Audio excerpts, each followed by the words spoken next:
The kingdom of God is within you. Christianity not as a mystic religion, but as a new theory of life.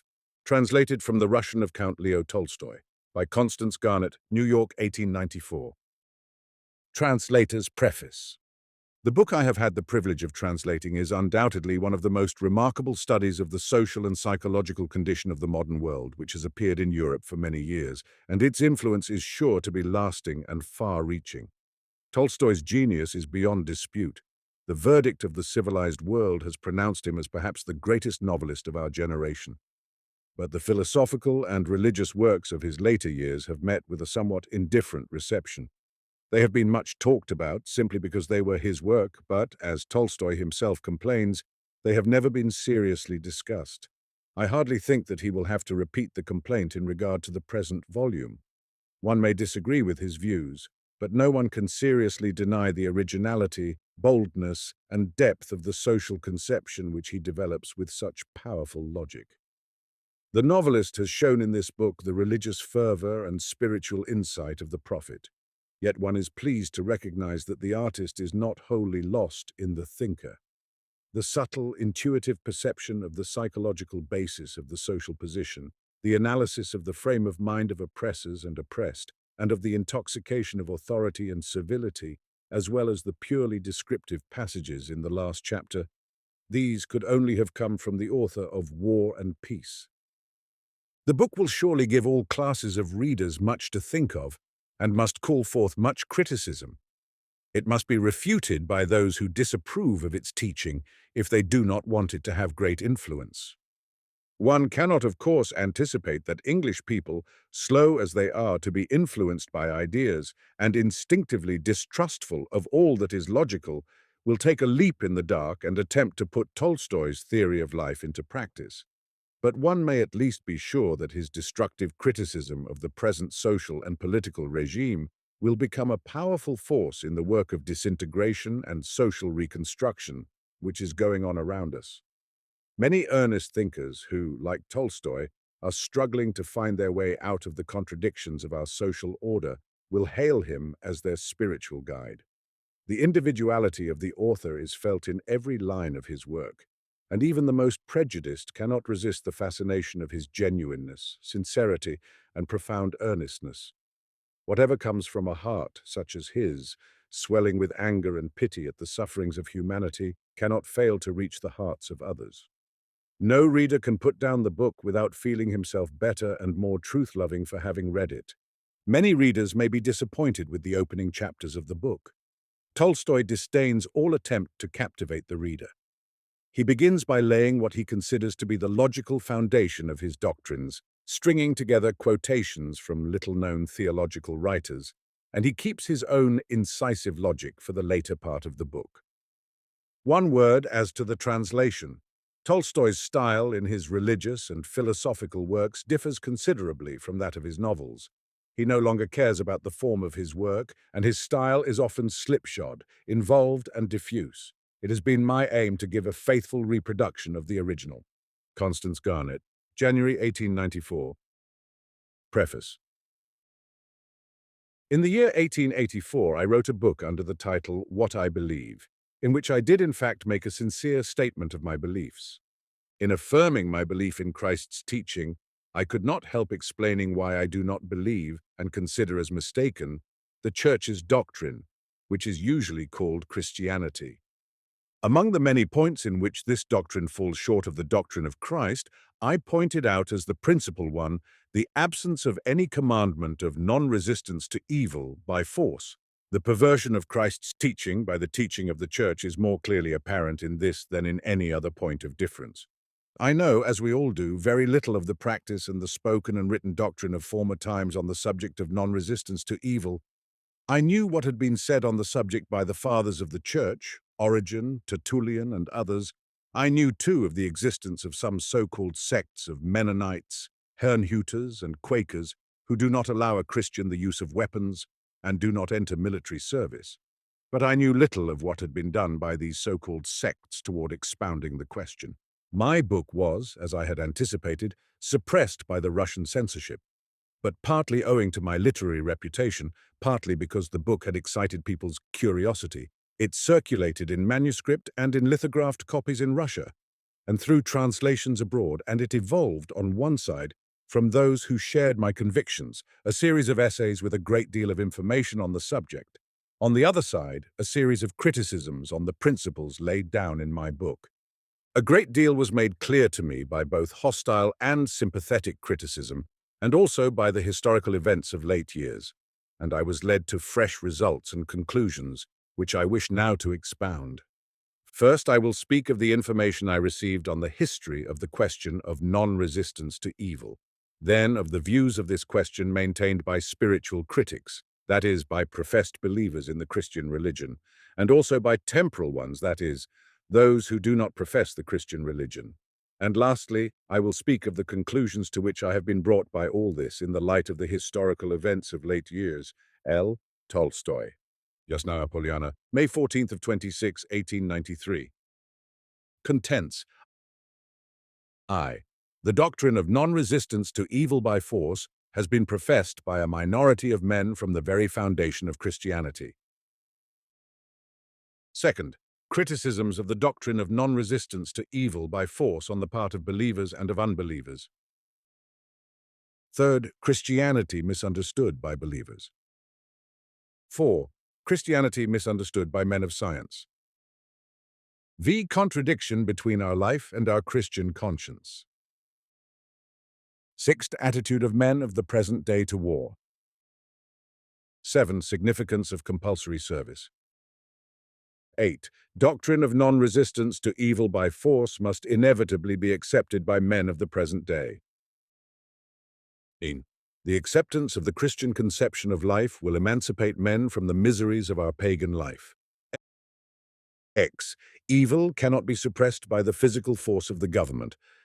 The moral progress of humanity is brought about, not only by individual recognition of the truth, but also through the establishment of a public opinion. 11. The Christian conception of life has already arisen in our society and will infallibly put an end to the present organization of our life based on force, when that will be. 12th. Conclusion. Repent ye, for the kingdom of heaven is at hand. Ye shall know the truth, and the truth shall make you free. John 8:32.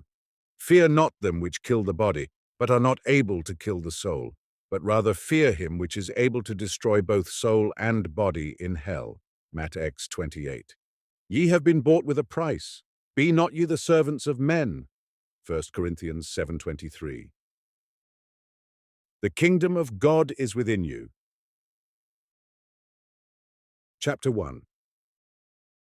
The doctrine of non-resistance to evil by force has been professed by a minority of men from the very foundation of Christianity.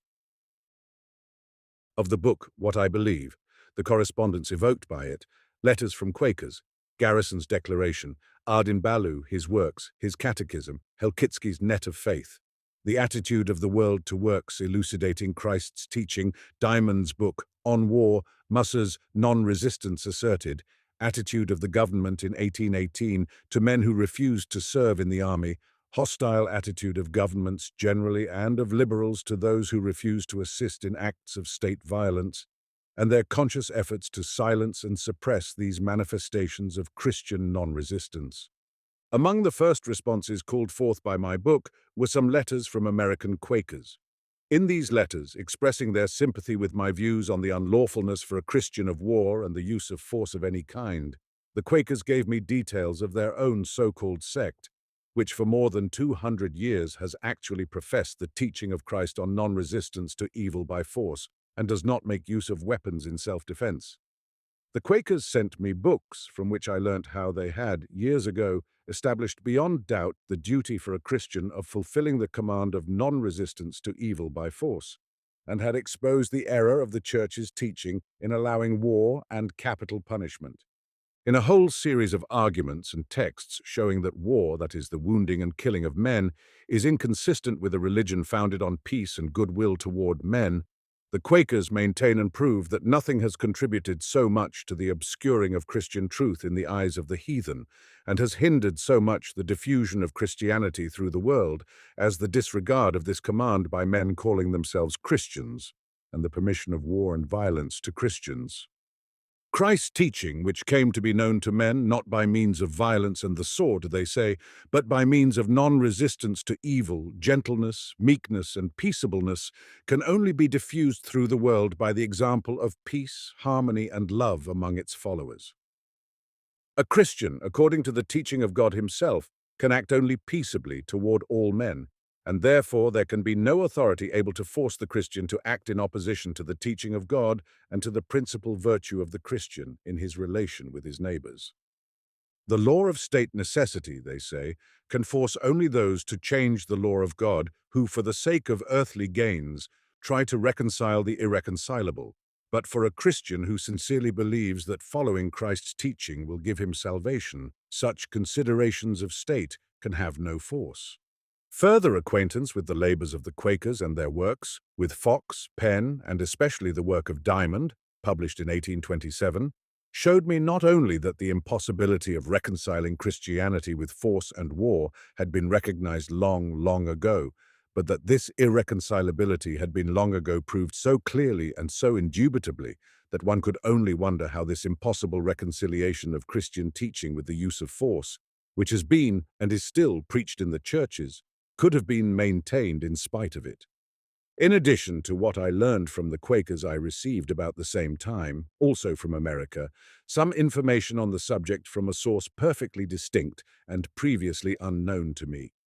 The son of William Lloyd Garrison, the famous champion of the emancipation of the Negroes, wrote to me that he had read my book, in which he found ideas similar to those expressed by his father in the year 1838, and that, thinking it would be interesting to me to know this, he sent me a declaration or proclamation of non-resistance drawn up by his father nearly 50 years ago.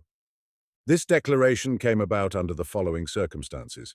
William Lloyd Garrison took part in a discussion on the means of suppressing war in the Society for the Establishment of Peace Among Men, which existed in 1838 in America. He came to the conclusion that the establishment of universal peace can only be founded on the open profession of the doctrine of non-resistance to evil by violence, Matthew volume 39 in its full significance, as understood by the Quakers, with whom Garrison happened to be on friendly relations.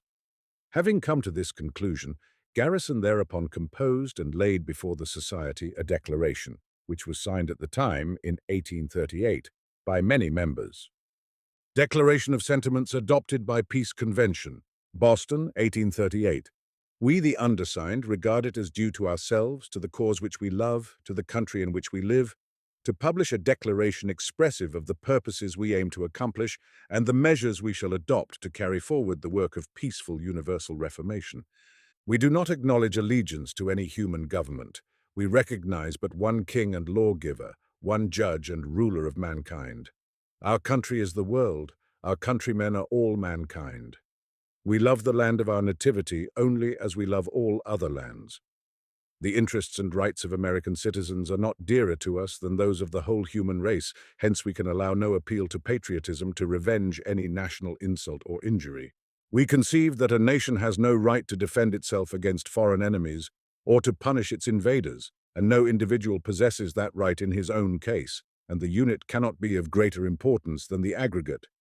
If soldiers thronging from abroad with intent to commit rapine and destroy life may not be resisted by the people or the magistracy, then ought no resistance to be offered to domestic troublers of the public peace or of private security.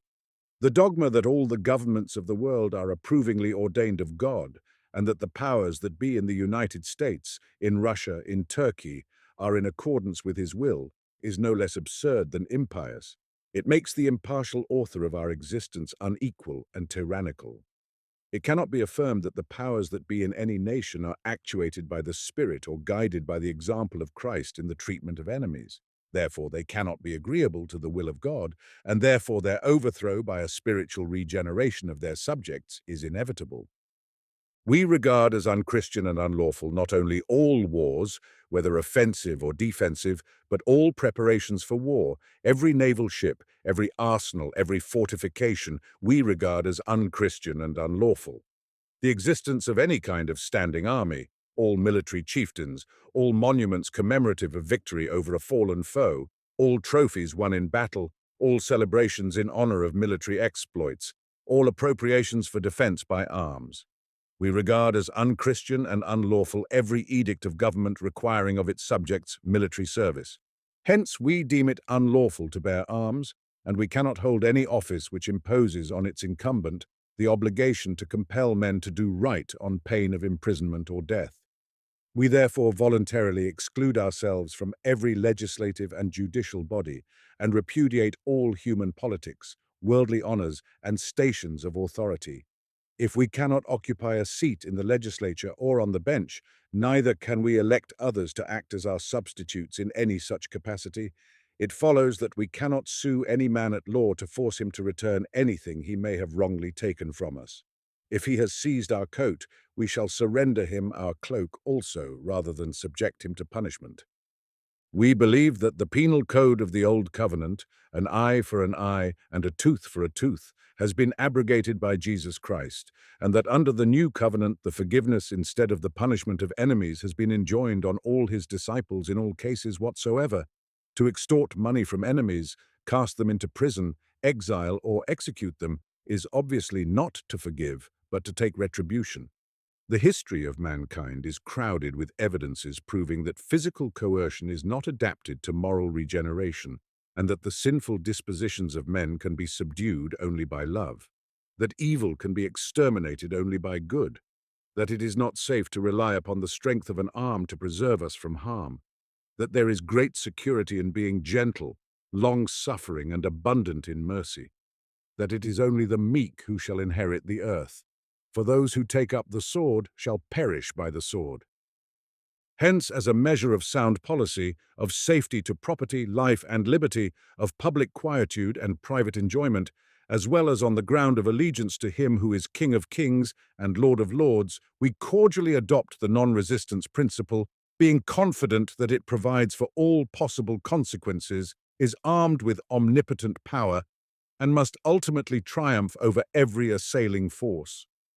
We advocate no Jacobinical doctrines. The spirit of Jacobinism is the spirit of retaliation, violence, and murder. It neither fears God nor regards man. We would be filled with the spirit of Christ. If we abide evil by our fundamental principle of not opposing evil by evil, we cannot participate in sedition, treason, or violence.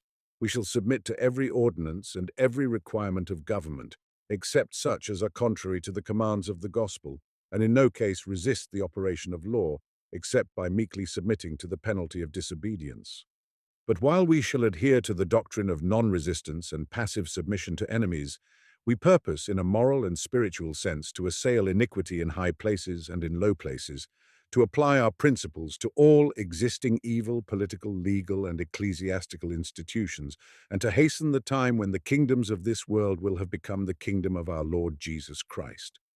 It appears to us a self-evident truth that whatever the gospel is designed to destroy at any period of the world, being contrary to it, ought now to be abandoned if then the time is predicted when swords shall be beaten into plowshares and spears into pruning hooks, and men shall not learn the art of war any more.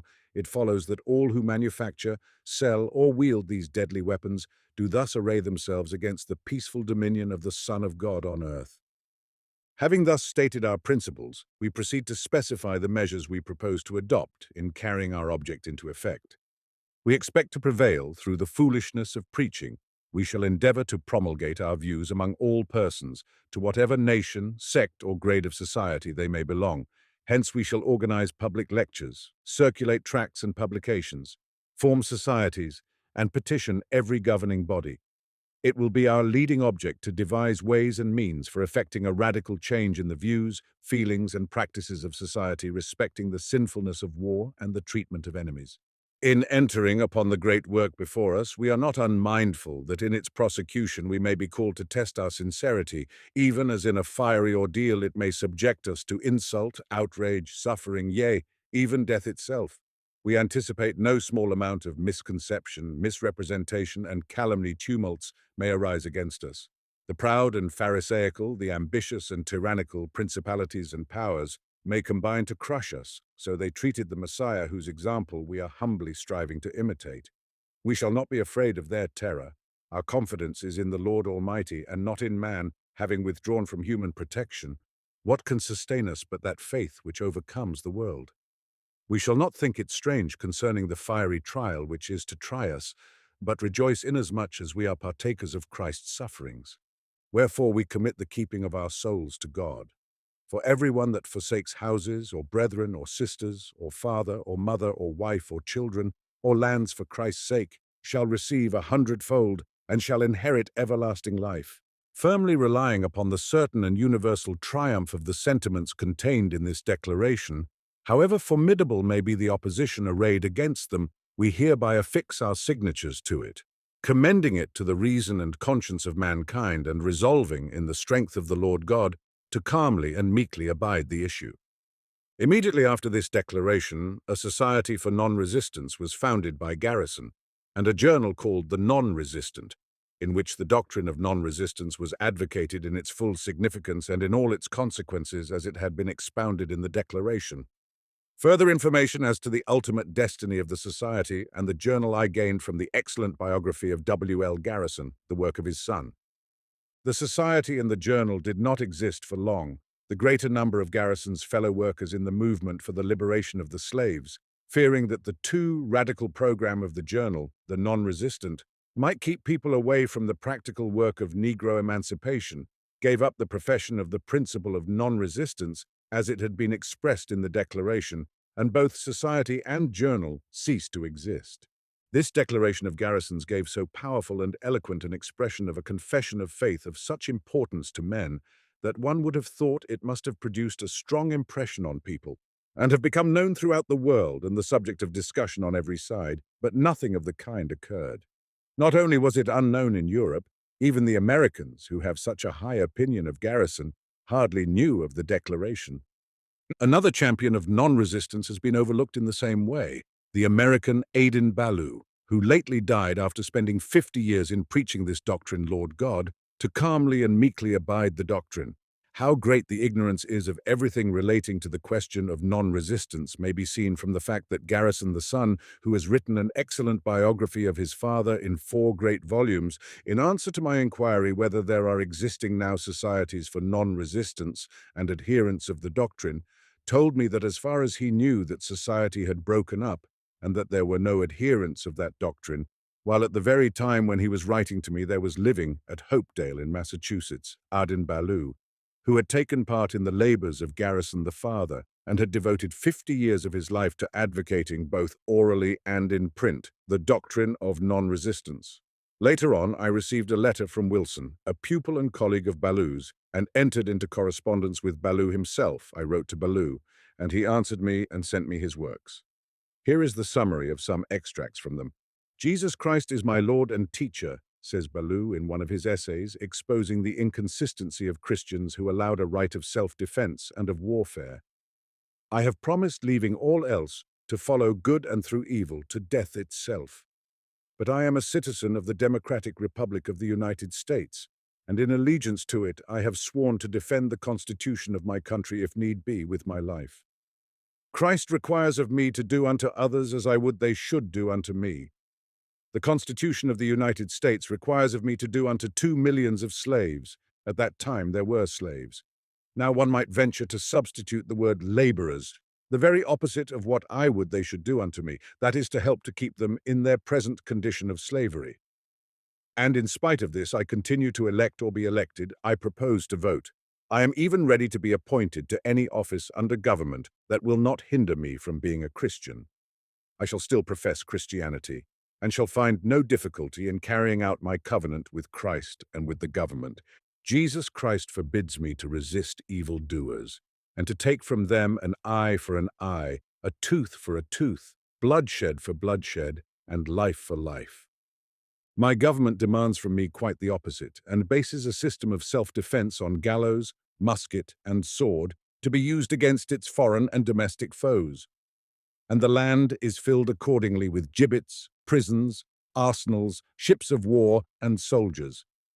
In the maintenance and use of these expensive appliances for murder, we can very suitably exercise to the full the virtues of forgiveness to those who injure us, love toward our enemies, blessings to those who curse us, and doing good to those who hate us. For this we have a succession of Christian priests to pray for us and beseech the blessing of heaven on the holy work of slaughter. I see all this, i.e., the contradiction between profession and practice, and I continue to profess religion and take part in government and pride myself on being at the same time a devout Christian and a devoted servant of the government. I do not want to agree with these senseless notions of non-resistance. I cannot renounce my authority and leave only immoral men in control of the government. The Constitution says the government has the right to declare war, and I assent to this and support it, and swear that I will support it. And I do not for that cease to be a Christian. War, too, is a Christian duty. Is it not a Christian duty to kill hundreds of thousands of one's fellow men, to outrage women, to raze and burn towns, and to practice every possible cruelty? It is time to dismiss all these false sentimentalities. It is the truest means of forgiving injuries and loving enemies. If we only do it in the spirit of love, nothing can be more Christian than such murder. In another pamphlet entitled, "How Many Men Are Necessary to Change a Crime into a Virtue?" he says, "One man may not kill. If he kills a fellow creature, he is a murderer. If 2, 10, 100 men do so, they too are murderers. But a government or a nation may kill as many men as it chooses, and that will not be murder, but a great and noble action. Only gather the people together on a large scale, and a battle of 10,000 men becomes an innocent action. But precisely how many people must there be to make it so? That is the question. One man cannot plunder and pillage, but a whole nation can. But precisely how many are needed to make it permissible? Why is it that one man, 10, 100 may not break the law of God, but a great number may? And here is a version of Ballou's catechism composed for his flock. Catechism of Non-Resistance.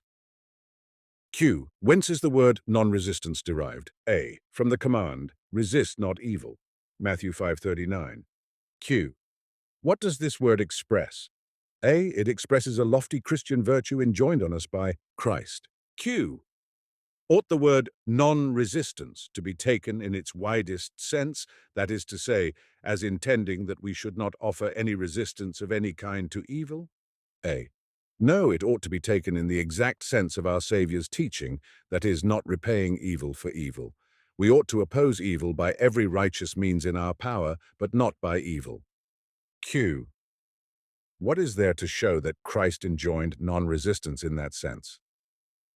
A.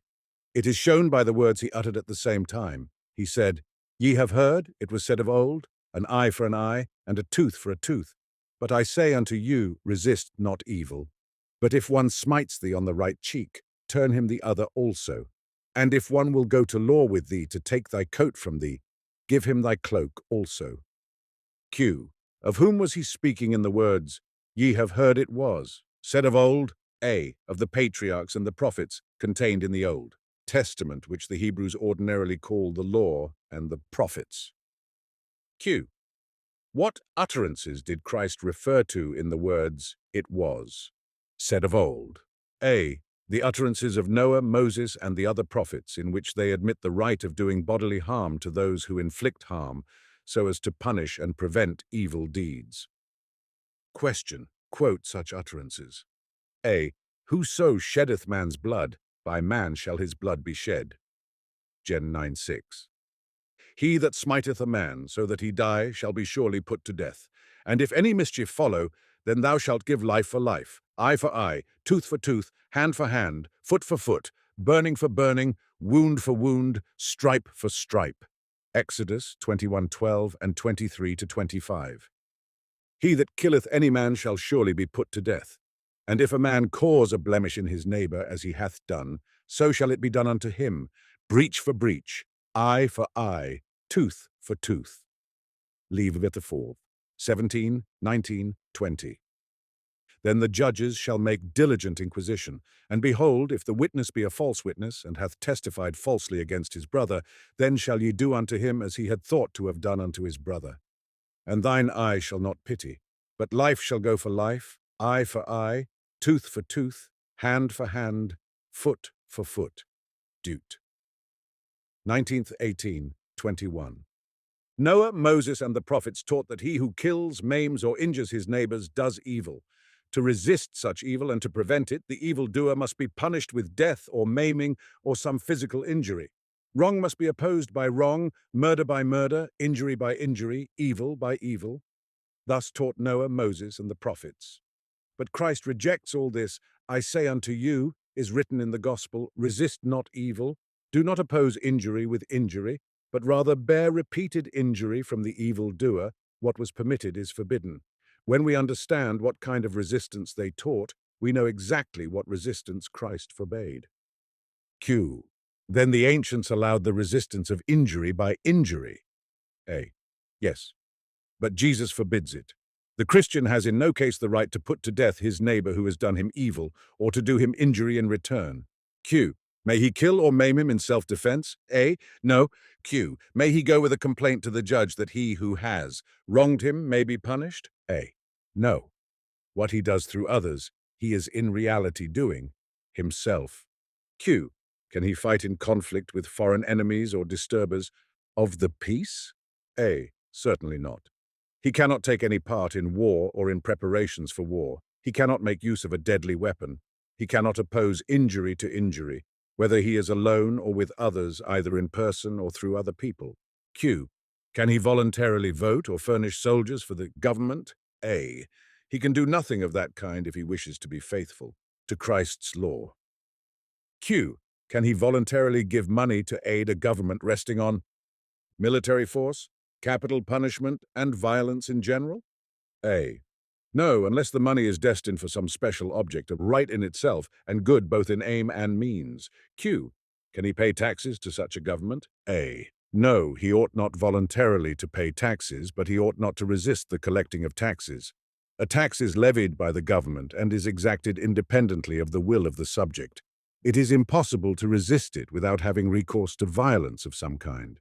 Since the Christian cannot employ violence, he is obliged to offer his property at once to the loss by violence inflicted on it by the authorities.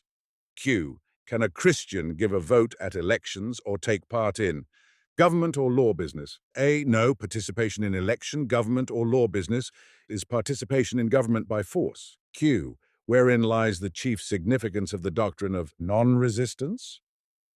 A. In the fact that it alone allows of the possibility of eradicating evil from one's own heart and also from one's neighbors.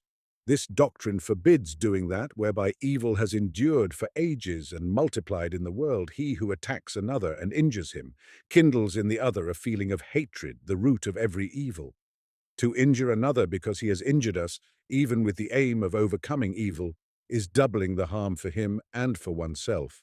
It is begetting, or at least setting free and inciting, that evil spirit which we should wish to drive out. Satan can never be driven out by Satan. Error can never be corrected by error, and evil cannot be vanquished by evil. True non-resistance is the only real resistance to evil. It is crushing the serpent's head. It destroys and in the end extirpates the evil feeling. Q. But if that is the true meaning of the rule of non-resistance, can it always put into practice? A. It can be put into practice like every virtue enjoined by the law of God. A virtue cannot be practiced in all circumstances without self-sacrifice, privation, suffering, and in extreme cases loss of life itself. But he who esteems life more than fulfilling the will of God is already dead to the only true life. Trying to save his life, he loses it. Besides, generally speaking, where non-resistance costs the sacrifice of a single life or of some material welfare, resistance costs 1,000 such sacrifices. Non-resistance is salvation. Resistance is ruin. It is incomparably less dangerous to act justly than unjustly, to submit to injuries than to resist them with violence, less dangerous even in one's relations to the present life. If all men refused to resist evil by evil, our world would be happy. Q. But so long as only a few act thus, what will happen to them? A. If only one man acted thus and all the rest agreed to crucify him, would it not be nobler for him to die in the glory of non-resisting love, praying for his enemies, than to live to wear the crown of Caesar stained with the blood of the slain. However, one man or 1,000 men firmly resolved not to oppose evil by evil are far more free from danger by violence than those who resort to violence, whether among civilized or savage neighbors. The robber, the murderer, and the cheat will leave them in peace, sooner than those who oppose them with arms, and those who take up the sword shall perish by the sword. But those who seek after peace, and behave kindly and harmlessly, forgiving and forgetting injuries, for the most part enjoy peace, or, if they die blessed. In this way, if all kept the ordinance of non-resistance, there would obviously be no evil nor crime. If the majority acted thus, they would establish the rule of love and goodwill even over evil doers, never opposing evil with evil, and never resorting to force. If there were a moderately large minority of such men, they would exercise such a salutary moral influence on society that every cruel punishment would be abolished, and violence and feud would be replaced by peace and love. Even if there were only a small minority of them, they would rarely experience anything worse than the world's contempt. And meantime, the world, though unconscious of it and not grateful for it, would be continually becoming wiser and better for their unseen action on it. And if in the worst case some members of the minority were persecuted to death, in dying for the truth they would have left behind them their doctrine, sanctified by the blood of their martyrdom peace, then to all who seek peace and may overruling love be the imperishable heritage of every soul who obeys willingly Christ's word, resist not evil. Adin Ballou. For 50 years, Ballou wrote and published books dealing principally with the question of non-resistance to evil by force. In these works, which are distinguished by the clearness of their thought and eloquence of exposition, the question is looked at from every possible side, and the binding nature of this command on every Christian who acknowledges the Bible as the revelation of God is firmly established. All the ordinary objections to the doctrine of non-resistance from the Old and New Testaments are brought forward, such as the expulsion of the money changers from the temple and so on, and arguments follow in disproof of them all. The practical reasonableness of this rule of conduct is shown independently of Scripture, and all the objections ordinarily made against its practicability are stated and refuted. Thus, one chapter in a book of his treats of non-resistance in exceptional cases, and he owns in this connection that if there were cases in which the rule of non-resistance were impossible of application, it would prove that the law was not universally authoritative. Quoting these cases, he shows that it is precisely in them that the application of the rule is both necessary and reasonable. There is no aspect of the question, either on his side or on his opponent's, which he has not followed up in his writings. I mention all this to show the unmistakable interest which such works ought to have for men who make a profession of Christianity, and because one would have thought Ballou's work would have been well known, and the ideas expressed by him would have been either accepted or refuted. But such has not been the case. The work of Garrison, the father, in his foundation of the Society of Non-Resistance and his declaration, even more than my correspondence with the Quakers, convinced me of the fact that the departure of the ruling form of Christianity from the law of Christ on non-resistance by force is an error that has long been observed and pointed out, and that men have labored and are still laboring to correct. Ballou's work confirmed me still more in this view, but the fate of Garrison, still more that of Ballou, in being completely unrecognized in spite of 50 years of obstinate and persistent work in the same direction, confirmed me in the idea that there exists a kind of tacit but steadfast conspiracy of silence about all such efforts. Ballou died in August 1890, and there was as obituary notice of him in an American Journal of Christian Views, Religio-Philosophical Journal, August 23rd. In this laudatory notice, it is recorded that Ballou was the spiritual director of a parish, that he delivered from 8,000 to 9,000 sermons, married 1,000 couples, and wrote about 500 articles. But there is not a single word said of the object to which he devoted his life. Even the word non-resistance is not mentioned, precisely as it was with all the preaching of the Quakers for 200 years, and too with the efforts of Garrison the father, the foundation of his society and journal, and his declaration, so it is with the life work of Ballou. It seems just as though it did not exist and never had existed. We have an astounding example of the obscurity of works which aim at expounding the doctrine of non-resistance to evil by force and at confuting those who do not recognize this commandment in the book of the Czech Helkitsky, which has only lately been noticed and has not hitherto been printed. Soon after the appearance of my book in German, I received a letter from Prague, from a professor of the university there, informing me of the existence of a work never yet printed by Helkitsky, a Czech of the 15th century, entitled The Net of Faith. In this work, the professor told me Helkitsky expressed precisely the same view as to true and false Christianity as I had expressed in my book, What I Believe. The professor wrote to me that Helkitsky's work was to be published for the first time in the Czech language in the Journal of the Petersburg Academy of Science.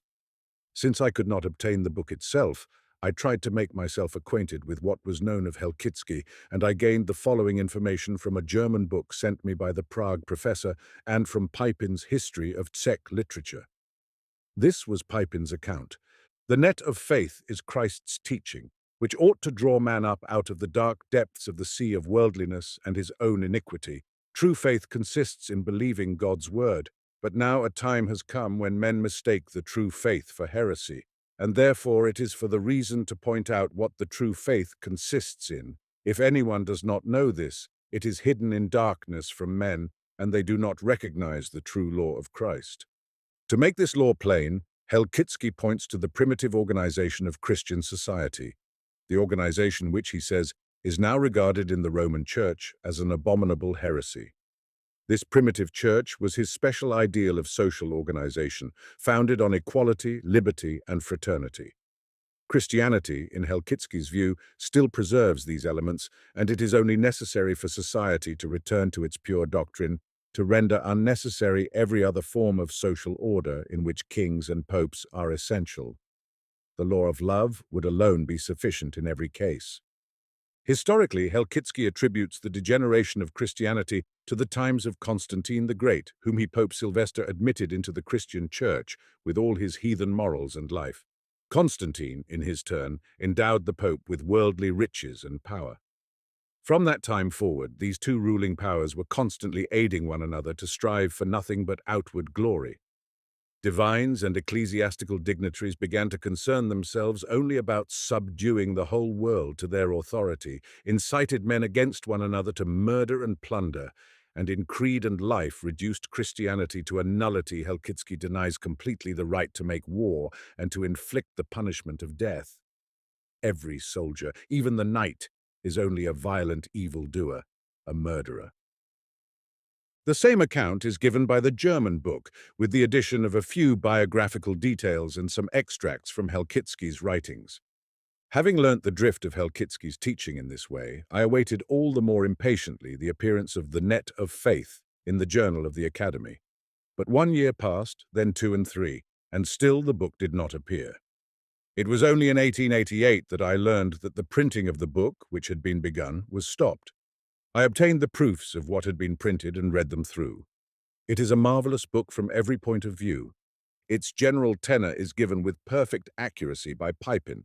Helkitsky's fundamental idea is that Christianity, by allying itself with temporal power in the days of Constantine and by continuing to develop in such conditions, has become completely distorted and has ceased to be Christian altogether. Helkitsky gave the title The Net of Faith to his book, taking as his motto the verse of the Gospel about the calling of the disciples to be fishers of men, and developing this metaphor, he says, Christ, by means of his disciples, would have caught all the world in his net of faith. But the greater fishes broke the net and escaped out of it, and all the rest have slipped through the holes made by the greater fishes, so that the net has remained quite empty. The greater fishes who broke the net are the rulers, emperors, popes, kings, who have not renounced power, and instead of true Christianity have put on what is simply a mask of it. Helkitsky teaches precisely what has been and is taught in these days by the non-resistant Mennonites and Quakers, and in former tunes by the Bogomilites, Paulicians, and many others. He teaches that Christianity, expecting from its adherents gentleness, meekness, peaceableness, forgiveness of injuries, turning the other cheek when one is struck, and love for enemies, is inconsistent with the use of force, which is an indispensable condition of authority.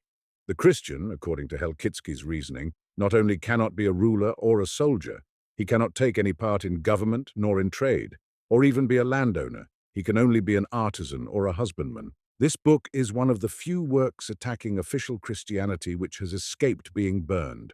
All such so-called heretical works were burned at the stake, together with their authors, so that there are few ancient works exposing the errors of official Christianity. The book has a special interest for this reason alone. But apart from its interest from every point of view, it is one of the most remarkable products of thought for its depth of aim, for the astounding strength and beauty of the national language in which it is written, and for its antiquity. And yet for more than 4 centuries, it has remained unprinted and is still unknown, except to a few learned specialists.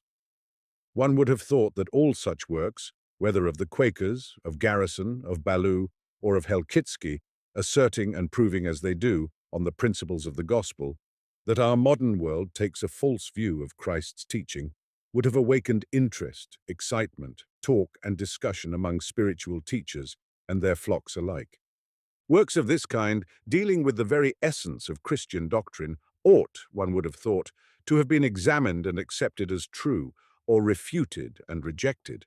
But nothing of the kind has occurred, and the same fate has been repeated with all those works. Men of the most diverse views, believers, and what is surprising, unbelieving liberals also, as though by agreement, all preserve the same persistent silence about them, and all that has been done by people to explain the true meaning of Christ's doctrine remains either ignored or forgotten. But it is still more astonishing that 2 other books, of which I heard on the appearance of my book, should be so little known. I mean Diamond's book, On War, published for the first time in London in 1824, and Daniel Musser's book on non-resistance, written in 1864. It is particularly astonishing that these books should be unknown, because, apart from their intrinsic merits, both books treat not so much of the theory as of the practical application of the theory to life, of the attitude of Christianity to military service, which is especially important and interesting now in these clays of universal conscription. People will ask, perhaps, how ought a subject to behave who believes that war is inconsistent with his religion, while the government demands from him that he should enter military service? This question is, I think, a most vital one, and the answer to it is specially important in these days of universal conscription. All, or at least the great majority of the people, are Christians, and all men are called upon for military service. How ought a man as a Christian to meet this demand? This is the gist of Diamond's answer. His duty is humbly but steadfastly to refuse to serve. There are some people who, without any definite reasoning about it, conclude straightway that the responsibility of government measures rests entirely on those who resolve on them, or that the governments and sovereigns decide the question of what is good or bad for their subjects, and the duty of the subjects is merely to obey.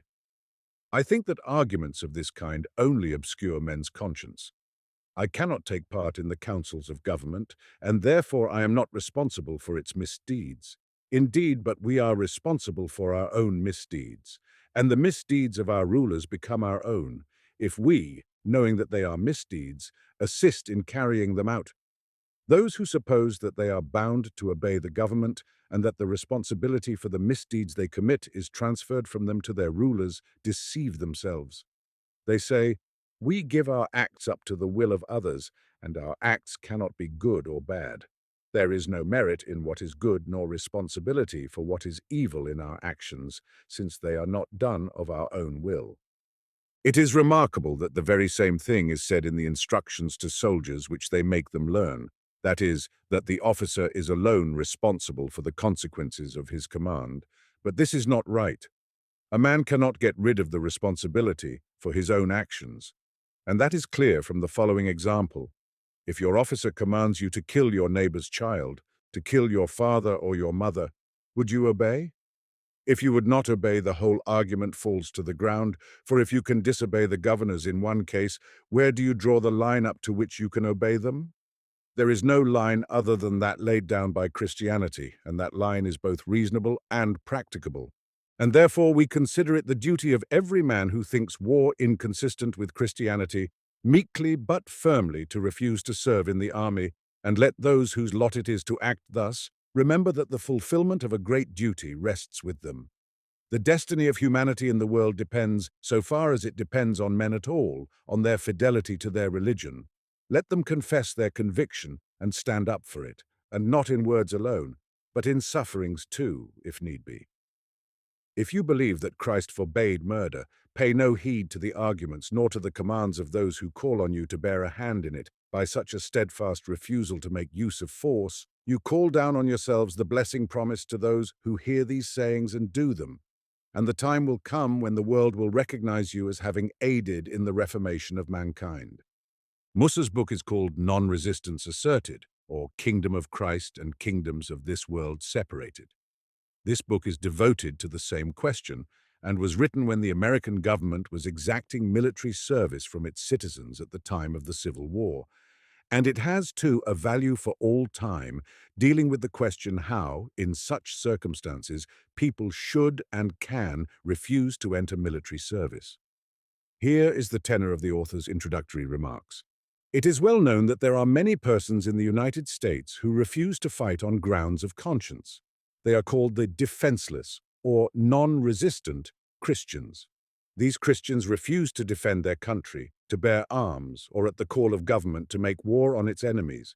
Till lately, this religious scruple seemed a valid excuse to the government, and those who urged it were let off service. But at the beginning of our Civil War, public opinion was agitated on this subject.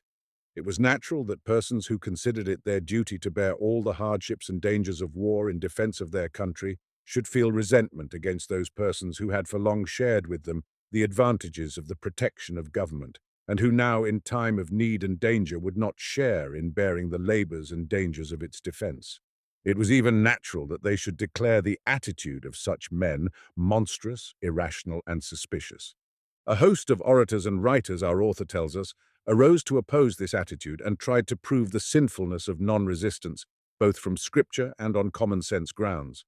And this was perfectly natural, and in many cases the authors were right. Right, that is, in regard to persons who did not renounce the benefits they received from the government and tried to avoid the hardships of military service, but not right in regard to the principle of non-resistance itself. Above all, our author proves the binding nature of the rule of non-resistance for a Christian, pointing out that this command is perfectly clear and is enjoined upon every Christian by Christ without possibility of misinterpretation. "Bethink yourselves whether it is righteous to obey man more than God," said Peter and John. And this is precisely what ought to be the attitude to every man who wishes to be Christian to the claim on him for military service, when Christ has said, "Resist not evil by force." As for the question of the principle itself, the author regards that as decided. As to the second question, whether people have the right to refuse to serve in the army who have not refused the benefits conferred by a government resting on force, the author considers it in detail and arrives at the conclusion that a Christian following the law of Christ, since he does not go to war, ought not either to take advantage of any institutions of government, courts of law, or elections, and that in his private concerns he must not have recourse to the authorities, the police, or the law. Further on in the book, he treats of the relation of the Old Testament to the New, the value of government for those who are Christians, and makes some observations on the doctrine of non-resistance and the attacks made on it. The author concludes his book by saying, "Christians do not need government, and therefore they cannot either obey it in what is contrary to Christ's teaching, nor, still less, take part in it. Christ took his disciples out of the world," he says. "They do not expect worldly blessings and worldly happiness, but they expect eternal life. The Spirit in whom they live makes them contented and happy in every position. If the world tolerates them, they are always happy. If the world will not leave them in peace, they will go elsewhere, since they are pilgrims on the earth, and they have no fixed place of habitation. They believe that the dead may bury their dead.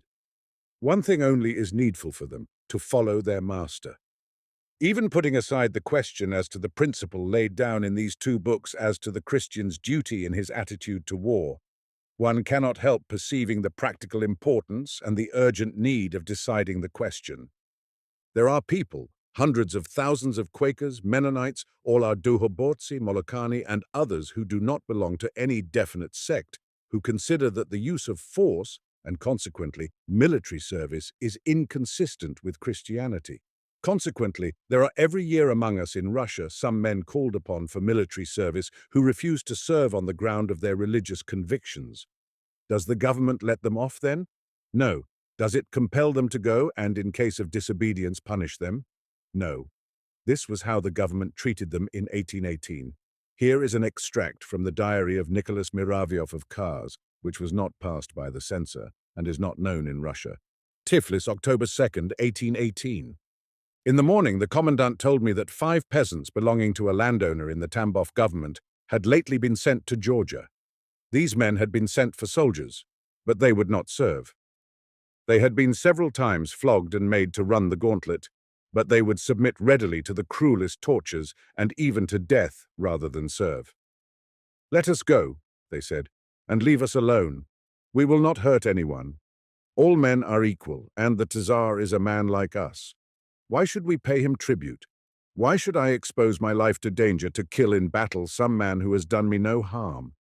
You can cut us to pieces, and we will not be soldiers. He who has compassion on us will give us charity, but as for the government rations, we have not had them, and we do not want to have them." These were the words of those peasants who declare that there are numbers like them, Russia.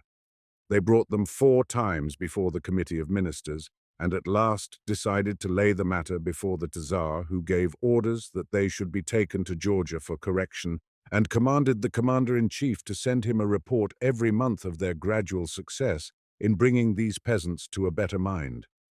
How the correction ended is not known, as the whole episode indeed was unknown, having been kept in profound secrecy.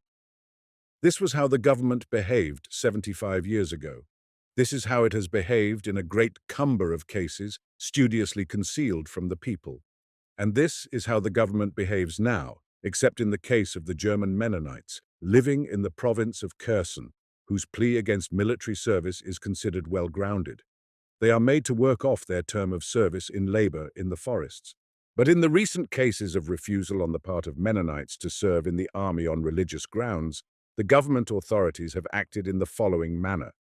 To begin with, they have recourse to every means of coercion used in our times to correct the culprit and bring him to a better mind, and these measures are carried out with the greatest secrecy. I know that in the case of one man who declined to serve in 1884 in Moscow, the official correspondence on the subject had 2 months after his refusal accumulated into a big folio and was kept absolutely secret among the ministry. They usually begin by sending the culprit to the priests, and the latter, to their shame be it said, always exhort him to obedience. But since the exhortation in Christ's name to forswear Christ is for the most part unsuccessful after he has received the admonitions of the spiritual authorities, they send him to the gendarmes, and the latter, finding as a rule no political cause for offense in him, dispatch him back again, and then he is sent to the learned men, to the doctors, and to the madhouse. During all these vicissitudes, he is deprived of liberty and has to endure every kind of humiliation and suffering as a convicted criminal. All this has been repeated in 4 cases. The doctors let him out of the madhouse, and then every kind of secret shift is employed to prevent him from going free, whereby others would be encouraged to refuse to serve as he has done, and at the same time to avoid leaving him among the soldiers, for fear they too should learn from him that military service is not at all their duty by the law of God as they are assured, but quite contrary to it. The most convenient thing for the government would be to kill the non-resistant by flogging him to death or some other means, as was done in former days. But to put a man openly to death because he believes in the creed we all confess is impossible. To let a man alone who has refused obedience is also impossible. And so the government tries either to compel the man by ill treatment to renounce Christ, or in some way or other to get rid of him unobserved, without openly putting him to death, and to hide somehow both the action and the man himself from other people. And so all kinds of shifts and wiles and cruelties are set on foot against him. They either send him to the frontier or provoke him to insubordination, and then try him for breach of discipline and shut him up in the prison of the disciplinary battalion, where they can ill-treat him freely unseen by anyone, or they declare him mad and lock him up in a lunatic asylum. They sent one man in this way to Tashkent, that is, they pretended to transfer to the Tashkent army, another to Omsk, A third him they convicted of insubordination and shut up in prison. A fourth they sent to a lunatic asylum.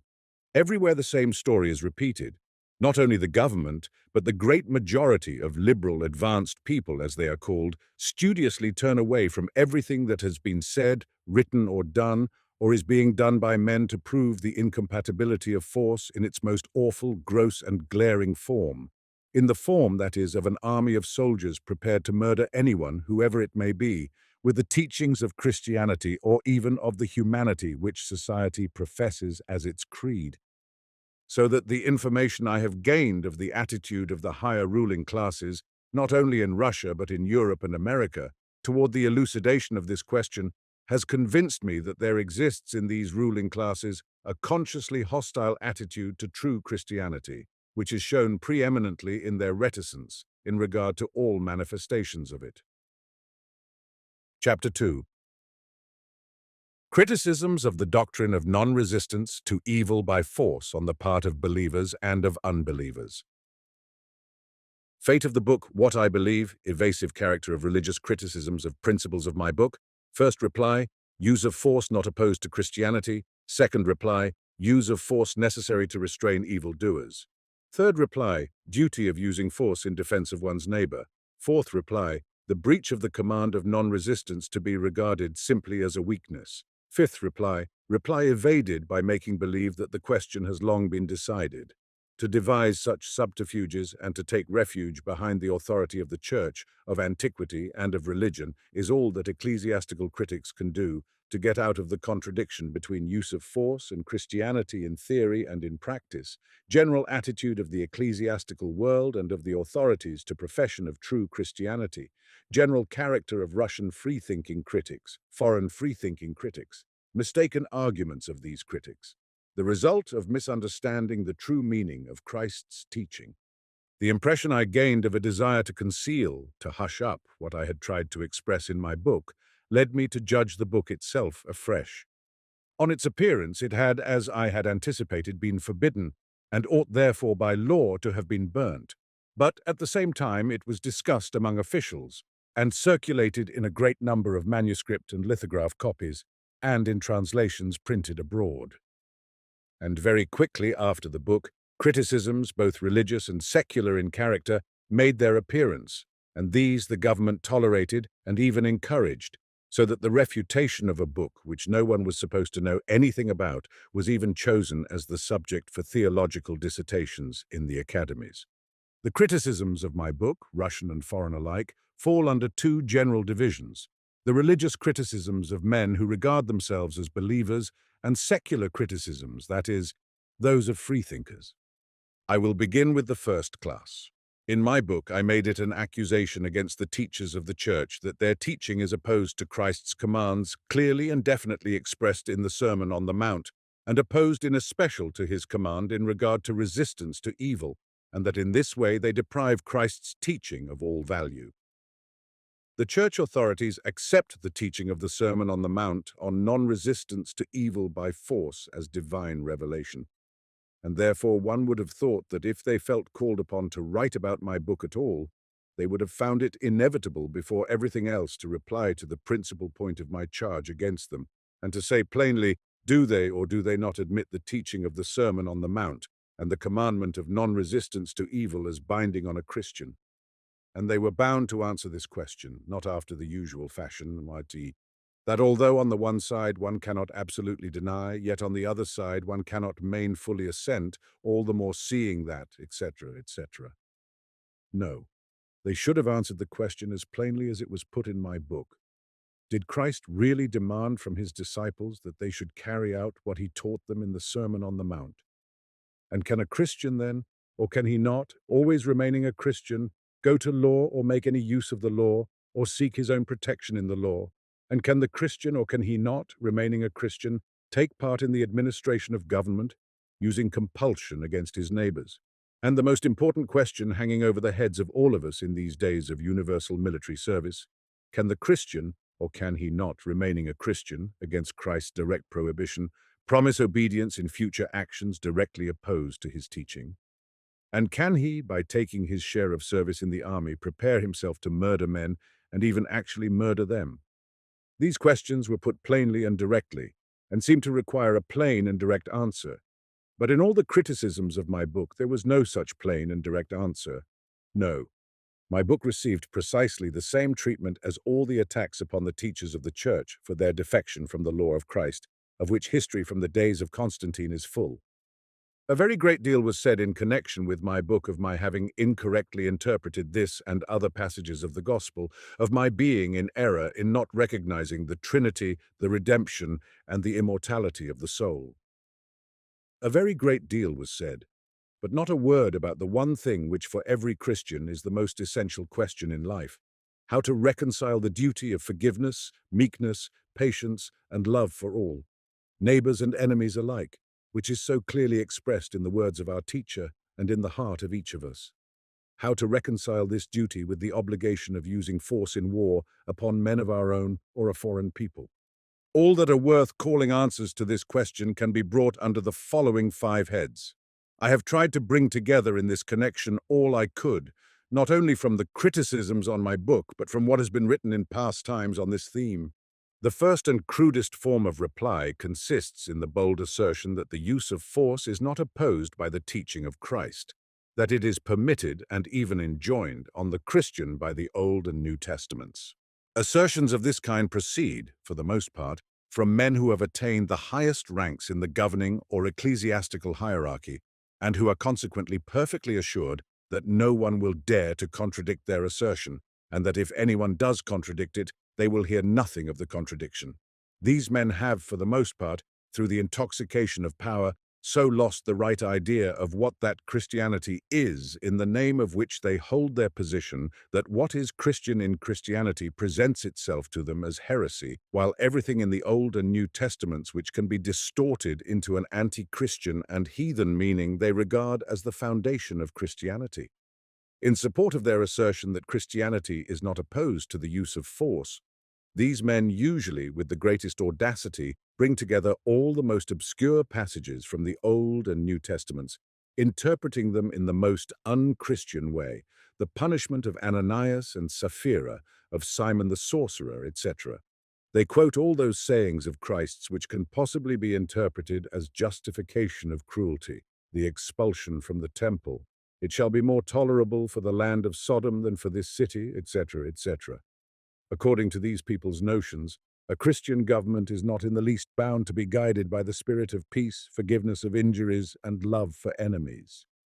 To refute such an assertion is useless, because the very people who make this assertion refute themselves, or rather renounce Christ, inventing a Christianity and a Christ of their own, in the place of him in whose name the Church itself exists, as well as their office in it. If all men were to learn that the Church professes to believe in a Christ of punishment and warfare, not of forgiveness, no one would believe in the Church, and it could not prove to anyone what it is trying to prove. The second, somewhat less gross form of argument consists in declaring that though Christ did indeed preach that we should turn the left cheek and give the cloak also, and this is the highest moral duty, yet that there are wicked men in the world, and if these wicked men mere not restrained by force, the whole world and all good men would come to ruin through them. This argument I found for the first time in John Chrysostom, and I show how he is mistaken in my book, What I Believe. This argument is ill-grounded, because if we allow ourselves to regard any men as intrinsically wicked men, then in the first place we annul, by so doing, the whole idea of the Christian teaching, according to which we are all equals and brothers, as sons of one Father in heaven. Secondly, it is ill-founded because even if to use force against wicked men had been permitted by God, since it is impossible to find a perfect and unfailing distinction by which one could positively know the wicked from the good, so it would come to all individual men and societies of men mutually regarding each other as wicked men, as is the case now. Thirdly, even if it were possible to distinguish the wicked from the good unfailingly, even then it would be impossible to kill or injure or shut up in prison these wicked men, because there would be no one in a Christian society to carry out such punishment, since every Christian, as a Christian, has been commanded to use no force against the wicked.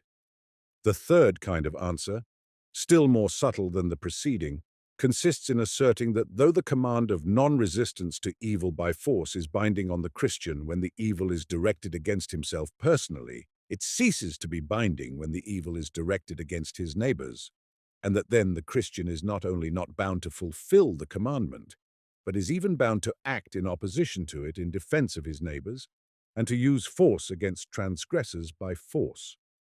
This assertion is an absolute assumption, and one cannot find in all Christ's teaching any confirmation of such an argument. Such an argument is not only a limitation, but a direct contradiction and negation of the commandment. If every man has the right to have recourse to force in face of a danger threatening another, the question of the use of force is reduced to a question of the definition of danger for another. If my private judgment is to decide the question of what is danger for another, there is no occasion for the use of force which could not be justified on the ground of danger threatening some other man. They killed and burnt witches. They killed aristocrats and Girondists. They killed their enemies because those who were in authority regarded them as dangerous for the people. If this important limitation, which fundamentally undermines the whole value of the commandment, had entered into Christ's meaning, there must have been mention of it somewhere. This restriction is made nowhere in our Saviour's life or preaching. On the contrary, warning is given precisely against this treacherous and scandalous restriction which nullifies the commandment. The error and impossibility of such a limitation is shown in the Gospel with special clearness in the account of the judgment of Caiaphas, who makes precisely this distinction. He acknowledged that it was wrong to punish the innocent Jesus, but he saw in him a source of danger not for himself, but for the whole people, and therefore he said, "It is better for one man to die, that the whole people perish not." And the erroneousness of such a limitation is still more clearly expressed in the words spoken to Peter when he tried to resist by force evil directed against Jesus. Matthew, scene 52. Peter was not defending himself but his beloved and heavenly Master, and Christ at once reproved him for this, saying that he who takes up the sword shall perish by the sword. Besides, apologies for violence used against one's neighbor in defense of another neighbor from greater violence are always untrustworthy, because when force is used against one who has not yet carried out his evil intent, I can never know which would be greater, the evil of my act of violence or of the act I want to prevent. We kill the criminal that society may be rid of him, and we never know whether the criminal of today would not have been a changed man tomorrow, and whether our punishment of him is not useless cruelty. We shut up the dangerous, as we think, member of society, but the next day this man might cease to be dangerous, and his imprisonment might be for nothing. I see that a man I know to be a ruffian is pursuing a young girl. I have a gun in my hand. I kill the ruffian and save the girl. But the death or the wounding of the ruffian has positively taken place, while what would have happened if this had not been I cannot know. And what an immense mass of evil must result, and indeed does result, from allowing men to assume the right of anticipating what may happen. 99% of the evil of the world is founded on this reasoning, from the Inquisition to dynamite bombs and the executions or punishments of tens of thousands of political criminals. A fourth, still more refined, reply to the question, what ought to be the Christian's attitude to Christ's command of non-resistance to evil by force, consists in declaring that they do not deny the command of non-resisting evil, but recognize it. But they only do not ascribe to this command the special exclusive value attached to it by sectarians. To regard this command as the indispensable condition of Christian life, as Garrison, Ballou, Diamond, the Quakers, the Mennonites, and the Shakers do now, and as the Moravian Brothers, the Waldenses, the Albigenses, the Bogomilites, and the Paulicians did in the past, is a one-sided heresy. This command has neither more nor less value than all the other commands, and the man who through weakness transgresses any command whatever, the command of non-resistance included, does not cease to be a Christian if he hold the true faith. This is a very skillful device, and many people who wish to be deceived are easily deceived by it. The device consists in reducing a direct conscious denial of a command to a casual breach of it, but one need only compare the attitude of the teachers of the Church to this and to other commands which they really do recognize, to be convinced that their attitude to this is completely different from their attitude to other duties. The command against fornication they do really recognize, and consequently they do not admit that in any case fornication can cease to be wrong. The church preachers never point out cases in which the command against fornication can be broken, and always teach that we must avoid seductions which lead to temptation to fornication, but not so with the command of non-resistance. All church preachers recognize cases in which that command can be broken and teach the people accordingly. And they not only do not teach we should avoid temptations to break it, chief of which is the military oath, but they themselves administer it. The preachers of the church never in any other case advocate the breaking of any other commandment. But in connection with the commandment of non-resistance, they openly teach that we must not understand it too literally, but that there are conditions and circumstances in which we must do the direct opposite, that is, go to law, fight, punish. So that occasions for fulfilling the commandment of non-resistance to evil by force are taught for the most part as occasions for not fulfilling it. The fulfillment of this command, they say, is very difficult and pertains only to perfection. And how can it not be difficult when the breach of it is not only not forbidden, but law courts, prisons, cannons, guns, armies and wars are under the immediate sanction of the church? It cannot be true, then, that this command is recognized by the preachers of the church as on a level with other commands. The preachers of the church clearly do not recognize it. Only not daring to acknowledge this, they try to conceal their not recognizing it. So much for the fourth reply. The fifth kind of answer, which is the subtlest, the most often used, and the most effective, consists in avoiding answering, in making believe that this question is one which has long ago been decided perfectly clearly and satisfactorily, and that it is not worthwhile to talk about it. This method of reply is employed by all the more or less cultivated religious writers, that is to say, those who feel the laws of Christ binding for themselves.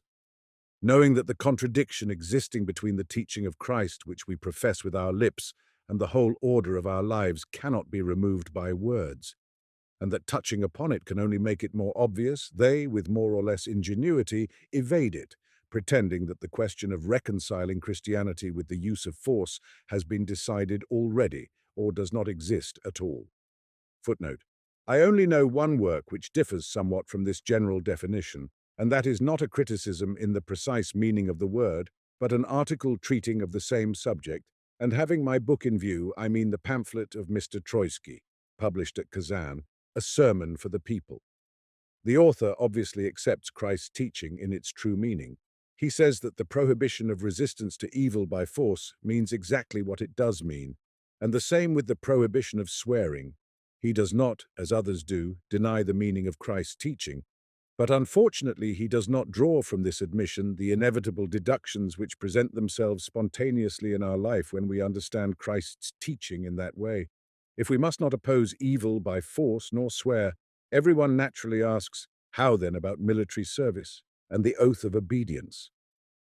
To this question the author gives no reply, but it must be answered, and if he cannot answer, then he would do better not to speak on the subject at all, as such silence leads to error. The majority of religious critics of my book use this fifth method of replying to it. I could quote dozens of such critics, in all of whom, without exception, we find the same thing repeated. Everything is discussed except what constitutes the principal subject of the book. As a characteristic example of such criticisms, I will quote the article of a well-known and ingenious English writer and preacher, Farrar, who, like many learned theologians, is a great master of the art of circuitously evading a question. The article was published in an American journal, The Forum, in October 1888. After conscientiously explaining in brief the contents of my book, Farrar says, Tolstoy came to the conclusion that a coarse deceit had been palmed upon the world when these words, resist not evil, were held by civil society to be compatible with war, courts of justice, capital punishment, divorce, oaths, national prejudice, and indeed with most of the institutions of civil and social life. He now believes that the kingdom of God would come if all men kept these 5 commandments of Christ, viz. 1. Live in peace with all men. 2. Be pure. 3. Take no oaths. 4. Resist not evil. 5. Renounce national distinctions. Tolstoy, he says, rejects the inspiration of the Old Testament. Hence he rejects the chief doctrines of the Church, that of the atonement by blood, the Trinity, the descent of the Holy Ghost on the apostles, and his transmission through the priesthood. And he recognizes only the words and commands of Christ. But is this interpretation of Christ a true one? He says, are all men bound to act as Tolstoy teaches, i.e., to carry out these 5 commandments of Christ? You expect, then, that in answer to this essential question, which is the only one that could induce a man to write an article about the book, he will say either that this interpretation of Christ's teaching is true and we ought to follow it, or he will say that such an interpretation is untrue, will show why, and will give some other correct interpretation of those words which I interpret incorrectly, but nothing of this kind is done. Farrar only expresses his belief that, although actuated by the noblest sincerity, Count Tolstoy has been misled by partial and one-sided interpretations of the meaning of the gospel and the mind and will of Christ. What this error consists in is not made clear. It is only said, to enter into the proof of this is impossible in this article, for I have already exceeded the space at my command. And he concludes in a tranquil spirit, meanwhile, the reader who feels troubled lest it should be his duty also to forsake all the conditions of his life and to take up the position and work of a common laborer may rest for the present on the principle securus judicat orbis terrarum. With few and rare exceptions, he continues, the whole of Christendom, from the days of the apostles down to our own, has come to the firm conclusion that it was the object of Christ to lay down great eternal principles, but not to disturb the bases and revolutionize the institutions of all human society, which themselves rest on divine sanctions as well as on inevitable conditions. Were it my object to prove how untenable is the doctrine of communism based by Count Tolstoy upon the divine paradoxes, which can be interpreted only on historical principles in accordance with the whole method of the teaching of Jesus, it would require an ampler canvas than I have here at my disposal. What a pity he has not an ampler canvas at his disposal. And what a strange thing it is that for all these last 15 centuries, no one has had a canvas ample enough to prove that Christ, whom we profess to believe in, says something utterly unlike what he does say. Still, they could prove it if they wanted to. But it is not worthwhile to prove what everyone knows. It is enough to say, securus judicat orbis terrarum. And of this kind, without exception, are all the criticisms of educated believers, who must as such understand the danger of their position. The sole escape from it for them lies in their hope that they may be able, by using the authority of the Church, of antiquity, and of their sacred office, to overawe the reader and draw him away from the idea of reading the gospel for himself and thinking out the question in his own mind for himself, and in this they are successful. For indeed, how could the notion occur to anyone that all that has been repeated from century to century with such earnestness and solemnity by all those archdeacons, bishops, archbishops, holy synods, and popes, is all of it a base lie and a calumny foisted upon Christ by them for the sake of keeping safe the money they must have to live luxuriously on the necks of other men? And it is a lie and a calumny so transparent that the only way of keeping it up consists in overawing people by their earnestness, their conscientiousness. It is just what has taken place of late years at recruiting sessions. At a table before the Zertsaal, the symbol of the Tsar's authority, in the seat of honor, under the life-size portrait of the Tsar, sit dignified old officials, wearing decorations, conversing freely and easily, writing notes, summoning men before them, and giving orders. Here, wearing a cross on his breast near them, is prosperous-looking old priest in a silken cassock, with long grey hair flowing onto his cope, before a lectern who wears the golden cross and has a gospel bound in gold. They summon Iran Petrov. A young man comes in, wretchedly, shabbily dressed, and in terror, the muscles of his face working, his eyes bright and restless. And in a broken voice, hardly above a whisper, he says, "I, by Christ's law, as a Christian, I cannot." "What is he muttering?" asks the president, frowning impatiently and raising his eyes from his book to listen. "Speak louder," the colonel with shining epaulets shouts to him. I as a Christian."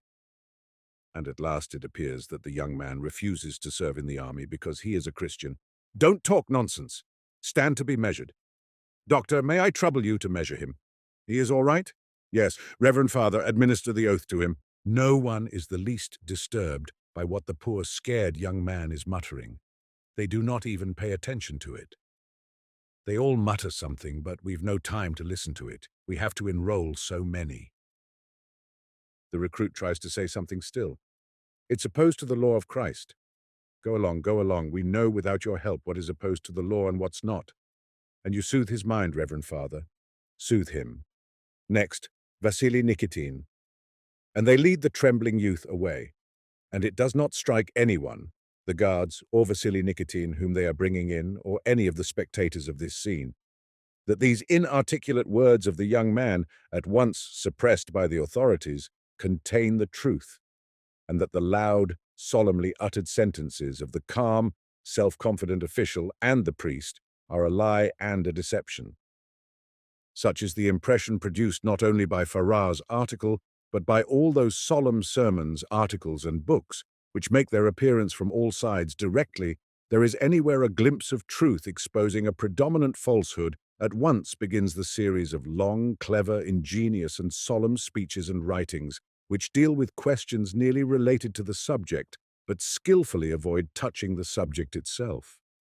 That is the essence of the fifth and most effective means of getting out of the contradictions in which church Christianity has placed itself by professing its faith in Christ's teaching in words, while it denies it in its life and teaches people to do the same. Those who justify themselves by the first method, directly, crudely asserting that Christ sanctioned violence, wars, and murder, repudiate Christ's doctrine directly. Those who find their defense in the second, the third, or the fourth method are confused and can easily be convicted of error. But this last class, who do not argue, who do not condescend to argue about it, but take shelter behind their own grandeur and make a show of all this having been decided by them, or at least by someone long ago, and no longer offering a possibility of doubt to anyone, they seem safe from attack, and will be beyond attack till men come to realize that they are under the narcotic influence exerted on them by governments and churches, and are no longer affected by it. Such was the attitude of the spiritual critics, those professing faith in Christ, to my book, and their attitude could not have been different. They are bound to take up this attitude by the contradictory position in which they find themselves between belief in the divinity of their master and disbelief in his clearest utterances. And they want to escape from this contradiction, so that one cannot expect from them free discussion of the very essence of the question, that is, of the change in men's life which must result from applying Christ's teaching to the existing order of the world. Such free discussion I only expected from worldly, free-thinking critics who are not bound to Christ's teaching in any way, and can therefore take an independent view of it. I had anticipated that free-thinking writers would look at Christ, not merely like the churchman, as the founder of a religion of personal salvation, but, to express it in their language, as a reformer who laid down new principles of life and destroyed the old, and whose reforms are not yet complete, but are still in progress even now. Such a view of Christ and his teaching follows from my book. But to my astonishment, out of the great number of critics of my book, there was not one, either Russian or foreign, who treated the subject from the side from which it was approached in the book, that is, who criticized Christ's doctrines as philosophical, moral, and social principles, to use their scientific expressions. This was not done in a single criticism, the free-thinking Russian critics taking my book as though its whole contents could be reduced to non-resistance to evil, and understanding the doctrine of non-resistance to evil itself, no doubt for greater convenience in refuting it, as though it would prohibit every kind of conflict with evil, fell vehemently upon this doctrine, and for some years past have been very successfully proving that Christ's teaching is mistaken insofar as it forbids resistance to evil. Their refutations of this hypothetical doctrine of Christ were all the more successful since they knew beforehand that their arguments could not be contested or corrected, for the censorship, not having passed the book, did not pass articles in its defense. It is a remarkable thing that among us, where one cannot say a word about the Holy Scriptures without the prohibition of the censorship, for some years past there have been in all the journals constant attacks and criticisms on the command of Christ simply and directly stated in Matthew volume 39. The Russian advanced critics, obviously unaware of all that has been done to elucidate the question of non-resistance, and sometimes even imagining apparently that the rule of non-resistance to evil had been invented by me personally, fell foul of the very idea of it. They opposed it and attacked it, and advancing with great heat arguments which had long ago been analyzed and refuted from every point of view, they demonstrated that a man ought invariably to defend with violence all the injured and oppressed, and that thus the doctrine of non-resistance to evil is an immoral doctrine. To all Russian critics, the whole import of Christ's command seemed reducible to the fact that it would hinder them from the active opposition to evil to which they are accustomed, so that the principle of non-resistance to evil by force has been attacked by two opposing camps. The conservatives, because this principle would hinder their activity in resistance to evil as applied to the revolutionists in persecution and punishment of them. The revolutionists, too, because this principle would hinder their resistance to evil as applied to the conservatives and the overthrowing of them. The conservatives were indignant at the doctrine of non-resistance to evil by force, hindering the energetic destruction of the revolutionary elements, which may ruin the national prosperity. The revolutionists were indignant at the doctrine of non-resistance to evil by force, hindering the overthrow of the conservatives, who are ruining the national prosperity. It is worthy of remark in this connection that the revolutionists have attacked the principle of non-resistance to evil by force, in spite of the fact that it is the greatest terror and danger for every despotism. For ever since the beginning of the world, the use of violence of every kind, from the Inquisition to the Schlüsselburg fortress, has rested and still rests on the opposite principle of the necessity of resisting evil by force. Besides this, the Russian critics have pointed out the fact that the application of the command of non-resistance to practical life would turn mankind aside out of the path of civilization along which it is moving. The path of civilization on which mankind in Europe is moving is, in their opinion, the one along which all mankind ought always to move. So much for the general character of the Russian critics. Foreign critics started from the same premises, but their discussions of my book were somewhat different from those of Russian critics, not only in being less bitter and in showing more culture, but even in the subject matter. In discussing my book and the gospel teaching generally, as it is expressed in the Sermon on the Mount, the foreign critics maintained that such doctrine is not peculiarly Christian. Christian doctrine is either Catholicism or Protestantism, according to their views. The teaching of the Sermon on the Mount is only a string of very pretty, impracticable dreams, du charmant docteur, as Reran says, fit for the simple and half-savage inhabitants of Galilee who lived 1800 years ago, and for the half-savage Russian peasants, Sutaev and Bondarev, and the Russian mystic Tolstoy, but not at all consistent with a high degree of European culture. The foreign free-thinking critics have tried, in a delicate manner, without being offensive to me, to give the impression that my conviction that mankind could be guided by such a naive doctrine as that of the Sermon on the Mount proceeds from two causes, that such a conviction is partly due to my want of knowledge, my ignorance of history, my ignorance of all the vain attempts to apply the principles of the Sermon on the Mount to life, which have been made in history and have led to nothing, and partly it is due to my failing to appreciate the full value of the lofty civilization to which mankind has attained at present, with its Krupp cannons, smokeless powder, colonization of Africa, Irish coercion bill, parliamentary government, journalism, strikes, and the Eiffel Tower. So wrote de Vogüé and Leroy Beaulieu and Matthew Arnold. So wrote the American author Savage and Ingersoll, the popular free-thinking American preacher, and many others. Christ's teaching is no use because it is inconsistent with our industrial age, says Ingersoll naively, expressing in this utterance with perfect directness and simplicity the exact notion of Christ's teaching held by persons of refinement and culture of our times. The teaching is no use for our industrial age, precisely as though the existence of this industrial age were a sacred fact which ought not to and could not be changed. It is just as though drunkards, when advised how they could be brought to habits of sobriety, should answer that the advice is incompatible with their habit of taking alcohol. The arguments of all the free-thinking critics, Russian and foreign alike, different as they may be in tone and manner of presentation, all amount essentially to the same strange misapprehension, namely that Christ's teaching, one of the consequences of which is non-resistance to evil, is of no use to us because it requires a change of our life. Christ's teaching is useless because if it were carried into practice, life could not go on as at present, We must add, if we have begun by living sinfully, as we do live and are accustomed to live. Not only is the question of non-resistance to evil not discussed, the very mention of the fact that the duty of non-resistance enters into Christ's teaching is regarded as satisfactory proof of the impracticability of the whole teaching. Meanwhile, one would have thought it was necessary to point out at least some kind of solution of the following question, since it is at the root of almost everything that interests us.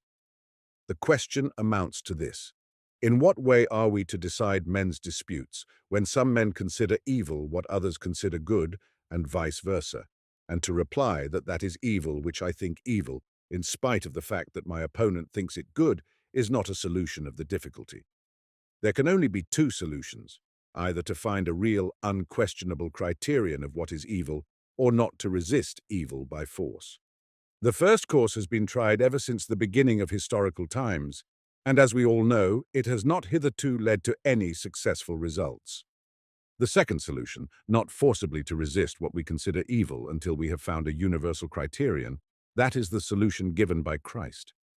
We may consider the answer given by Christ unsatisfactory. We may replace it by another and better, by finding a criterion by which evil could be defined for all men unanimously and simultaneously. We may simply, like savage nations, not recognize the existence of the question, but we cannot treat the question as the learned critics of Christianity do. They pretend either that no such question exists at all, or that the question is solved by granting to certain persons or assemblies of persons the right to define evil and to resist it by force.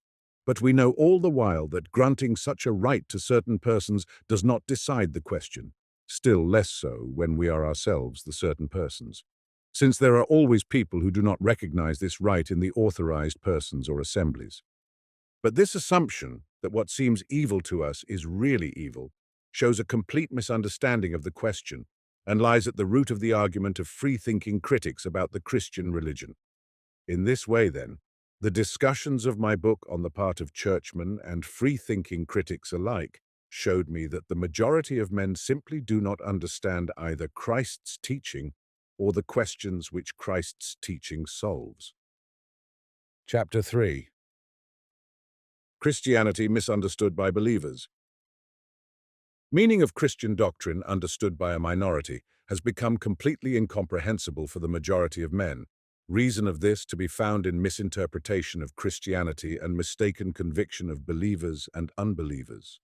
Alike that they understand it, the meaning of Christianity obscured for believers by the Church, the first appearance of Christ's teaching, its essence and difference from heathen religions, Christianity not fully comprehended at the beginning, became more and more clear to those who accepted it from its correspondence with truth. Simultaneously with this arose the claim to possession of the authentic meaning of the doctrine. Based on the miraculous nature of its transmission, assembly of disciples as described in the Acts, the authoritative claim to the sole possession of the true meaning of Christ's teaching, supported by miraculous evidence, has led by logical development to the creeds of the churches. A church could not be founded by Christ. Definitions of a church according to the catechisms. The churches have always been several in number and hostile to one another. What is heresy? The work of G. Arnold on heresies. Heresies, the manifestations of progress in the churches. Churches cause dissension among men and are always hostile to Christianity. Account of the work. Done by the Russian Church, Matthew the 5th. 23. The Sermon on the Mount or the Creed. The Orthodox Church conceals from the people the true meaning of Christianity. The same thing is done by the other churches. All the external conditions of modern life are such as to destroy the doctrine of the Church, and therefore the churches use every effort to support their doctrines.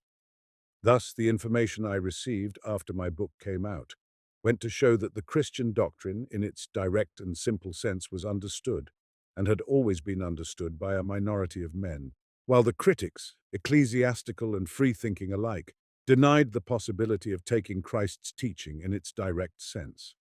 All this convinced me that while on one hand the true understanding of this doctrine had never been lost to a minority but had been established more and more clearly, on the other hand the meaning of it had been more and more obscured for the majority, so that at last such a depth of obscurity has been reached that men do not take in their direct sense even the simplest precepts. expressed in the simplest words, in the gospel. Christ's teaching is not generally understood in its true, simple, and direct sense even in these days, when the light of the gospel has penetrated even to the darkest recesses of human consciousness. When, in the words of Christ, that which was spoken in the ear is proclaimed from the housetops. And when the gospel is influencing every side of human life, domestic, economic, civic, legislative, and international. This lack of true understanding of Christ's words at such a time would be inexplicable if there were not causes to account for it.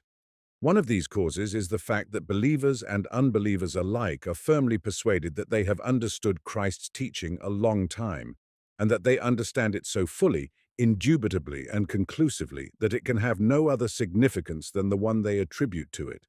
And the reason of this conviction is that the false interpretation and consequent misapprehension of the gospel is an error of such long standing.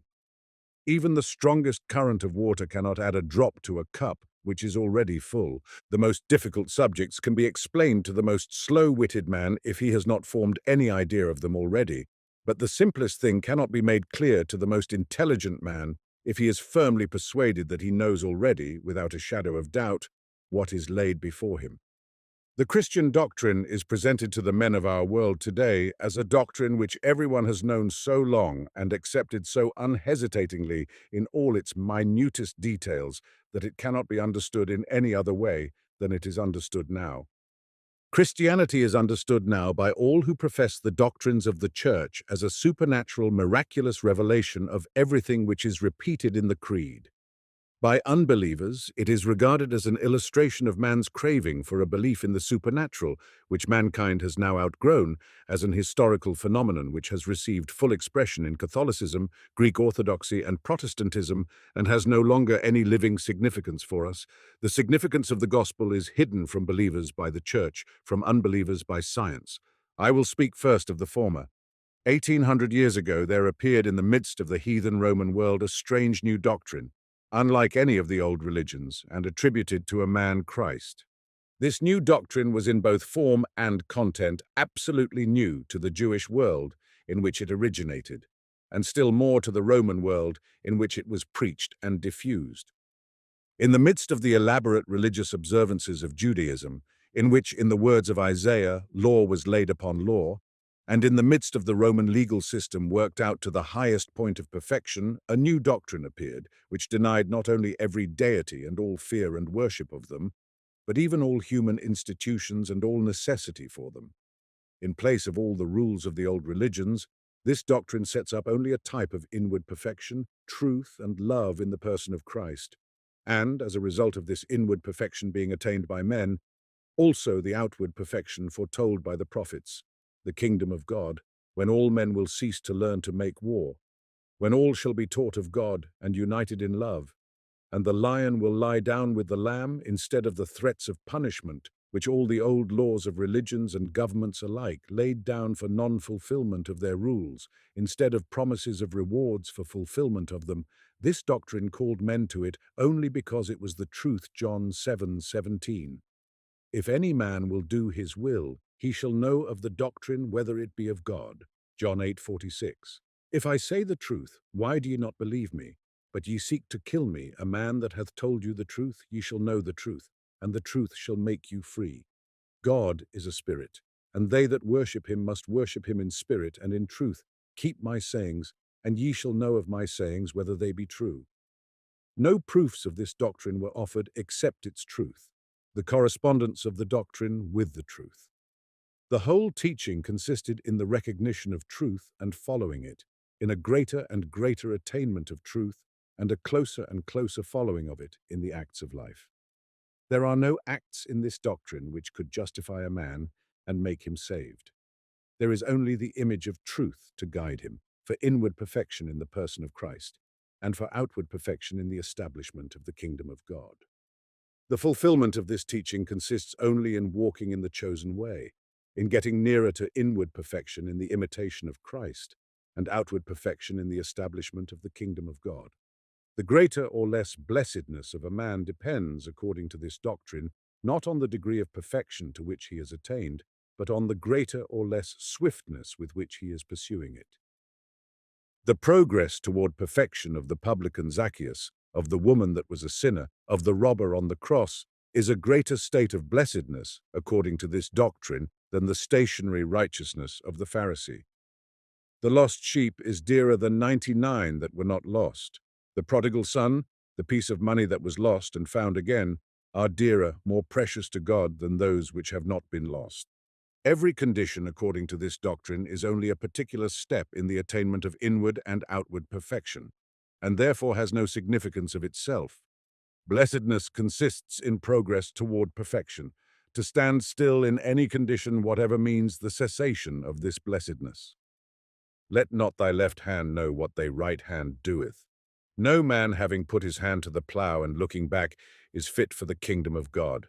Rejoice not that the spirits are subject to you, but seek rather that your names be written in heaven.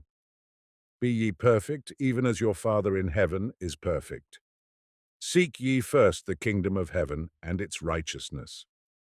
The fulfillment of this precept is only to be found in uninterrupted progress toward the attainment of ever higher truth, toward establishing more and more firmly an ever greater love within oneself, and establishing more and more widely the kingdom of God outside oneself.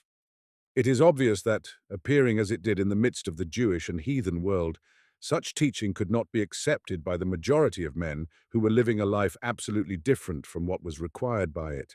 It is obvious, too, that even for those by whom it was accepted, it was so absolutely opposed to all their old views that it could not be comprehensible in its full significance. It has been only by a succession of misunderstandings, errors, partial explanations, and the corrections and additions of generations that the meaning of the Christian doctrine has grown continually more and more clear to men.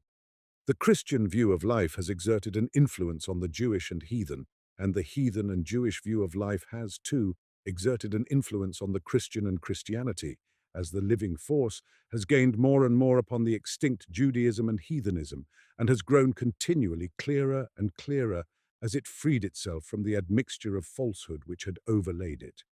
Men went further and further in the attainment of the meaning of Christianity, and realized it more and more in life.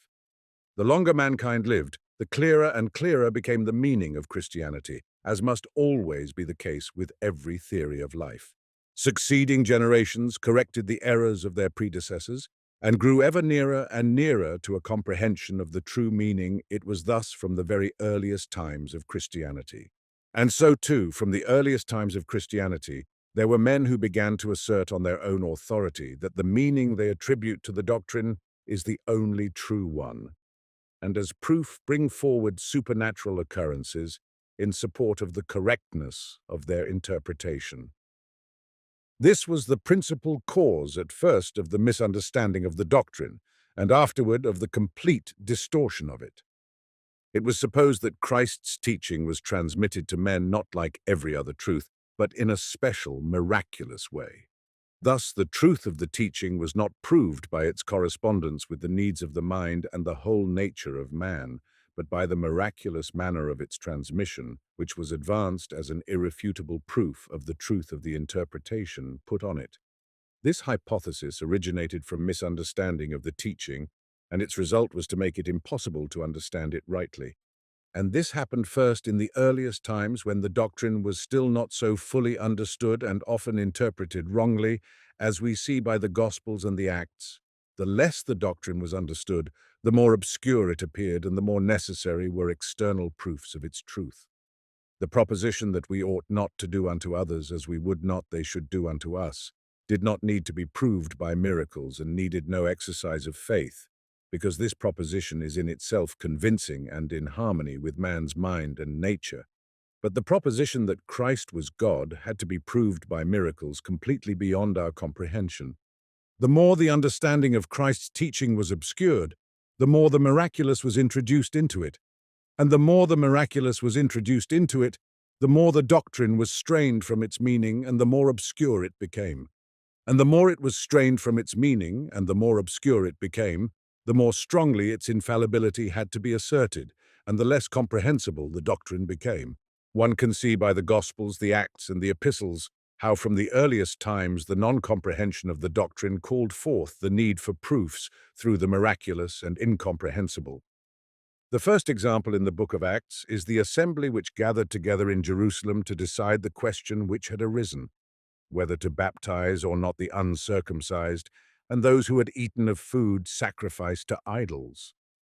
The very fact of this question being raised showed that those who discussed it did not understand the teaching of Christ, who rejected all outward observances, ablutions, purifications, fasts, and Sabbaths, it was plainly said, not that which goeth into a man's mouth, but that which cometh out of a man's mouth defileth him, and therefore the question of baptizing the uncircumcised could only have arisen among men who, though they loved their master and dimly felt the grandeur of his teaching, still did not understand the teaching itself very clearly.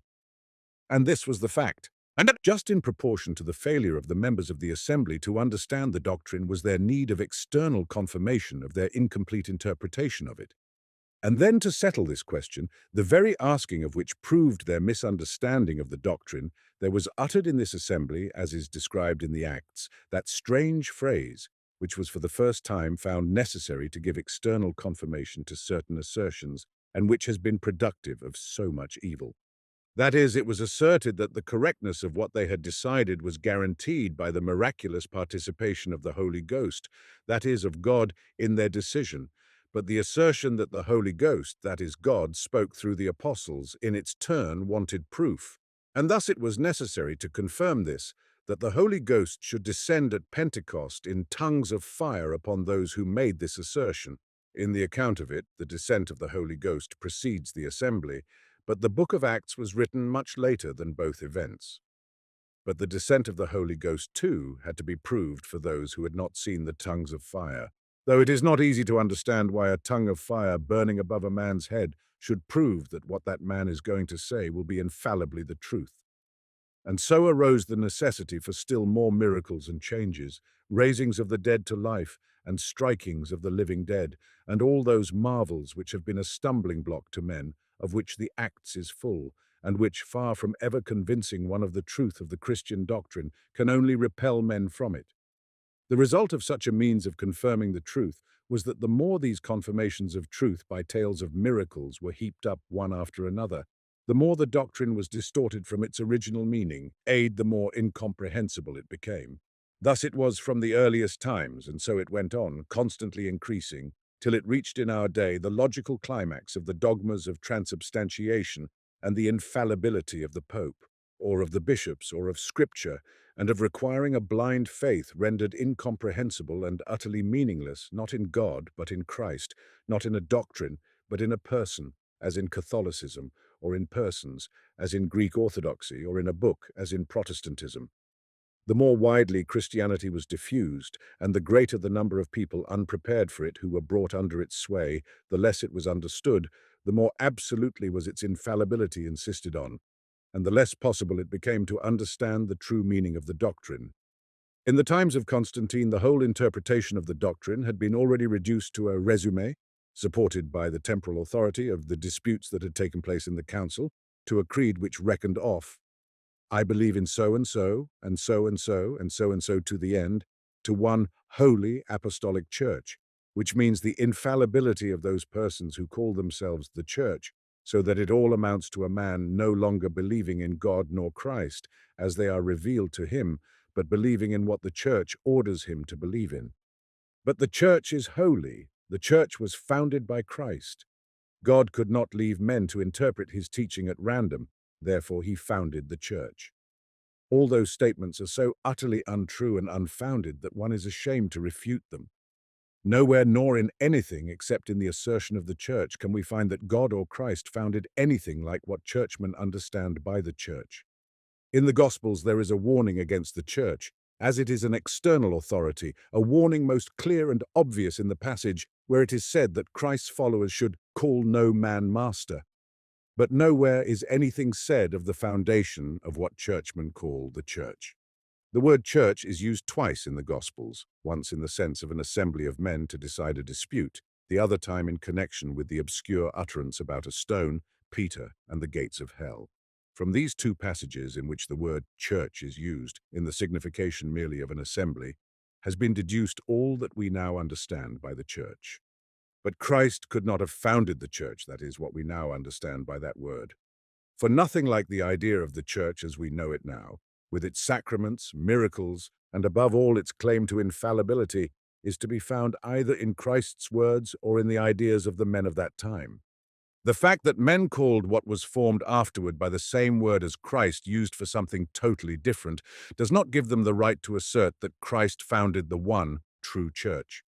Besides, if Christ had really founded such an institution as the Church for the foundation of all his teaching and the whole faith, he would certainly have described this institution clearly and definitely, and would have given the only true Church, besides tales of miracles, which are used to support every kind of superstition, some tokens so unmistakable that no doubt of its genuineness could ever have arisen, but nothing of the sort was done by him. And there have been, and still are, different institutions, each calling itself the true church. The Catholic Catechism says, «L'Église est la société des fidèles établie par notre Seigneur Jésus-Christ, répandue sur toute la terre et soumise à l'autorité des pasteurs légitimes, principalement notre Saint Père le Pape.» See footnote, understanding by the words pasteurs légitimes, an association of men having the Pope at its head and consisting of certain individuals bound together by a certain organization. Footnote. The Church is the society of the faithful, established by our Lord Jesus Christ, spread over the whole earth, and subject to the authority of its lawful pastors, and chief of them our Holy Father the Pope. The Greek Orthodox Catechism says, "The Church is a society founded upon earth by Jesus Christ, which is united into one whole by one divine doctrine and by sacraments, under the rule and guidance of a priesthood appointed by God," meaning by the priesthood appointed by God, the Greek Orthodox priesthood, consisting of certain individuals who happen to be in such or such positions.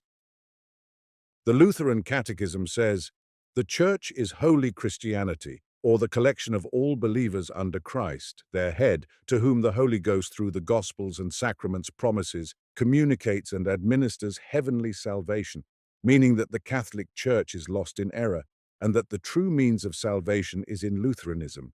For Catholics, the Church of God coincides with the Roman priesthood and the Pope.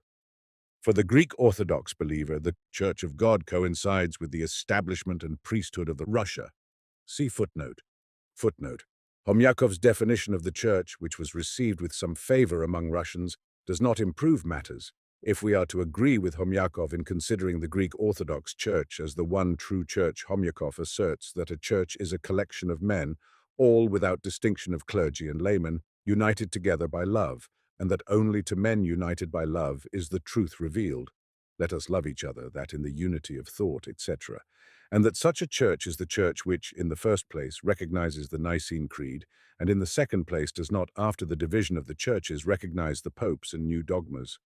But with such a definition of the Church, there is still more difficulty in reconciling, as Homyakov tries to do, the Church united by love with the Church that recognizes the Nicene Creed and the doctrine of Photius, so that Homyakov's assertion that this Church united by love and consequently holy is the same Church as the Greek Orthodox priesthood profess faith in is even more arbitrary than the assertions of the Catholics or the Orthodox.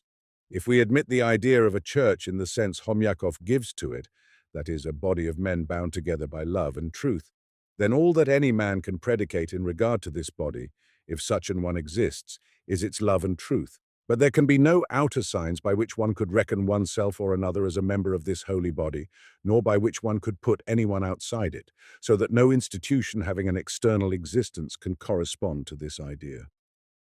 For Lutherans, the Church of God coincides with a body of men who recognize the authority of the Bible and Luther's catechism.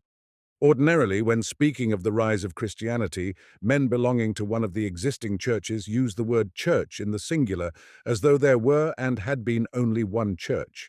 But this is absolutely incorrect. The church, as an institution which asserted that it possessed infallible truth, did not make its appearance singly. There were at least two churches directly this claim was made. While believers were agreed among themselves and the body was one, it had no need to declare itself as a church.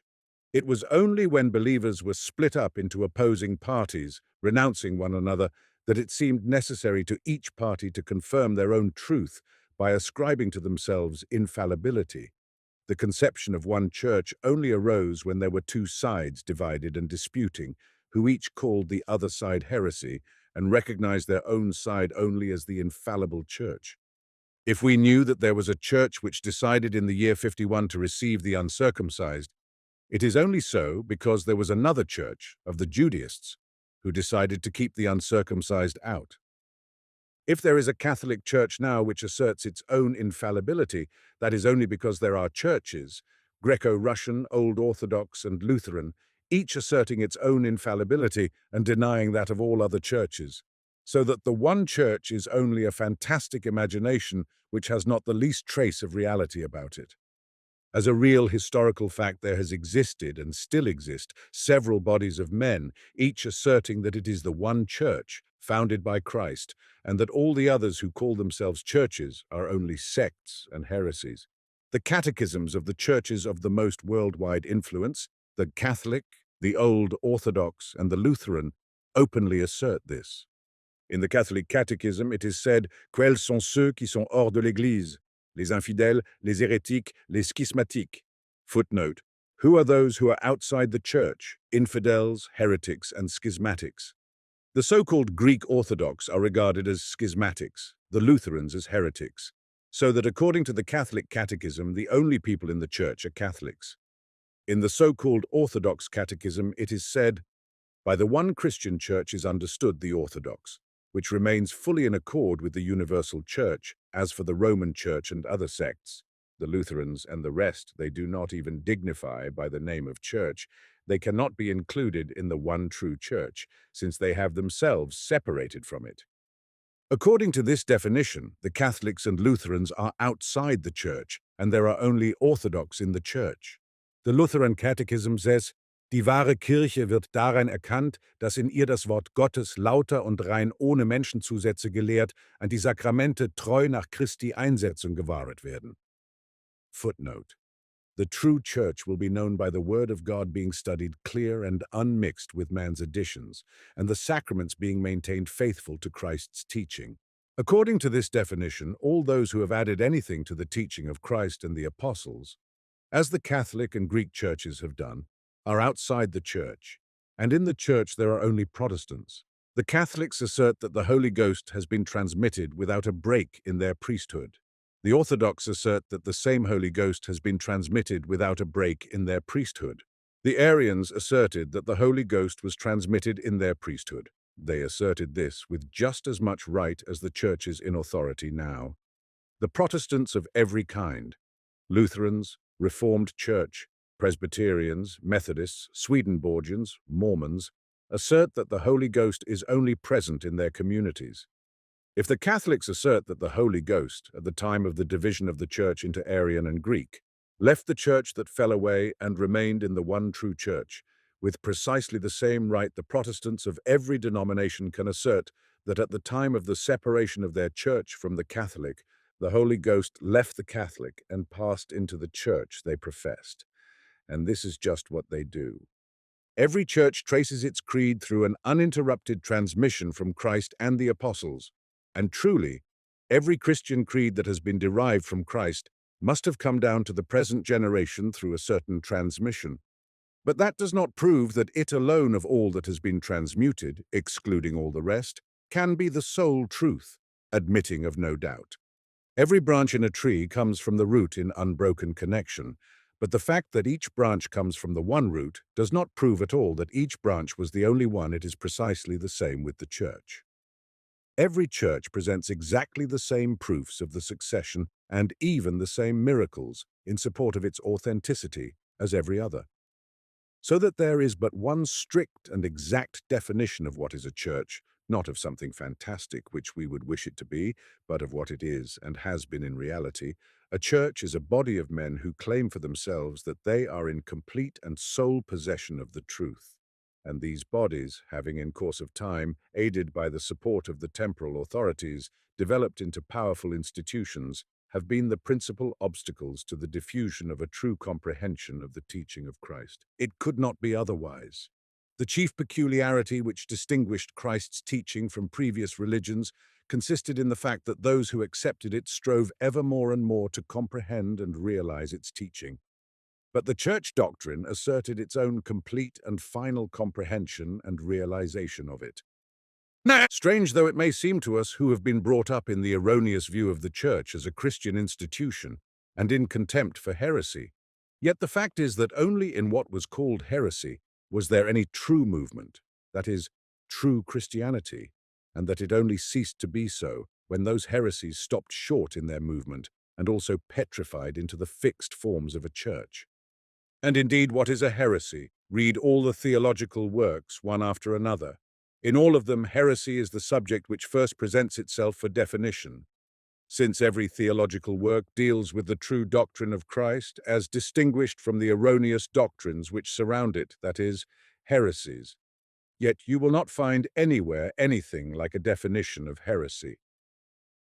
The treatment of this subject by the learned historian of Christianity, A. de Pressensé, in his Histoire du dogme, Paris 1869, under the heading Ubi Christus, ibi Ecclesia, may serve as an illustration of the complete absence of anything like a definition of what is understood by the word heresy. Here is what he says in his introduction, page 3. Je sais que l'on nous conteste le droit de qualifier ainsi, that is to call heresy, les tendances qui furent si vivement combattues par les premiers pères. La désignation même d'hérésie semble une atteinte portée à la liberté de conscience et de pensée. Nous ne pouvons partager ce scrupule, car il n'irait à rien moins qu'à enlever au christianisme tout caractère distinctif. See footnote. Footnote. I know that our right to qualify thus the tendencies which were so actively opposed by the early fathers is contested. The very use of the word heresy seems an attack upon liberty of conscience and thought. We cannot share this scruple, for it would amount to nothing less than depriving Christianity of all distinctive character.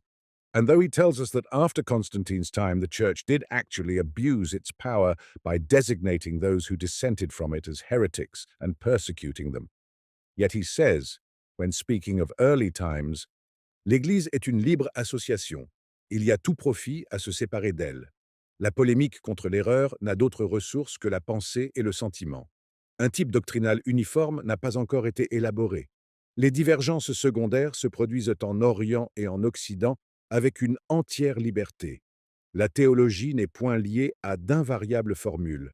Si au sein de cette diversité apparaît un fond commun de croyances, n'est-on pas en droit d'y voir non pas un système formulé et composé par les représentants d'une autorité d'école, mais la foi elle-même dont son instinct le plus sûr et sa manifestation la plus spontanée?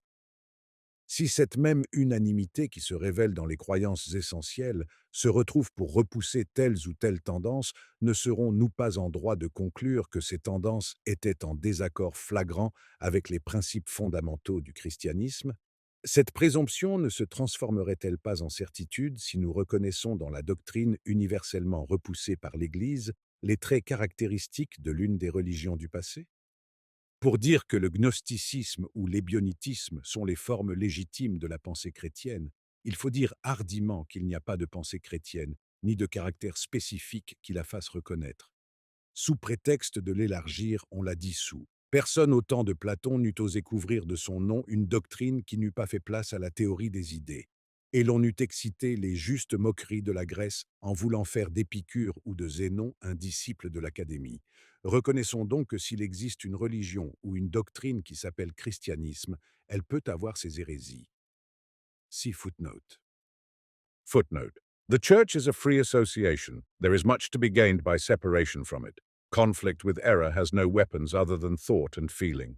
One uniform type of doctrine has not yet been elaborated. Divergencies in secondary matters arise freely in East and West. Theology is not wedded to invariable formulas. If in the midst of this diversity a mass of beliefs common to all is apparent, is one not justified in seeing in it not a formulated system framed by the representatives of pedantic authority, but faith itself in its surest instinct and its most spontaneous manifestation?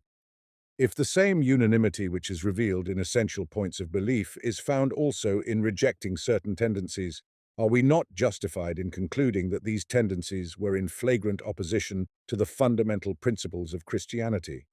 And will not this presumption be transformed into certainty if we recognize in the doctrine universally rejected by the Church the characteristic features of one of the religions of the past? To say that Gnosticism or Ebionitism are legitimate forms of Christian thought, one must boldly deny the existence of Christian thought at all, or any specific character by which it could be recognized. While ostensibly widening its realm, one undermines it. No one in the time of Plato would have ventured to give his name to a doctrine in which the theory of ideas had no place, and one would deservedly have excited the ridicule of Greece by trying to pass off Epicurus or Zeno as a disciple of the Academy. Let us recognize then that if a religion or a doctrine exists which is called Christianity, it may have its heresies. The author's whole argument amounts to this, that every opinion which differs from the code of dogmas we believe in at a given time is heresy. But of course, at any given time and place, men always believe in something or other, and this belief in something, indefinite at any place at some time, cannot be a criterion of truth. It all amounts to this. Since ubi Christus ibi ecclesia then, Christus is where we are. Every so-called heresy regarding as it does its own creed as the truth can just as easily find in church history a series of illustrations of its own creed, can use all Pressense's arguments on its own behalf, and can call its own creed the one truly Christian creed, and that is just what all heresies do and have always done. The only definition of heresy, the Greek word, means apart, is this: the name given by a body of men to any opinion which rejects a part of the creed professed by that body. The more frequent meaning, more often ascribed to the word heresy, is that of an opinion which rejects the church doctrine founded and supported by the temporal authorities.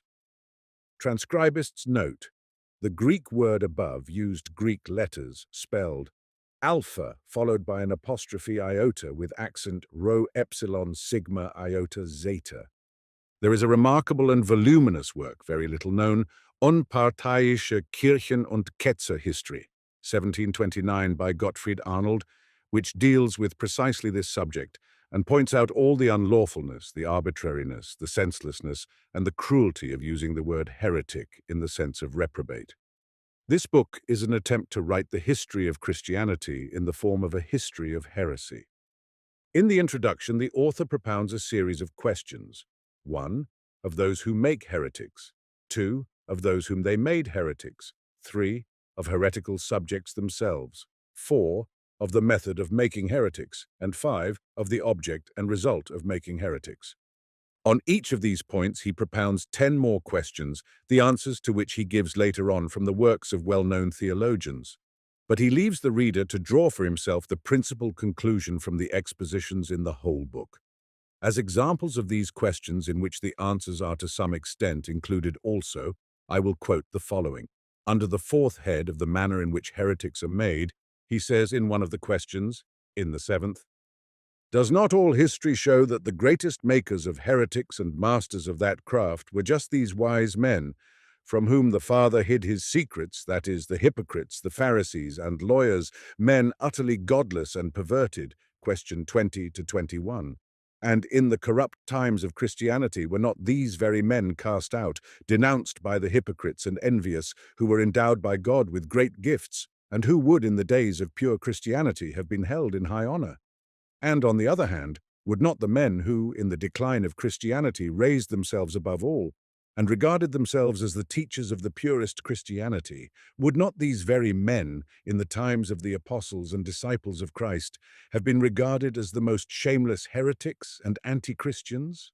He expounds, among other things in these questions, the theory that any verbal expression of faith, such as was demanded by the Church, and the departure from which was reckoned as heresy, could never fully cover the exact religious ideas of a believer, and that therefore the demand for an expression of faith in certain words was ever productive of heresy.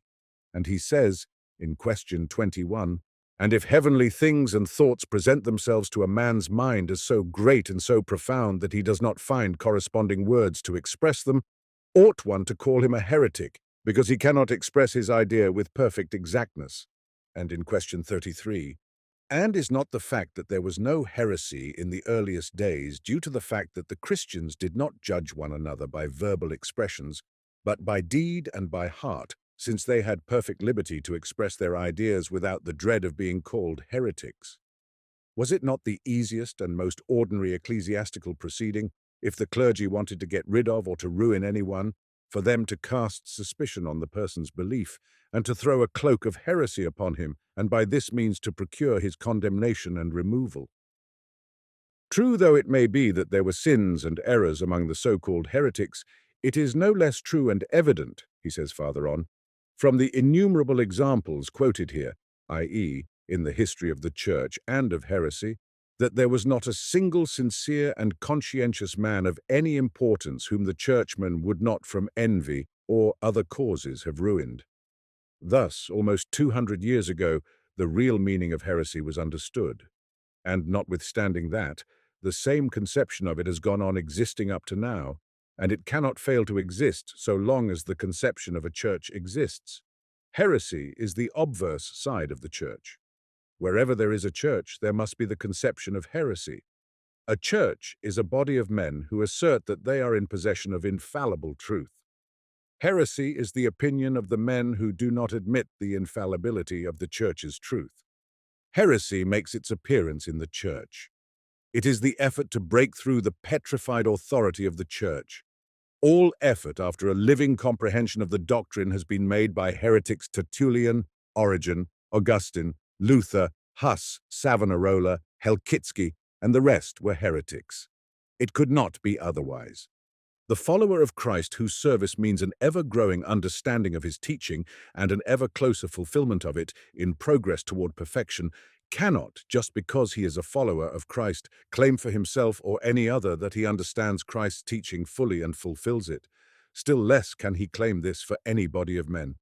To whatever degree of understanding and perfection the follower of Christ may have attained, he always feels the insufficiency of his understanding and fulfillment of it, and is always striving toward a fuller understanding and fulfillment. And therefore to assert of oneself, or of any body of men, that one is or they are in possession of perfect understanding and fulfillment of Christ's word, is to renounce the very spirit of Christ's teaching. Strange as it may seem, the churches as churches have always been, and cannot but be, institutions not only alien in spirit to Christ's teaching, but even directly antagonistic to it. With good reason, Voltaire calls the Church l'infâme. With good reason have all or almost all so-called sects of Christians recognized the Church as the Scarlet Woman foretold in the Apocalypse. With good reason is the history of the Church, the history of the greatest cruelties and horrors. The churches as churches are not, as many people suppose, institutions which have Christian principles for their basis, even though they may have strayed a little away from the straight path. The churches, as bodies which assert their own infallibility, are institutions opposed to Christianity. There is not only nothing in common between the churches as such and Christianity, except the name, but they represent two principles fundamentally opposed and antagonistic to one another. One represents pride, violence, self-assertion, stagnation, and death. The other meekness, penitence, humility, progress, and life. We cannot serve these two masters. We have to choose between them.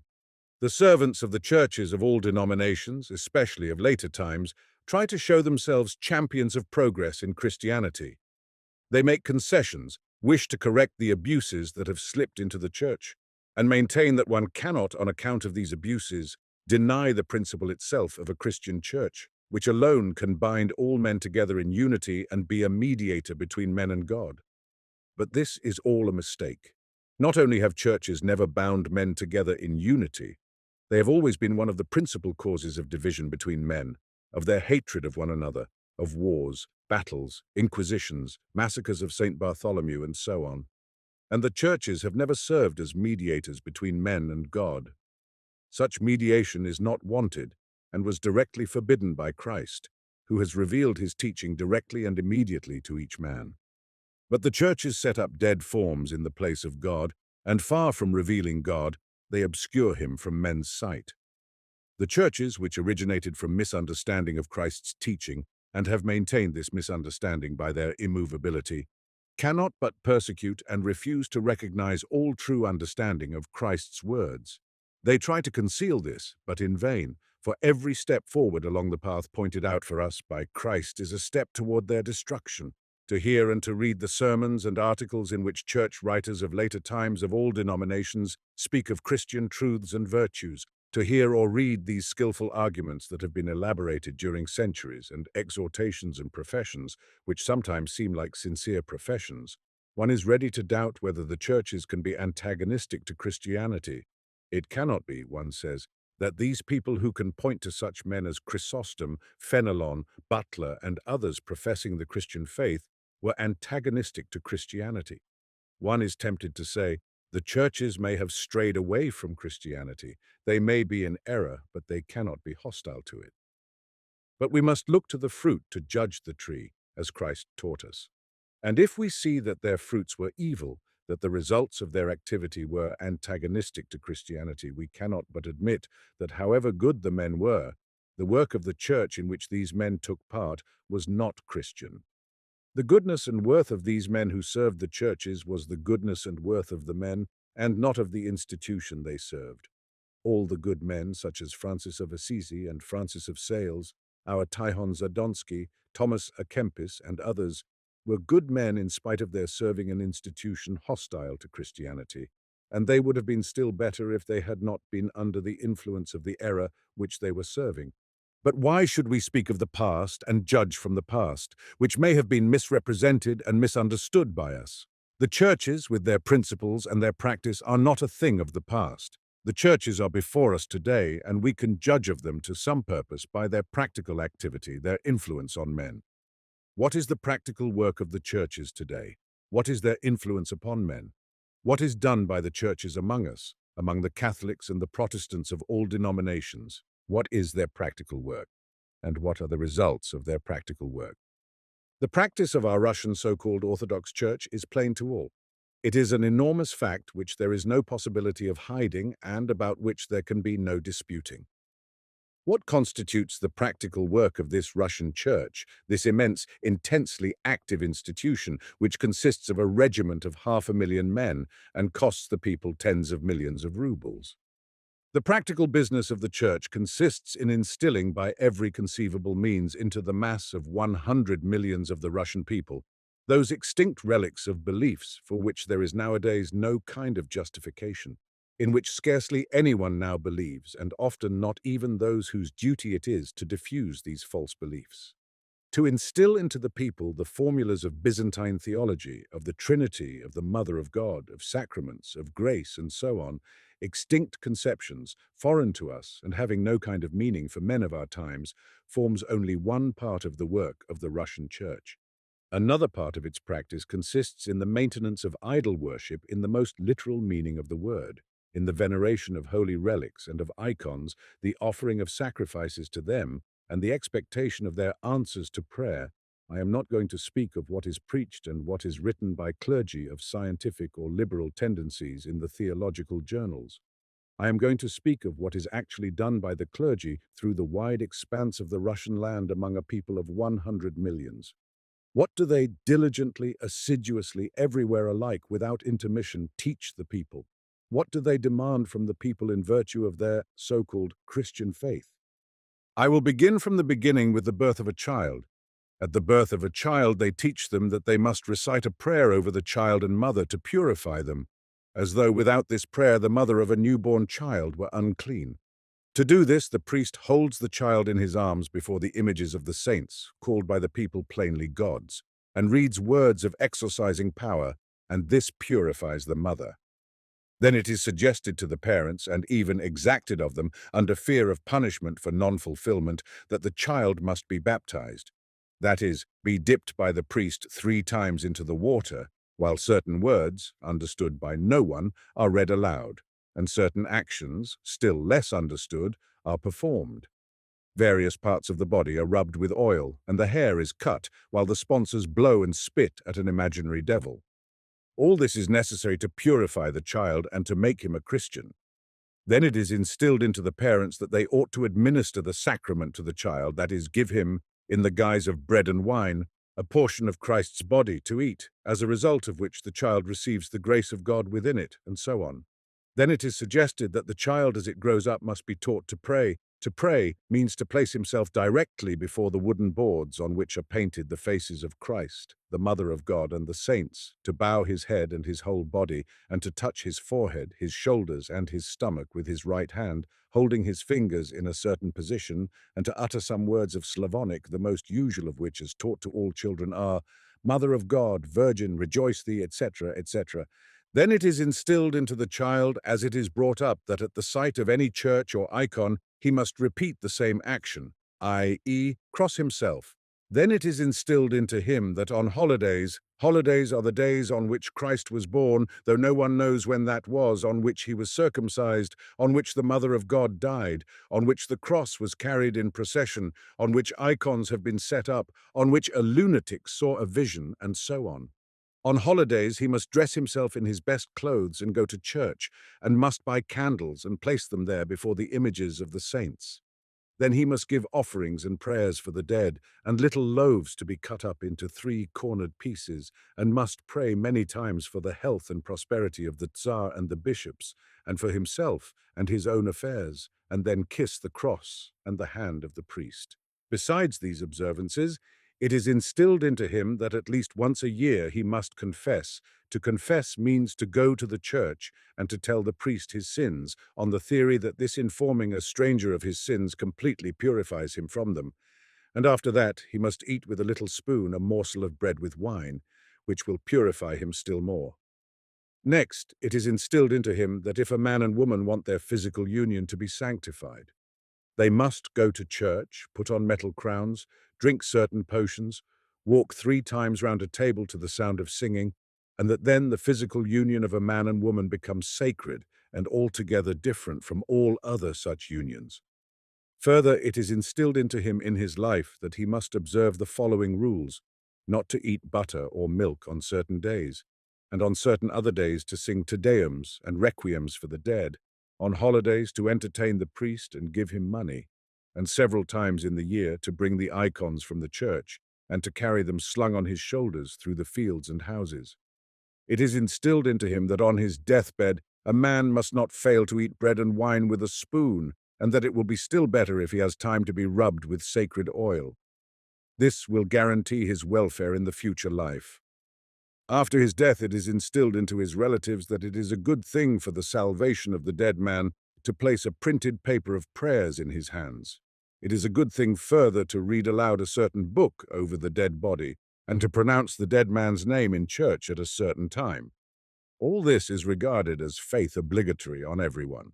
But if anyone wants to take particular care of his soul, then according to this faith, he is instructed that the greatest security of the salvation of the soul in the world is attained by offering money to the churches and monasteries and engaging the holy men by this means to pray for him. Entering monasteries too, and kissing relics and miraculous icons are further means of salvation for the soul. According to this faith, icons and relics communicate a special sanctity, power, and grace, and even proximity to these objects, touching them, kissing them, putting candles before them, crawling under them while they are being carried along, are all efficacious for salvation, as well as Te Deums repeated before these holy things. So this, and nothing else, is the faith called Orthodox, that is the actual faith which, under the guise of Christianity, has been with all the forces of the Church, and is now with a special zeal instilled into the people. And let no one say that the Orthodox teachers place the essential part of their teaching in something else, and that all these are only ancient forms, which it is not thought necessary to do away with. That is false. This, and nothing but this, is the faith taught through the whole of Russia by the whole of the Russian clergy, and of late years with a special zeal there is nothing else taught. Something different may be talked of and written of in the capitals, but among the 100 millions of the people this is what is done, this is what is taught, and nothing more. Churchmen may talk of something else, but this is what they teach by every means in their power. All this, and the worship of relics and of icons, has been introduced into works of theology and into the catechisms. Thus they teach it to the people in theory and in practice, using every resource of authority, solemnity, pomp, and violence to impress them. They compel the people, by overawing them, to believe in this and jealously guard this faith from any attempt to free the people from these barbarous superstitions. As I said when I published my book, Christ's teaching and his very words about non-resistance to evil were for many years a subject for ridicule and low jesting in my eyes, and churchmen, far from opposing it, even encouraged this scoffing at sacred things. But try the experiment of saying a disrespectful word about a hideous idol which is carried sacrilegiously about Moscow by drunken men under the name of the icon of the Eversky Virgin, and you will raise a groan of indignation from these same churchmen. All that they preach is an external observance of the rites of idolatry. And let it not be said that the one does not hinder the other, that these ought ye to have done, and not to leave the other undone. All therefore whatsoever they bid you observe, that observe and do, but do not ye after their works, for they say and do not. Matthew 23:23-3. This was spoken of the Pharisees, who fulfilled all the external observances prescribed by the law, and therefore the words, whatsoever they bid you observe, that observe and do, refer to works of mercy and goodness, and the words, do not ye after their works, for they say and do not, refer to their observance of ceremonies and their neglect of good works, and have exactly the opposite meaning to that which the churchmen try to give to the passage, interpreting it as an injunction to observe ceremonies. External observances and the service of truth and goodness are for the most part difficult to combine. The one excludes the other. So it was with the Pharisees, so it is now with church Christians. If a man can be saved by the redemption, by sacraments, and by prayer, then he does not need good works, the Sermon on the Mount, or the Creed. One cannot believe in both, and churchmen have chosen the latter. The Creed is taught and is read as a prayer in the churches, but the Sermon on the Mount is excluded even from the gospel passages read in the churches, so that the congregation never hears it in church, except on those days when the whole of the gospel is read. Indeed, it could not be otherwise. People who believe in a wicked and senseless God, who has cursed the human race and devoted his own Son to sacrifice, and a part of mankind to eternal torment, cannot believe in the God of love.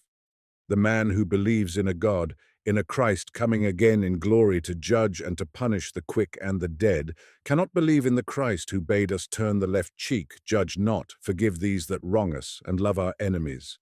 The man who believes in the inspiration of the Old Testament and the sacred character of David, who commanded on his deathbed the murder of an old man who had cursed him, and whom he could not kill himself because he was bound by an oath to him, and the similar atrocities of which the Old Testament is full, cannot believe in the holy love of Christ. The man who believes in the Church's doctrine of the compatibility of warfare and capital punishment with Christianity cannot believe in the brotherhood of all men.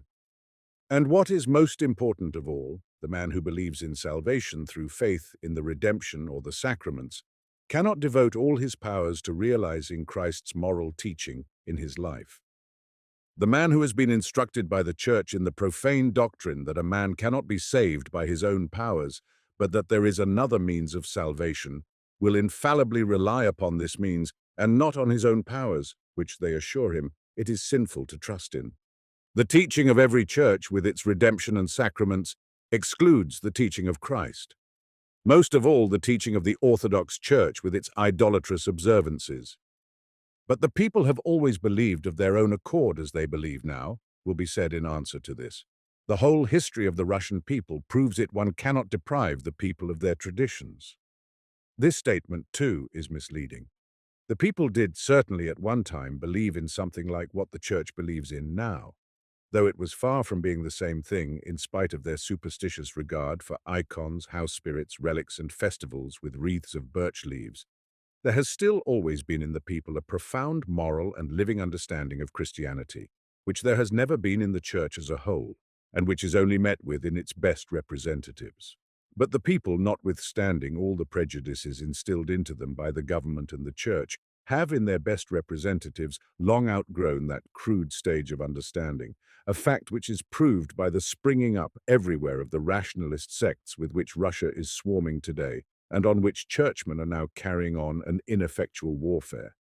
The people are advancing to a consciousness of the moral, living side of Christianity, and then the Church comes forward not borrowing from the people, but zealously instilling into them the petrified formalities of an extinct paganism, and striving to thrust them back again into the darkness from which they are emerging with such effort.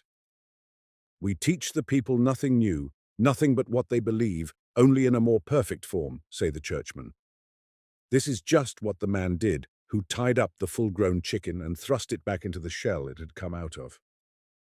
I have often been irritated, though it would be comic if the consequences were not so awful, by observing how men shut one another in a delusion and cannot get out of this magic circle. The first question, the first doubt of a Russian who is beginning to think, is a question about the icons, and still more the miraculous relics.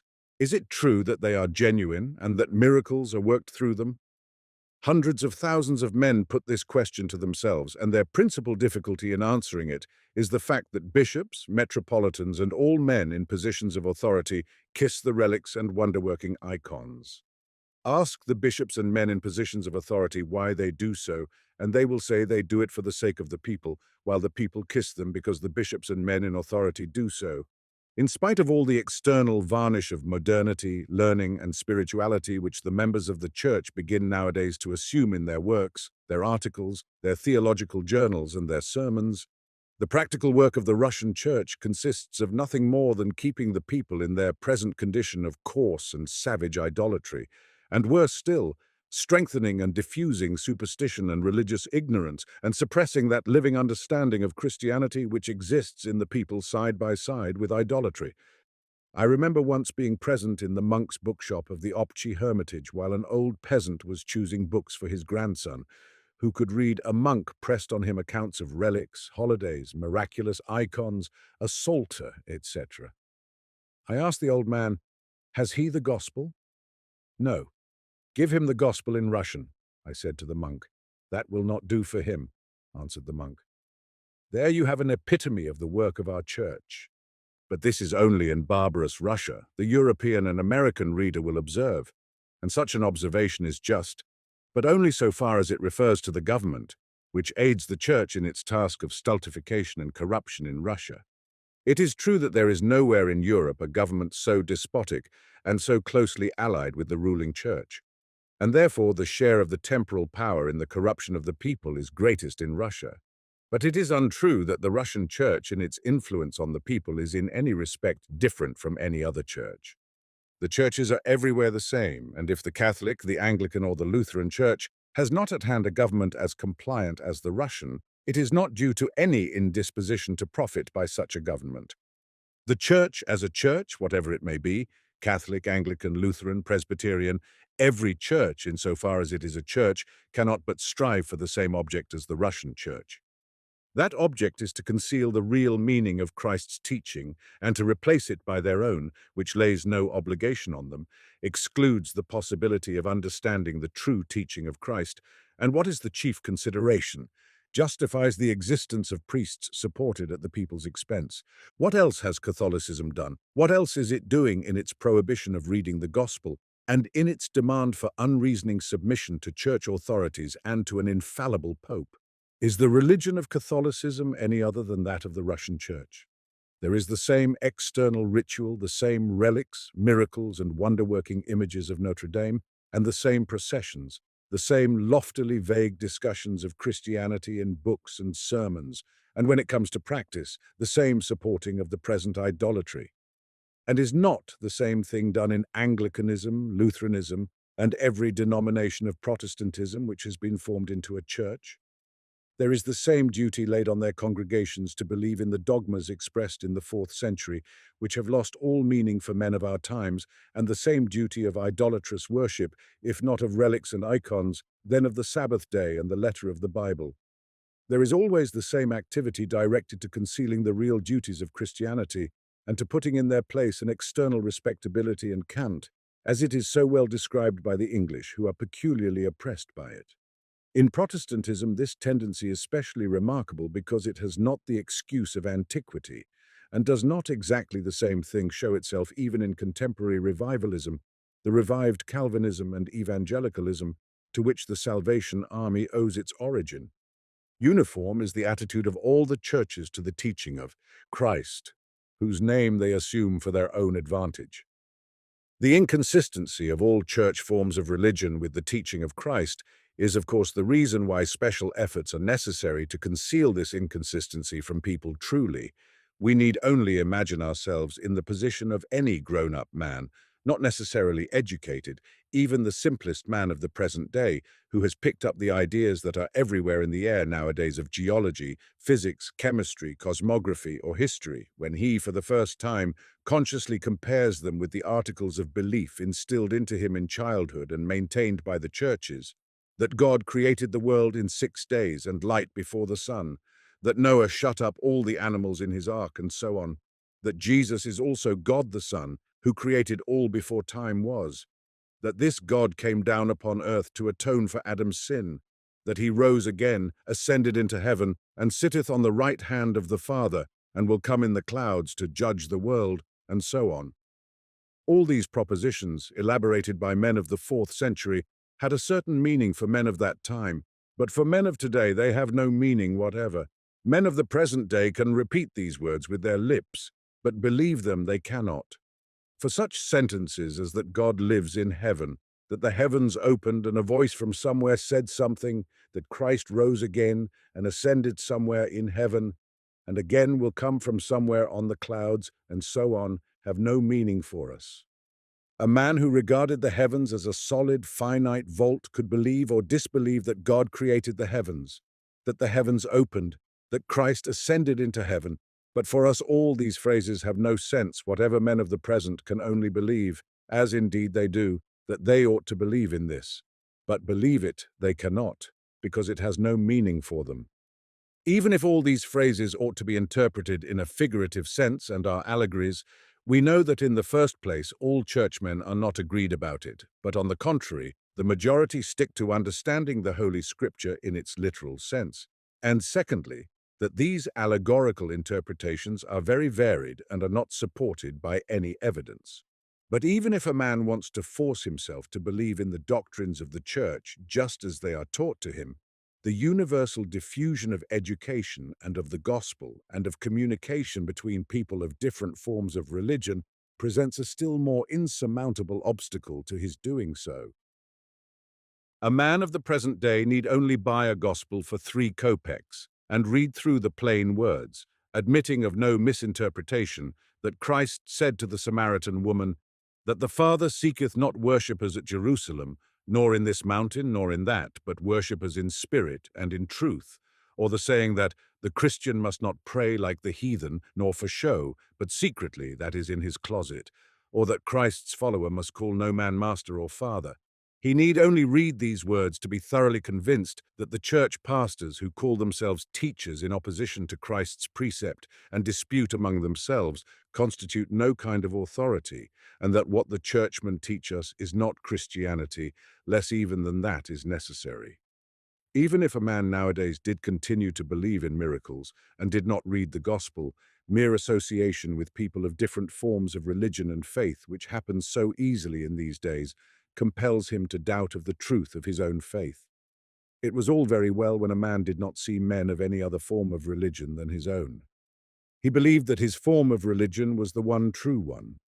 But a thinking man has only to come into contact, as constantly happens in these days, with people, equally good and bad, of different denominations, who condemn each other's beliefs, to doubt of the truth of the belief he professes himself. In these days, only a man who is absolutely ignorant or absolutely indifferent to the vital questions with which religion deals can remain in the faith of the Church. What deceptions and what strenuous efforts the churches must employ to continue, in spite of all these tendencies subversive of the faith, to build churches, to perform masses, to preach, to teach, to convert, and, most of all, to receive for it all immense emoluments, as do all these priests, pastors, incumbents, superintendents, abbots, archdeacons, bishops, and archbishops. They need special supernatural efforts, and the churches do, with ever-increasing intensity and zeal, make such efforts. With us in Russia, besides other means, they employ simple brute force, as there the temporal power is willing to obey the churchmen who refuse an external assent to the faith, and say so openly, are either directly punished or deprived of their rights. Men who strictly keep the external forms of religion are rewarded and given privileges. That is how the Orthodox clergy proceed, but indeed all churches without exception avail themselves of every means for the purpose, one of the most important of which is what is now called hypnotism. Every art, from architecture to poetry, is brought into requisition to work its effect on men's souls and to reduce them to a state of stupefaction, and this effect is constantly produced. This use of hypnotizing influence on men to bring them to a state of stupefaction is especially apparent in the proceedings of the Salvation Army, who employ new practices to which we are unaccustomed: trumpets, drums, songs, flags, costumes, marching, dancing, tears, and dramatic performances. But this only displeases us because these are new practices. Were not the old practices in churches essentially the same, with their special lighting, gold, splendor, candles, choirs, organ, bells, vestments, intoning, etc.? But however powerful this hypnotic influence may be, it is not the chief nor the most pernicious activity of the Church. The chief and most pernicious work of the Church is that which is directed to the deception of children, these very children of whom Christ said, "Woe to him that offendeth one of these little ones." From the very first awakening of the consciousness of the child, they begin to deceive him, to instill into him with the utmost solemnity what they do not themselves believe in, and they continue to instill it into him till the deception has by habit grown into the child's nature. They studiously deceive the child on the most important subject in life, and when the deception has so grown into his life that it would be difficult to uproot it, then they reveal to him the whole world of science and reality, which cannot by any means be reconciled with the beliefs that have been instilled into him, leaving it to him to find his way as best he can out of these contradictions. If one set oneself the task of trying to confuse a man so that he could not think clearly nor free himself from the perplexity of two opposing theories of life which had been instilled into him from childhood, one could not invent any means more effectual than the treatment of every young man educated in our so-called Christian society. It is terrible to think what the churches do to men, but if one imagines oneself in the position of the men who constitute the church, we see they could not act differently. The churches are placed in a dilemma: the Sermon on the Mount or the Nicene Creed. The one excludes the other. If a man sincerely believes in the Sermon on the Mount, the Nicene Creed must inevitably lose all meaning and significance for him and the church and its representatives together with it.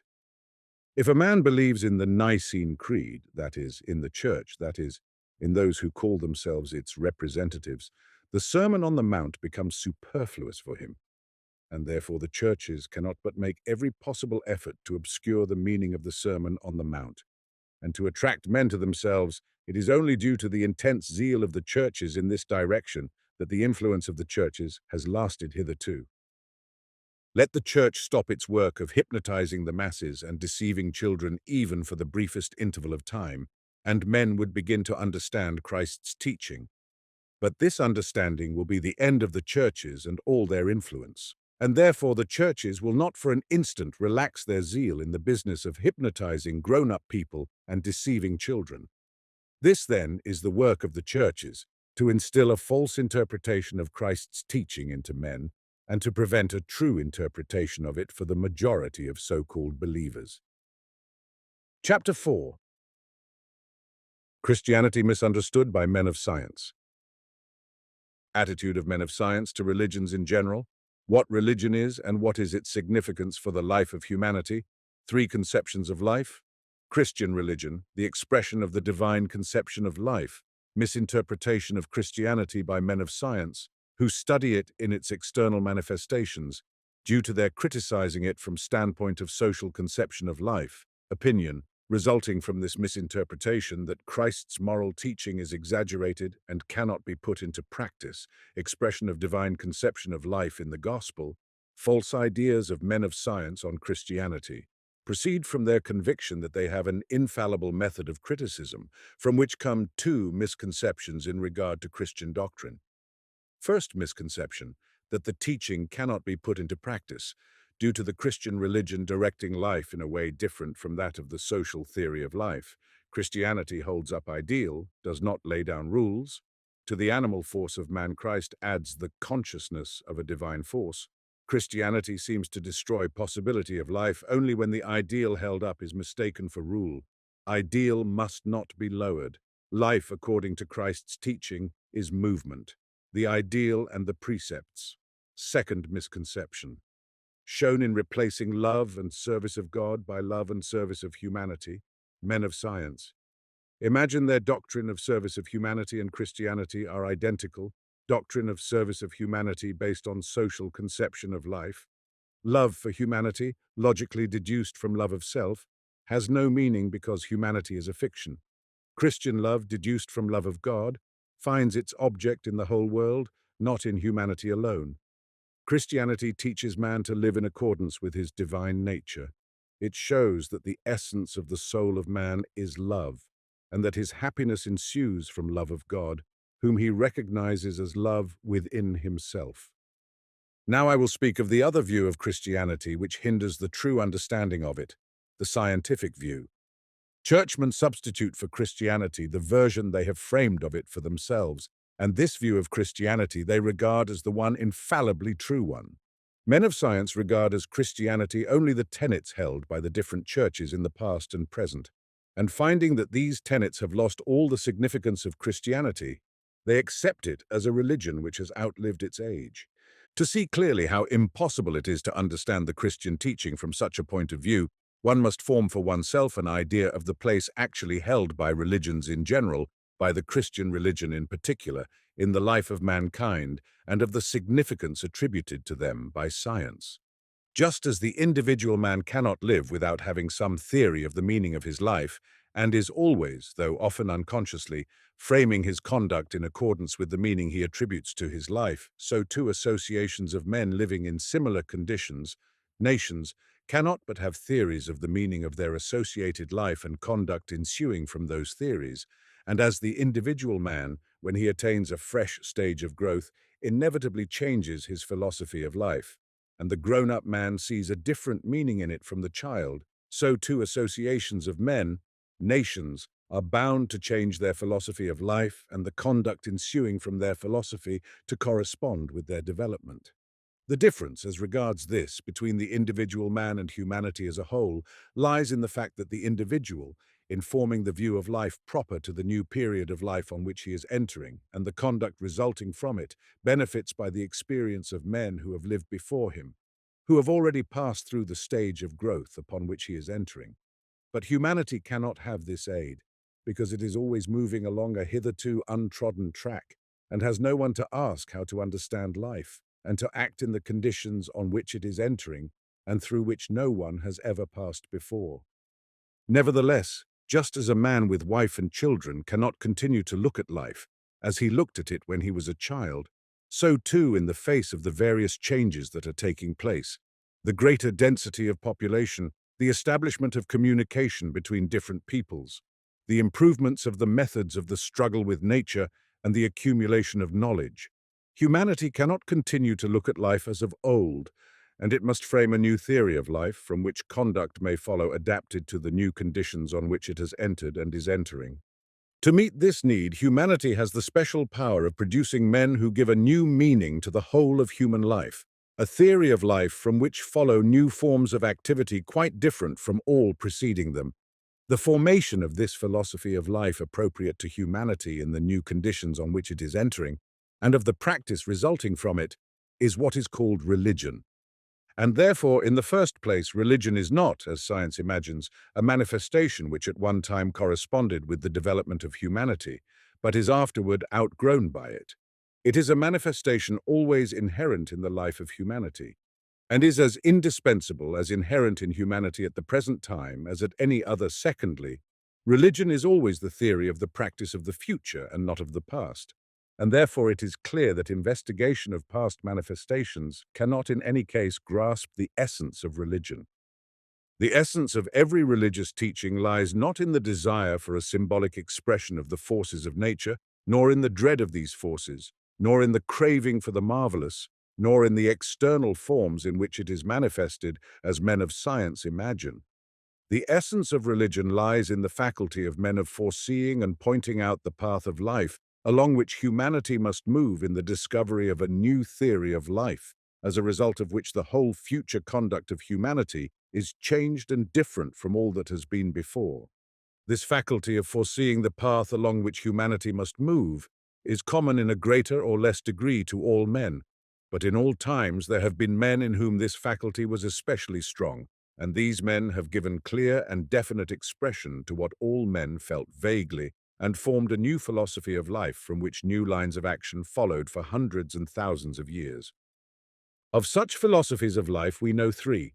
Two have already been passed through by humanity, and the third is that we are passing through now in Christianity. These philosophies of life are three in number, and only three, not because we have arbitrarily brought the various theories of life together under these three heads, but because all men's actions are always based on one of these three views of life, because we cannot view life otherwise than in these three ways. These three views of life are as follows. First, embracing the individual or the animal view of life. Second, embracing the society or the pagan view of life. Third, embracing the whole world or the divine view of life. In the first theory of life, a man's life is limited to his one individuality. The aim of life is the satisfaction of the will of this individuality. In the second theory of life, a man's life is limited not to his own individuality, but to certain societies and classes of individuals, to the tribe, the family, the clan, the nation. The aim of life is limited to the satisfaction of the will of those associations of individuals. In the third theory of life, a man's life is limited not to societies and classes of individuals, but extends to the principle and source of life, to God. These three conceptions of life form the foundation of all the religious that exist or have existed. The savage recognizes life only in himself and his personal desires. His interest in life is concentrated on himself alone. The highest happiness for him is the fullest satisfaction of his desires. The motive power of his life is personal enjoyment. His religion consists in propitiating his deity and in worshipping his gods, whom he imagines as persons living only for their personal aims. The civilized pagan recognizes life not in himself alone, but in societies of men, in the tribe, the clan, the family, the kingdom, and sacrifices his personal good for these societies. The motive power of his life is glory. His religion consists in the exaltation of the glory of those who are allied to him, the founders of his family, his ancestors, his rulers, and in worshipping gods who are exclusively protectors of his clan, his family, his nation, his government. See footnote.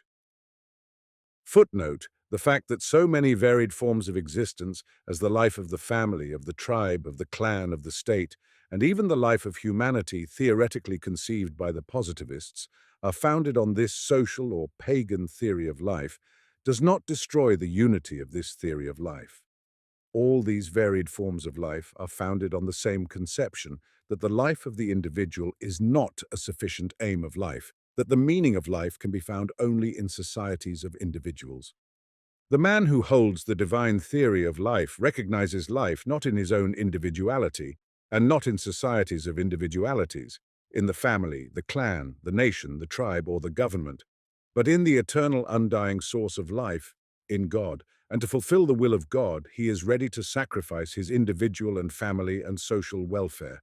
The motor power of his life is love, and his religion is the worship in deed and in truth of the principle of the whole, God. The whole historic existence of mankind is nothing else than the gradual transition from the personal, animal conception of life to the social conception of life, and from the social conception of life to the divine conception of life. The whole history of the ancient peoples, lasting through thousands of years and ending with the history of Rome, is the history of the transition from the animal, personal view of life to the social view of life. The whole of history, from the time of the Roman Empire and the appearance of Christianity, is the history of the transition, through which we are still passing now, from the social view of life to the divine view of life. This view of life is the last, and founded upon it is the Christian teaching, which is a guide for the whole of our life and lies at the root of all our activity, practical and theoretic. Yet men of what is falsely called science, pseudo-scientific men, looking at it only in its externals, regard it as something outgrown and having no value for us. Reducing it to its dogmatic side only, to the doctrines of the Trinity, the redemption, the miracles, the church, the sacraments, and so on, men of science regard it as only one of an immense number of religions which have arisen among mankind. And now they say, having played out its part in history, it is outliving its own age and fading away before the light of science and of true enlightenment. We come here upon what, in a large proportion of cases, forms the source of the grossest errors of mankind. Men on a lower level of understanding, when brought into contact with phenomena of a higher order instead of making efforts to understand them, to raise themselves up to the point of view from which they must look at the subject, judge it from their lower standpoint, and the less they understand what they are talking about, the more confidently and unhesitatingly they pass judgment on it. To the majority of learned, then, looking at the living, moral teaching of Christ from the lower standpoint of the conception of life, this doctrine appears as nothing but very indefinite and incongruous combination of Indian asceticism, Stoic and Neoplatonic philosophy, and insubstantial anti-social visions, which have no serious significance for our times. Its whole meaning is concentrated for them in its external manifestations, in Catholicism, Protestantism, in certain dogmas, or in the conflict with the temporal power. Estimating the value of Christianity by these phenomena is like a deaf man's judging of the character and quality of music by seeing the movements of the musicians. The result of this is that all these scientific men, from Kant, Strauss, Spencer, and Renan down, do not understand the meaning of Christ's sayings, do not understand the significance, the object, or the reason of their utterance, do not understand even the question to which they form the answer. Yet without even taking the pains to enter into their meaning, they refuse, if unfavorably disposed, to recognize any reasonableness in his doctrines, or if they want to treat them indulgently, they condescend from the height of their superiority to correct them on the supposition that Christ meant to express precisely their own ideas, but did not succeed in doing so. They behave to his teaching much as self-assertive people talk to those whom they consider beneath them, often supplying their companions' words. Yes, you mean to say this and that. This correction is always with the aim of reducing the teaching of the higher divine conception of life to the level of the lower state conception of life. They usually say that the moral teaching of Christianity is very fine but over-exaggerated, that to make it quite right we must reject all in it that is superfluous and unnecessary to our manner of life, and the doctrine that asks too much and requires what cannot be performed is worse than that which requires of men what is possible and consistent with their powers. These learned interpreters of Christianity maintain, repeating what was long ago asserted and could not but be asserted by those who crucified the teacher because they did not understand him, the Jews. It seems that in the judgment of the learned men of our time, the Hebrew law, a tooth for a tooth and an eye for an eye, is a law of just retaliation, known to mankind 5,000 years before the law of holiness, which Christ taught in its place. It seems that all that has been done by those men who understood Christ's teaching literally and lived in accordance with such an understanding of it, all that has been said and done by all true Christians, by all the Christian saints, all that is now reforming the world in the shape of socialism and communism, is simply exaggeration, not worth talking about. After 1800 years of education in Christianity, the civilized world, as represented by its most advanced thinkers, holds the conviction that the Christian religion is a religion of dogmas, that its teaching in relation to life is unreasonable and is an exaggeration, subversive of the real lawful obligations of morality consistent with the nature of man, and that very doctrine of retribution which Christ rejected and in place of which he put his teaching is more practically useful for us. To learned men, the doctrine of non-resistance to evil by force is exaggerated and even irrational. Christianity is much better without it, they think, not observing closely what Christianity, as represented by them, amounts to. They do not see that to say that the doctrine of non-resistance to evil is an exaggeration in Christ's teaching is just like saying that the statement of the equality of the radii of a circle is an exaggeration in the definition of a circle. And those who speak thus are acting precisely like a man who, having no idea of what a circle is, should declare that this requirement, that every point of the circumference should be an equal distance from the center, is exaggerated. To advocate the rejection of Christ's command of non-resistance to evil or its adaptation to the needs of life implies a misunderstanding of the teaching of Christ, and those who do so certainly do not understand it. They do not understand that this teaching is the institution of a new theory of life, corresponding to the new conditions on which men have entered now for 1800 years, and also the definition of the new conduct of life which results from it. They do not believe that Christ meant to say what he said, or he seems to them to have said what he said in the Sermon on the Mount and in other places accidentally, or through his lack of intelligence or of cultivation. Footnote: here, for example, is a characteristic view of that kind from the American journal The Arena, October 1890. New basis of church life. Treating of the significance of the Sermon on the Mount and non-resistance to evil in particular, the author, being under no necessity, like the churchman, to hide its significance, says, Christ in fact preached complete communism and anarchy, but one must learn to regard Christ always in his historical and psychological significance. Like every advocate of the love of humanity, Christ went to the furthest extreme in his teaching. Every step forward toward the moral perfection of humanity is always guided by men who see nothing but their vocation.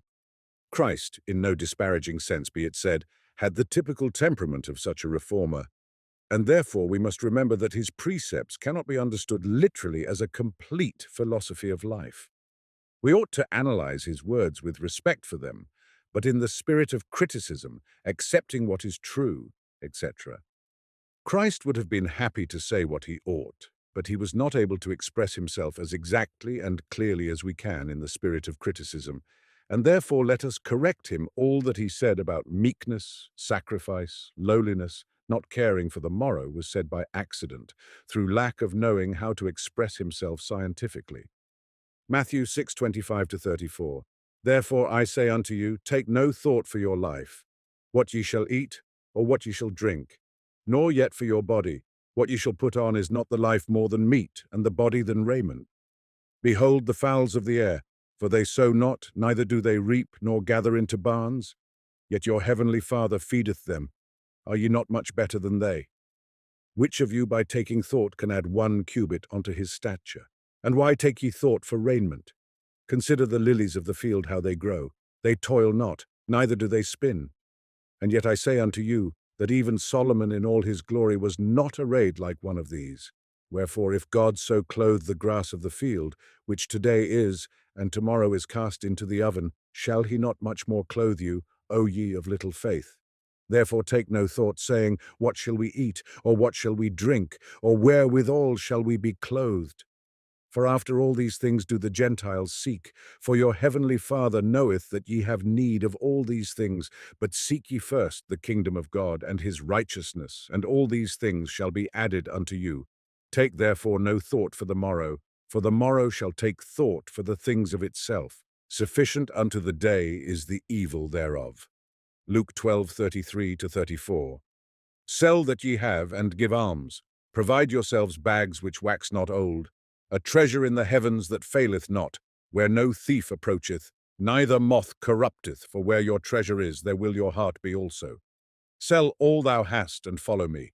And he who will not leave father or mother, or children, or brothers, or fields, or house, he cannot be my disciple. Deny thyself, take up thy cross each day, and follow me. My meat is to do the will of him that sent me, and to perform his works. Not my will, but thine be done, not what I will, but as thou wilt. Life is to do not one's will, but the will of God.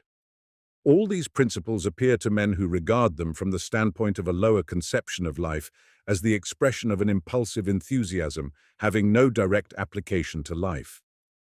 These principles, however, follow from the Christian theory of life just as logically as the principles of paying a part of one's private gains to the commonwealth and of sacrificing one's life in defense of one's country follow from the state theory of life. As the man of the stale conception of life said to the savage, reflect, bethink yourself. The life of your individuality cannot be true life, because that life is pitiful and passing. But the life of a society and succession of individuals, family, clan, tribe, or state goes on living, and therefore a man must sacrifice his own individuality for the life of the family or the state. In exactly the same way, the Christian doctrine says to the man of the social state conception of life, repent ye, Greek word, bethink yourself, or you will be ruined. Understand that this casual personal life which now comes into being and tomorrow is no more can have no permanence, that no external means, no construction of it can give it consecutiveness and permanence. Take thought and understand that the life you are living is not real life. The life of the family, of society, of the state will not save you from annihilation. The rational life is only possible for man according to the measure in which he can participate, not in the family or the state, but in the source of life, the Father. According to the measure in which he can merge his life in the life of the Father, such is undoubtedly the Christian conception of life, visible in every utterance of the Gospel. Transcribists note: the Greek word above used Greek letters spelled mu epsilon tau alpha nu omicron zeta epsilon tau epsilon. One may not share this view of life, one may reject it, one may show its inaccuracy and its erroneousness, but we cannot judge of the Christian teaching without mastering this view of life. Still less can one criticize a subject on a higher plane from a lower point of view. From the basement, one cannot judge of the effect of the spire, but this is just what the learned critics of the day try to do. For they share the erroneous idea of the orthodox believers that they are in possession of certain infallible means for investigating a subject they fancy. If they apply their so-called scientific methods of criticism, there can be no doubt of their conclusion being correct. This testing the subject by the fancied infallible method of science is the principal obstacle to understanding the Christian religion for unbelievers, for so-called educated people. From this follow all the mistakes made by scientific men about the Christian religion, and especially two strange misconceptions which, more than everything else, hinder them from a correct understanding of it. One of these misconceptions is that the Christian moral teaching cannot be carried out, and that therefore it has either no force at all, that is, it should not be accepted as the rule of conduct, or it must be transformed, adapted to the limits within which its fulfillment is possible in our society. Another misconception is that the Christian doctrine of love of God, and therefore of his service, is an obscure, mystic principle which gives no definite object for love, and should therefore be replaced by the more exact and comprehensible principles of love for men and the service of humanity. The first misconception in regard to the impossibility of following the principle is the result of men of the state conception of life unconsciously taking that conception as the standard by which the Christian religion directs men, and taking the Christian principle of perfection as the rule by which that life is to be ordered. They think and say that to follow Christ's teaching is impossible because the complete fulfillment of all that is required by this teaching would put an end to life. If a man were to carry out all that Christ teaches, he would destroy his own life. And if all men carried it out, then the human race would come to an end, they say. If we take no thought for the morrow, what we shall eat and what we shall drink, and wherewithal we shall be clothed, do not defend our life, nor resist evil by force. Lay down our life for others, and observe perfect chastity. The human race cannot exist, they say, and they are perfectly right if they take the principle of perfection given by Christ's teaching as a rule which everyone is bound to fulfill. Just as in the state principles of life, everyone is bound to carry out the rule of paying taxes, supporting the law, and so on. The misconception is based precisely on the fact that the teaching of Christ guides men differently from the way in which the precepts founded on the lower conception of life guide men. The precepts of the state conception of life only guide men by requiring of them an exact fulfillment of rules or laws. Christ's teaching guides men by pointing them to the infinite perfection of their heavenly Father, to which every man independently and voluntarily struggles, whatever the degree of his imperfection in the present. The misunderstanding of men who judge of the Christian principle from the point of view of the state principle consists in the fact that on the supposition that the perfection which Christ points to can be fully attained, they ask themselves, just as they ask the same question on the supposition that state laws will be carried out, what will be the result of all this being carried out? This supposition cannot be made because the perfection held up to Christians is infinite and can never be attained, and Christ lays down his principle having in view the fact that absolute perfection can never be attained, but that striving toward absolute infinite perfection will continually increase the blessedness of men, and that this blessedness may be increased to infinity thereby. Christ is teaching not angels, but men, living and moving in the animal life. And so, to this animal force of movement, Christ, as it were, applies the new force, the recognition of divine perfection, and thereby directs the movement by the resultant of these two forces. To suppose that human life is going in the direction to which Christ pointed it is just like supposing that a little boat afloat on a rabid river and directing its course almost exactly against the current will progress in that direction. Christ recognizes the existence of both sides of the parallelogram, of both eternal, indestructible forces of which the life of man is compounded, the force of his animal nature and the force of the consciousness of kinship to God. Saying nothing of the animal force which asserts itself, remains always the same, and is therefore independent of human will, Christ speaks only of the divine force, calling upon a man to know it more closely, to set it more free from all that retards it, and to carry it to a higher degree of intensity. In the process of liberating, of strengthening this force, the true life of man, according to Christ's teaching, the true life, according to preceding religions, consists in carrying out rules, the law. According to Christ's teaching, it consists in an ever closer approximation to the divine perfection held up before every man and recognized within himself by every man, in an ever closer and closer approach to the perfect fusion of his will in the will of God, that fusion toward which man strives, and the attainment of which would be the destruction of the life we know. The divine perfection is the asymptote of human life to which it is always striving and always approaching, though it can only be reached in infinity. The Christian religion seems to exclude the possibility of life only when men mistake the pointing to an ideal as the laying down of a rule. It is only then that the principles presented in Christ's teaching appear to be destructive of life. These principles, on the contrary, are the only ones that make true life possible. Without these principles, true life could not be possible. One ought not to expect so much, is what people usually say in discussing the requirements of the Christian religion. One cannot expect to take absolutely no thought for the morrow, as is said in the Gospel, but only not to take too much thought for it. One cannot give away all to the poor, but one must give away a certain definite part. One need not aim at virginity, but one must avoid debauchery. One need not forsake wife and children, but one must not give too great a place to them in one's heart, and so on. But to speak like this is just like telling a man who is struggling on a swift river and is directing his course against the current that it is impossible to cross the river rowing against the current, and that to cross it he must float in the direction of the point he wants to reach. In reality, in order to reach the place to which he wants to go, he must row with all his strength toward a point much higher up. To let go the requirements of the ideal means not only to diminish the possibility of perfection, but to make an end of the ideal itself. The ideal that has power over men is not an ideal invented by someone, but the ideal that every man carries within his soul.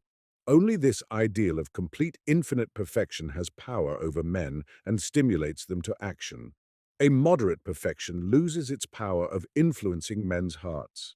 Christ's teaching only has power when it demands absolute perfection, that is, the fusion of the divine nature which exists in every man's soul with the will of God. The union of the Son with the Father life, according to Christ's teaching, consists of nothing but this setting free of the Son of God, existing in every man, from the animal, and in bringing him closer to the Father. The animal existence of a man does not constitute human life alone. Life, according to the will of God only, is also not human life. Human life is a combination of the animal life and the divine life, and the more this combination approaches to the divine life, the more life there is in it. Life, according to the Christian religion, is a progress toward the divine perfection. No one condition, according to this doctrine, can be higher or lower than another. Every condition, according to this doctrine, is only a particular stage of no consequence in itself, on the way toward unattainable perfection, and therefore in itself it does not imply a greater or lesser degree of life. Increase of life, according to this, consists in nothing but the quickening of the progress toward perfection. And therefore the progress toward perfection of the publican Zacchaeus, of the woman that was a sinner, and of the robber on the cross, implies a higher degree of life than the stagnant righteousness of the Pharisee. And therefore for this religion there cannot be rules which it is obligatory to obey. The man who is at a lower level but is moving onward toward perfection is living a more moral, a better life, is more fully carrying out Christ's teaching than the man on a much higher level of morality who is not moving onward toward perfection. It is in this sense that the lost sheep is dearer to the Father than those that were not lost. The prodigal son, the piece of money lost and found again, were more precious than those that were not lost. The fulfillment of Christ's teaching consists in moving away from self toward God. It is obvious that there cannot be definite laws and rules for this fulfillment of the teaching. Every degree of perfection and every degree of imperfection are equal in it. No obedience to laws constitutes a fulfillment of this doctrine, and therefore for it there can be no binding rules and laws. From this fundamental distinction between the religion of Christ and all preceding religions based on the state conception of life, follows a corresponding difference in the special precepts of the state theory and the Christian precepts. The precepts of the state theory of life insist for the most part on certain practical prescribed acts, by which men are justified and secure of being right. The Christian precepts. The commandment of love is not a precept in the strict sense of the word, but the expression of the very essence of the religion, are the 5 commandments of the Sermon on the Mount, all negative in character. They show only what, at a certain stage of development of humanity, men may not do. These commandments are, as it were, signposts on the endless road to perfection toward which humanity is moving, showing the point of perfection which is possible at a certain period in the development of humanity. Christ has given expression in the Sermon on the Mount to the eternal ideal toward which men are spontaneously struggling, and also the degree of attainment of it to which men may reach in our times. The ideal is not to desire to do ill to anyone, not to provoke ill will, to love all men. The precept, showing the level below which we cannot fall in the attainment of this ideal, is the prohibition of evil speaking, and that is the first command. The ideal is perfect chastity, even in thought. The precept, showing the level below which we cannot fall in the attainment of this ideal, is that of purity of married life, avoidance of debauchery, that is the second command. The ideal is to take no thought for the future, to live in the present moment. The precept, showing the level below which we cannot fall, is the prohibition of swearing, of promising anything in the future, and that is the third command. The ideal is never for any purpose to use force.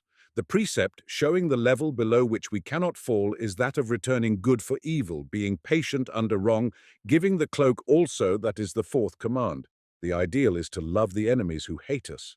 The precept, showing the level below which we cannot fall, is not to do evil to our enemies, to speak well of them, and to make no difference between them and our neighbors. All these precepts are indications of what, on our journey to perfection, we are already fully able to avoid, and what we must labor to attain now, and what we ought by degrees to translate into instinctive and unconscious habits.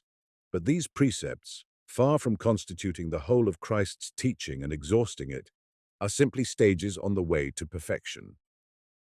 These precepts must and will be followed by higher and higher precepts on the way to the perfection held up by the religion. And therefore it is essentially a part of the Christian religion to make demands higher than those expressed in its precepts, and by no means to diminish the demands either of the ideal itself or of the precepts, as people imagine who judge it from the standpoint of the social conception of life. So much for one misunderstanding of the scientific men in relation to the import and aim of Christ's teaching.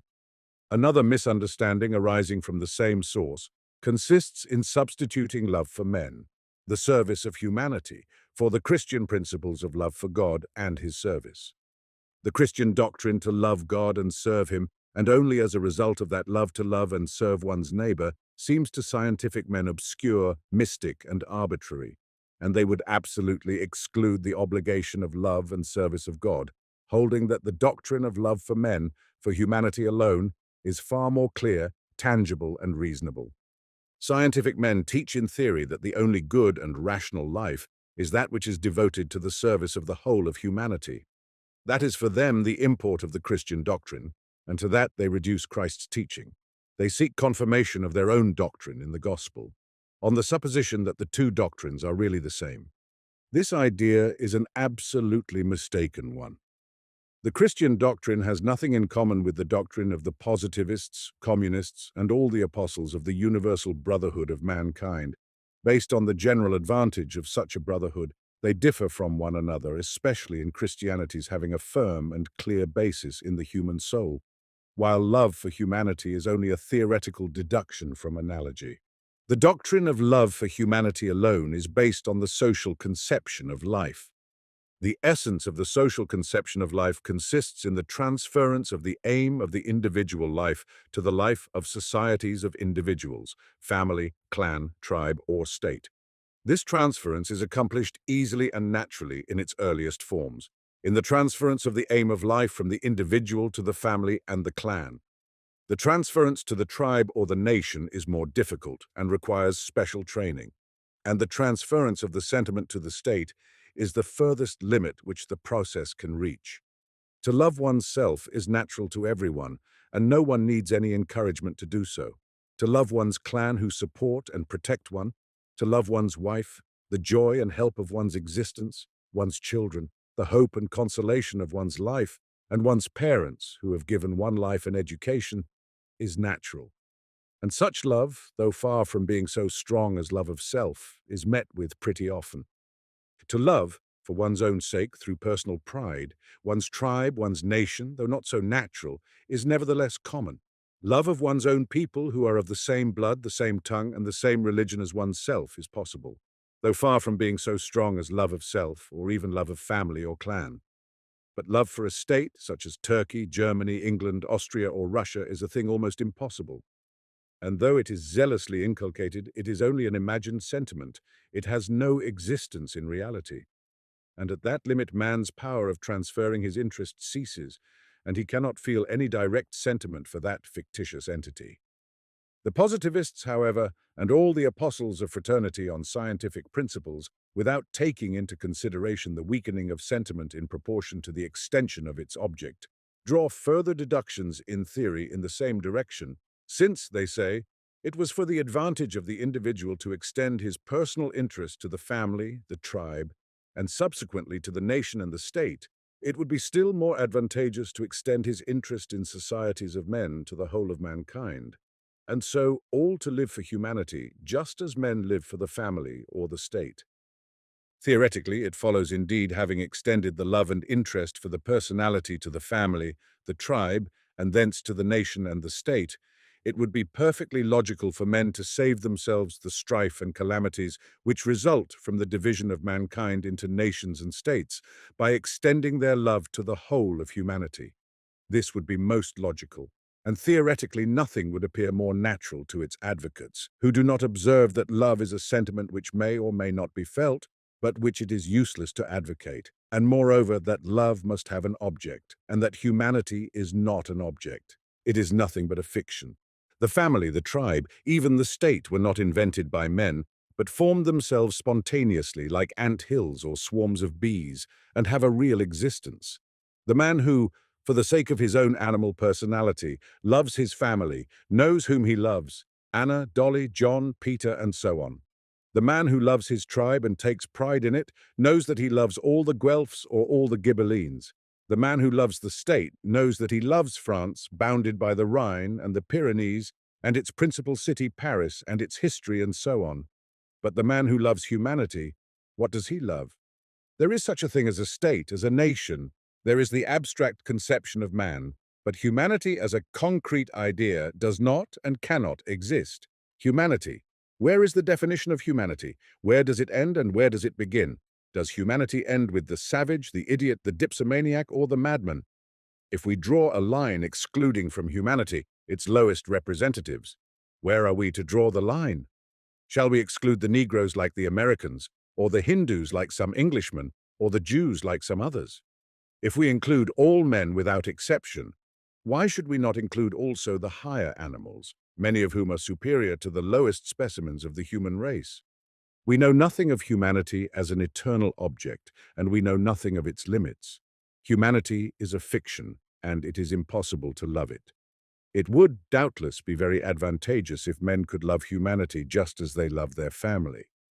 It would be very advantageous, as communists advocate, to replace the competitive individualistic organization of men's activity by a social universal organization, so that each would be for all and all for each. Only there are no motives to lead men to do this.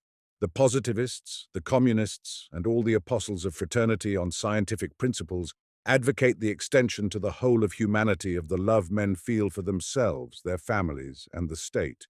They forget that the love which they are discussing is a personal love, which might expand in a rarefied form to embrace a man's native country, but which disappears before it can embrace an artificial state such as Austria, England, or Turkey, and which we cannot even conceive of in relation to all humanity, an absolutely mystic conception. A man loves himself, his animal personality. He loves his family. He even loves his native country. Why should he not love humanity? That would be such an excellent thing. And by the way, it is precisely what is taught by Christianity. So think the advocates of positivist, communistic, or socialistic fraternity. It would indeed be an excellent thing, but it can never be. For the love that is based on a personal or social conception of life can never rise beyond love for the state. The fallacy of the argument lies in the fact that the social conception of life, on which love for family and nation is founded, rests itself on love of self, and that love grows weaker and weaker as it is extended from self to family, tribe, nationality, and state. And in the state, we reach the furthest limit beyond which it cannot go. The necessity of extending the sphere of love is beyond dispute. But in reality, the possibility of this love is destroyed by the necessity of extending its object indefinitely, and thus the insufficiency of personal human love is made manifest. And here the advocates of positivist, communistic, socialistic fraternity propose to draw upon Christian love to make up the default of this bankrupt human love, but Christian love only in its results, not in its foundations. They propose love for humanity alone, apart from love for God. But such a love cannot exist. There is no motive to produce it. Christian love is the result only of the Christian conception of life, in which the aim of life is to love and serve God. The social conception of life has led men, by a natural transition from love of self and then of family, tribe, nation, and state, to a consciousness of the necessity of love for humanity, a conception which has no definite limits and extends to all living things, and this necessity for love of what awakens no kind of sentiment in a man is a contradiction which cannot be solved by the social theory of life. The Christian doctrine, in its full significance, can alone solve it by giving a new meaning to life. Christianity recognizes love of self, of family, of nation, and of humanity, and not only of humanity, but of everything living, everything existing. It recognizes the necessity of an infinite extension of the sphere of love. But the object of this love is not found outside self in societies of individuals, nor in the external world, but within self, in the divine self whose essence is that very love, which the animal self is brought to feel the need of through its consciousness of its own perishable nature. The difference between the Christian doctrine and those which preceded it is that the social doctrine said, "Live in opposition to your nature, understanding by this only the animal nature. Make it subject to the external law of family, society, and state." Christianity says, "Live according to your nature, understanding by this the divine nature. Do not make it subject to anything, neither you, an animal self, nor that of others, and you will attain the very aim to which you are striving when you subject your external self." The Christian doctrine brings a man to the elementary consciousness of self, only not of the animal self, but of the divine self, the divine spark, the self as the Son of God, as much God as the Father himself, though confined in an animal husk. The consciousness of being the Son of God, whose chief characteristic is love, satisfies the need for the extension of the sphere of love to which the man of the social conception of life had been brought. For the latter, the welfare of the personality demanded an ever-widening extension of the sphere of love. Love was a necessity and was confined to certain objects: self, family, society. With the Christian conception of life, love is not a necessity and is confined to no object. It is the essential faculty of the human soul. Man loves not because it is his interest to love this or that, but because love is the essence of his soul, because he cannot but love. The Christian doctrine shows man that the essence of his soul is love, that his happiness depends not on loving this or that object, but on loving the principle of the whole, God, whom he recognizes within himself as love, and therefore he loves all things and all men. In this is the fundamental difference between the Christian doctrine and the doctrine of the positivists, and all the theorizers about universal brotherhood on non-Christian principles. Such are the two principal misunderstandings relating to the Christian religion, from which the greater number of false reasonings about it proceed. The first consists in the belief that Christ's teaching instructs men, like all previous religions, by rules, which they are bound to follow, and that these rules cannot be fulfilled. The second is the idea that the whole purport of Christianity is to teach men to live advantageously together as one family, and that to attain this we need only follow the rule of love to humanity, dismissing all thought of love of God altogether. The mistaken notion of scientific men that the essence of Christianity consists in the supernatural and that its moral teaching is impracticable constitutes another reason of the failure of men of the present day to understand Christianity. Chapter 5. Contradiction between our life and our Christian conscience. Men think they can accept Christianity without altering their life. Pagan conception of life does not correspond with present stage of development of humanity, and Christian conception alone can accord with it. Christian conception of life not yet understood by men, but the progress of life itself will lead them inevitably to adopt it. The requirements of a new theory of life always seem incomprehensible, mystic, and supernatural.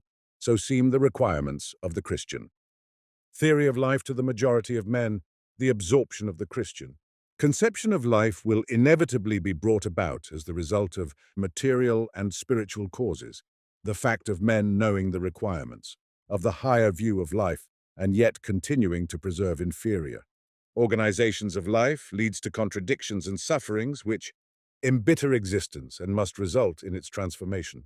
The contradictions of our life, the economic contradiction and the suffering induced by it for rich and poor alike, the political contradiction and the sufferings induced by obedience to the laws of the state, the international contradiction and the recognition of it by contemporaries. Komorowski, Ferry, Booth, Passy, Lawson, Wilson, Bartlett, Deforney, Moneta, the striking character of the military contradiction. There are many reasons why Christ's teaching is not understood. One reason is that people suppose they have understood it when they have decided, as the churchmen do, that it was revealed by supernatural means, or when they have studied, as the scientific men do, the external forms in which it has been manifested. Another reason is the mistaken notion that it is impracticable and ought to be replaced by the doctrine of love for humanity. But the principal reason, which is the source of all the other mistaken ideas about it, is the notion that Christianity is a doctrine which can be accepted or rejected without any change of life. Men who are used to the existing order of things, who like it and dread its being changed, try to take the doctrine as a collection of revelations and rules which one can accept without their modifying one's life. While Christ's teaching is not only a doctrine which gives rules which a man must follow, it unfolds a new meaning in life and defines a whole world of human activity quite different from all that has preceded it and appropriate to the period on which man is entering. The life of humanity changes and advances like the life of the individual by stages, and every stage has a theory of life appropriate to it, which is inevitably absorbed by men. Those who do not absorb it consciously absorb it unconsciously. It is the same with the changes in the beliefs of peoples and of all humanity, as it is with the changes of belief of individuals.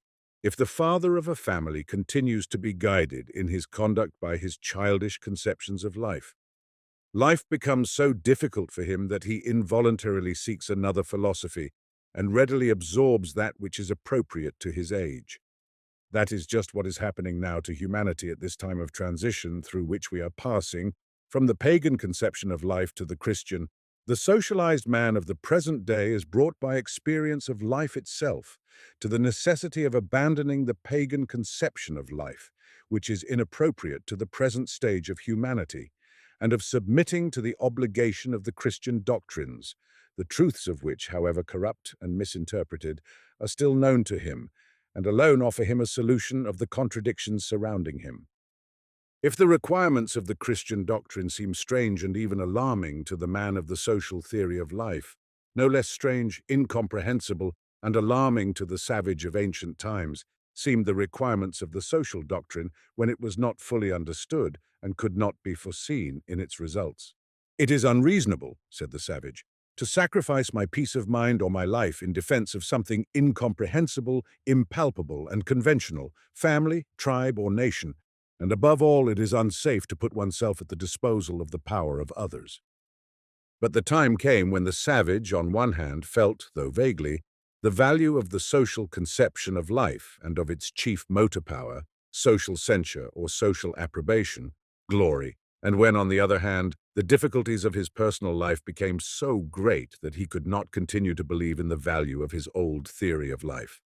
Then he accepted the social, state theory of life and submitted to it. That is just what the man of the social theory of life is passing through now. "It is unreasonable," says the socialized man, "to sacrifice my welfare and that of my family and my country in order to fulfill some higher law, which requires me to renounce my most natural and virtuous feelings of love of self, of family, of kindred, and of country. And above all, it is unsafe to part with the security of life afforded by the organization of government. But the time is coming when, on one hand, the vague consciousness in his soul of the higher law, of love to God and his neighbor, and on the other hand, the suffering resulting from the contradictions of life will force the man to reject the social theory and to assimilate the new one prepared ready for him, which solves all the contradictions and removes all his sufferings. The Christian theory of life, and this time has now come. We who thousands of years ago passed through the transition from the personal animal view of life to the socialized view, imagine that that transition was an inevitable and natural one.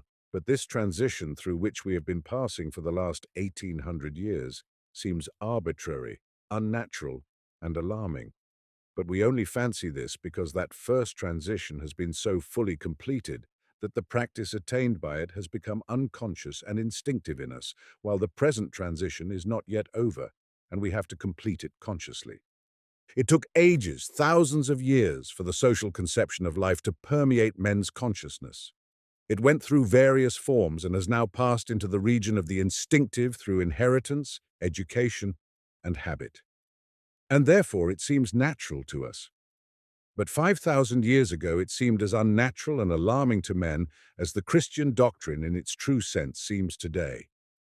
We think today that the requirements of the Christian doctrine of universal brotherhood, suppression of national distinctions, abolition of private property, and the strange injunction of non-resistance to evil by force demand what is impossible, but it was just the same thousands of years ago with every social or even family duty, such as the duty of parents to support their children, of the young to maintain the old, of fidelity in marriage, still more strange and even unreasonable seemed the state duties of submitting to the appointed authority and paying taxes and fighting in defense of the country and so on.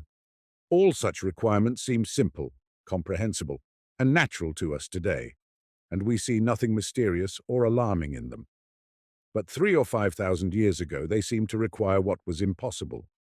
The social conception of life served as the basis of religion because at the time when it was first presented to men, it seemed to them absolutely incomprehensible, mystic, and supernatural.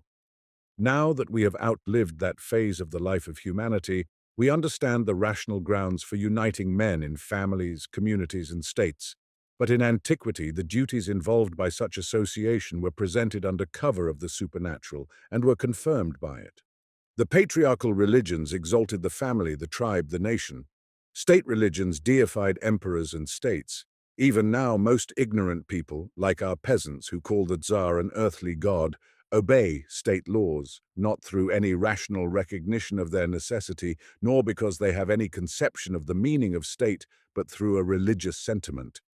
In precisely the same way, the Christian doctrine is presented to men of the social or heathen theory of life today, in the guise of a supernatural religion, though there is in reality nothing mysterious, mystic, or supernatural about it. It is simply the theory of life which is appropriate to the present degree of material development, the present stage of growth of humanity, and which must therefore inevitably be accepted. The time will come, it is already coming, when the Christian principles of equality and fraternity, community of property, non-resistance of evil by force will appear just as natural and simple as the principles of family or social life seem to us now. Humanity can no more go backward in its development than the individual man. Men have outlived the social, family, and state conceptions of life. Now they must go forward and assimilate the next and higher conception of life, which is what is now taking place. This change is brought about in two ways: consciously, through spiritual causes, and unconsciously, through material causes. Just as the individual man very rarely changes his way of life at the dictates of his reason alone, but generally continues to live as before, in spite of the new interests and aims revealed to him by his reason, and only alters his way of living when it has become absolutely opposed to his conscience, and consequently intolerable to him. So too, humanity, long after it has learnt through its religions the new interests and aims of life toward which it must strive, continues in the majority of its representatives to live as before, and is only brought to accept the new conception by finding it impossible to go on living its old life as before.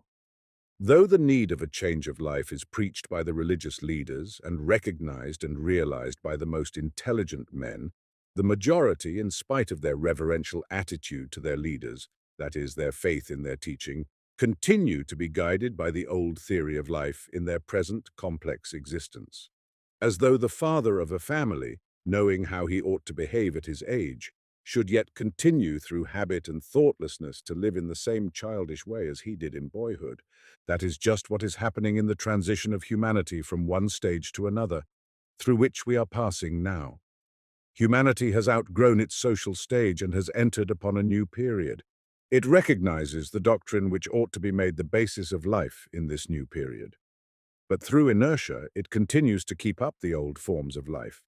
From this inconsistency between the new conception of life and practical life follows a whole succession of contradictions and sufferings which embitter our life and necessitate its alteration. One need only compare the practice of life with the theory of it, to be dismayed at the glaring antagonism between our conditions of life and our conscience. Our whole life is in flat contradiction with all we know and with all we regard as necessary and right. This contradiction runs through everything, in economic life, in political life, and in international life, as though we had forgotten what we knew and put away for a time the principles we believe in. We cannot help still believing in them because they are the only foundation we have to base our life on. We do the very opposite of all that our conscience and our common sense require of us. We are guided in economical, political, and international questions by the principles which were appropriate to men of 3,000 or 5,000 years ago, though they are directly opposed to our conscience and the conditions of life in which we are placed today.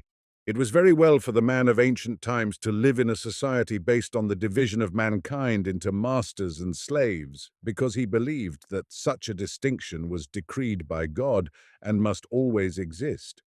But is such a belief possible in these days? The man of antiquity could believe he had the right to enjoy the good things of this world at the expense of other men, and to keep them in misery for generations, since he believed that men came from different origins, were base or noble in blood, children of Ham or of Japhet. The greatest sages of the world, the teachers of humanity, Plato and Aristotle, justified the existence of slaves and demonstrated the lawfulness of slavery. And even 3 centuries ago, the men who described an imaginary society of the future, utopia, could not conceive of it without slaves. Men of ancient and medieval times firmly believed that men are not equal, that the only true men are Persians or Greeks or Romans or Franks. But we cannot believe that now. And people who sacrifice themselves for the principles of aristocracy and of patriotism to duty don't believe and can't believe what they assert. We all know and cannot help knowing, even though we may never have heard the idea clearly expressed, may never have read of it, and may never have put it into words, still through unconsciously imbibing the Christian sentiments that are in the air. With our whole heart we know and cannot escape knowing the fundamental truth of the Christian doctrine, that we are all sons of one Father, wherever we may live and whatever language we may speak. We are all brothers and are subject to the same law of love implanted by our common Father in our hearts. Whatever the opinions and degree of education of a man of today, whatever his shade of liberalism, whatever his school of philosophy or of science or of economics, however ignorant or superstitious he may be, every man of the present day knows that all men have an equal right to life and the good things of life, and that one set of people are no better nor worse than another, that all are equal. Everyone knows this, beyond doubt. Everyone feels it in his whole being. Yet at the same time, everyone sees all round him the division of men into two castes. The one laboring, oppressed, poor and suffering, the other idle, oppressing, luxurious and profligate. And everyone not only sees this, but voluntarily or involuntarily in one way or another, he takes part in maintaining this distinction which his conscience condemns, and he cannot help suffering from the consciousness of this contradiction and his share in it. Whether he be master or slave, the man of today cannot help constantly feeling the painful opposition between his conscience and actual life, and the miseries resulting from it. The toiling masses, the immense majority of mankind who are suffering under the incessant, meaningless and hopeless toil and privation in which their whole life is swallowed up, still find their keenest suffering in the glaring contrast between what is and what ought to be, according to all the beliefs held by themselves, and those who have brought them to that condition and keep them in it. They know that they are in slavery and condemned to privation and darkness to minister to the lusts of the minority who keep them down. They know it, and they say so plainly. And this knowledge increases their sufferings and constitutes its bitterest sting. The slave of antiquity knew that he was a slave by nature, but our laborer, while he feels he is a slave, knows that he ought not to be, and so he tastes the agony of Tantalus, forever desiring and never gaining what might and ought to be his. The sufferings of the working classes, springing from the contradiction between what is and what ought to be, are increased tenfold by the envy and hatred engendered by their consciousness of it. The laborer of the present day would not cease to suffer even if his toil were much lighter than that of the slave of ancient times, even if he gained an 8-hour working day and a wage of $3 a day, for he is working at the manufacture of things which he will not enjoy, working not by his own will for his own benefit, but through necessity, to satisfy the desires of luxurious and idle people in general, and for the profit of a single rich man, the owner of a factory or workshop in particular. And he knows that all this is going on in a world in which it is a recognized scientific principle that labor alone creates wealth, and that to profit by the labor of others is immoral, dishonest, and punishable by law. In a world, moreover, which professes to believe Christ's doctrine that we are all brothers, and that true merit and dignity is to be found in serving one's neighbor, not in exploiting him. All this he knows, and he cannot but suffer keenly from the sharp contrast between what is and what ought to be. According to all principles, according to all I know, and what everyone professes, the workman says to himself, I ought to be free, equal to everyone else, and loved, and I am, a slave, humiliated and hated. And he too is filled with hatred and tries to find means to escape from his position, to shake off the enemy who is overriding him and to oppress him in turn. People say, workmen have no business to try to become capitalists, the poor to try to put themselves in the place of the rich. That is a mistake. The working men and the poor would be wrong if they tried to do so in a world in which slaves and masters were regarded as different species created by God. But they are living in a world which professes the faith of the gospel, that all are alike sons of God, and so brothers and equal. And however men may try to conceal it, one of the first conditions of Christian life is love, not in words, but in deeds. The man of the so-called educated classes lives in still more glaring inconsistency and suffering. Every educated man, if he believes in anything, believes in the brotherhood of all men, or at least he has a sentiment of humanity, or else of justice, or else he believes in science. And all the while he knows that his whole life is framed on principles in direct opposition to it all, to all the principles of Christianity, humanity, justice, and science. He knows that all the habits in which he has been brought up and which he could not give up without suffering can only be satisfied through the exhausting, often fatal toil of oppressed laborers, that is, through the most obvious and brutal violation of the principles of Christianity, humanity, and justice, and even of science, that is, economic science. He advocates the principles of fraternity, humanity, justice, and science, and yet he lives so that he is dependent on the oppression of the working classes, which he denounces, and his whole life is based on the advantages gained by their oppression. Moreover, he is directing every effort to maintaining this state of things so flatly opposed to all his beliefs.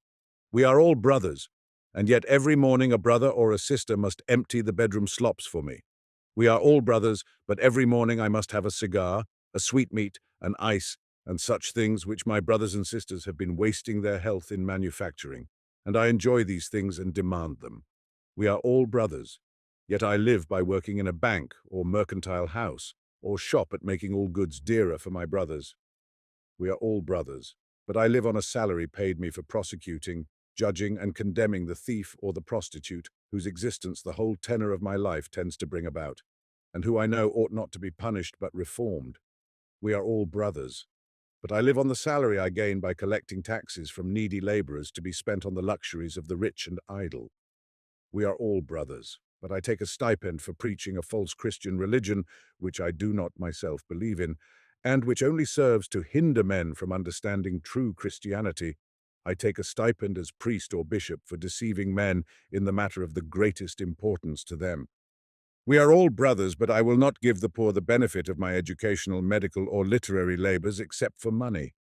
We are all brothers, yet I take a salary for being ready to commit murder, for teaching men to murder, or making firearms, gunpowder, or fortifications. The whole life of the upper classes is a constant inconsistency. The more delicate a man's conscience is, the more painful this contradiction is to him. A man of sensitive conscience cannot but suffer if he lives such a life. The only means by which he can escape from this suffering is by blunting his conscience. But even if some men succeed in dulling their conscience, they cannot dull their fears. The men of the higher dominating classes whose conscience is naturally not sensitive or has become blunted, if they don't suffer through conscience, suffer from fear and hatred, they are bound to suffer. They know all the hatred of them existing, and inevitably existing in the working classes. They are aware that the working classes know that they are deceived and exploited, and that they are beginning to organize themselves to shake off oppression and revenge themselves on their oppressors. The higher classes see the unions, the strikes, the May Day celebrations, and feel the calamity that is threatening them, and their terror passes into an instinct of self-defense and hatred. They know that if for one instant they are worsted in the struggle with their oppressed slaves, they will perish because the slaves are exasperated, and their exasperation is growing more intense with every day of oppression. The oppressors, even if they wished to do so, could not make an end to oppression.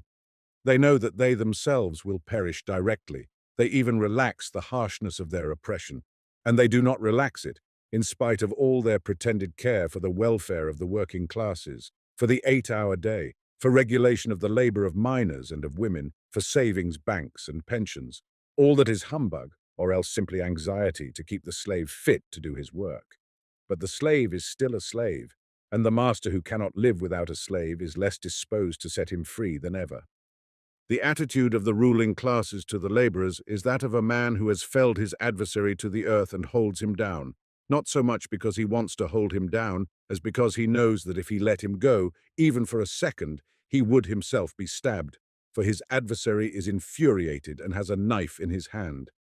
And therefore, whether their conscience is tender or the reverse, our rich men cannot enjoy the wealth they have filched from the poor, as the ancients did who believed in their right to it. Their whole life and all their enjoyments are embittered, either by the stings of conscience or by terror. So much for the economic contradiction. The political contradiction is even more striking. All men are brought up to the habit of obeying the laws of the state before everything. The whole existence of modern times is defined by laws. A man marries and is divorced, educates his children, and even, in many countries, professes his religious faith in accordance with the law. What about the law, then, which defines our whole existence? Do men believe in it? Do they regard it as good? Not at all. In the majority of cases, people of the present time do not believe in the justice of the law. They despise it, but still they obey it. It was very well for the men of the ancient world to observe their laws. They firmly believed that their law, it was generally of a religious character, was the only just law which everyone ought to obey. But is it so with us? We know and cannot help knowing that the law of our country is not the one eternal law, that it is only one of the many laws of different countries, which are equally imperfect, often obviously wrong and unjust, and are criticized from every point of view in the newspapers. The Jew might well obey his laws, since he had not the slightest doubt that God had written them with his finger. The Roman, too, might well obey the laws which he thought had been dictated by the nymph Egeria men, might well observe the laws if they believed that czars who made them were God's anointed, or even if they thought they were the work of assemblies of lawgivers who had the power and the desire to make them as good as possible.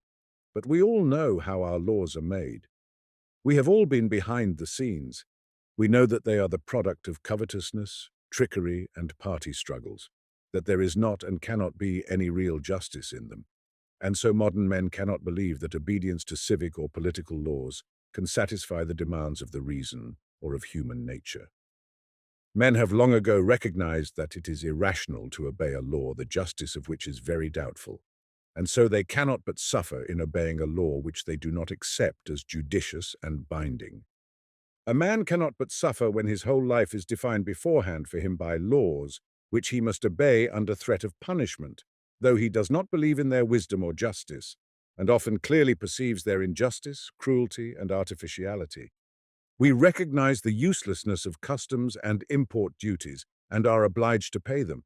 We recognize the uselessness of the expenditure on the maintenance of the court and other members of government, and we regard the teaching of the Church as injurious, but we are obliged to bear our share of the expenses of these institutions.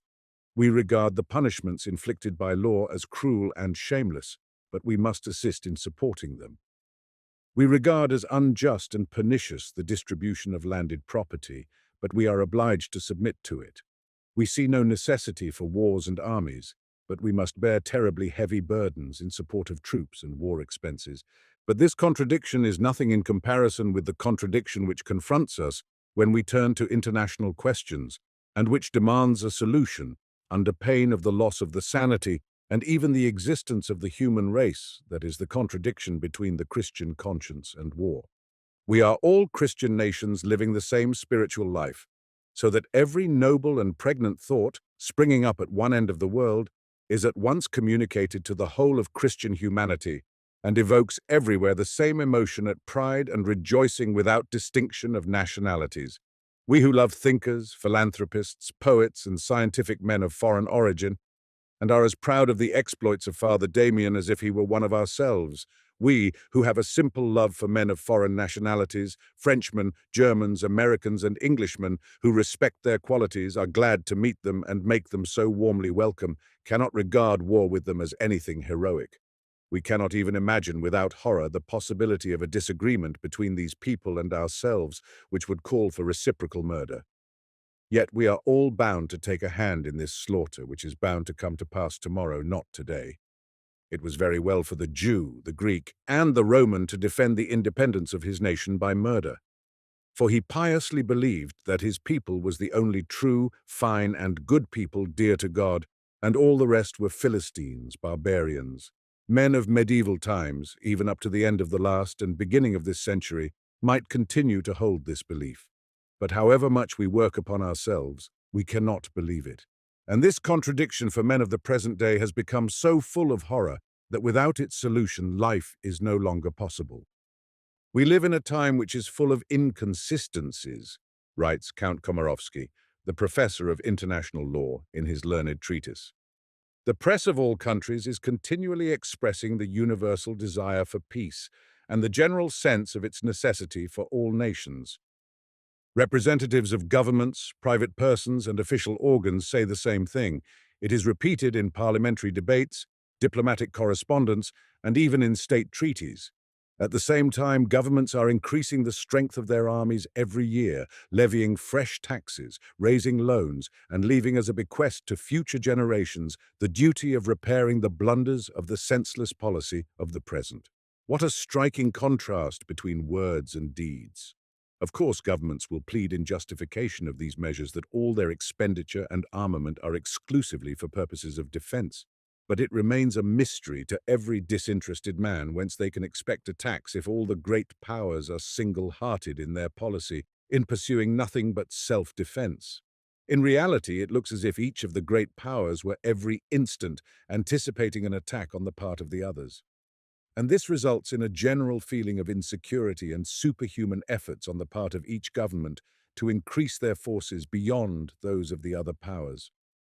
Such a competition of itself increases the danger of war, Nations cannot endure the constant increase of armies for long, and sooner or later they will prefer war to all the disadvantages of their present position and the constant menace of war.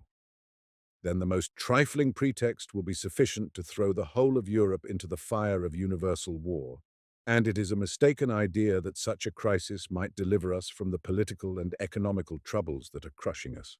The experience of the wars of latter years teaches us that every war has only intensified national hatreds, made military burdens more crushing and insupportable, and rendered the political and economical grievous and insoluble.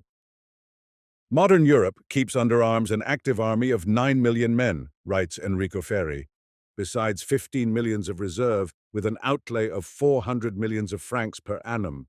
By continual increase of the armed force, the sources of social and individual prosperity are paralyzed, and the state of the modern world may be compared to that of a man who condemns himself to wasting from lack of nutrition in order to provide himself with arms, losing thereby the strength to use the arms he provides, under the weight of which he will at last succumb. Charles Booth, in his paper read in London before the Association for the Reform and Codification of the Law of Nations, June 26, 1887, says the same thing after referring to the same number, 9 millions of the active army and 15 millions of reserve, and the enormous expenditure of governments on the support and arming of these forces. He says, "These figures represent only a small part of the real cost, because besides the recognized expenditure of the war budget of the various nations, we ought also to take into account the enormous loss to society involved in withdrawing from it such an immense number of its most vigorous men who are taken from industrial pursuits and every kind of labor, as well as the enormous interest on the sums expended on military preparations without any return. The inevitable result of this expenditure on war and preparations for war is a continually growing national debt. The greater number of loans raised by the governments of Europe were with a view to war. Their total sum amounts to 400 million sterling, and these debts are increasing every year." The same Professor Komorowski says in another place, "We live in troubled times. Everywhere we hear complaints of the depression of trade and manufactures and the wretchedness of the economic position generally, the miserable conditions of existence of the working classes, and the universal impoverishment of the masses. But in spite of this, governments in their efforts to maintain their independence rush to the greatest extremes of senselessness. New taxes and duties are being devised everywhere, and the financial oppression of the nations knows no limits. If we glance at the budgets of the states of Europe for the last 100 years, what strikes us most of all is their rapid and continually growing increase. How can we explain this extraordinary phenomenon which sooner or later threatens us all with inevitable bankruptcy? It is caused beyond dispute by the expenditure for the maintenance of armaments, which swallows up a third and even a half of all the expenditure of European states. And the most melancholy thing is that one can foresee no limit to this augmentation of the budget and impoverishment of the masses. What is socialism but a protest against this abnormal position in which the greater proportion of the population of our world is placed? "We are ruining ourselves," says Frederick Passy in a letter read before the last Congress of Universal Peace in 1890 in London. "We are ruining ourselves in order to be able to take part in the senseless wars of the future, or to pay the interest on debts we have incurred by the senseless and criminal wars of the past. We are dying of hunger so as to secure the means of killing each other." Speaking later on of the way the subject is looked at in France, he says, "We believe that 100 years after the Declaration of the Rights of Man and of the Citizen, the time has come to recognize the rights of nations and to renounce at once and forever all those undertakings based on fraud and force, which, under the name of conquests, are veritable crimes against humanity, and which, whatever the vanity of monarchs and the pride of nations may think of them, only weaken even those who are triumphant over them." "I am surprised at the way religion is carried on in this country," said Sir Wilfrid Lawson at the same Congress. "You send a boy to Sunday school and you tell him, 'Dear boy, you must love your enemies. If another boy strikes you, you mustn't hit him back, but try to reform him by loving him.' Well, the boy stays in the Sunday school till he is 14 or 15, and then his friends send him into the army. What has he to do in the army? He certainly won't love his enemy. Quite the contrary, if he can only get at him, he will run him through with his bayonet. That is the nature of all religious teaching in this country. I do not think that that is a very good way of carrying out the precepts of religion. I think if it is a good thing for a boy to love his enemy, it is good for a grown-up man. There are in Europe 28 million men under arms, says Wilson, to decide disputes not by discussion, but by murdering one another. That is the accepted method for deciding disputes among Christian nations. This method is, at the same time, very expensive, for, according to the statistics I have read, the nations of Europe spent in the year 1872 150 millions sterling on preparations for deciding disputes by means of murder. It seems to me, therefore, that in such a state of things one of two alternatives must be admitted. Either Christianity is a failure, or those who have undertaken to expound it have failed in doing so. Until our warriors are disarmed and our armies disbanded, they have not the right to call ourselves a Christian nation. In a conference on the subject of the duty of Christian ministers to preach against war, G.D. Bartlett said, among other things, "If I understand the scriptures, I say that men are only playing with Christianity so long as they ignore the question of war. I have lived a longish life and have heard our ministers preach on universal peace hardly half a dozen times 20 years ago. In a drawing room, I dared in the presence of 40 persons to moot the proposition that war was incompatible with Christianity. I was regarded as an arrant fanatic. The idea that we could get on without war was regarded as unmitigated weakness and folly.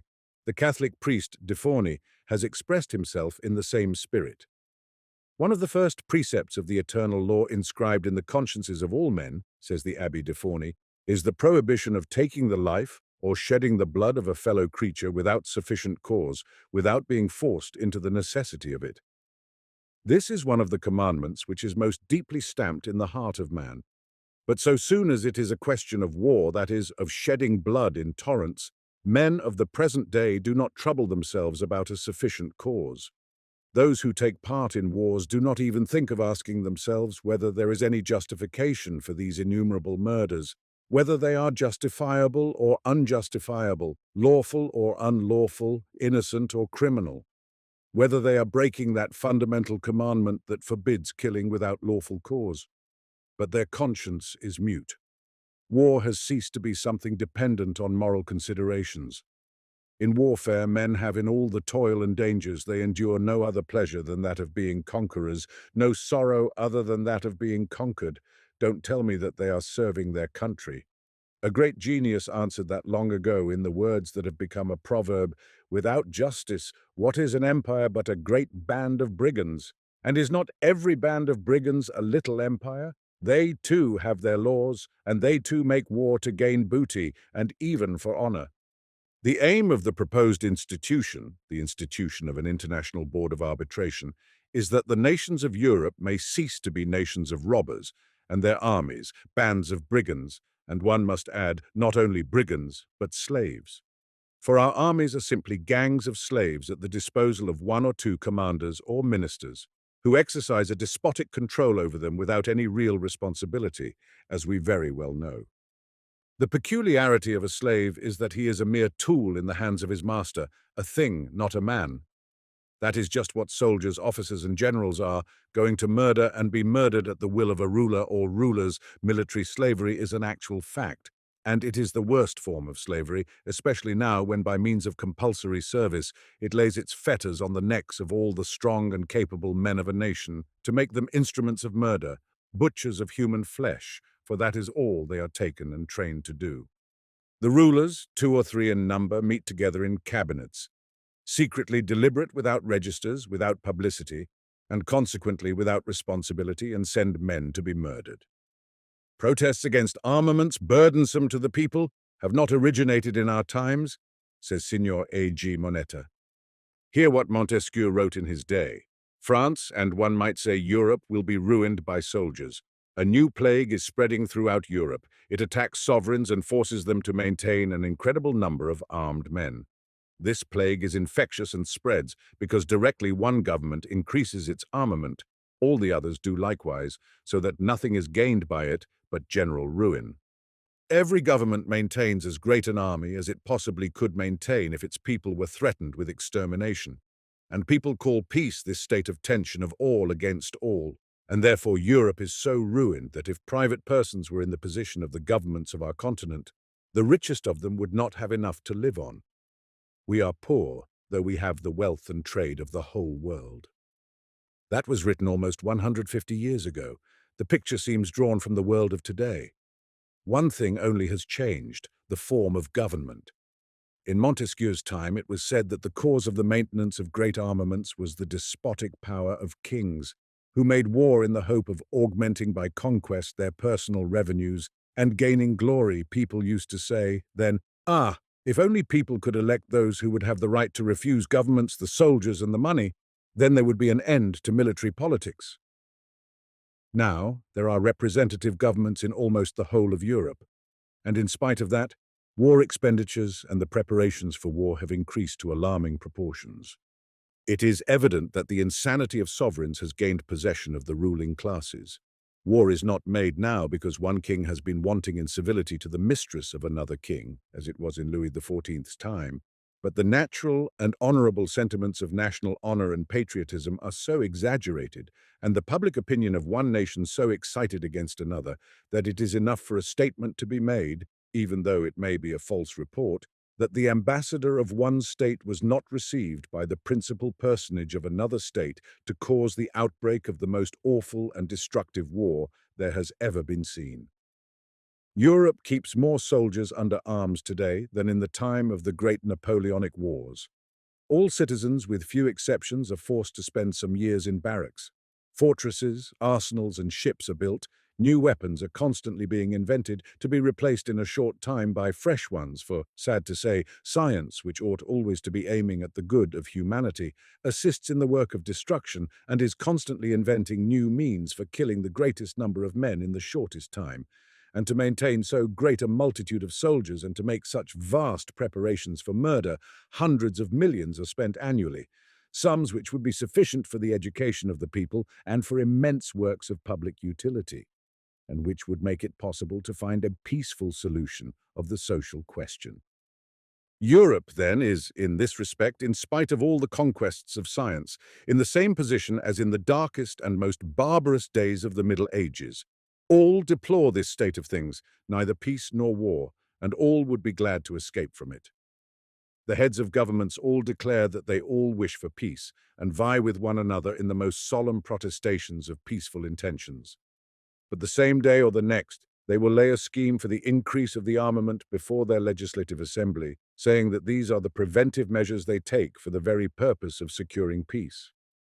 But this is not the kind of peace we want, and the nations are not deceived by it. True peace is based on mutual confidence, while these huge armaments show open and utter lack of confidence, if not concealed hostility, between states. What should we say of a man who, wanting to show his friendly feelings for his neighbor, should invite him to discuss their differences with a loaded revolver in his hand? It is just this flagrant contradiction between the peaceful professions and the warlike policy of governments which all good citizens desire to put an end to, at any cost. People are astonished that every year there are 60,000 cases of suicide in Europe, and those only the recognized and recorded cases, and excluding Russia and Turkey. But one ought rather to be surprised that there are so few every man of the present day, if we go deep enough into the contradiction between his conscience and his life, is in a state of despair. Not to speak of all the other contradictions between modern life and the conscience, the permanently armed condition of Europe, together with its profession of Christianity, is alone enough to drive any man to despair, to doubt of the sanity of mankind, and to terminate an existence in this senseless and brutal world. This contradiction, which is a quintessence of all the other contradictions, is so terrible that to live and to take part in it is only possible if one does not think of it, if one is able to forget it. What? All of us Christians not only profess to love one another, but do actually live one common life. We whose social existence beats with one common pulse.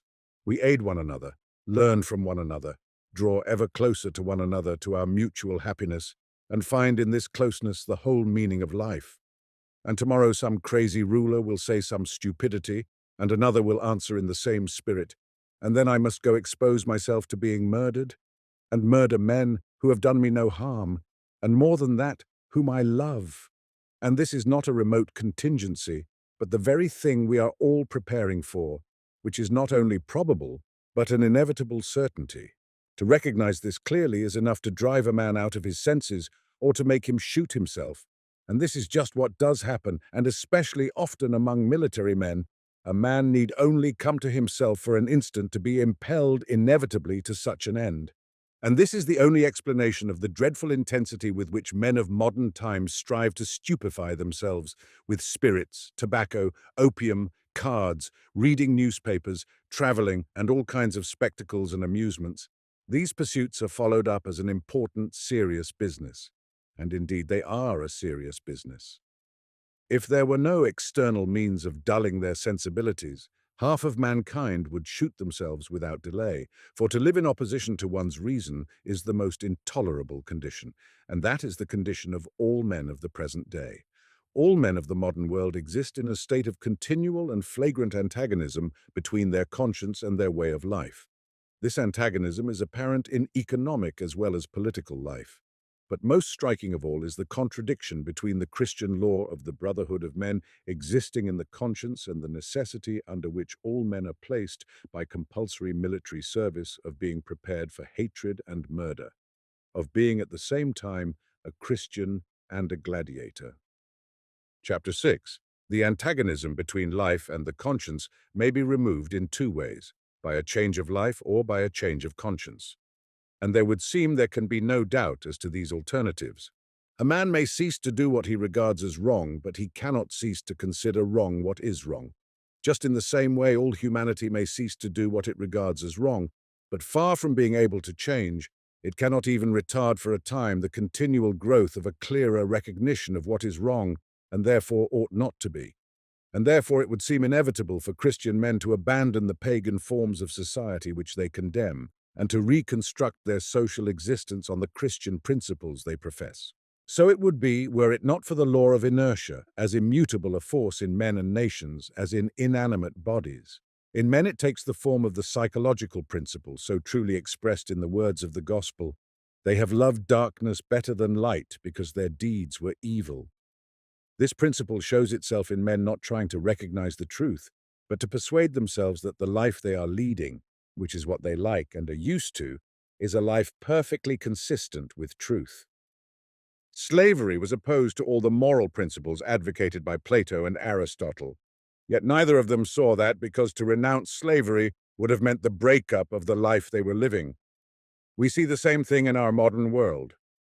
The division of men into two castes, as well as the use of force in government and war, are opposed to every moral principle professed by our modern society.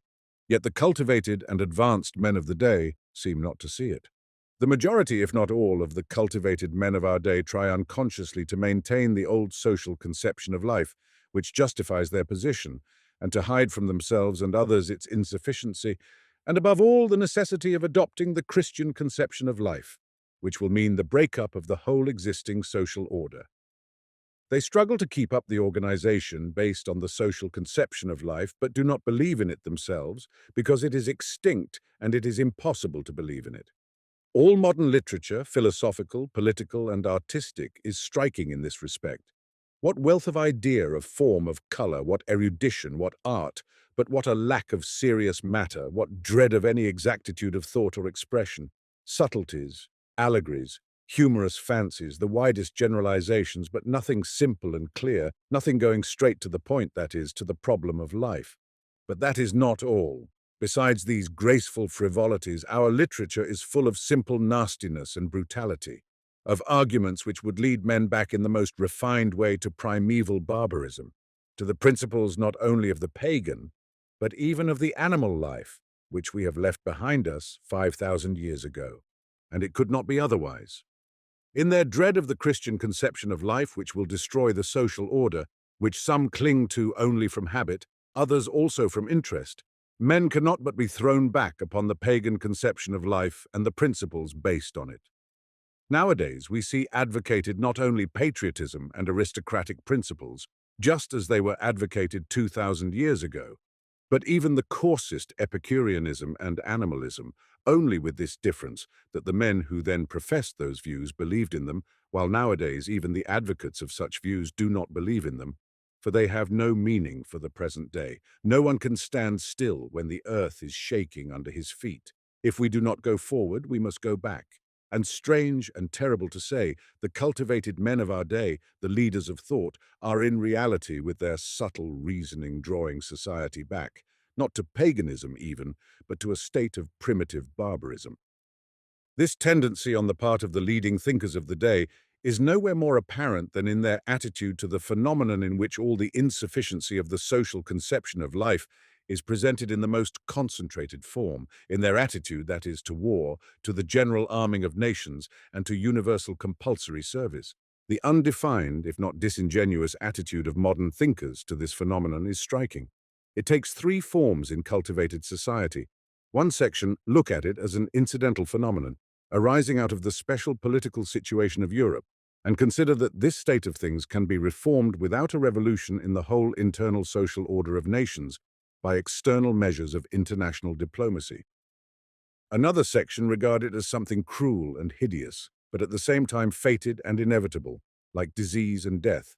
A third party, with cool indifference, consider war as an inevitable phenomenon, beneficial in its effects and therefore desirable. Men look at the subject from different points of view, but all alike talk of war as though it were something absolutely independent of the will of those who take part in it, and consequently they do not even admit the natural question which presents itself to every simple man. How about me? Ought I to take any part in it? In their view, no question of this kind even exists, and every man, however he may regard war from a personal standpoint, must slavishly submit to the requirements of the authorities on the subject.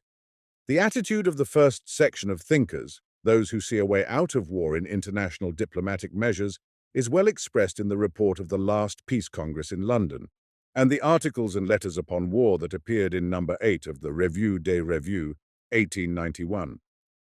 The Congress, after gathering together from various quarters the verbal and written opinion of learned men, opened the proceedings by a religious service, and after listening to addresses for 5 whole days, concluded them by a public dinner and speeches. They adopted the following resolutions. 1. The Congress affirms its belief that the brotherhood of man involves as a necessary consequence a brotherhood of nations. 2.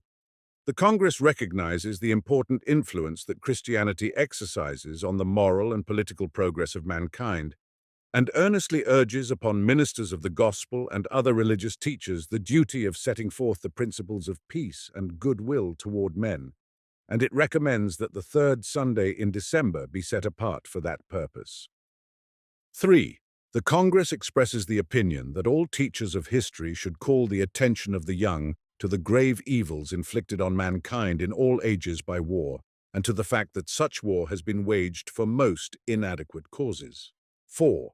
The Congress protests against the use of military drill in schools by way of physical exercise, and suggests the formation of brigades for saving life rather than of a quasi-military character, and urges the desirability of impressing on the Board of Examiners, who formulate the questions for examination, the propriety of guiding the minds of children in the principles of peace.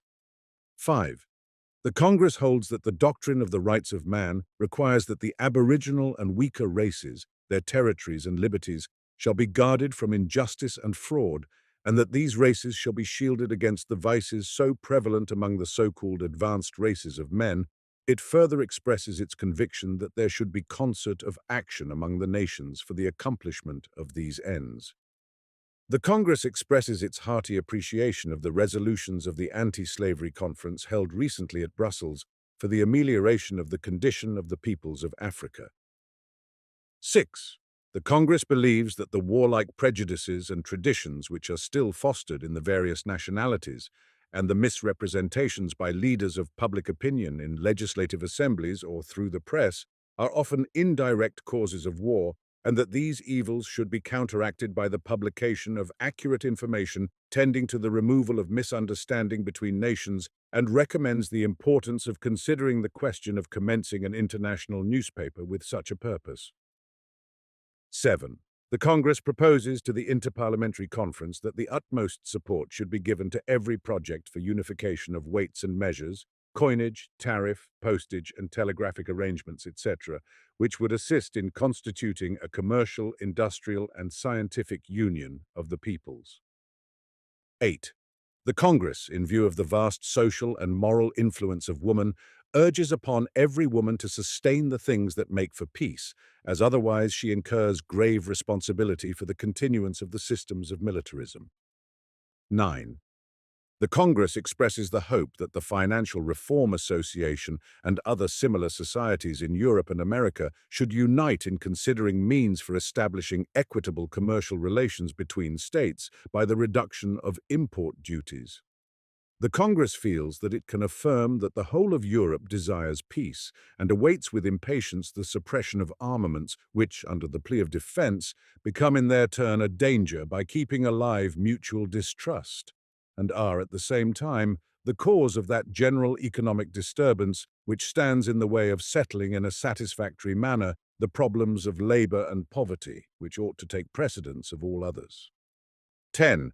The Congress, recognizing that a general disarmament would be the best guarantee of peace and would lead to the solution of the questions which now most divide states, expresses the wish that a Congress of representatives of all the states of Europe may be assembled as soon as possible to consider the means of effecting a gradual general disarmament. 11. The Congress, in consideration of the fact that the timidity of a single power might delay the convocation of the above-mentioned Congress, is of opinion that the government which should first dismiss any considerable number of soldiers would confer a signal benefit on Europe and mankind, because it would, by public opinion, oblige other governments to follow its example, and by the moral force of this accomplished fact would have increased rather than diminished the conditions of its national defense. 12. The Congress, considering the question of disarmament, as of peace in general, depends on public opinion, recommends the peace societies, as well as all friends of peace, to be active in its propaganda, especially at the time of parliamentary elections, in order that the electors should give their votes to candidates who are pledged to support peace, disarmament, and arbitration. 13. The Congress congratulates the Friends of Peace on the resolution adopted by the International American Conference, held at Washington in April last, by which it was recommended that arbitration should be obligatory in all controversies, whatever their origin, except only those which may imperil the independence of one of the nations involved. 14. The Congress recommends this resolution to the attention of European statesmen and expresses the ardent desire that similar treaties may speedily be entered into between the other nations of the world. 15. The Congress expresses its satisfaction at the adoption by the Spanish Senate on June 16th last of a project of law authorizing the government to negotiate general or special treaties of arbitration for the settlement of all disputes, except those relating to the independence or internal government of the states affected. Also at the adoption of resolutions to a like effect by the Norwegian Storthing and by the Italian Chamber. 16.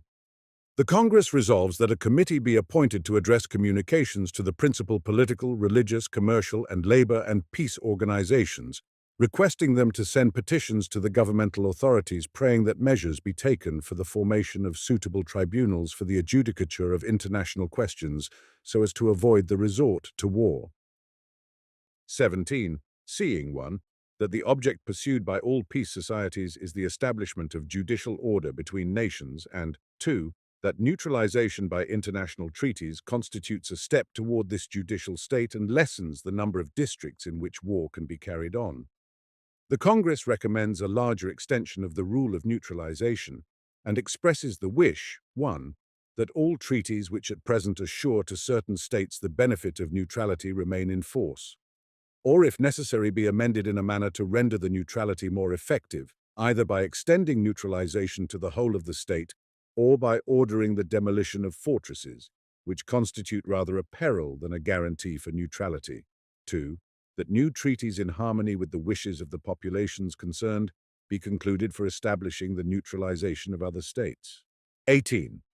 The subcommittee proposes 1. That the annual Peace Congress should be held either immediately before the meeting of the annual sub-parliamentary conference or immediately after it in the same town. 2. That the question of an international peace emblem be postponed sine die.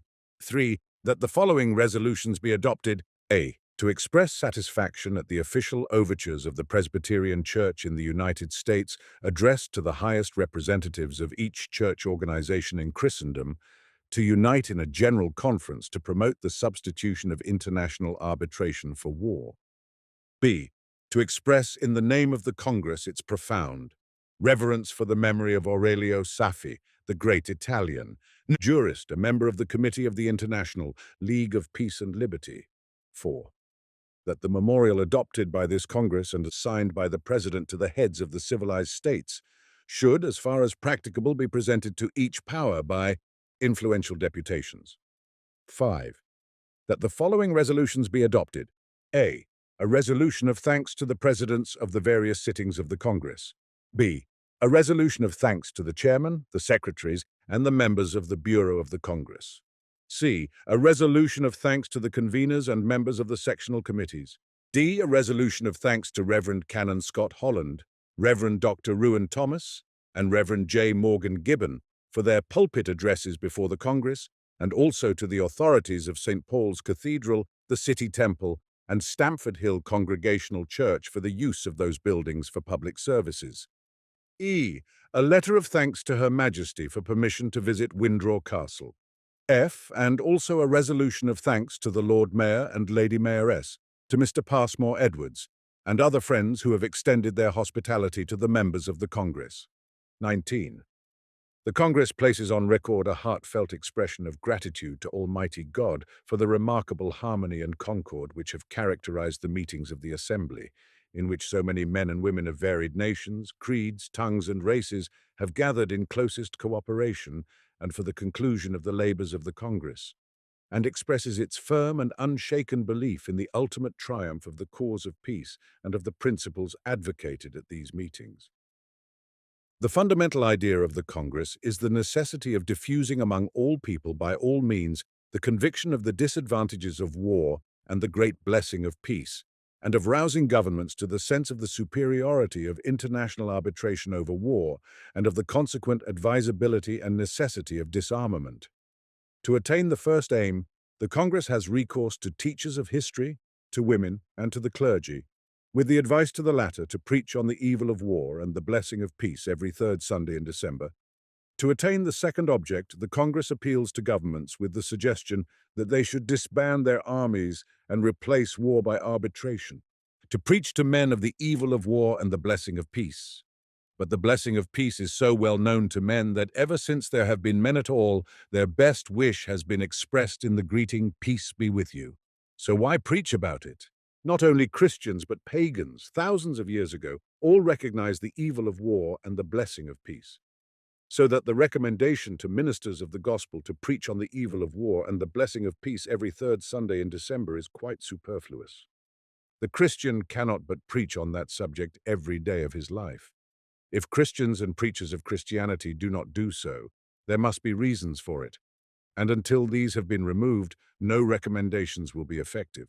Still less effective will be the recommendations to governments to disband their armies and replace them by international boards of arbitration. Governments, too, know very well the difficulty and the burdensomeness of raising and maintaining forces, and if in spite of that knowledge they do, at the cost of terrible strain and effort, raise and maintain forces, it is evident that they cannot do otherwise, and the recommendation of the Congress can never change it. But the learned gentlemen are unwilling to see that, and keep hoping to find a political combination through which governments shall be induced to limit their powers themselves.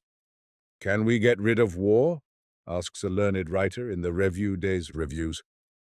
All are agreed that if it were to break out in Europe, its consequences would be like those of the great inroads of barbarians. The existence of whole nationalities would be at stake, and therefore the war would be desperate, bloody, atrocious.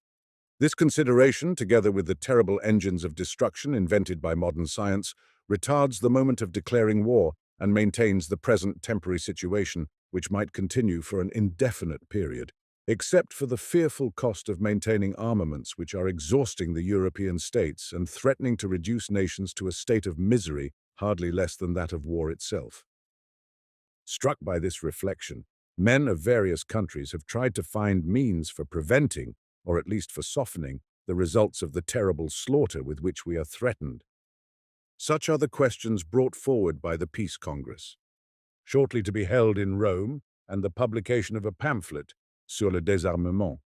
It is unhappily beyond doubt that with the present organization of the majority of European states, isolated from one another and guided by distinct interests, the absolute suppression of war is an illusion with which it would be dangerous to cheat ourselves. Wiser rules and regulations imposed on these duels between nations might, however, at least limit its horrors.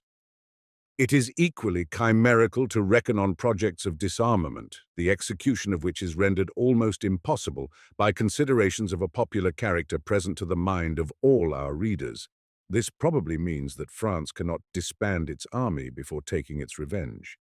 Public opinion is not prepared to accept them, and moreover, the international relations between different peoples are not such as to make their acceptance possible. Disarmament imposed on one nation by another in circumstances threatening its security would be equivalent to a declaration of war.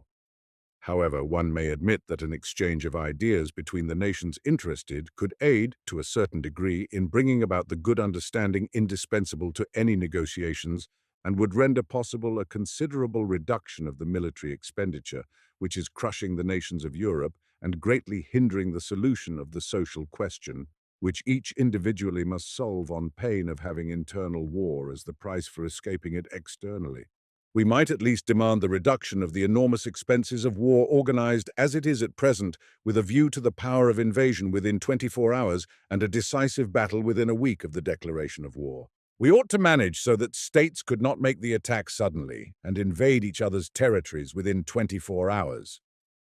This practical notion has been put forth by Maxime Ducamp, and his article concludes with it. The propositions of Monsieur Ducamp are as follows. 1. A diplomatic congress to be held every year. 2. No war to be declared till 2 months after the incident which provoked it.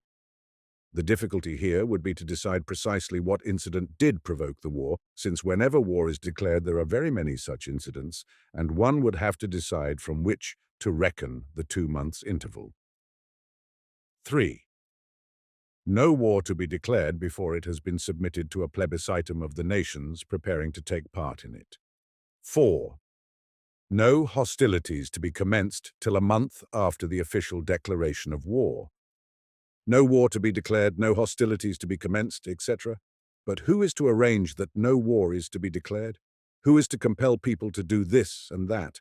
Who is to force states to delay their operations for a certain fixed time? All the other states. But all these others are also states which want holding in check and keeping within limits, and forcing too. Who is to force them, and how? Public opinion. But if there is a public opinion which can force governments to delay their operations for a fixed period, the same public opinion can force governments not to declare war at all. But it will be replied there may be such a balance of power, such a ponderation de forces, as would lead states to hold back of their own accord. Well, that has been tried and is being tried even now. The Holy Alliance was nothing but that, the League of Peace was another attempt at the same thing, and so on. But it will be answered, suppose all were agreed.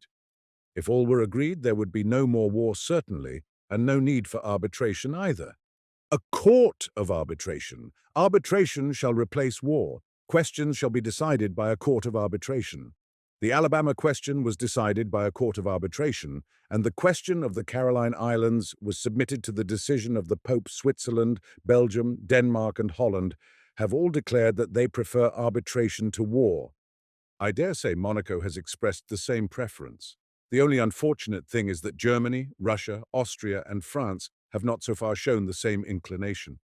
It is amazing how men can deceive themselves when they find it necessary.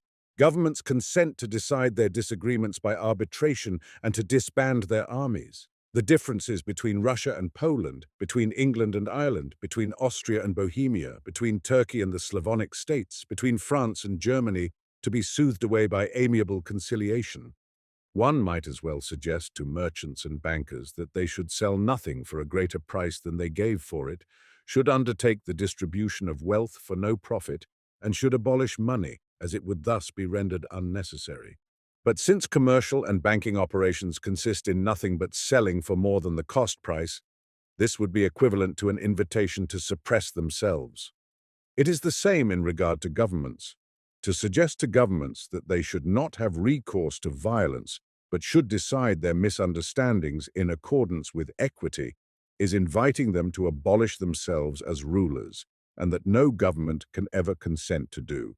The learned men form societies, there are more than 100 such societies, assemble in congresses, such as those recently held in London and Paris and shortly to be held in Rome, deliver addresses, eat public dinners and make speeches, publish journals, and prove by every means possible that the nations forced to support millions of troops are strained to the furthest limits of their endurance, that the maintenance of these huge armed forces is in opposition to all the aims, the interests, and the wishes of the people, and that it is possible, moreover, by writing numerous papers and uttering a great many words, to bring all men into agreement and to arrange so that they shall have no antagonistic interests, and then there will be no more war. When I was a little boy, they told me if I wanted to catch a bird, I must put salt on its tail. I ran after the birds with the salt in my hand, but I soon convinced myself that if I could put salt on a bird's tail, I could catch it, and realized that I had been hoaxed. People ought to realize the same fact when they read books and articles on arbitration and disarmament. If one could put salt on a bird's tail, it would be because it could not fly, and there would be no difficulty in catching it. If the bird had wings and did not want to be caught, it would not let one put salt on its tail, because the specialty of a bird is to fly. In precisely the same way, the specialty of government is not to obey, but to enforce obedience, and a government is only a government so long as it can make itself obeyed, and therefore it always strives for that, and will never willingly abandon its power. But since it is on the army that the power of government rests, it will never give up the army and the use of the army in war. The error arises from the learned jurists deceiving themselves and others by asserting that government is not what it really is, one set of men banded together to oppress another set of men, but, as shown by science, is the representation of the citizens in their collective capacity. They have so long been persuading other people of this that at last they have persuaded themselves of it, and thus they often seriously suppose that government can be bound by considerations of justice. But history shows that from Caesar to Napoleon, and from Napoleon to Bismarck, government is in its essence always a force acting in violation of justice, and that it cannot be otherwise. Justice can have no binding force on a ruler or rulers who keep men, deluded and drilled in readiness for acts of violence, soldiers, and by means of them control others. And so governments can never be brought to consent to diminish the number of these drilled slaves who constitute their whole power and importance. Such is the attitude of certain learned men to the contradiction under which our society is being crushed, and such are their methods of solving it. Tell these people that the whole matter rests on the personal attitude of each man to the moral and religious question put nowadays to everyone. The question, that is, whether it is lawful or unlawful for him to take his share of military service. And these learned gentlemen will shrug their shoulders and not condescend to listen or to answer you. The solution of the question in their idea is to be found in reading addresses, writing books, electing presidents, vice presidents, and secretaries, and meeting and speaking first in one town and then in another.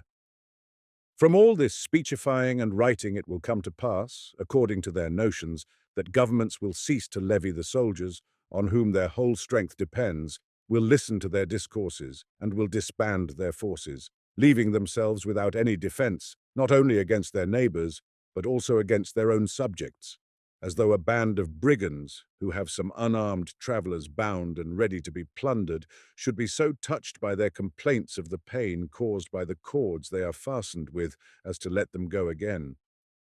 Still, there are people who believe in this, busy themselves over peace congresses, read addresses, and write books.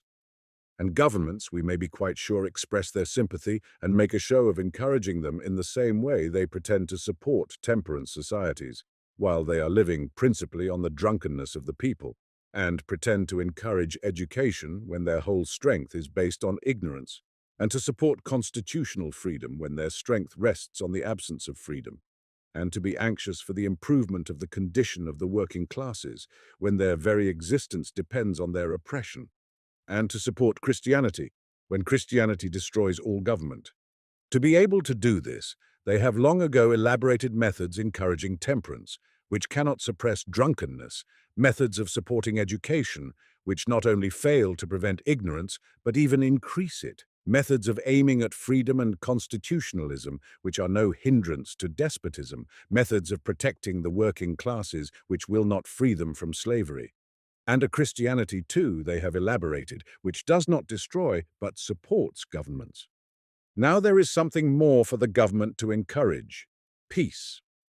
The sovereigns, who nowadays take counsel with their ministers, decide by their will alone whether the butchery of millions is to be begun this year or next. They know very well that all these discourses upon peace will not hinder them from sending millions of men to butchery when it seems good to them. They listen even with satisfaction to these discourses, encourage them, and take part in them. All this, far from being detrimental, is even of service to governments by turning people's attention from the most important and pressing question: ought or ought not each man called upon for military service to submit to serve in the army? Peace will soon be arranged, thanks to alliances and congresses, to books and pamphlets. Meantime, go and put on your uniform and prepare to cause suffering and to endure it for our benefit, is the government's line of argument. And the learned gentlemen who get up congresses and write articles are in perfect agreement with it. This is the attitude of one set of thinkers, and since it is that most beneficial to governments, it is also the most encouraged by all intelligent governments. Another attitude to war has something tragical in it. There are men who maintain that the love for peace and the inevitability of war form a hideous contradiction, and that such is the fate of man. These are mostly gifted and sensitive men who see and realize all the horror and imbecility and cruelty of war, but through some strange perversion of mind neither see nor seek to find any way out of this position, and seem to take pleasure in teasing the wound by dwelling on the desperate position of humanity. A notable example of such an attitude to war is to be found in the celebrated French writer Guy de Maupassant. Looking from his yacht at the drill and firing practice of the French soldiers, the following reflections occur to him.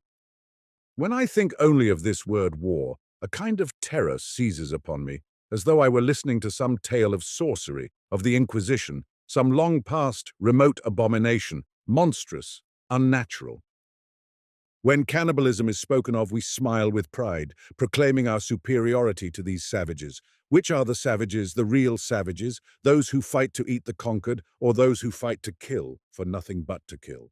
The young recruits, moving about in lines yonder, are destined to death like the flocks of sheep driven by the butcher along the road. They will fall in some plain with a saber cut in the head or a bullet through the breast. And these are young men who might work, be productive and useful. Their fathers are old and poor.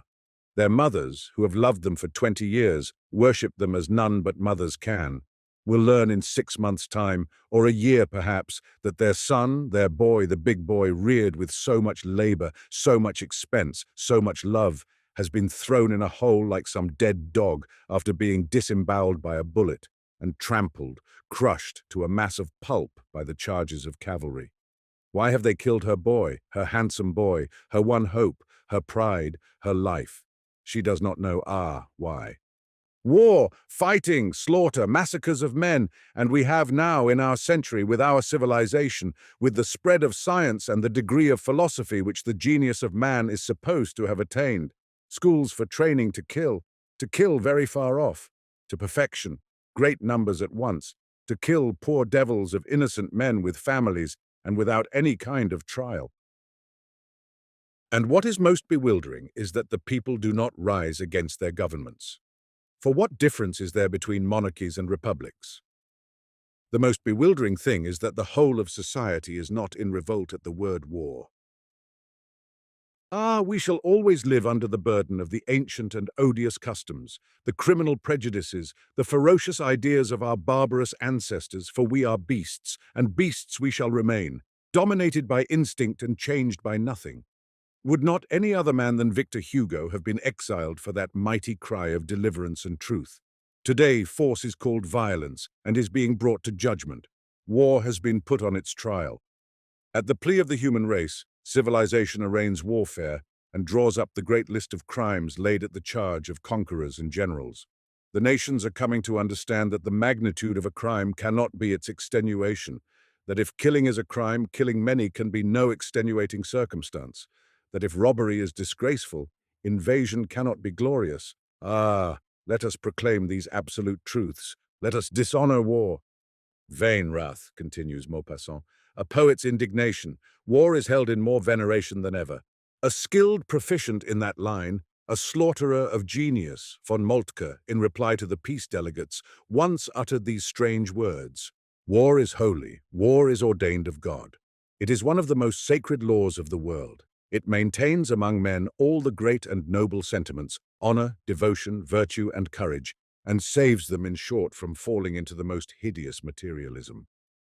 So then, bringing millions of men together into herds, marching by day and by night without rest, thinking of nothing, studying nothing, learning nothing, reading nothing, being useful to no one, wallowing in filth, sleeping in mud, living like brutes in a continual state of stupefaction, sacking towns, burning villages, ruining whole populations, then meeting another mass of human flesh, falling upon them, making pools of blood and plains of flesh mixed with trodden mire and red with heaps of corpses, having your arms or legs carried off, your brains blown out for no advantage to anyone, and dying in some corner of a field while your old parents, your wife and children are perishing of hunger.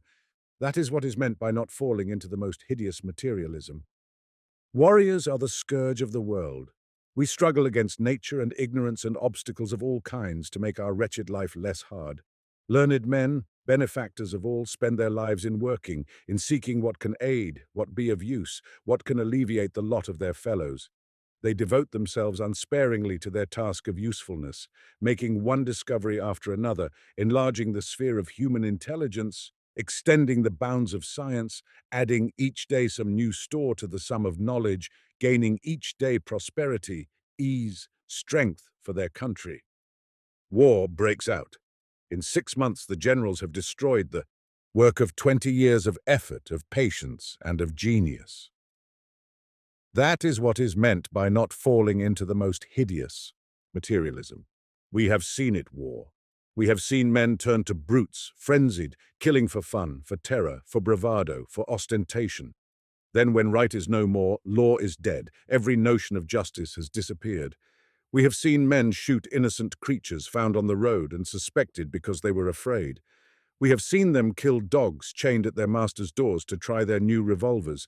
We have seen them fire on cows lying in a field for no reason whatever, simply for the sake of shooting, for a joke.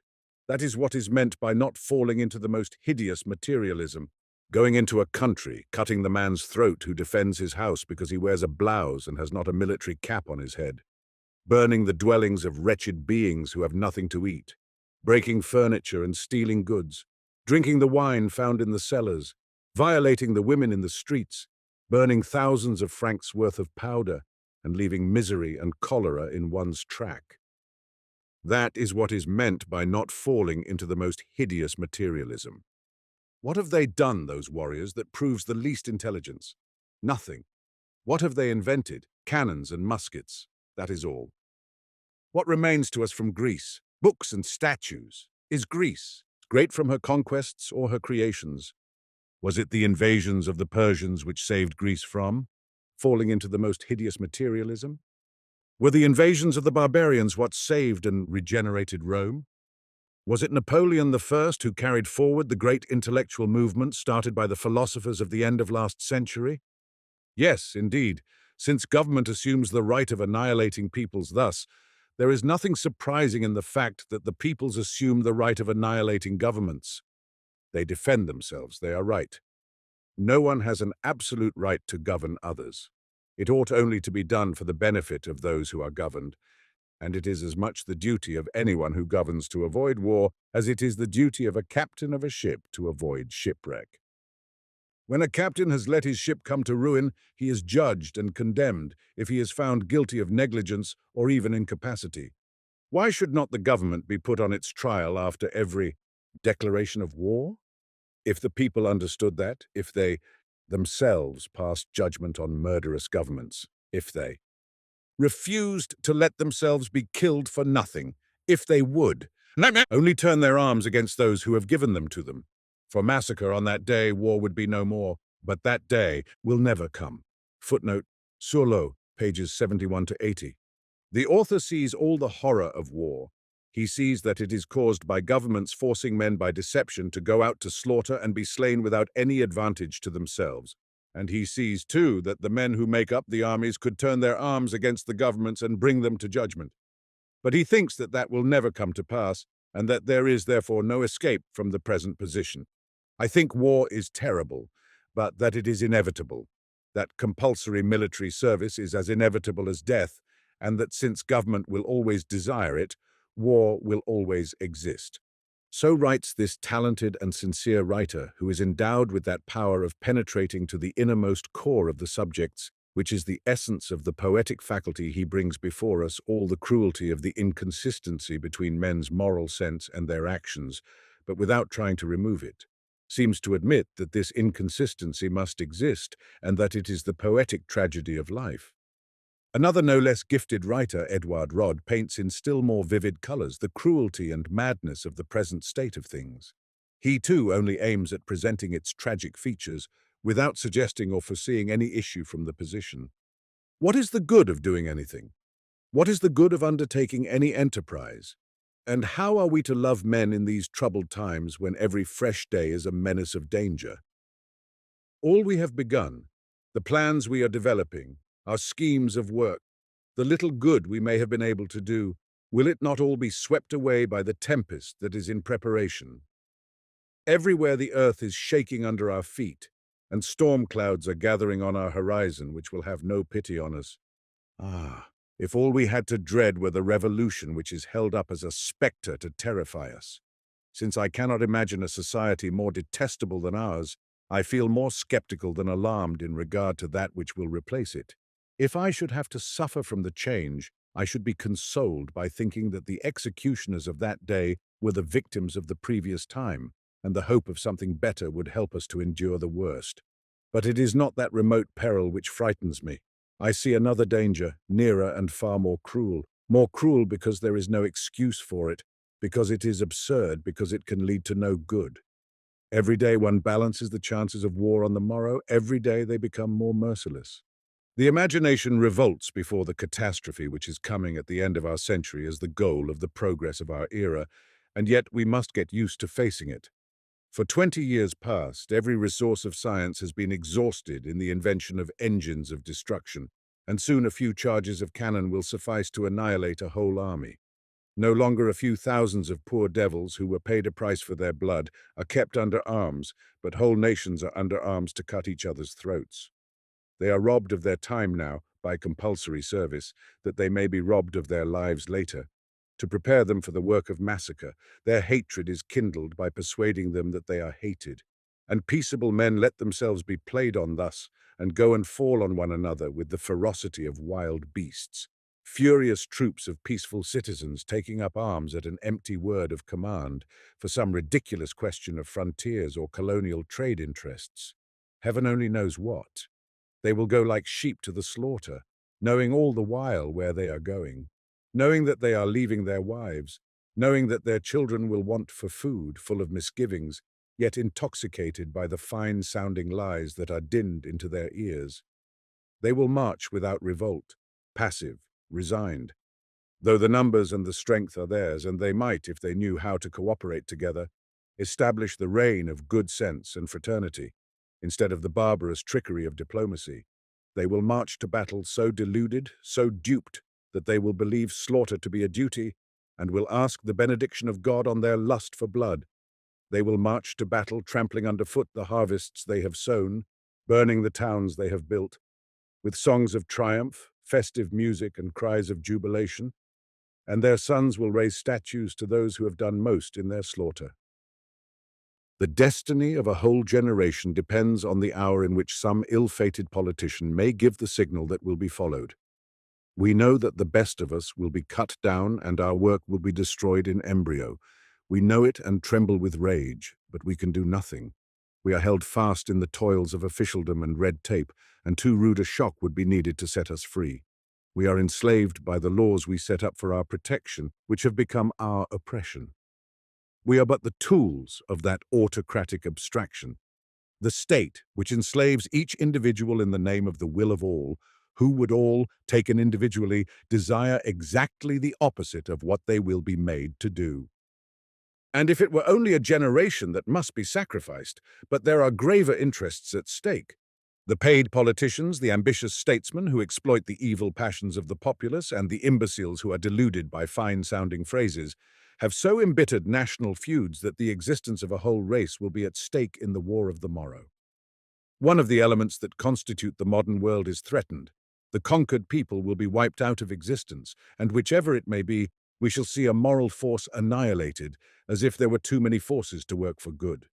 We shall have a new Europe formed on foundations so unjust, so brutal, so sanguinary, stained with so monstrous a crime that it cannot but be worse than the Europe of today, more iniquitous, more barbarous, more violent. Thus one feels crushed under the weight of an immense discouragement. We are struggling in a cul-de-sac with muskets aimed at us from the housetops. Our labor is like that of sailors executing their last task as the ship begins to sink. Our pleasures are those of the condemned victim, who is offered his choice of dainties a quarter of an hour before his execution. Thought is paralyzed by anguish, and the most it is capable of is to calculate, interpreting the vague phrases of ministers, spelling out the sense of the speeches of sovereigns, and ruminating on the words attributed to diplomatists reported on the uncertain authority of the newspapers, whether it is to be tomorrow or the day after, this year or the next, that we are to be murdered. So that one might seek in vain in history an epoch more insecure, more crushed under the weight of suffering. Footnote, Le Sens de la Vie, pp. 208-13. Here it is pointed out that the force is in the hands of those who work their own destruction, in the hands of the individual men who make up the masses. It is pointed out that the source of the evil is the government. It would seem evident that the contradiction between life and conscience had reached the limit beyond which it cannot go, and after reaching this limit, some solution of it must be found. But the author does not think so. He sees in this the tragedy of human life, and after depicting all the horror of the position, he concludes that human life must be spent in the midst of this horror. So much for the attitude to war of those who regard it as something tragic and fated by destiny. The third category consists of men who have lost all conscience and, consequently, all common sense and feeling of humanity. To this category belongs Moltke, whose opinion has been quoted above by Maupassant, and the majority of military men, who have been educated in this cruel superstition, live by it, and consequently are often, in all simplicity, convinced that war is not only an inevitable, but even a necessary and beneficial thing. This is also the view of some civilians, so-called educated and cultivated people. Here is what the celebrated academician Camille Doucet writes in reply to the editor of the Revue des Revues, where several letters on war were published together. Dear Sir, when you ask the least warlike of academicians whether he is a partisan of war, his answer is known beforehand. Alas, sir, you yourself speak of the pacific ideal inspiring your generous compatriots as a dream. During my life, I have heard a great many good people protest against this frightful custom of international butchery, which all admit and deplore. But how is it to be remedied? Often, too, there have been attempts to suppress dueling. One would fancy that seemed an easy task, but not at all. All that has been done hitherto with that noble object has never been and never will be of use. All the congresses of both hemispheres may vote against war and against dueling too, but above all arbitrations, conventions, and legislations, there will always be the personal honor of individual men, which has always demanded dueling, and the interests of nations, which will always demand war. I wish nonetheless from the depths of my heart that the Congress of Universal Peace may succeed at last in its very honorable and difficult enterprise. I am, dear sir, etc., Camille Doucet. The upshot of this is that personal honor requires men to fight, and the interests of nations require them to ruin and exterminate each other. As for the efforts to abolish war, they call for nothing but a smile. The opinion of another well-known academician, Jules Claretie, is of the same kind. Dear sir, he writes, for a man of sense there can be but one opinion on the subject of peace and war. Humanity is created to live free, to perfect and ameliorate its fate by peaceful labor.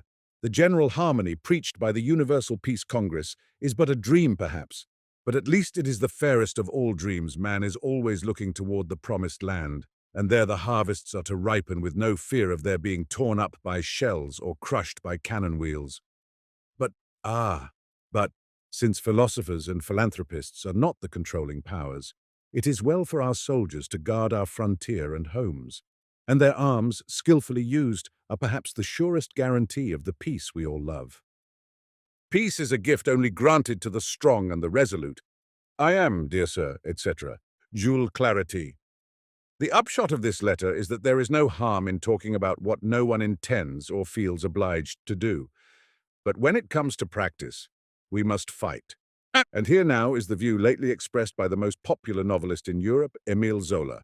I regard war as a fatal necessity, which appears inevitable for us from its close connection with human nature and the whole constitution of the world. I should wish that war could be put off for the longest possible time. Nevertheless, the moment will come when we shall be forced to go to war. I am considering it at this moment from the standpoint of universal humanity, and making no reference to our misunderstanding with Germany, a most trivial incident in the history of mankind. I say that war is necessary and beneficial, since it seems one of the conditions of existence for humanity. War confronts us everywhere, not only war between different races and peoples, but war too in private and family life. It seems one of the principal elements of progress, and every step in advance that humanity has taken hitherto has been attended by bloodshed.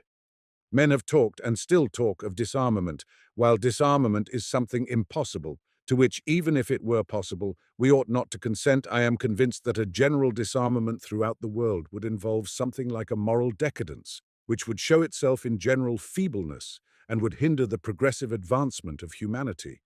A warlike nation has always been strong and flourishing. The art of war has led to the development of all the other arts. History bears witness to it. So in Athens and in Rome, commerce, manufactures, and literature never attained so high a point of development as when those cities were masters of the whole world by force of arms. To take an example from times nearer our own, we may recall the age of Louis XIV. The wars of the Grand Monarch were not only no hindrance to the progress of the arts and sciences, but even on the contrary seem to have promoted and favored their development. So war is a beneficial thing. But the best expression of this attitude is the view of the most gifted of the writers of this school, the academician de Vogüé. This is what he writes in an article on the military section of the exhibition of 1889. On the Esplanade des Invalides, among the exotic and colonial encampments, a building in a more severe style overawes the picturesque bazaar. All these fragments of the globe have come to gather round the Palace of War, and in turn our guests mount guard submissively before the mother building, but for whom they would not be here. Fine subject for the antithesis of rhetoric, of humanitarians who could not fail to whimper over this juxtaposition, and to say that ceci tuera cella, footnote, phrase quoted from Victor Hugo, Notre Dame de Paris, that the union of the nations through science and labor will overcome the instinct of war. Let us leave them to cherish the chimera of a golden age, which would soon become, if it could be realized, an age of mud. All history teaches us that the one is created for the other, that blood is needed to hasten and cement the union of the nations. Natural science has ratified in our day the mysterious law revealed to Joseph de Maistre by the intuition of his genius and by meditation on fundamental truths. He saw the world redeeming itself from hereditary degenerations by sacrifice. Science shows it advancing to perfection through struggle and violent selection. There is the statement of the same law in both, expressed in different formulas.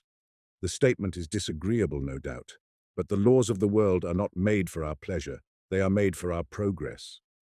Let us enter this inevitable, necessary palace of war. We shall be able to observe there how the most tenacious of our instincts, without losing any of its vigor, is transformed and adapted to the varying exigencies of historical epochs. Monsieur de Vogüé finds the necessity for war, according to his views, well expressed by the two great writers, Joseph de Maistre and Darwin, whose statements he likes so much that he quotes them again. Dear Sir, he writes to the editor of the Revue des Revues, you ask me my view as to the possible success of the Universal Congress of Peace. I hold with Darwin that violent struggle is a law of nature which overrules all other laws. I hold with Joseph de Maistre that it is a divine law, two different ways of describing the same thing. If by some impossible chance a fraction of human society, all the civilized West, let us suppose, were to succeed in suspending the action of this law, some races of stronger instincts would undertake the task of putting it into action against us. Those races would vindicate nature's reasoning against human reason. They would be successful because the certainty of peace, I do not say peace, I say the certainty of peace, would in half a century engender a corruption and a decadence more destructive for mankind than the worst of wars. I believe that we must do with war, the criminal law of humanity, as with all our criminal laws, that is, soften them, put them in force as rarely as possible, use every effort to make their application unnecessary.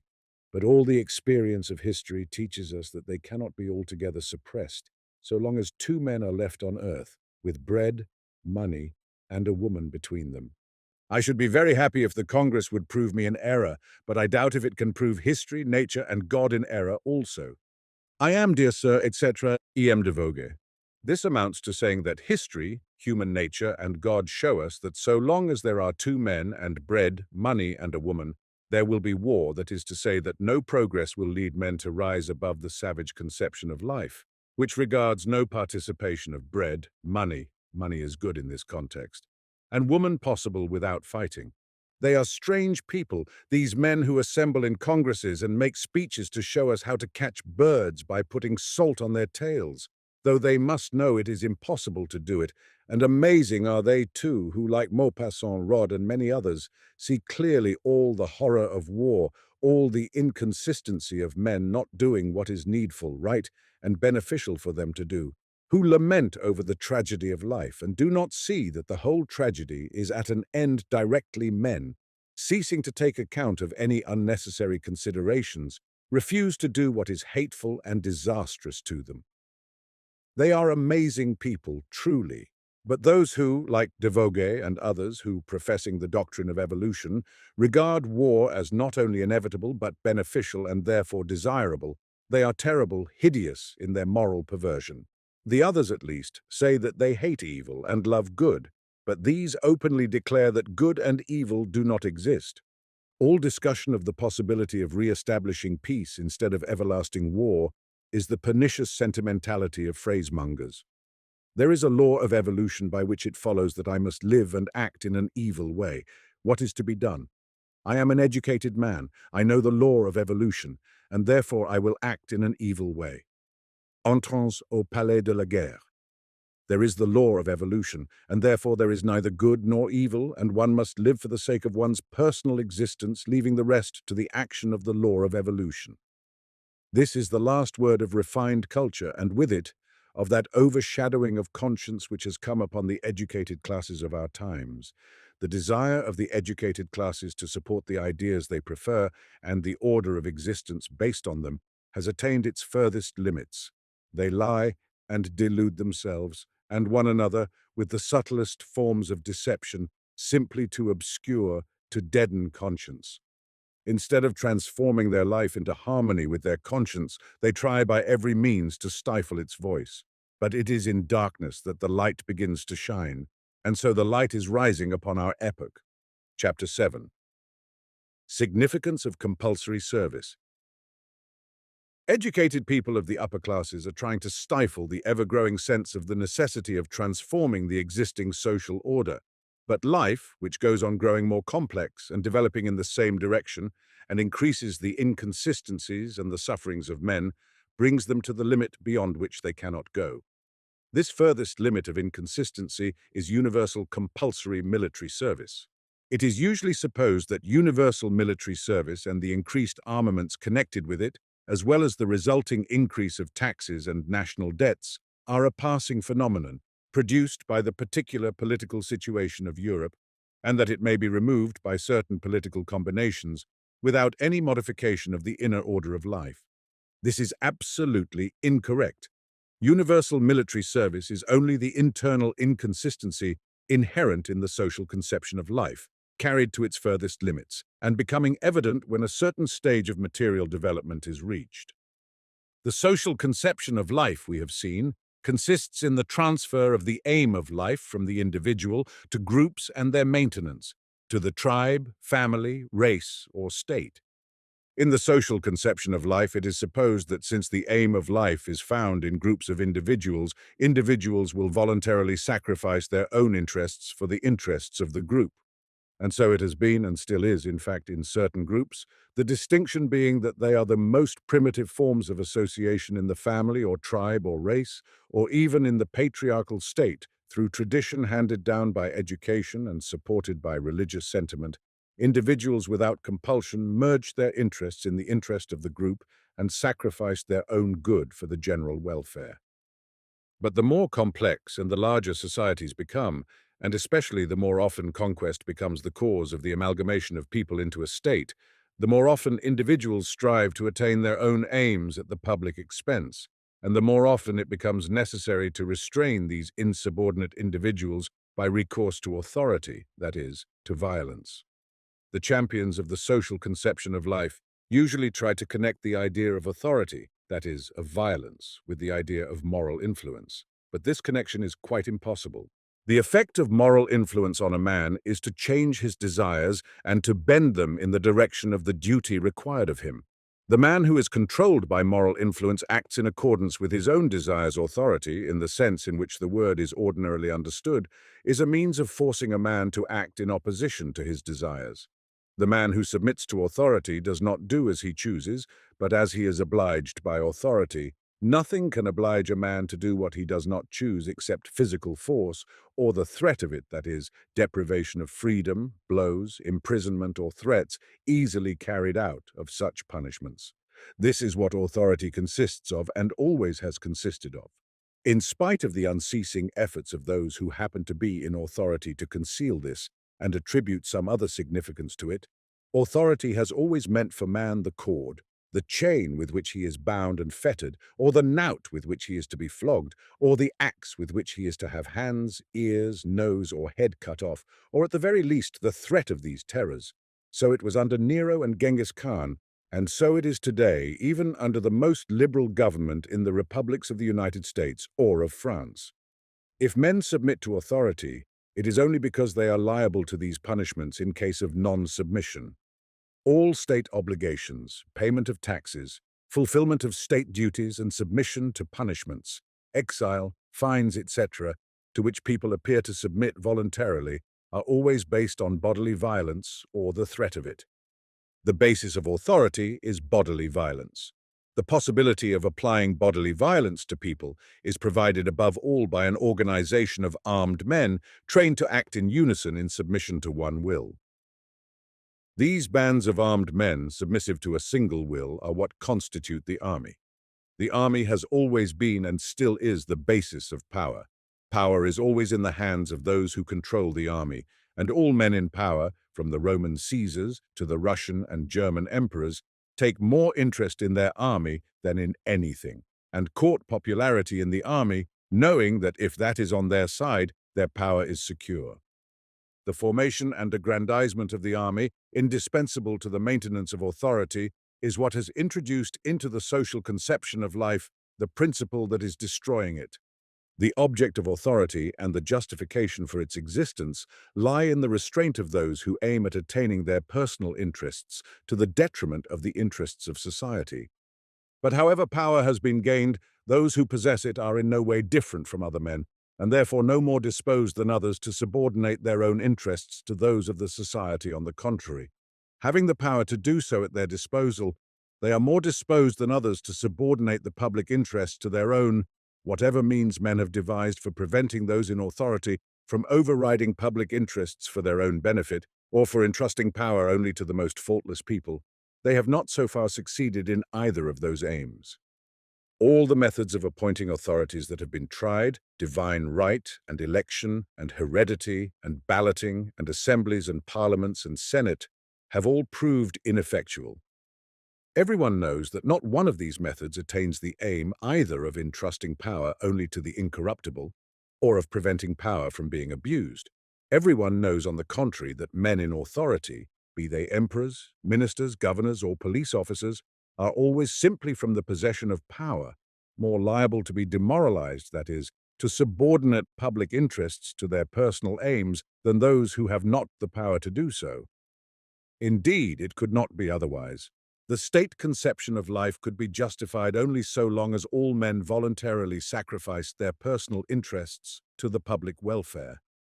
But so soon as there were individuals who would not voluntarily sacrifice their own interests, and authority, that is, violence, was needed to restrain them, then the disintegrating principle of the coercion of one set of people by another set entered into the social conception of the organization based on it. For the authority of one set of men over another to attain its object of restraining those who override public interests for their personal ends, power ought only to be put into the hands of the impeccable, as it is supposed to be among the Chinese, and as it was supposed to be in the Middle Ages, and is even now supposed to be by those who believe in the consecration. By anointing only under those conditions could the social organization be justified. But since this is not the case, and on the contrary, men in power are always far from being saints, through the very fact of their possession of power, the social organization based on power has no justification. Even if there was once a time when, owing to the low standard of morals and the disposition of men to violence, the existence of an authority to restrain such violence was an advantage, because the violence of government was less than the violence of individuals, one cannot but see that this advantage could not be lasting. As the disposition of individuals to violence diminished, and as the habits of the people became more civilized, and as power grew, more social organization demoralized through lack of restraint, this advantage disappeared. The whole history of the last 2,000 years is nothing but the history of this gradual change of relation between the moral development of the masses on the one hand and the demoralization of governments on the other. This, put simply, is how it has come to pass. Men lived in families, tribes, and races at feud with one another, plundering, outraging, and killing one another. These violent hostilities were carried on a large and on a small scale, man against man, family against family, tribe against tribe, race against race, and people against people. The larger and stronger groups conquered and absorbed the weaker, and the larger and stronger they became, the more internal feuds disappeared, and the more the continuity of the group seemed assured. The members of a family or tribe, united into one community, are less hostile among themselves, and families and tribes do not die like one man, but have a continuity of existence between the members of one state, subject to a single authority. The strife between individuals seems still less, and the life of the state seems even more secure. Their association into larger and larger groups was not the result of the conscious recognition of the benefits of such associations, as it is said to be in the story of the Variagi. It was produced on one hand by the natural growth of population, and on the other by struggle and conquest. After conquest, the power of the emperor puts an end to internal dissensions, and so the state conception of life justifies itself. But this justification is never more than temporary internal dissensions disappear only in proportion to the degree of oppression exerted by the authority over the dissentient individuals. The violence of internal feud crushed by authority reappears in authority itself, which falls into the hands of men who, like the rest, are frequently or always ready to sacrifice the public welfare to their personal interest, with the difference that their subjects cannot resist them, and thus they are exposed to all the demoralizing influence of authority. And thus the evil of violence, when it passes into the hands of authority, is always growing and growing, and in time becomes greater than the evil it is supposed to suppress, while at the same time the tendency to violence in the members of the society becomes weaker and weaker, so that the violence of authority is less and less needed. Government authority, even if it does suppress private violence, always introduces into the life of men fresh forms of violence, which tend to become greater and greater in proportion to the duration and strength of the government. So that though the violence of power is less noticeable in government than when it is employed by members of society against one another, because it finds expression in submission and not in strife, it nevertheless exists, and often to a greater degree than in former days. And it could not be otherwise, since, apart from the demoralizing influence of power, the policy or even the unconscious tendency of those in power will always be to reduce their subjects to the extreme of weakness. For the weaker the oppressed, the less effort need be made to keep him in subjection. And therefore the oppression of the oppressed always goes on growing up to the furthest limit, beyond which it cannot go without killing the goose with the golden eggs. And if the goose lays no more eggs, like the American Indians, Negroes, and Fijians, then it is killed in spite of the sincere protests of philanthropists. The most convincing example of this is to be found in the condition of the working classes of our epoch, who are in reality no better than the slaves of ancient times subdued by conquest. In spite of the pretended efforts of the higher classes to ameliorate the position of the workers, all the working classes of the present day are kept down by the inflexible iron law by which they only get just what is barely necessary, so that they are forced to work without ceasing while still retaining strength enough to labor for their employers, who are really those who have conquered and enslaved them. So it has always been. In ratio to the duration and increasing strength of authority, its advantages for its subjects disappear and its disadvantages increase. And this has been so, independently of the forms of government under which nations have lived. The only difference is that under a despotic form of government, the authority is concentrated in a small number of oppressors, and violence takes a cruder form. Under constitutional monarchies and republics, as in France and America, authority is divided among a great number of oppressors, and the forms assumed by violence is less crude, but its effect of making the disadvantages of authority greater than its advantages, and of enfeebling the oppressed to the furthest extreme to which they can be reduced with advantage to the oppressors, remains always the same. Such has been and still is the condition of all the oppressed, but hitherto they have not recognized the fact. In the majority of instances, they have believed in all simplicity that governments exist for their benefit, that they would be lost without a government, that the very idea of living without a government is a blasphemy which one hardly dare put into words, that this is the, for some reason terrible, doctrine of anarchism, with which a mental picture of all kinds of horrors is associated. People have believed, as though it were something fully proved and so needing no proof, that since all nations have hitherto developed in the form of states, that form of organization is an indispensable condition of the development of humanity, and in that way it has lasted for hundreds and thousands of years.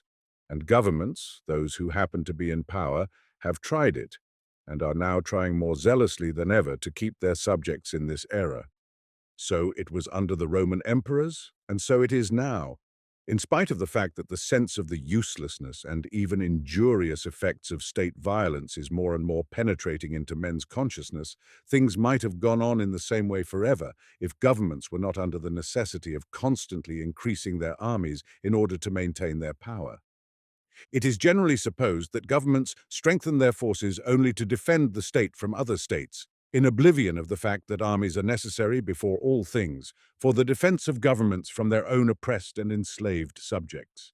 That has always been necessary, and has become more and more necessary with the increased diffusion of education among the masses, with the improved communication between people of the same and of different nationalities. It has become particularly indispensable now in the face of communism, socialism, anarchism, and the labor movement generally. Governments feel that it is so and strengthen the force of their disciplined armies. See footnote. Footnote: the fact that in America the abuses of authority exist in spite of the small number of their troops not only fails to disprove this position, but positively confirms it. In America there are fewer soldiers than in other states.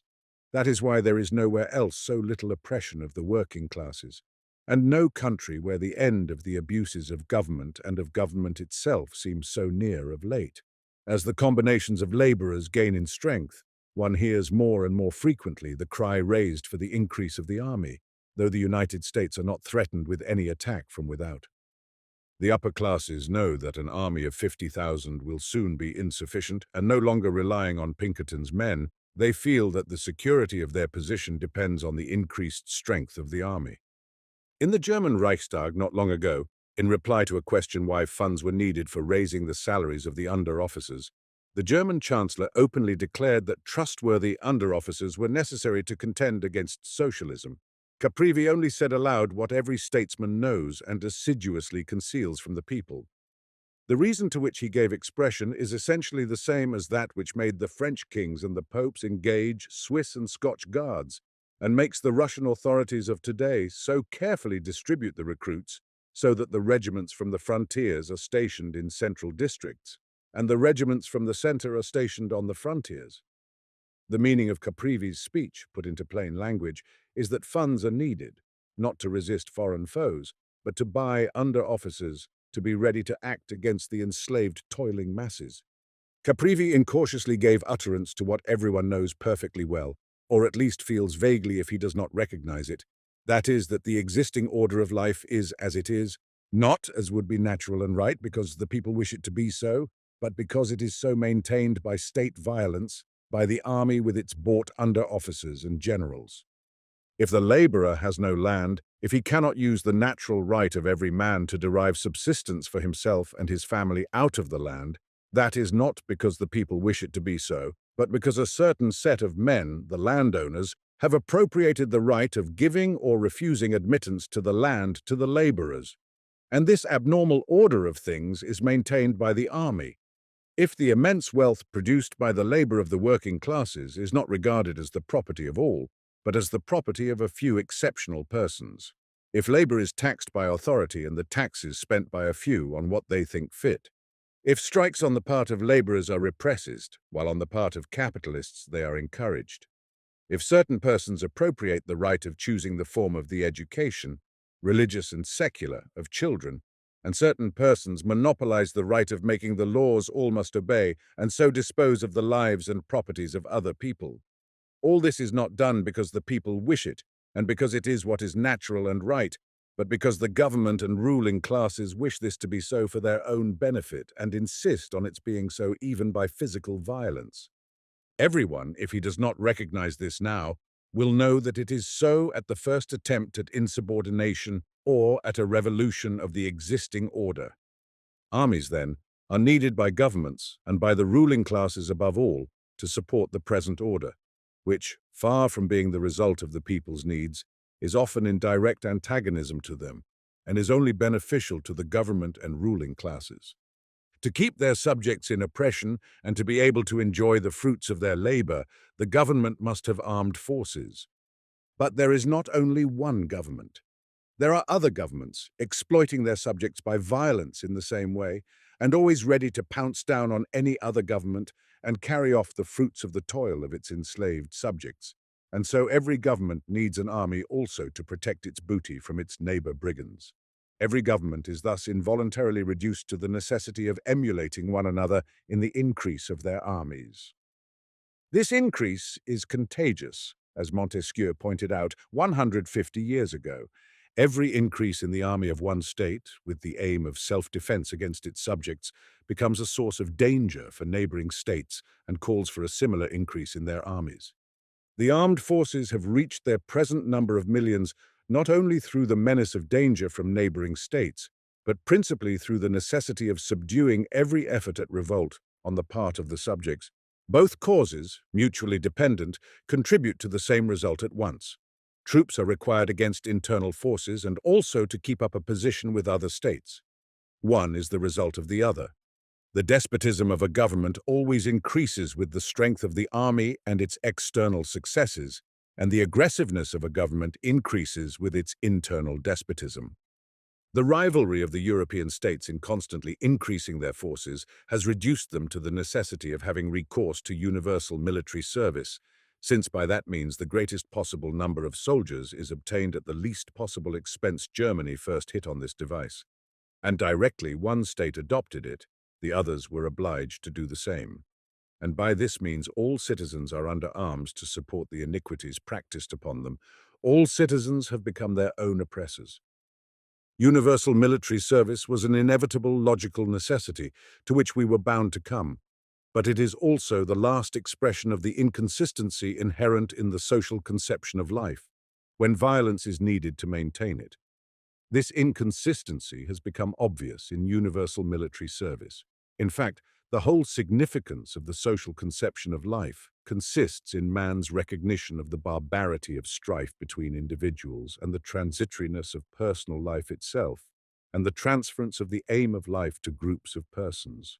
But with universal military service, it comes to pass that men, after making every sacrifice to get rid of the cruelty of strife and the insecurity of existence, are called upon to face all the perils they had meant to avoid, And in addition to this, the state, for whose sake individuals renounce their personal advantages, is exposed again to the same risks of insecurity and lack of permanence as the individual himself was in previous times. Governments were to give men freedom from the cruelty of personal strife and security in the permanence of the state order of existence. But instead of doing that, they expose the individuals to the same necessity of strife, substituting strife with individuals of other states for strife with neighbors. And the danger of destruction for the individual, and the state too, they leave just as it was. Universal military service may be compared to the efforts of a man to prop up his falling house who so surrounds it and fills it with props and buttresses and planks and scaffolding that he manages to keep the house standing only by making it impossible to live in it. In the same way, universal military service destroys all the benefits of the social order of life, which it is employed to maintain. The advantages of social organization are security of property and labor and associated action for the improvement of existence. Universal military service destroys all this. The taxes raised from the people for war preparations absorb the greater part of the produce of labor which the army ought to defend. The withdrawing of all men from the ordinary course of life destroys the possibility of labor itself. The danger of war, ever ready to break out, renders all reforms of life, social life, vain and fruitless. In former days, if a man were told that if he did not acknowledge the authority of the state, he would be exposed to attack from enemies domestic and foreign, that he would have to resist them alone and would be liable to be killed, and that therefore it would be to his advantage to put up with some hardships to secure himself from these calamities, he might well believe it, seeing that the sacrifices he made to the state were only partial and gave him the hope of a tranquil existence in a permanent state. But now, when the sacrifices have been increased tenfold and the promised advantages are disappearing, it would be a natural reflection that submission to authority is absolutely useless. But the fatal significance of universal military service, as the manifestation of the contradiction inherent in the social conception of life, is not only apparent in that the greatest manifestation of this contradiction consists in the fact that every citizen in being made a soldier becomes a prop of the government organization and shares the responsibility of everything the government does, even though he may not admit its legitimacy. Governments assert that armies are needed above all for external defense, but that is not true. They are needed principally against their subjects, and every man, under universal military service, becomes an accomplice in all the acts of violence of the government against the citizens, without any choice of his own. To convince oneself of this, one need only remember what things are done in every state, in the name of order and the public welfare, of which the execution always falls to the army. All civil outbreaks for dynastic or other party reasons, all the executions that follow on such disturbances, all repression of insurrections and military intervention to break up meetings and to suppress strikes, all forced extortion of taxes, all the iniquitous distributions of land, all the restrictions on labor, are either carried out directly by the military or by the police with the army at their back. Anyone who serves his time in the army shares the responsibility of all these things, about which he is, in some cases, dubious, while very often they are directly opposed to his conscience. People are unwilling to be turned out of the land they have cultivated for generations, or they are unwilling to disperse when the government authority orders them, or they are unwilling to pay the taxes required of them, or to recognize laws as binding on them when they have had no hand in making them, or to be deprived of their nationality, and I, in the fulfillment of my military duty, must go and shoot them for it. How can I help asking myself, when I take part in such punishments, whether they are just, and whether I ought to assist in carrying them out? Universal service is the extreme limit of violence necessary for the support of the whole state organization, and it is the extreme limit to which submission on the part of the subjects can go. It is the keystone of the whole edifice, and its fall will bring it all down. The time has come when the ever-growing abuse of power by governments and their struggles with one another has led to their demanding such material and even moral sacrifices from their subjects that everyone is forced to reflect and ask himself, can I make these sacrifices? And for the sake of what am I making them? I am expected for the sake of the state to make these sacrifices, to renounce everything that can be precious to man, peace, family, security, and human dignity. What is this state for whose sake such terrible sacrifices have to be made? And why is it so indispensably necessary? The state, they tell us, is indispensably needed in the first place, because without it we should not be protected against the attacks of evil-disposed persons. And secondly, except for the state, we should be savages, and should have neither religion, culture, education, nor commerce, nor means of communication, nor other social institutions. And thirdly, without the state to defend us, we should be liable to be conquered and enslaved by neighboring peoples. Except for the state, they say, we should be exposed to the attacks of evil-disposed persons in our own country. But who are these evil-disposed persons in our midst from whose attacks we are preserved by the state and its army? Even if, 3 or 4 centuries ago, when men prided themselves on their warlike prowess, when killing men was considered an heroic achievement, there were such persons. We know very well that there are no such persons now, that we do not nowadays carry or use firearms, but everyone professes humane principles and feels sympathy for his fellows and wants nothing more than we all do, that is, to be left in peace to enjoy his existence undisturbed. So that nowadays there are no special malefactors from whom the state could defend us if by these evil-disposed persons is meant the men who are punished as criminals. We know very well that they are not a different kind of being like wild beasts among sheep, but are men just like ourselves, and no more naturally inclined to crimes than those against whom they commit them. We know now that threats and punishments cannot diminish their number, that can only be done by change of environment and moral influence, so that the justification of state violence on the ground of the protection it gives us from evil-disposed persons, even if it had some foundation 3 or 4 centuries ago, has none whatever now. At present one would rather say, on the contrary, that the action of the state with its cruel methods of punishment, behind the general moral standard of the age, such as prisons, galleys, gibbets, and guillotines, tends rather to brutalize the people than to civilize them, and consequently rather to increase than diminish the number of malefactors. Except for the state, they tell us, we should not have any religion, education, culture, means of communication, and so on. Without the state, men would not have been able to form the social institutions needed for doing anything. This argument, too, was well-founded only some centuries ago. If there was a time when people were so disunited, when they had so little means of communication and interchange of ideas that they could not cooperate and agree together in any common action in commerce, economics, or education without the state as a center, this want of common action exists no longer. The great extension of means of communication and interchange of ideas has made men completely able to dispense with state aid in forming societies, associations, corporations, and congresses for scientific, economic, and political objects.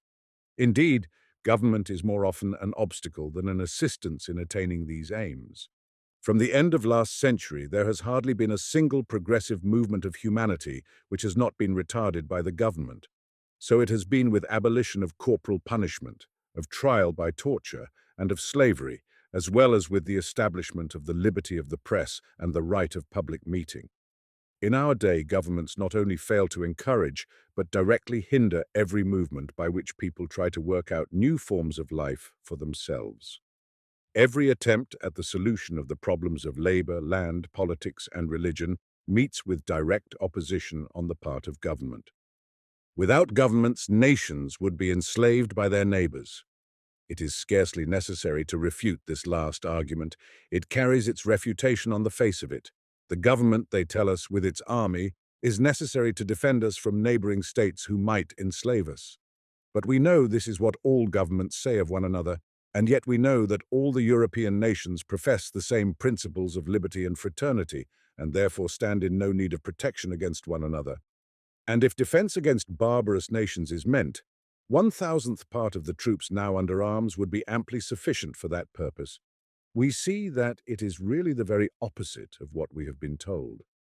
The power of the state, far from being a security against the attacks of our neighbors, exposes us, on the contrary, to much greater danger of such attacks, so that every man who is led, through his compulsory service in the army, to reflect on the value of the state for whose sake he is expected to be ready to sacrifice his peace, security, and life, cannot fail to perceive that there is no kind of justification in modern times for such a sacrifice. And it is not only from the theoretical standpoint that every man must see that the sacrifices demanded by the state have no justification. Even looking at it practically, weighing, that is to say, all the burdens laid on him by the state, no man can fail to see that for him personally to comply with state demands and serve in the army would, in the majority of cases, be more disadvantageous than to refuse to do so. If the majority of men choose to submit rather than to refuse, it is not the result of sober balancing of advantages and disadvantages, but because they are induced by a kind of hypnotizing process practiced upon them. In submitting, they simply yield to the suggestions given them as orders, without thought or effort of will. To resist would need independent thought and effort of which every man is not capable. Even apart from the moral significance of compliance or non-compliance, considering material advantage only, non-compliance will be more advantageous in general. Whoever I may be, whether I belong to the well-to-do class of the oppressors or the working class of the oppressed, in either case the disadvantages of non-compliance are less and its advantages greater than those of compliance. If I belong to the minority of oppressors, the disadvantages of non-compliance will consist in my being brought to judgment for refusing to perform my duties to the state, and if I am lucky, being acquitted, or, as is done in the case of the Mennonites in Russia, being set to work out my military service at some civil occupation for the state. While if I am unlucky, I may be condemned to exile or imprisonment for 2 or 3 years, I judge by the cases that have occurred in Russia, possibly to even longer imprisonment, or possibly to death, though the probability of that latter is very remote. So much for the disadvantages of non-compliance. The disadvantages of compliance will be as follows. If I am lucky, I shall not be sent to murder my fellow creatures, and shall not be exposed to great danger of being maimed and killed, but shall only be enrolled into military slavery.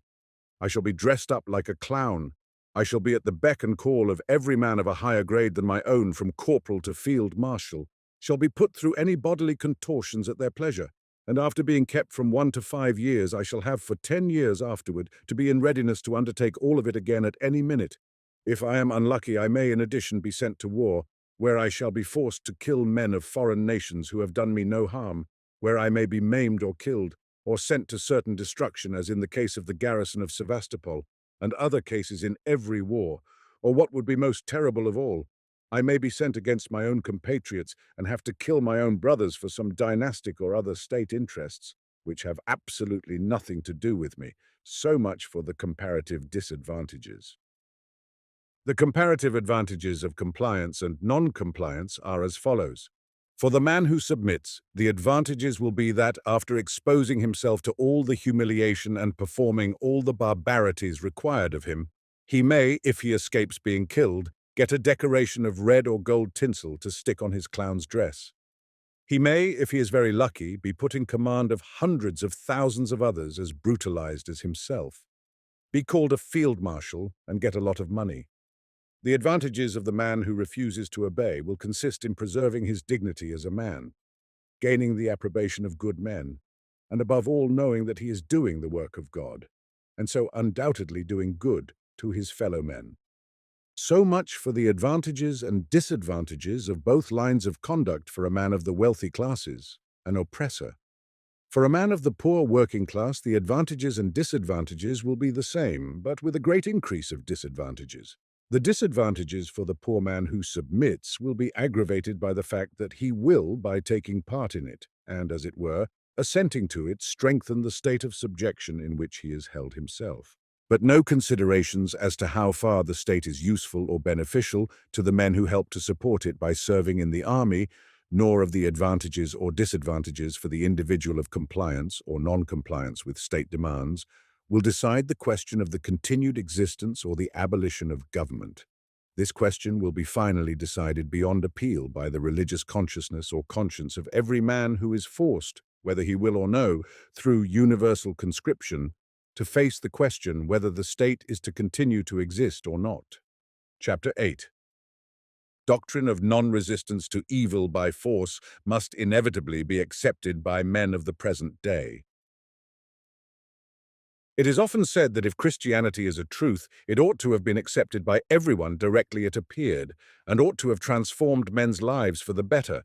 But this is like saying that if the seed were ripe, it ought at once to bring forth stalks, flower, and fruit. The Christian religion is not a legal system which, being imposed by violence, may transform men's lives. Christianity is a new and higher conception of life. A new conception of life cannot be imposed on men. It can only be freely assimilated. And it can only be freely assimilated in two ways: one spiritual and internal, the other experimental and external. Some people, a minority, by a kind of prophetic instinct divine the truth of the doctrine, surrender themselves to it and adopt it. Others, the majority, only through a long course of mistakes, experiments, and suffering are brought to recognize the truth of the doctrine and the necessity of adopting it. And by this experimental external method, the majority of Christian men have now been brought to this necessity of assimilating the doctrine. One sometimes wonders what necessitated the corruption of Christianity, which is now the greatest obstacle to its acceptance in its true significance. If Christianity had been presented to men in its true, uncorrupted form, it would not have been accepted by the majority, who would have been as untouched by it as the nations of Asia are now. The peoples who accepted it in its corrupt form were subjected to its slow but certain influence, and by a long course of errors and experiments and their resultant sufferings, have now been brought to the necessity of assimilating it in its true significance. The corruption of Christianity and its acceptance in its corrupt form by the majority of men was as necessary as it is that the seed should remain hidden for a certain time in the earth in order to germinate. Christianity is at once a doctrine of truth and a prophecy. 18 centuries ago, Christianity revealed to men the truth in which they ought to live, and at the same time foretold what human life would become if men would not live by it, but continued to live by their previous principles, and what it would become if they accepted the Christian doctrine and carried it out in their lives. Laying down in the Sermon on the Mount the principles by which to guide men's lives, Christ said, "Whosoever heareth these sayings of mine, and doeth them, I will liken him unto a wise man, who built his house upon a rock, and the rain descended, and the floods came, and the winds blew, and beat upon that house. And it fell not, for it was founded upon a rock. And every one that heareth these sayings, and doeth them not, shall be likened unto a foolish man, who built his house upon the sand. And the rain descended, and the floods came, and the winds blew, and beat upon that house. And it fell, and great was the fall of it." Matthew 7:24-27. And now, after 18 centuries, the prophecy has been fulfilled. Not having followed Christ's teaching generally and its application to social life in non-resistance to evil, men have been brought in spite of themselves to the inevitable destruction foretold by Christ for those who do not fulfill his teaching. People often think the question of non-resistance to evil by force is a theoretical one which can be neglected. Yet this question is presented by life itself to all men and calls for some answer from every thinking man. Ever since Christianity has been outwardly professed, this question is for men in their social life like the question which presents itself to a traveler when the road on which he has been journeying divides into two branches. He must go on, and he cannot say, "I will not think about it, but will go on just as I did before." There was one road, now there are two, and he must make his choice. In the same way, since Christ's teaching has been known by men, they cannot say, "I will live as before," and will not decide the question of resistance or non-resistance to evil by force. At every new struggle that arises, one must inevitably decide, am I or am I not to resist by force what I regard as evil? The question of resistance or non-resistance to evil arose when the first conflict between men took place, since every conflict is nothing else than resistance by force to what each of the combatants regards as evil. But before Christ, men did not see that resistance by force to what each regards as evil, simply because one thinks evil what the other thinks good, is only one of the methods of settling the dispute, and that there is another method, that of not resisting evil by force at all. Before Christ's teaching, it seemed to men that the one only means of settling a dispute was by resistance to evil by force, and they acted accordingly, each of the combatants trying to convince himself and others that what each respectively regards as evil is actually absolutely evil. And to do this from the earliest time, men have devised definitions of evil and tried to make them binding on everyone. And such definitions of evil sometimes took the form of laws, supposed to have been received by supernatural means, sometimes of the commands of rulers or assemblies to whom infallibility was attributed. Men resorted to violence against others and convinced themselves and others that they were directing their violence against evil recognized as such by all. This means was employed from the earliest times, especially by those who had gained possession of authority, and for a long while its irrationality was not detected. But the longer men lived in the world, and the more complex their relations became, the more evident it was that to resist by force what each regarded as evil was irrational, that conflict was in no way lessened thereby, and that no human definitions can succeed in making what some regard as evil be accepted as such by others. Already at the time Christianity arose, it was evident to a great number of people in the Roman Empire where it arose that what was regarded as evil by Nero and Caligula could not be regarded as evil by others. Even at that time, men had begun to understand that human laws, though given out for divine laws, were compiled by men and cannot be infallible, whatever the external majesty with which they are invested, and that erring men are not rendered infallible by assembling together and calling themselves a senate or any other name. Even at that time this was felt and understood by many, and it was then that Christ preached his doctrine, which consisted not only of the prohibition of resistance to evil by force, but gave a new conception of life and a means of putting an end to conflict between all men, not by making it the duty of one section only of mankind to submit without conflict to what is prescribed to them by certain authorities, but by making it the duty of all, and consequently of those in authority, not to resort to force against anyone in any circumstances. This doctrine was accepted at the time by only a very small number of disciples. The majority of men, especially all who were in power, even after the nominal acceptance of Christianity, continued to maintain for themselves the principle of resistance by force to what they regarded as evil.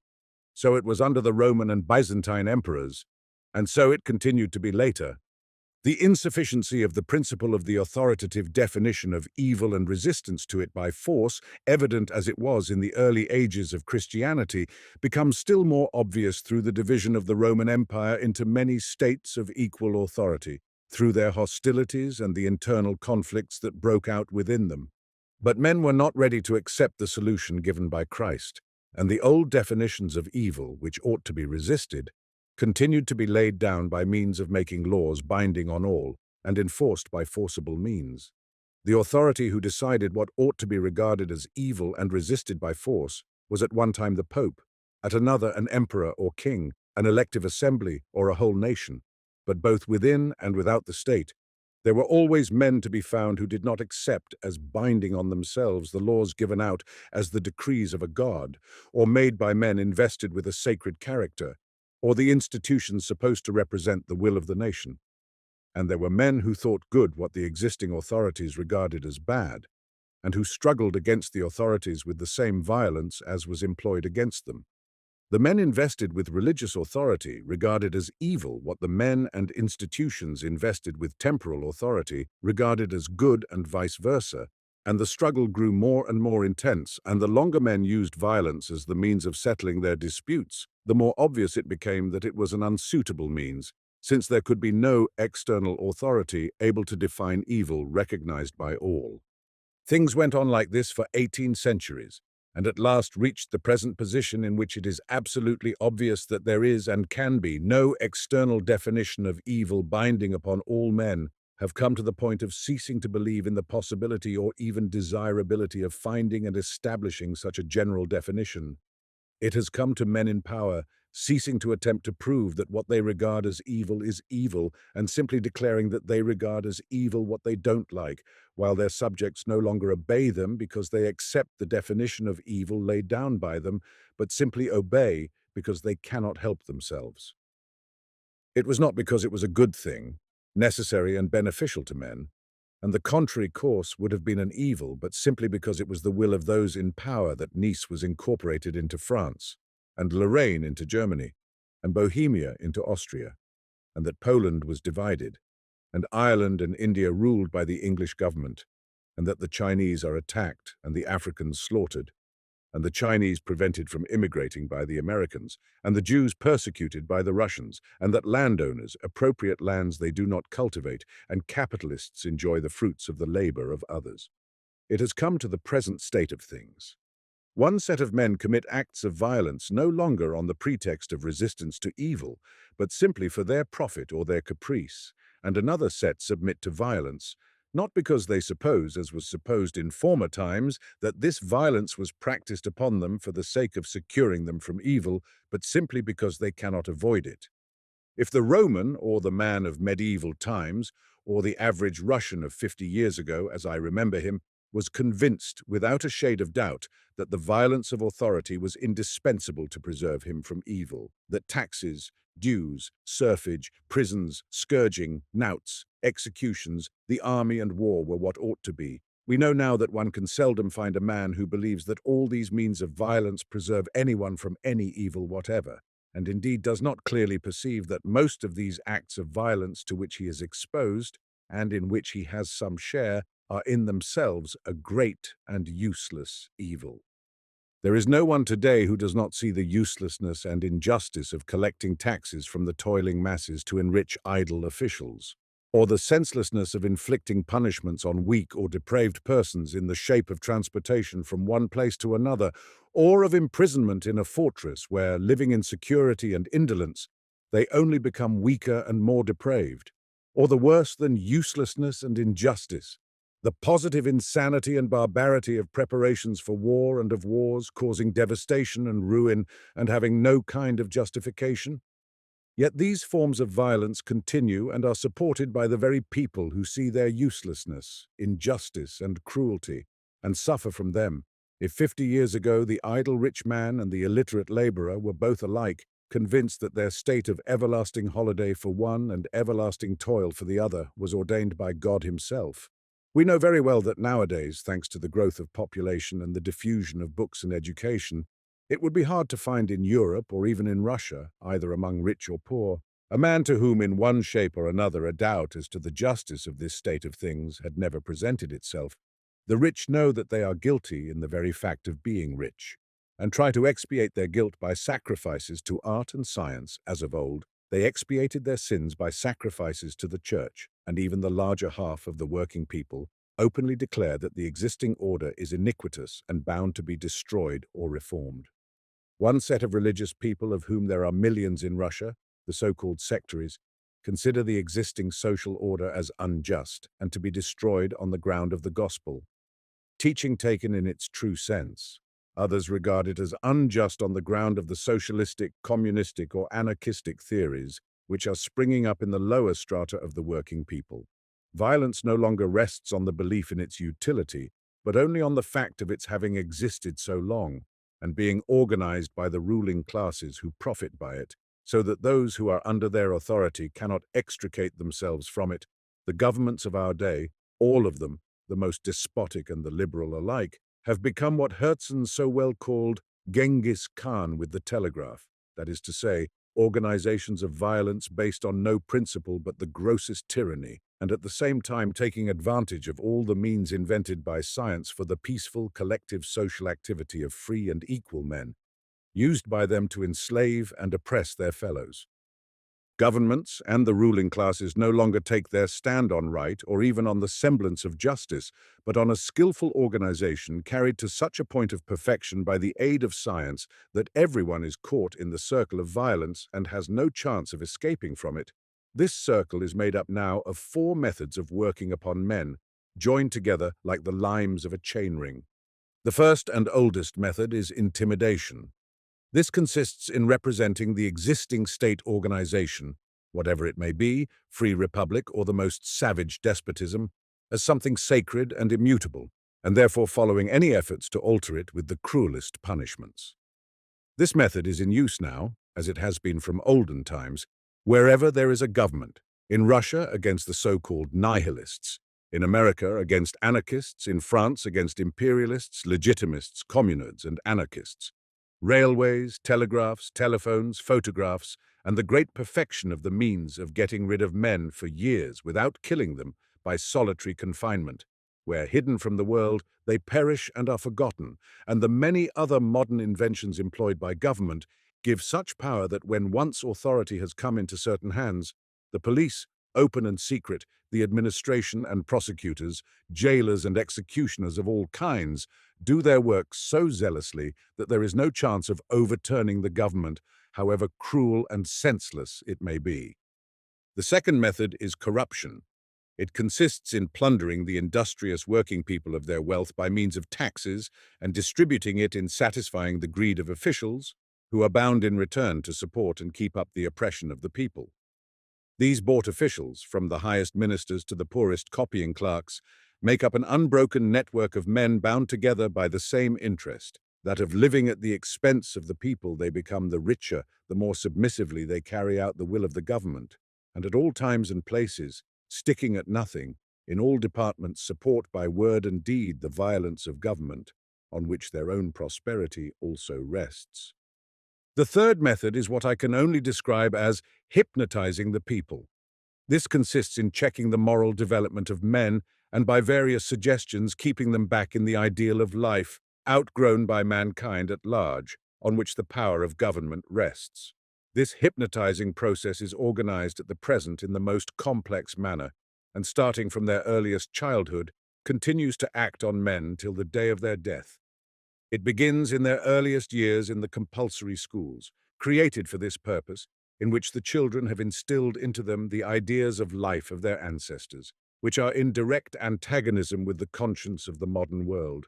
In countries where there is a state religion, they teach the children the senseless blasphemies of the church catechisms, together with the duty of obedience to their superiors.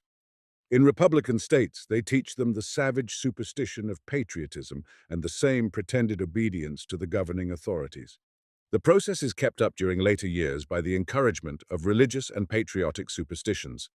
The religious superstition is encouraged by establishing, with money taken from the people, temples, processions, memorials, and festivals which, aided by painting, architecture, music, and incense, intoxicate the people, and above all by the support of the clergy, whose duty consists in brutalizing the people and keeping them in a permanent state of stupefaction by their teaching, the solemnity of their services, their sermons, and their interference in private life, at births, deaths, and marriages. The patriotic superstition is encouraged by the creation, with money taken from the people, of national fetes, spectacles, monuments, and festivals to dispose men to attach importance to their own nation, and to the aggrandizement of the state and its rulers, and to feel antagonism and even hatred for other nations.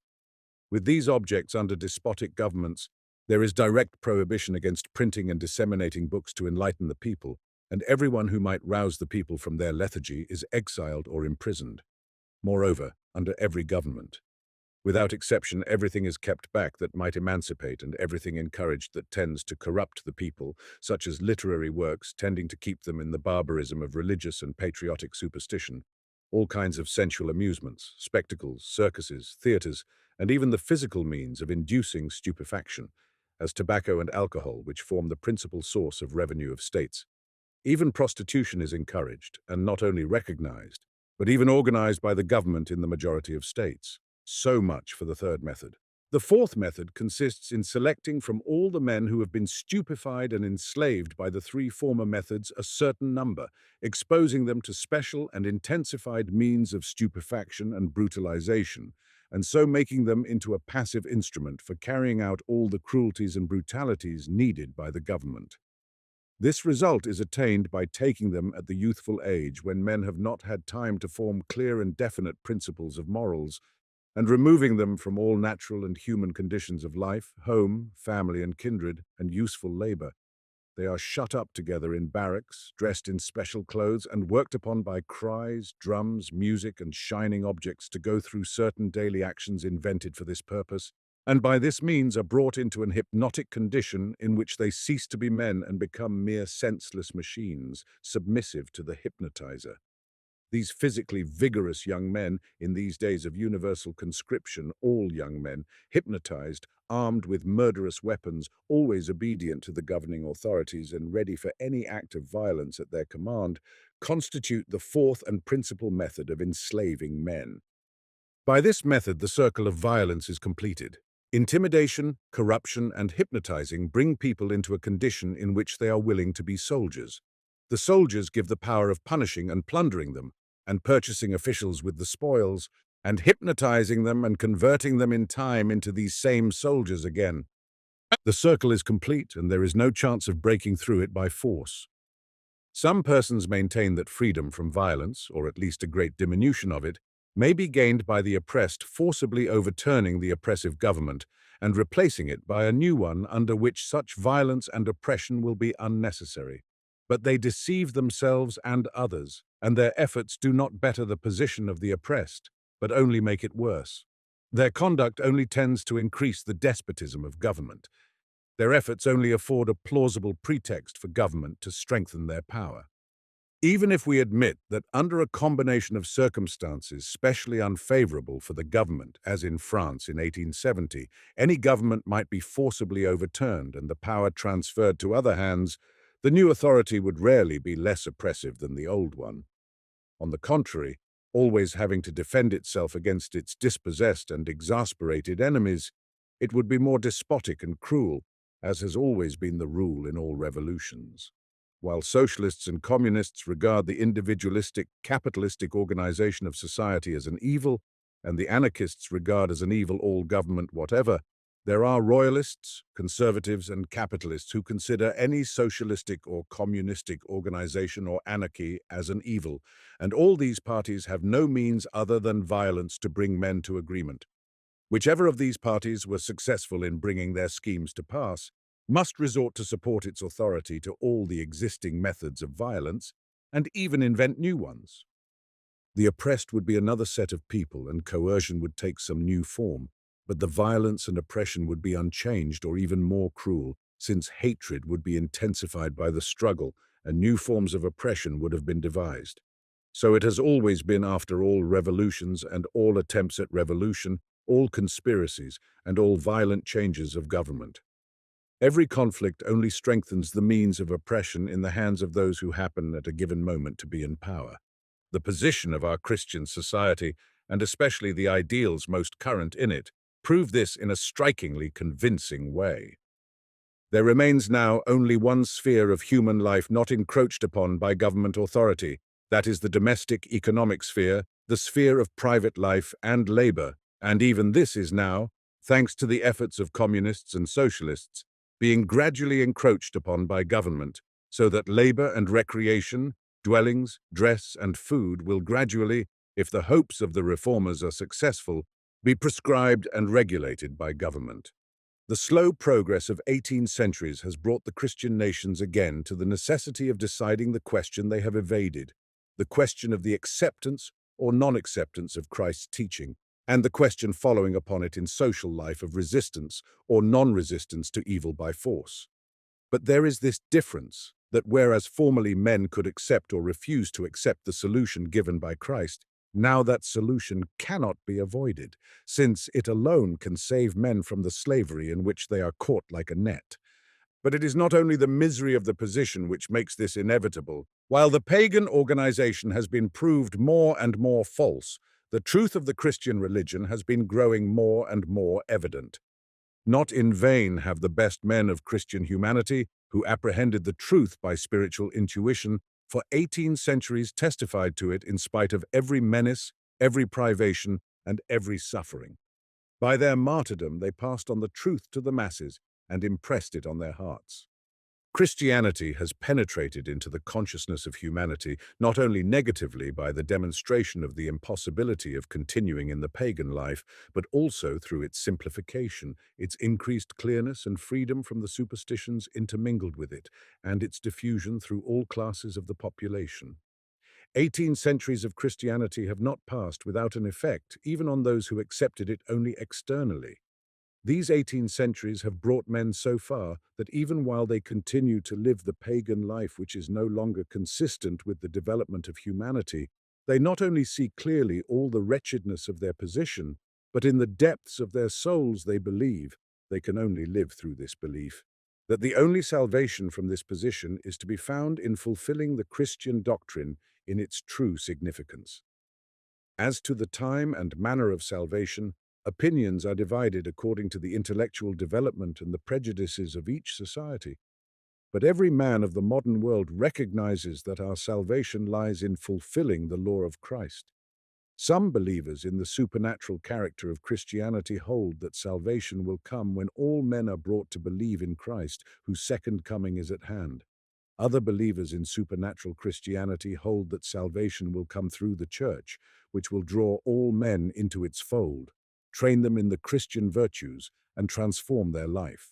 A third section, who do not admit the divinity of Christ, hold that the salvation of mankind will be brought about by slow and gradual progress, through which the pagan principles of our existence will be replaced by the principles of liberty, equality, and fraternity, that is, by Christian principles.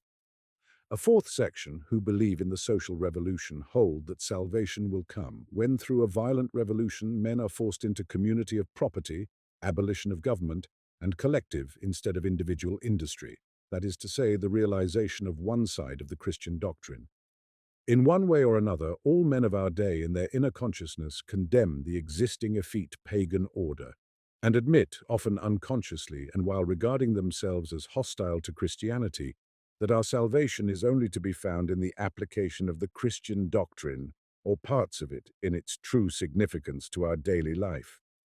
Christianity cannot, as its founder said, be realized by the majority of men all at once. It must grow like a huge tree from a tiny seed. And so it has grown, and now has reached its full development, not yet in actual life, but in the conscience of men of today. Now, not only the minority, who have always comprehended Christianity by spiritual intuition, but all the vast majority who seem so far from it in their social existence recognize its true significance. Look at individual men in their private life. Listen to their standards of conduct in their judgment of one another. Hear not only their public utterances, but the counsels given by parents and guardians to the young in their charge. And you will see that far as their social life based on violence may be from realizing Christian truth, in their private life what is considered good by all without exception is nothing but the Christian virtues. What is considered as bad is nothing but the anti-Christian vices. Those who consecrate their lives self-sacrificingly to the service of humanity are regarded as the best men. The selfish, who make use of the misfortunes of others for their own advantage, are regarded as the worst of men. Though some non-Christian ideals, such as strength, courage, and wealth, are still worshipped by a few who have not been penetrated by the Christian spirit, these ideals are out of date and are abandoned, if not by all, at least by all those regarded as the best people. There are no ideals other than the Christian ideals, which are accepted by all and regarded as binding on all. The position of our Christian humanity, if you look at it from the outside with all its cruelty and degradation of men, is terrible indeed. But if one looks at it within, in its inner consciousness, the spectacle it presents is absolutely different. All the evil of our life seems to exist only because it has been so for so long. Those who do the evil have not had time yet to learn how to act otherwise, though they do not want to act as they do. All the evil seems to exist through some cause independent of the conscience of men. Strange and contradictory as it seems, all men of the present day hate the very social order they are themselves supporting. I think it is Max Müller who describes the amazement of an Indian convert to Christianity, who after absorbing the essence of the Christian doctrine came to Europe and saw the actual life of Christians.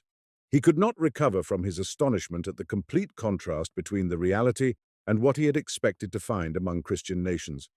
If we feel no astonishment at the contrast between our convictions and our conduct, that is because the influences tending to obscure the contrast produce an effect upon us too. We need only look at our life from the point of view of that Indian who understood Christianity in its true significance, without any compromises or concessions. We need but look at the savage brutalities of which our life is full, to be appalled at the contradictions in the midst of which we live often without observing them. We need only recall the preparations for war, the mitrailleuses, the silver-gilt bullets, the torpedoes and the Red Cross, the solitary prison cells, the experiments of execution by electricity, and the care of the hygienic welfare of prisoners, the philanthropy of the rich and their life, which produces the poor they are benefiting, And these inconsistencies are not, as it might seem, because men pretend to be Christians while they are really pagans, but because of something lacking in men, or some kind of force hindering them from being what they already feel themselves to be in their consciousness, and what they genuinely wish to be. Men of the present day do not merely pretend to hate oppression, inequality, class distinction, and every kind of cruelty to animals as well as human beings. They genuinely detest all this, but they do not know how to put a stop to it, or perhaps cannot decide to give up what preserves it all and seems to them necessary. Indeed, ask every man separately whether he thinks it laudable and worthy of a man of this age to hold a position from which he receives a salary disproportionate to his work, to take from the people, often in poverty, taxes to be spent on constructing cannon, torpedoes, and other instruments of butchery, so as to make war on people with whom we wish to be at peace, and who feel the same wish in regard to us, or to receive a salary for devoting one's whole life to constructing these instruments of butchery, or to preparing oneself and others for the work of murder, and ask him whether it is laudable and worthy of a man and suitable for a Christian to employ himself for a salary in seizing wretched, misguided, often illiterate and drunken creatures because they appropriate the property of others on a much smaller scale than we do, or because they kill men in a different fashion from that in which we undertake to do it, and shutting them in prison for it, ill-treating them and killing them, and whether it is laudable and worthy of a man and a Christian to preach for a salary to the people not Christianity, but superstitions which one knows to be stupid and pernicious, and whether it is laudable and worthy of a man to rob his neighbor for his gratification of what he wants to satisfy his simplest needs, as the great landowners do, or to force him to exhausting labor beyond his strength to augment one's wealth, as do factory owners and manufacturers, or to profit by the poverty of men to increase one's gains, as merchants do. And everyone taken separately, especially if one's remarks are directed at someone else, not himself, will answer no. And yet the very man who sees all the baseness of those actions, of his own free will, uncoerced by anyone, often even for no pecuniary profit, but only from childish vanity, for a china cross, a scrap of ribbon, a bit of fringe he is allowed to wear, will enter military service, become a magistrate or justice of the peace, commissioner, archbishop, or beadle, though in fulfilling these offices he must commit acts the baseness and shamefulness of which he cannot fail to recognize. I know that many of these men will confidently try to prove that they have reasons for regarding their position as legitimate and quite indispensable. They will say in their defense that authority is given by God, that the functions of the state are indispensable for the welfare of humanity, that property is not opposed to Christianity, that the rich young man was only commanded to sell all he had and give to the poor if he wished to be perfect, that the existing distribution of property and our commercial system must always remain as they are and are to the advantage of all, and so on.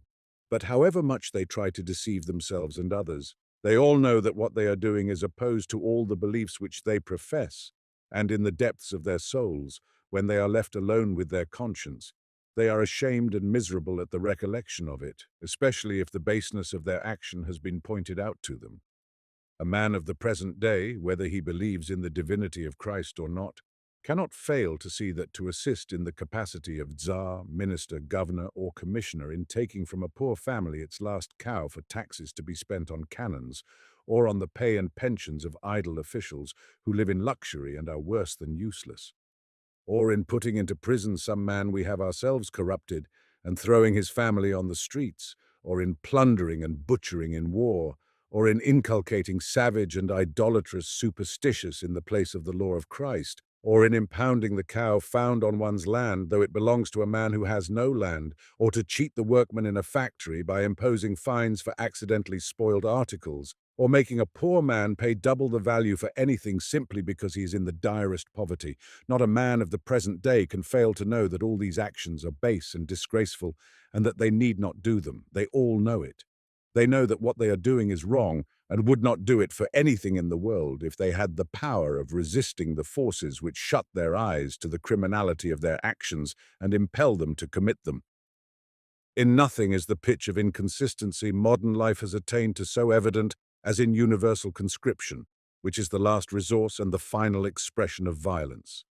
Indeed, it is only because this state of universal armament has been brought about gradually and imperceptibly, and because governments have exerted in maintaining it every resource of intimidation, corruption, brutalization, and violence, that we do not see its flagrant inconsistency with the Christian ideas and sentiments by which the modern world is permeated.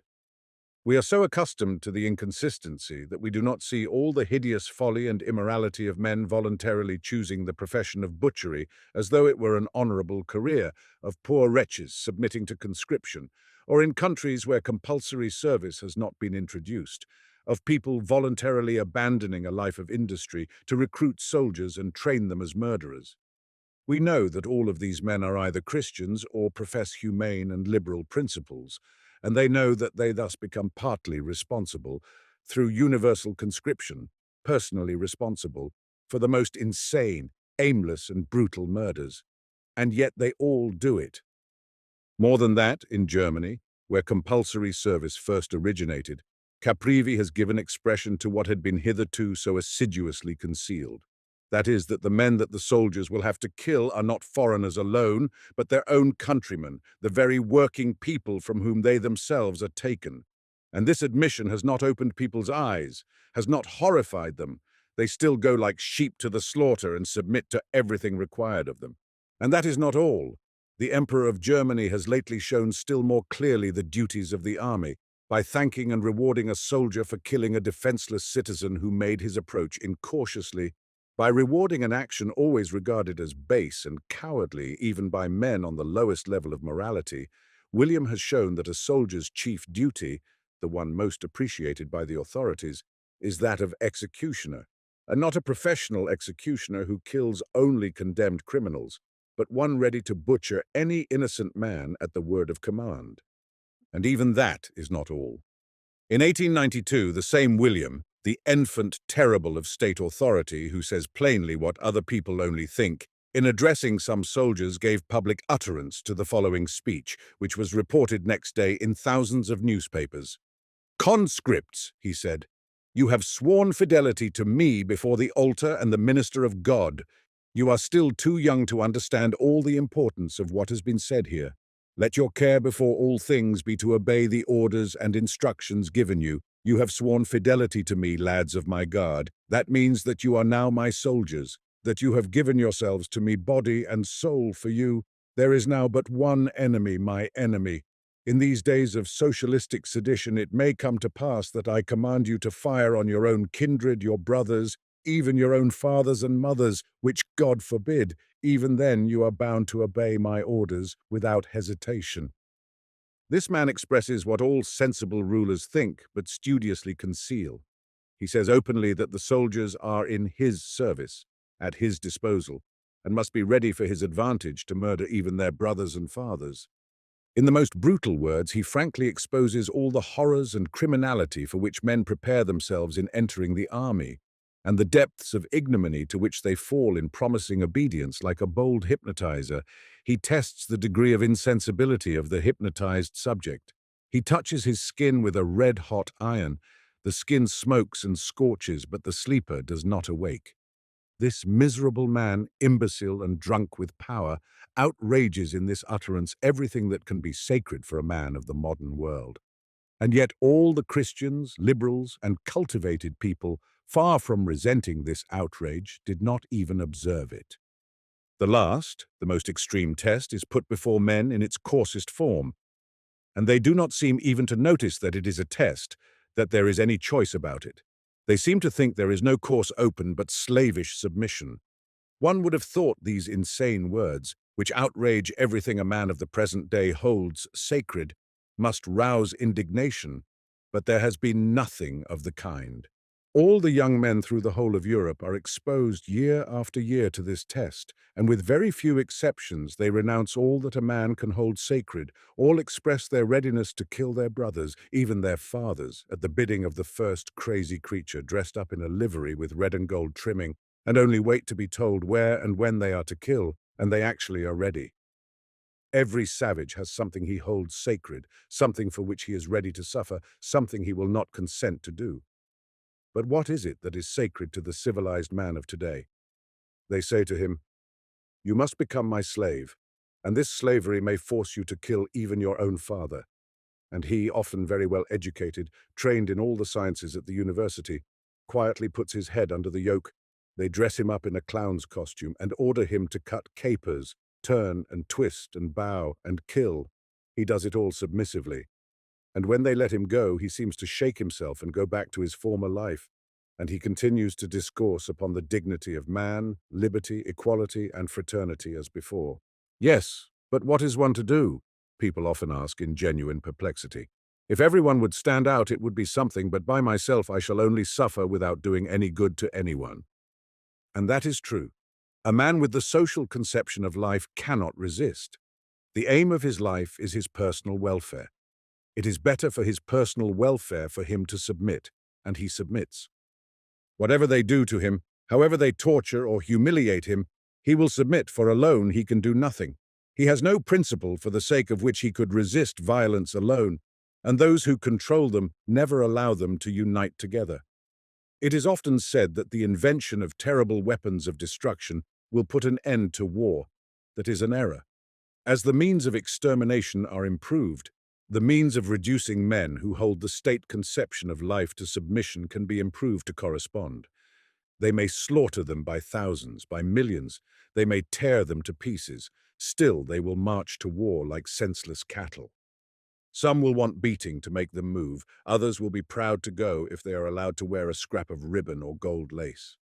And of this mass of men so brutalized as to be ready to promise to kill their own parents, the social reformers, conservatives, liberals, socialists, and anarchists propose to form a rational and moral society.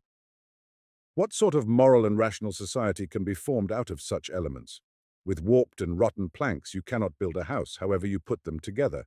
And to form a rational moral society of such men is just as impossible a task.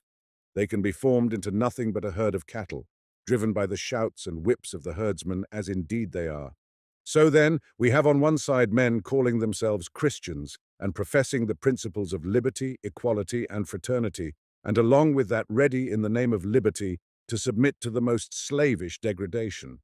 In the name of equality, to accept the crudest, most senseless division of men by externals merely into higher and lower classes, allies, and enemies. And, in the name of fraternity, ready to murder their brothers. See footnote. Footnote.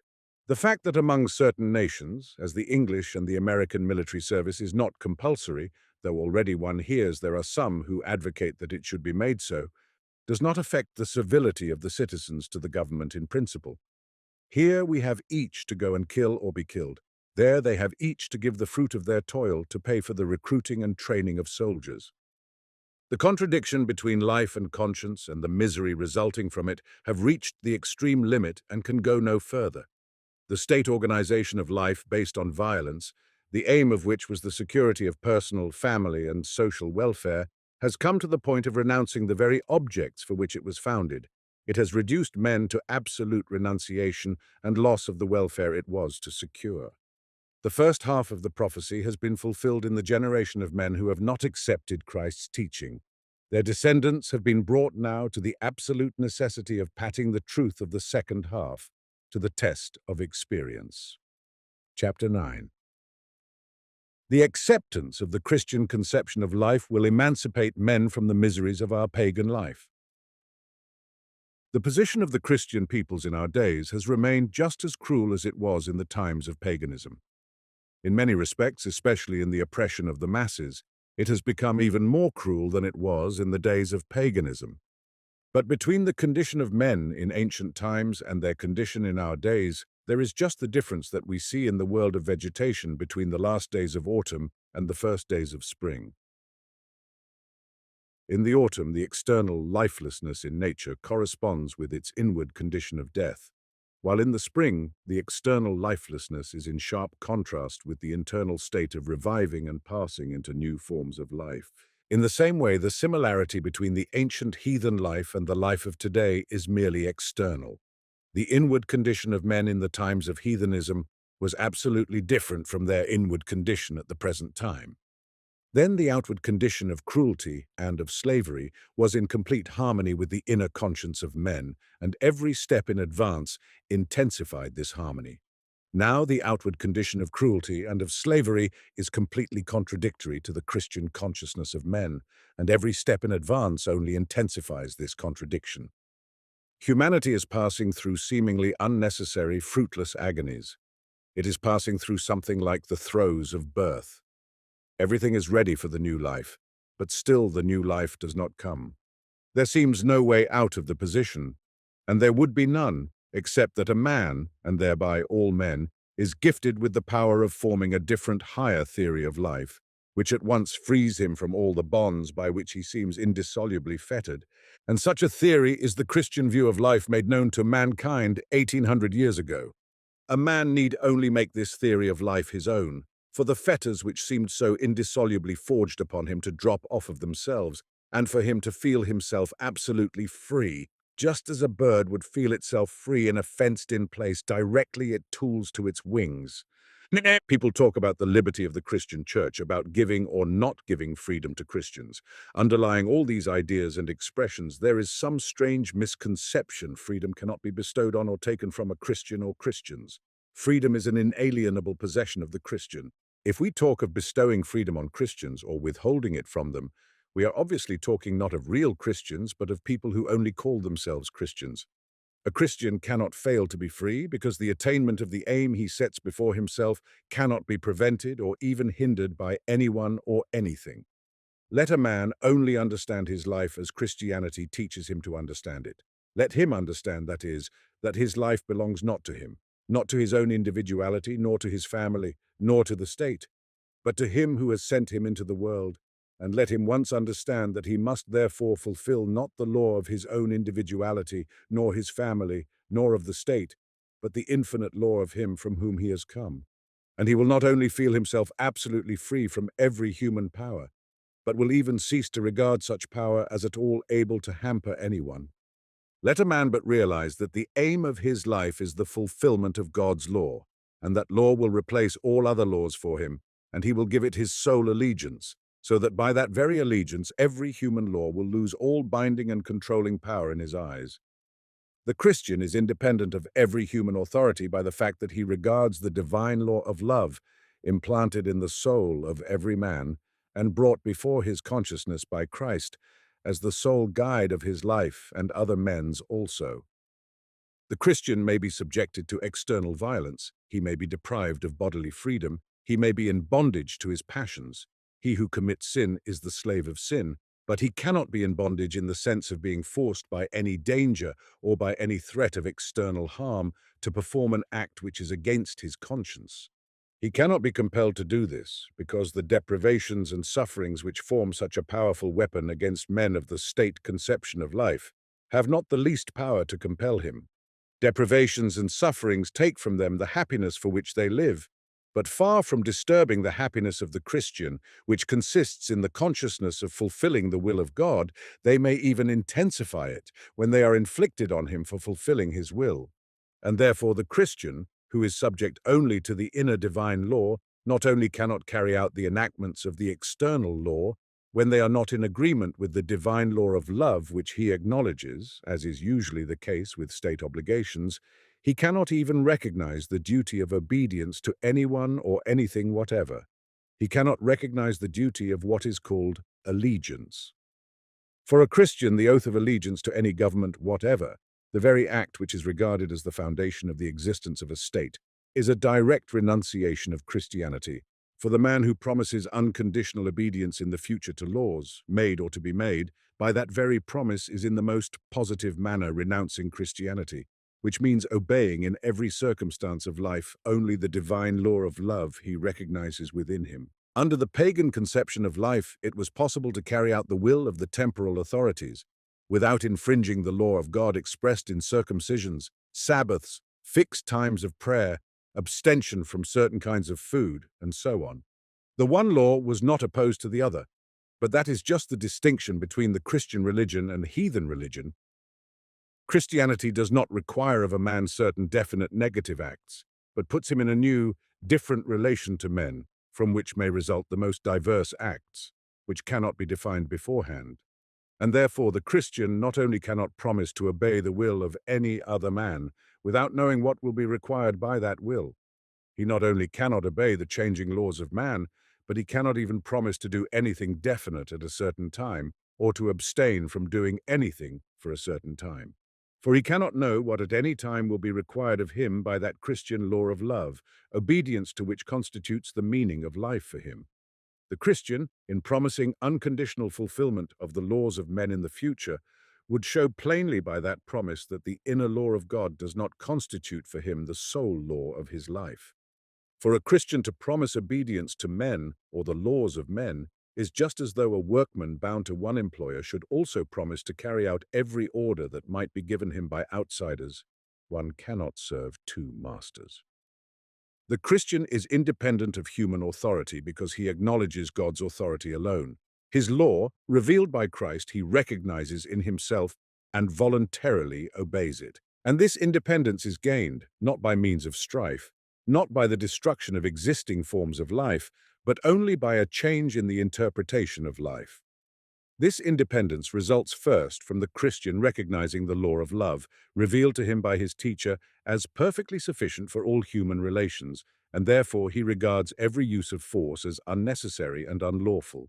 And secondly, from the fact that those deprivations and sufferings, or threats of deprivations and sufferings, which reduce the man of the social conception of life to the necessity of obeying, to the Christian from his different conception of life, present themselves merely as the inevitable conditions of existence.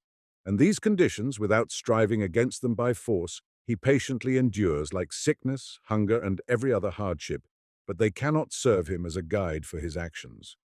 The only guide for the Christian's actions is to be found in the divine principle living within him, which cannot be checked or governed by anything. The Christian acts according to the words of the prophecy applied to his teacher. He shall not strive nor cry, neither shall any man hear his voice in the streets. A bruised reed shall he not break, and smoking flax shall he not quench, till he send forth judgment unto victory. Matthew 12:19-20. The Christian will not dispute with anyone, nor attack anyone, nor use violence against anyone. On the contrary, he will bear violence without opposing it. But by this very attitude to violence, he will not only himself be free, but will free the whole world from all external power. Ye shall know the truth, and the truth shall make you free. If there were any doubt of Christianity being the truth, the perfect liberty that nothing can curtail, which a man experiences directly, he makes the Christian theory of life his own, would be an unmistakable proof of its truth. Men in their present condition are like a swarm of bees hanging in a cluster to a branch. The position of the bees on the branch is temporary and must inevitably be changed. They must start off and find themselves a habitation. Each of the bees knows this and desires to change her own and the other's position, but no one of them can do it till the rest of them do it. They cannot all start off at once, because one hangs on to another and hinders her from separating from the swarm, and therefore they all continue to hang there. It would seem that the bees could never escape from their position, just as it seems that worldly men, caught in the toils of the state conception of life, can never escape, and there would be no escape for the bees if each of them were not a living, separate creature endowed with wings of its own. Similarly, there would be no escape for men if each were not a living being endowed with the faculty of entering into the Christian conception of life.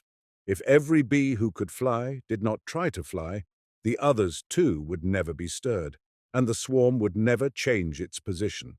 And if the man who has mastered the Christian conception of life would not, without waiting for other people, begin to live in accordance with this conception, mankind would never change its position, but only let one bee spread her wings, start off, and fly away, and after her another, and the clinging, inert cluster would become a freely flying swarm of bees.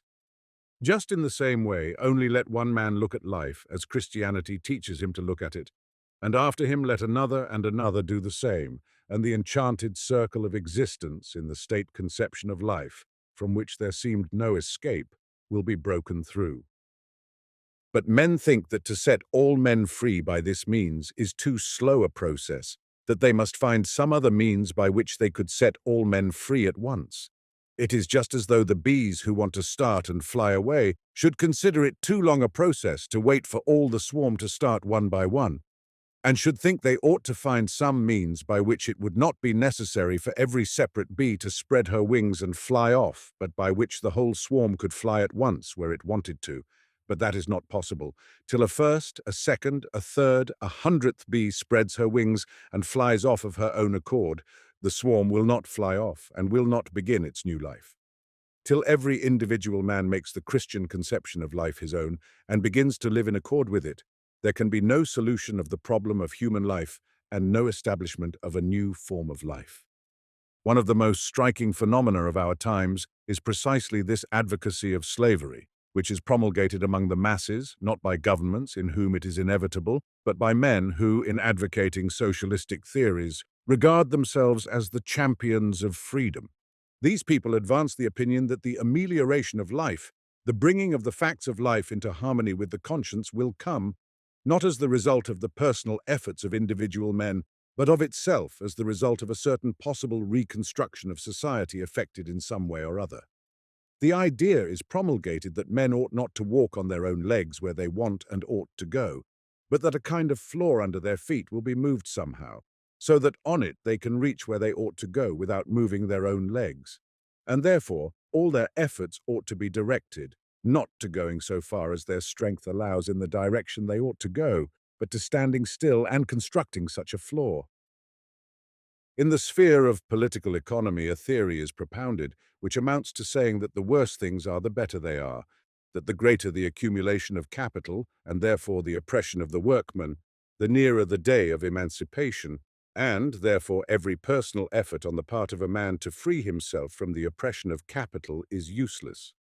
In the sphere of government, it is maintained that the greater the power of the government, which, according to this theory, ought to intervene in every department of private life in which it has not yet intervened, the better it will be, and that therefore we ought to invoke the interference of government in private life. In politics and international questions, it is maintained that the improvement of the means of destruction, the multiplication of armaments, will lead to the necessity of making war by means of congresses, arbitration, and so on. And, marvelous to say, so great is the dullness of men that they believe in these theories, in spite of the fact that the whole course of life, every step they take, shows how unworthy they are of belief. The people are suffering from oppression, and to deliver them from this oppression they are advised to frame general measures for the improvement of their position, which measures are to be entrusted to the authorities, and themselves to continue to yield obedience to the authorities. And obviously all that results from this is only greater power in the hands of the authorities, and greater oppression resulting from it. Not one of the errors of men carries them so far away from the aim toward which they are struggling as this very one. They do all kinds of different things for the attainment of their aim, but not the one simple, obvious thing which is within reach of everyone. They devise the subtlest means for changing the position which is irksome to them, but not that simplest means that everyone should refrain from doing what leads to that position. I have been told a story of a gallant police officer who came to a village where the peasants were in insurrection and the military had been called out, and he undertook to pacify the insurrection in the spirit of Nicholas I by his personal influence alone. He ordered some loads of rods to be brought, and collecting all the peasants together into a barn, he went in with them, locking the door after him. To begin with, he so terrified the peasants by his loud threats that, reduced to submission by him, they set to work to flog one another at his command. And so they flogged one another until a simpleton was found who would not allow himself to be flogged, and shouted to his companions not to flog one another. Only then the flogging ceased and the police officer made his escape. Well, this simpleton's advice would never be followed by men of the state conception of life who continue to flog one another and teach people that this very act of self-castigation is the last word of human wisdom.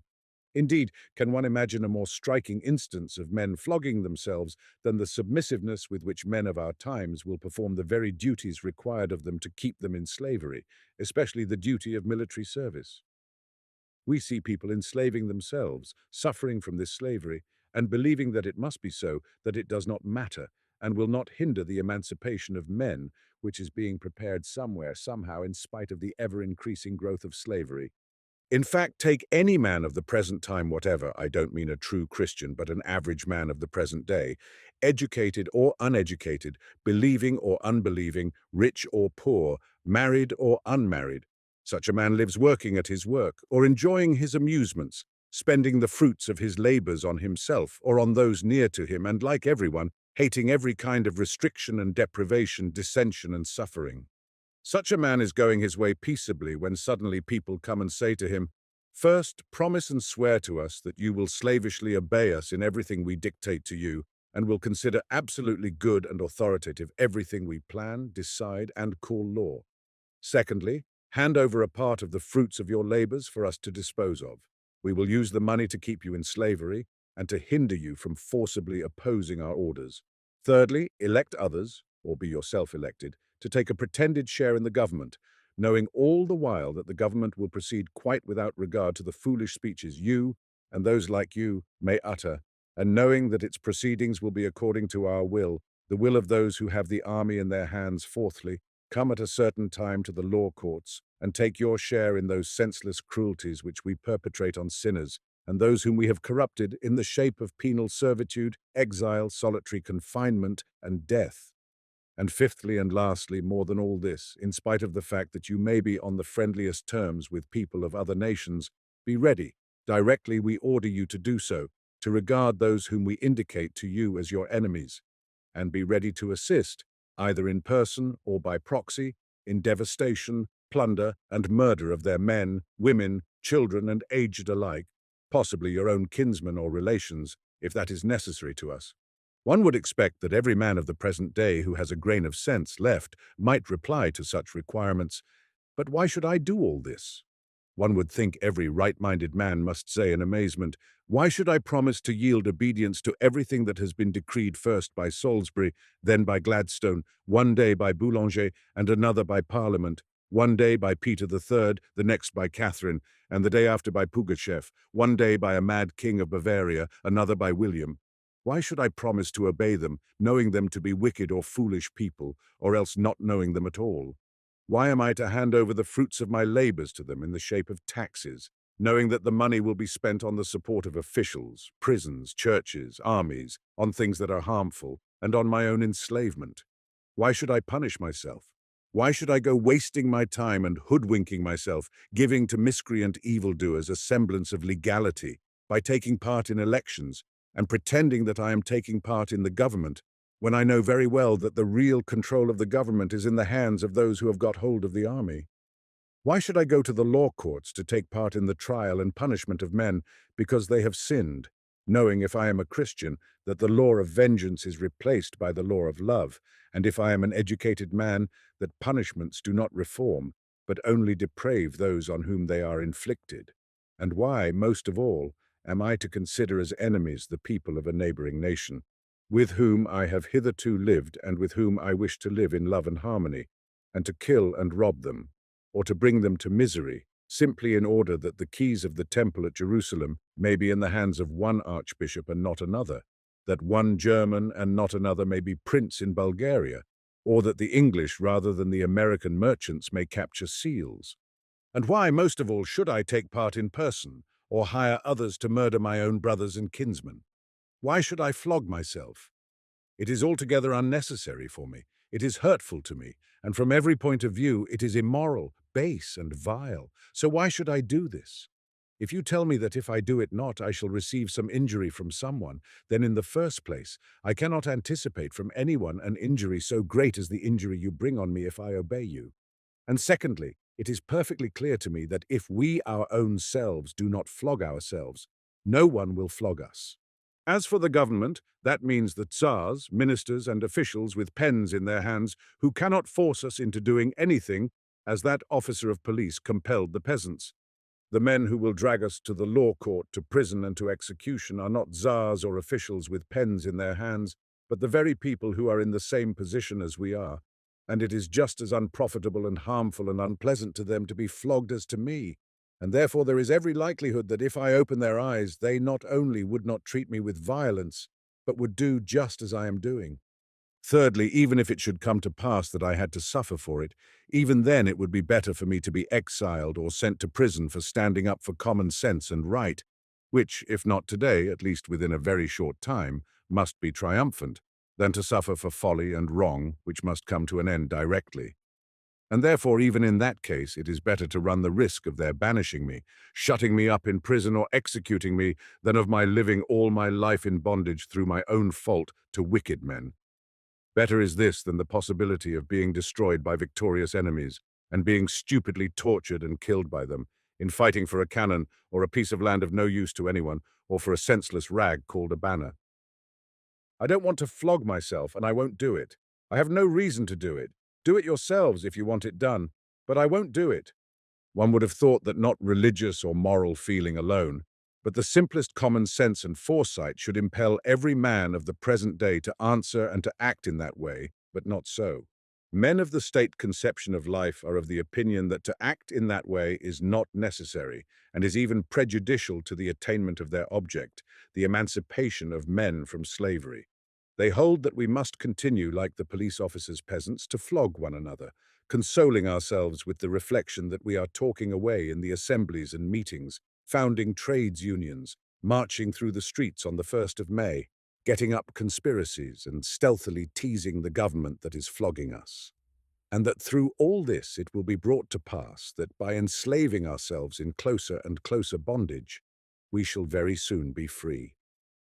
Nothing hinders the emancipation of men from slavery so much as this amazing error. Instead of every man directing his energies to freeing himself, to transforming his conception of life, people seek for an external united method of gaining freedom and continue to rivet their chains faster and faster. It is much as if men were to maintain that to make up a fire there was no need to kindle any of the coals, but that all that was necessary was to arrange the coals in a certain order. Yet the fact that the freedom of all men will be brought about only through the freedom of individual persons becomes more and more clear as time goes on. The freedom of individual men, in the name of the Christian conception of life, from state domination, which was formerly an exceptional and unnoticed phenomenon, has of late acquired threatening significance for state authorities.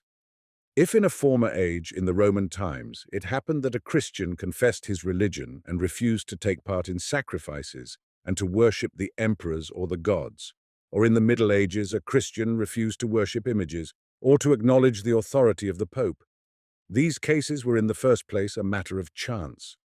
A man might be placed under the necessity of confessing his faith, or he might live all his life without being placed under this necessity. But now all men, without exception, are subjected to this trial of their faith. Every man of the present day is under the necessity of taking part in the cruelties of pagan life, or of refusing all participation in them. And secondly, in those days cases of refusal to worship the gods or the images or the Pope were not incidents that had any material bearing on the state. Whether men worshipped or did not worship the gods or the images or the Pope, the state remained just as powerful.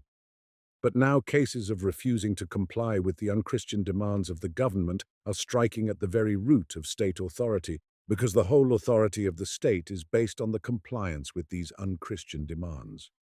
The sovereign powers of the world have, in the course of time, been brought into a position in which, for their own preservation, they must require from all men actions which cannot be performed by men who profess true Christianity.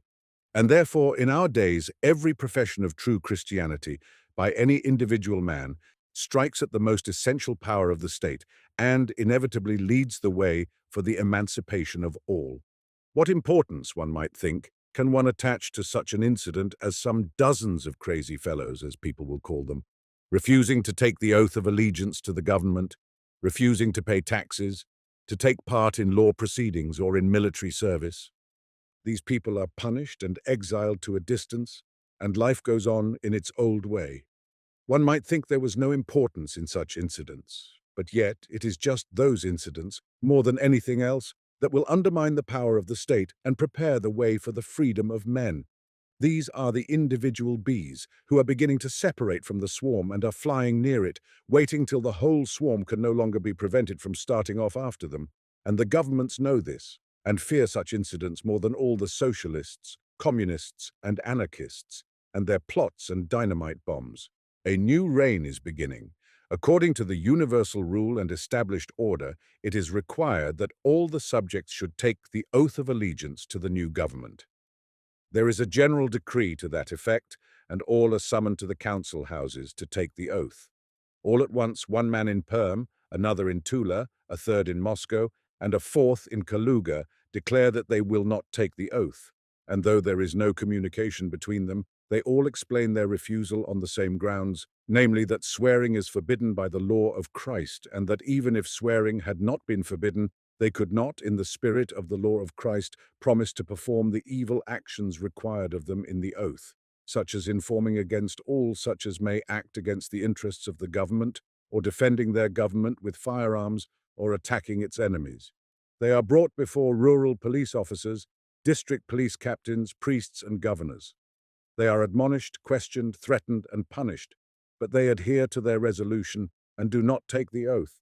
And among the millions of those who did take the oath, those dozens go on living who did not take the oath, and they are questioned, "What? Didn't you take the oath?" "No, I didn't take the oath." And what happened? Nothing. Nothing. The subjects of a state are all bound to pay taxes, and everyone pays taxes till suddenly one man in Kharkov, another in Tver, and a third in Samara refuse to pay taxes, all as though in collusion, saying the same thing. One says he will only pay when they tell him what object the money taken from him will be spent on. If it is for good deeds, he says, he will give it of his own accord and more even than is required of him. If for evil deeds, then he will give nothing voluntarily, because by the law of Christ, whose follower he is, he cannot take part in evil deeds. The others, too, say the same in other words and will not voluntarily pay the taxes. Those who have anything to be taken have their property taken from them by force. As for those who have nothing, they are left alone. What? Didn't you pay the tax? No, I didn't pay it. And what happened? Nothing. Nothing. There is the institution of passports. Everyone moving from his place of residence is bound to carry one, and to pay a duty on it. Suddenly people are to be found in various places, declaring that to carry a passport is not necessary, that one ought not to recognize one's dependence on a state which exists by means of force, and these people do not carry passports or pay the duty on them. And again, it's impossible to force those people by any means to do what is required. They send them to jail and let them out again, and these people live without passports. All peasants are bound to fill certain police offices, that of village constable and of watchman and so on. Suddenly in Kharkov, a peasant refuses to perform this duty, justifying his refusal on the ground that by the law of Christ, of which he is a follower, he cannot put any man in fetters, lock him up, or drag him from place to place. The same declaration is made by a peasant in Tver, another in Tambov. These peasants are abused, beaten, shut up in prison, but they stick to their resolution and don't fill these offices against their convictions, and at last they cease to appoint them as constables. And again nothing happens. All citizens are obliged to take a share in law proceedings in the character of jurymen. Suddenly the most different people, mechanics, professors, tradesmen, peasants, servants, as though by agreement refuse to fill this office, and not on the grounds allowed as sufficient by law, but because any process at law is, according to their views, unchristian. They find these people trying not to let them have an opportunity of explaining their motives in public and replace them by others. And again, nothing can be done. All young men of 21 years of age are obliged to draw lots for service in the army. All at once, one young man in Moscow, another in Tver, a third in Kharkov, and a fourth in Kiev present themselves before the authorities and, as though by previous agreement, declare that they will not take the oath. They will not serve because they are Christians. I will give the details of one of the first cases, since they have become more frequent, which I happen to know about. Footnote. All the details of this case, as well as those preceding it, are authentic. The same treatment has been repeated in every other case. A young man of fair education refuses in the Moscow town hall to take the oath. No attention is paid to what he says, and it is requested that he should pronounce the words of the oath like the rest. He declines, quoting a particular passage of the Gospel in which swearing is forbidden. No attention is paid to his arguments, and he is again requested to comply with the order, but he does not comply with it. Then it is supposed that he is a sectary, and therefore does not understand Christianity in the right sense, that is to say, not in the sense in which the priests in the pay of the government understand it. And the young man is conducted under escort to the priests, that they may bring him to reason. The priests begin to reason with him, but their efforts in Christ's name to persuade him to renounce Christ obviously have no influence on him. He is pronounced incorrigible and sent back again to the army. He persists in not taking the oath and openly refuses to perform any military duties. It is a case that has not been provided for by the laws. To overlook such a refusal to comply with the demands of the authorities is out of the question, but to put such a case on a par with simple breach of discipline is also out of the question. After deliberation among themselves, the military authorities decide to get rid of the troublesome young man, to consider him as a revolutionist, and they dispatch him under escort to the committee of the secret police. The police authorities and gendarmes cross-question him, but nothing that he says can be brought under the head of any of the misdemeanors which come under their jurisdiction, and there is no possibility of accusing him either of revolutionary acts or revolutionary plotting, since he declares that he does not wish to attack anything, but on the contrary is opposed to any use of force, and far from plotting in secret, he seeks every opportunity of saying and doing all that he says and does in the most open manner. And the gendarmes, though they are bound by no hard and fast rules, still find no ground for a criminal charge in the young man, and like the clergy, they send him back to the army. Again, the authorities deliberate together and decide to accept him, though he has not taken the oath, and to enroll him among the soldiers. They put him into the uniform, enroll him and send him under guard to the place where the army is quartered. There the chief officer of the division which he enters again expects the young man to perform his military duties, and again he refuses to obey, and in the presence of other soldiers explains the reason of his refusal, saying that he, as a Christian, cannot voluntarily prepare himself to commit murder, which is forbidden by the law of Moses. This incident occurs in a provincial town. The case awakens the interest and even the sympathy, not only of outsiders but even of the officers, and the chief officers consequently do not decide to punish this refusal of obedience with disciplinary measures. To save appearances, though, they shut the young man up in prison and write to the highest military authorities to inquire what they are to do. To refuse to serve in the army in which the Tsar himself serves and which enjoys the blessing of the Church seems insanity from the official point of view. Consequently, they write from Petersburg that since the young man must be out of his mind, they must not use any severe treatment with him, but must send him to a lunatic asylum, that his mental condition may be inquired into and be scientifically treated. They send him to the asylum in the hope that he will remain there, like another young man who refused 10 years ago at Tver to serve in the army and who was tortured in the asylum till he submitted. But even this step does not rid the military authorities of the inconvenient man. The doctors examine him, interest themselves warmly in his case, and naturally finding in him no symptoms of mental disease, send him back to the army. There they receive him, and making believe to have forgotten his refusal and his motives for it, they again request him to go to drill. And again, in the presence of the other soldiers, he refuses and explains the reason of his refusal. The affair continues to attract more and more attention, both among the soldiers and the inhabitants of the town. Again they write to Petersburg, and thence comes the decree to transfer the young man to some division of the army stationed on the frontier, in some place where the army is under martial law, where he can be shot for refusing to obey, and where the matter can proceed without attracting observation, seeing that there are few Russians and Christians in such a distant part, but the majority are foreigners and Mohammedans. This is accordingly done. They transfer him to a division stationed on the Zacaspian border, and in company with convicts send him to a chief officer who is notorious for his harshness and severity. All this time, through all these changes from place to place, the young man is roughly treated, kept in cold, hunger, and filth, and life is made burdensome to him generally.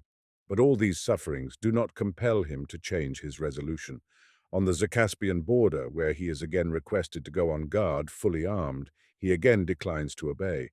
He does not refuse to go and stand near the haystacks where they place him, but refuses to take his arms, declaring that he will not use violence in any case against anyone. All this takes place in the presence of the other soldiers. To let such a refusal pass unpunished is impossible, and the young man is put on his trial for breach of discipline. The trial takes place, and he is sentenced to confinement in the military prison for 2 years. He is again transferred in company with convicts by a tape to Caucasus, and there he is shut up in prison and falls under the irresponsible power of the jailer. There he is persecuted for a year and a half, but he does not for all that alter his decision not to bear arms, and he explains why he will not do this to everyone with whom he is brought in contact. At the end of the 2nd year, they set him free, before the end of his term of imprisonment, reckoning it contrary to law to keep him in prison after his time of military service was over, and only too glad to get rid of him as soon as possible. Other men in various parts of Russia behave as though by agreement precisely in the same way as this young man, and in all these cases the government has adopted the same timorous, undecided and secretive course of action.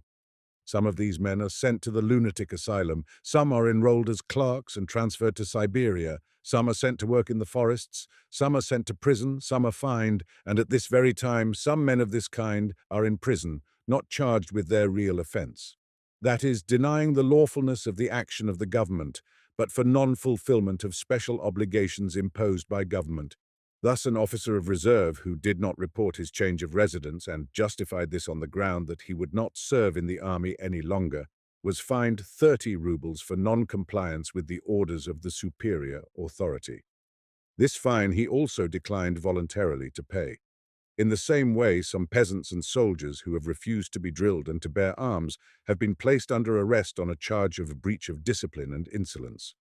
And cases of refusing to comply with the demands of government when they are opposed to Christianity, and especially cases of refusing to serve in the army, are occurring of late not in Russia only, but everywhere. Thus I happen to know that in Servia, men of the so-called sect of Nazarenes steadily refuse to serve in the army, and the Austrian government has been carrying on a fruitless contest with them for years, punishing them with imprisonment. In the year 1885, there were 130 such cases. I know that in Switzerland, in the year 1890, there were men in prison in the castle of Chillon for declining to serve in the army, whose resolution was not shaken by their punishment. There have been such cases in Sweden, and the men who refused obedience were sent to prison in exactly the same way, and the government studiously concealed these cases from the people. There have been similar cases also in Prussia. I know of the case of a sub-lieutenant of the Guards who in 1891 declared to the authorities in Berlin that he would not, as a Christian, continue to serve, and in spite of all admonitions, threats and punishments, he stuck to his resolution. In the south of France, a society has arisen of late bearing the name of the Hinschists. These facts are taken from the Peace Herald, July 1891, the members of which refused to enter military service on the grounds of their Christian principles.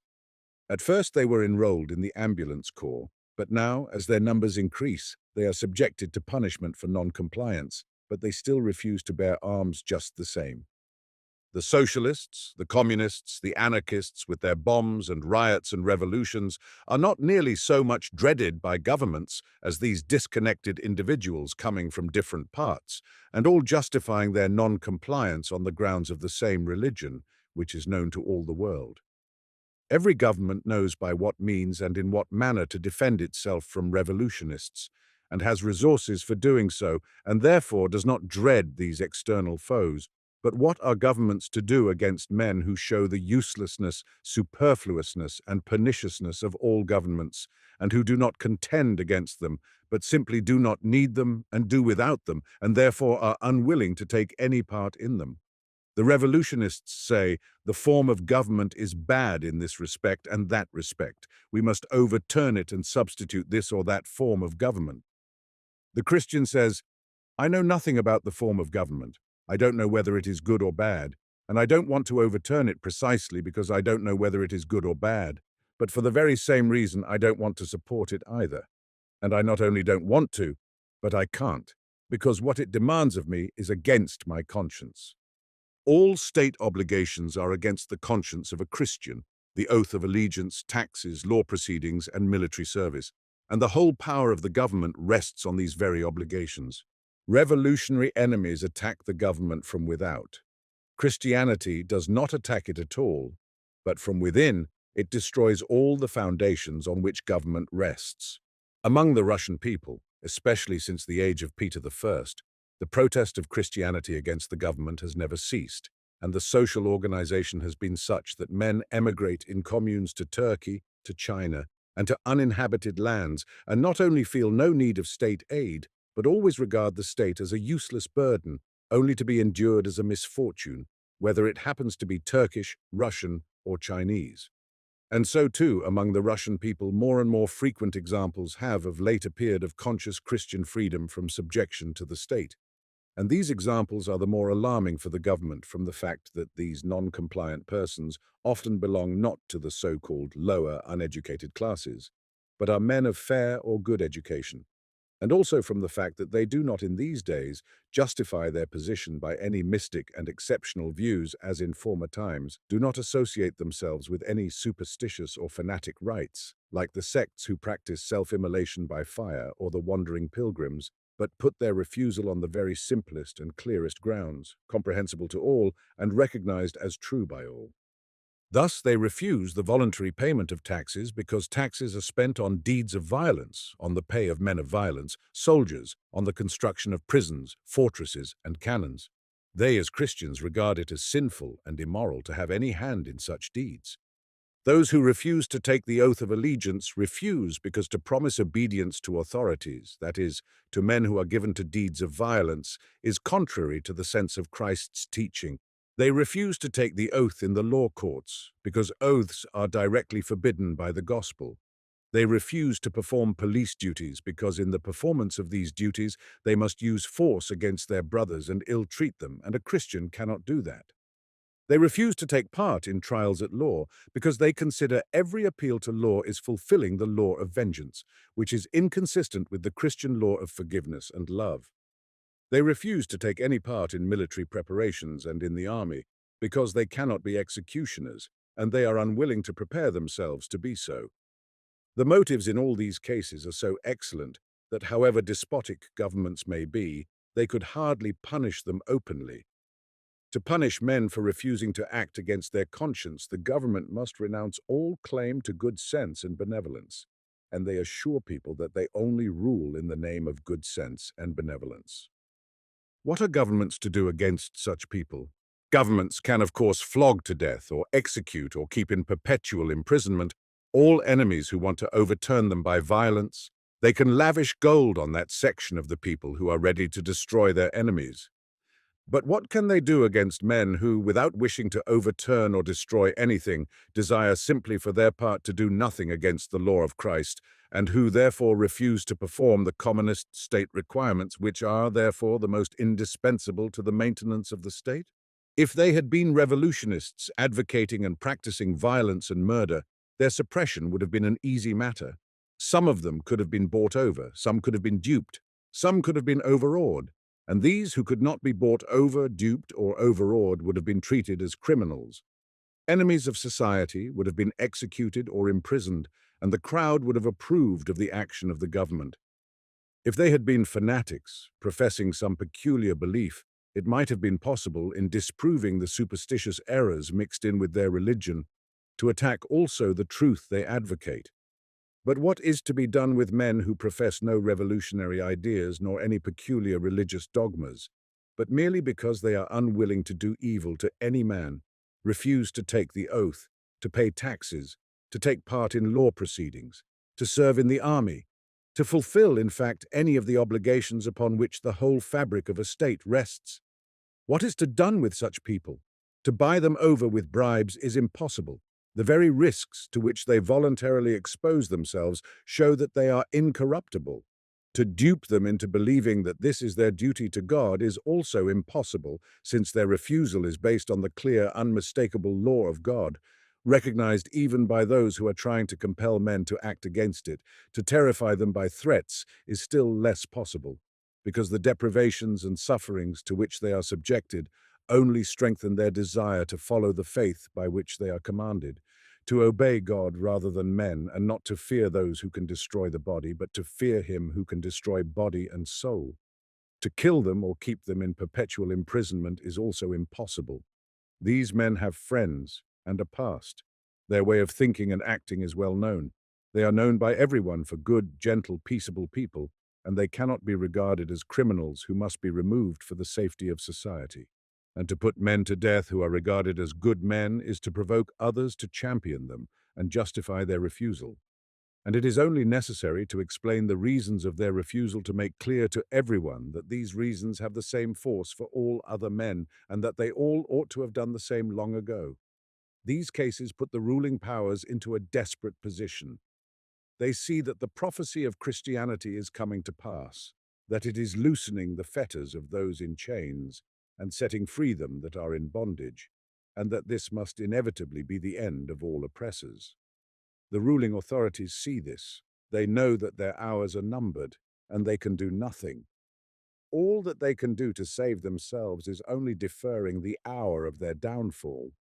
And this they do, but their position is nonetheless desperate. It is like the position of a conqueror who is trying to save a town which has been set on fire by its own inhabitants. Directly he puts out the conflagration in one place. It is alight in two other places. Directly he gives into the fire and cuts off what is on fire from a large building. The building itself is alight at both ends. These separate fires may be few, but they are burning with a flame which, however small a spark it starts from, never ceases till it has set the whole ablaze. Thus it is that the ruling authorities are in such a defenseless position before men who advocate Christianity, that but little is necessary to overthrow this sovereign power which seems so powerful and has held such an exalted position for so many centuries. And yet social reformers are busy promulgating the idea that it is not necessary and is even pernicious and immoral for every man separately to work out his own freedom.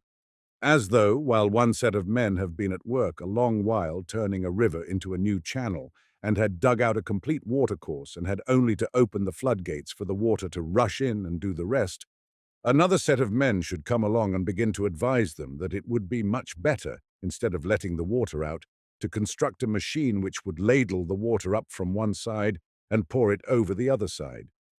But the thing has gone too far. Already ruling governments feel their weak and defenseless position, and men of Christian principles are awakening from their apathy and already begin to feel their power. "I am come to send a fire on the earth," said Christ. "And what will I, if it be already kindled?" And this fire is beginning to burn. Chapter 1. Evil cannot be suppressed by the physical force of the government. The moral progress of humanity is brought about not only by individual recognition of truth, but also through the establishment of a public opinion. Christianity, in its true sense, puts an end to government. So it was understood at its very commencement. It was for that cause that Christ was crucified. So it has always been understood by people who were not under the necessity of justifying a Christian government.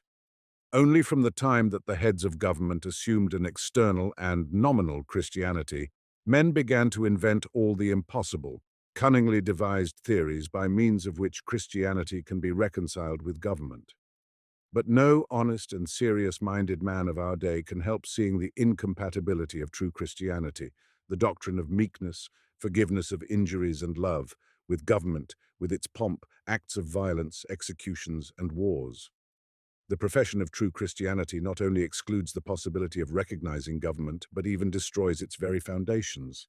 But if it is so, and we are right in saying that Christianity is incompatible with government, then the question naturally presents itself, which is more necessary to the good of humanity? In which way is men's happiness best to be secured, by maintaining the organization of government or by destroying it and replacing it by Christianity? Some people maintain that government is more necessary for humanity, that the destruction of the state organization would involve the destruction of all that humanity has gained, that the state has been and still is the only form in which humanity can develop. The evil which we see among peoples living under a government organization, they attribute not to that type of society, but to its abuses, which they say can be corrected without destroying it, and thus humanity, without discarding the state organization, can develop and attain a high degree of happiness. And men of this way of thinking bring forward in support of their views arguments which they think irrefutable, drawn from history, philosophy, and even religion. But there are men who hold on the contrary that, as there was a time when humanity lived without government, such an organization is temporary, and that a time must come when men need a new organization, and that time has come now. And men of this way of thinking also bring forward in support of their views arguments which they think irrefutable from philosophy, history, and religion. Volumes may be written in defense of the former view, and volumes indeed have long ago been written, and more will still be written on that side, but much also can be written against it, and much also and most brilliantly has been written, though more recently, on this side. And it cannot be proved, as the champions of the state maintain, that the destruction of government involves a social chaos, mutual spoliation and murder, the destruction of all social institutions, and the return of mankind to barbarism. Nor can it be proved, as the opponents of government maintain, that men have already become so wise and good that they will not spoil or murder one another, but will prefer peaceful associations to hostilities. That of their own accord, unaided by the state, they will make all the arrangements that they need, and that therefore government, far from being any aid, under show of guarding men, exerts a pernicious and brutalizing influence over them. It is impossible to prove either of these contentions by abstract reasoning.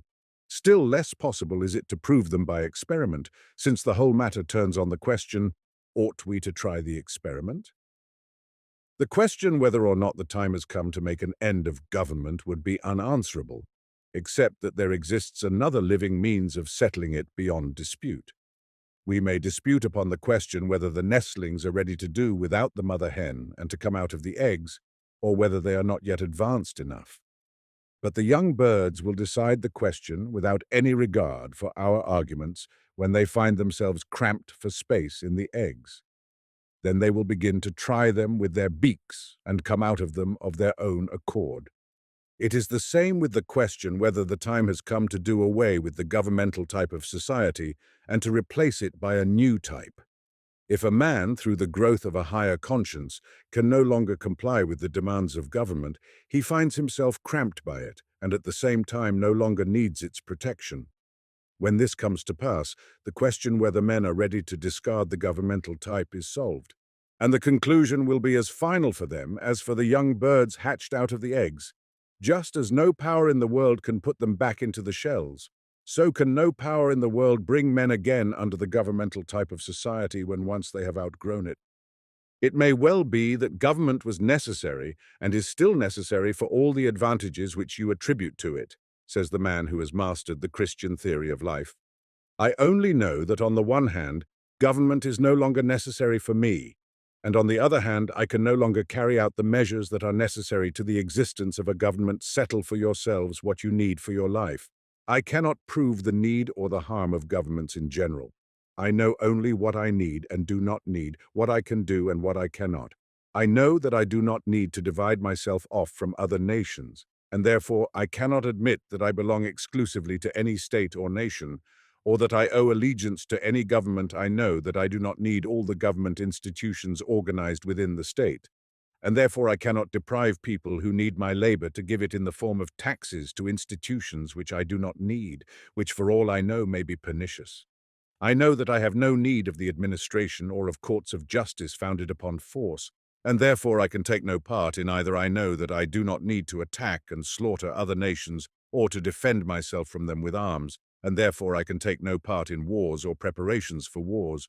It may well be that there are people who cannot help regarding all this as necessary and indispensable. I cannot dispute the question with them, I can only speak for myself. But I can say with absolute certainty that I do not need it, and that I cannot do it. And I do not need this, and I cannot do it, not because such is my own, my personal will, but because such is the will of him who sent me into life and gave me an indubitable law for my conduct through life. Whatever arguments may be advanced in support of the contention that the suppression of government authority would be injurious and would lead to great calamities, men who have once outgrown the governmental form of society cannot go back to it again. And all the reasoning in the world cannot make the man who has outgrown the governmental form of society take part in actions disallowed by his conscience, any more than the full-grown bird can be made to return into the eggshell. But even it be so, say the champions of the existing order of things, still the suppression of government violence can only be possible and desirable when all men have become Christians. So long as among people nominally Christians there are unchristian wicked men who, for the gratification of their own lusts, are ready to do harm to others, the suppression of government authority, far from being a blessing to others, would only increase their miseries. The suppression of the governmental type of society is not only undesirable so long as there is only a minority of true Christians. It would not even be desirable if the whole of a nation were Christians, but among and around them were still unchristian men of other nations. For these unchristian men would rob, outrage, and kill the Christians with impunity and would make their lives miserable. All that would result would be that the bad would oppress and outrage the good with impunity, and therefore the authority of government must not be suppressed till all the wicked and rapacious people in the world are extinct. And since this will either never be, or at least cannot be for a long time to come, in spite of the efforts of individual Christians to be independent of government authority, it ought to be maintained in the interests of the majority. The champions of government assert that without it the wicked will oppress and outrage the good, and that the power of the government enables the good to resist the wicked. But in this assertion, the champions of the existing order of things take for granted the proposition they want to prove. When they say that except for the government, the bad would oppress the good, they take it for granted that the good are those who at the present time are in possession of power, and the bad are those who are in subjection to it. But this is just what wants proving. It would only be true if the custom of our society were what is, or rather is supposed to be, the custom in China. That is, that the good always rule, and that directly those at the head of government cease to be better than those they rule over, the citizens are bound to remove them.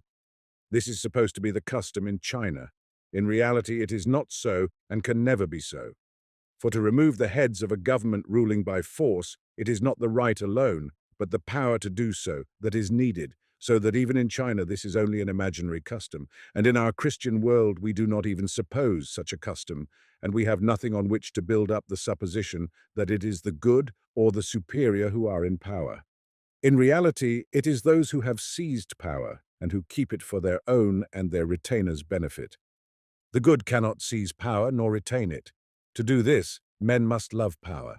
And love of power is inconsistent with goodness, but quite consistent with the very opposite qualities: pride, cunning, cruelty. Without the aggrandizement of self and the abasement of others, without hypocrisies and deceptions, without prisons, fortresses, executions and murders, no power can come into existence or be maintained. If the power of government is suppressed, the more wicked will oppress the less wicked, say the champions of state authority. But when the Egyptians conquered the Jews, the Romans conquered the Greeks, and the barbarians conquered the Romans. Is it possible that all the conquerors were always better than those they conquered? And the same with the transitions of power within a state from one personage to another. Has the power always passed from a worse person to a better one? When Louis XVI was removed and Robespierre came to power, and afterward Napoleon, who ruled then, a better man or a worse? And when were better men in power? When the Versaillist party or when the Commune was in power? When Charles I was ruler or when Cromwell? And when Peter III was Tsar or when he was killed and Catherine was Tsaritsa in one half of Russia and Pugachev ruled the other? Which was bad then, and which was good? All men who happen to be in authority assert that their authority is necessary to keep the bad from oppressing the good, assuming that they themselves are the good par excellence who protect other good people from the bad. But ruling means using force, and using force means doing to him to whom force is used what he does not like and what he who uses the force would certainly not like done to himself. Consequently, ruling means doing to others what we would not they should do unto us, that is, doing wrong. To submit means to prefer suffering to using force.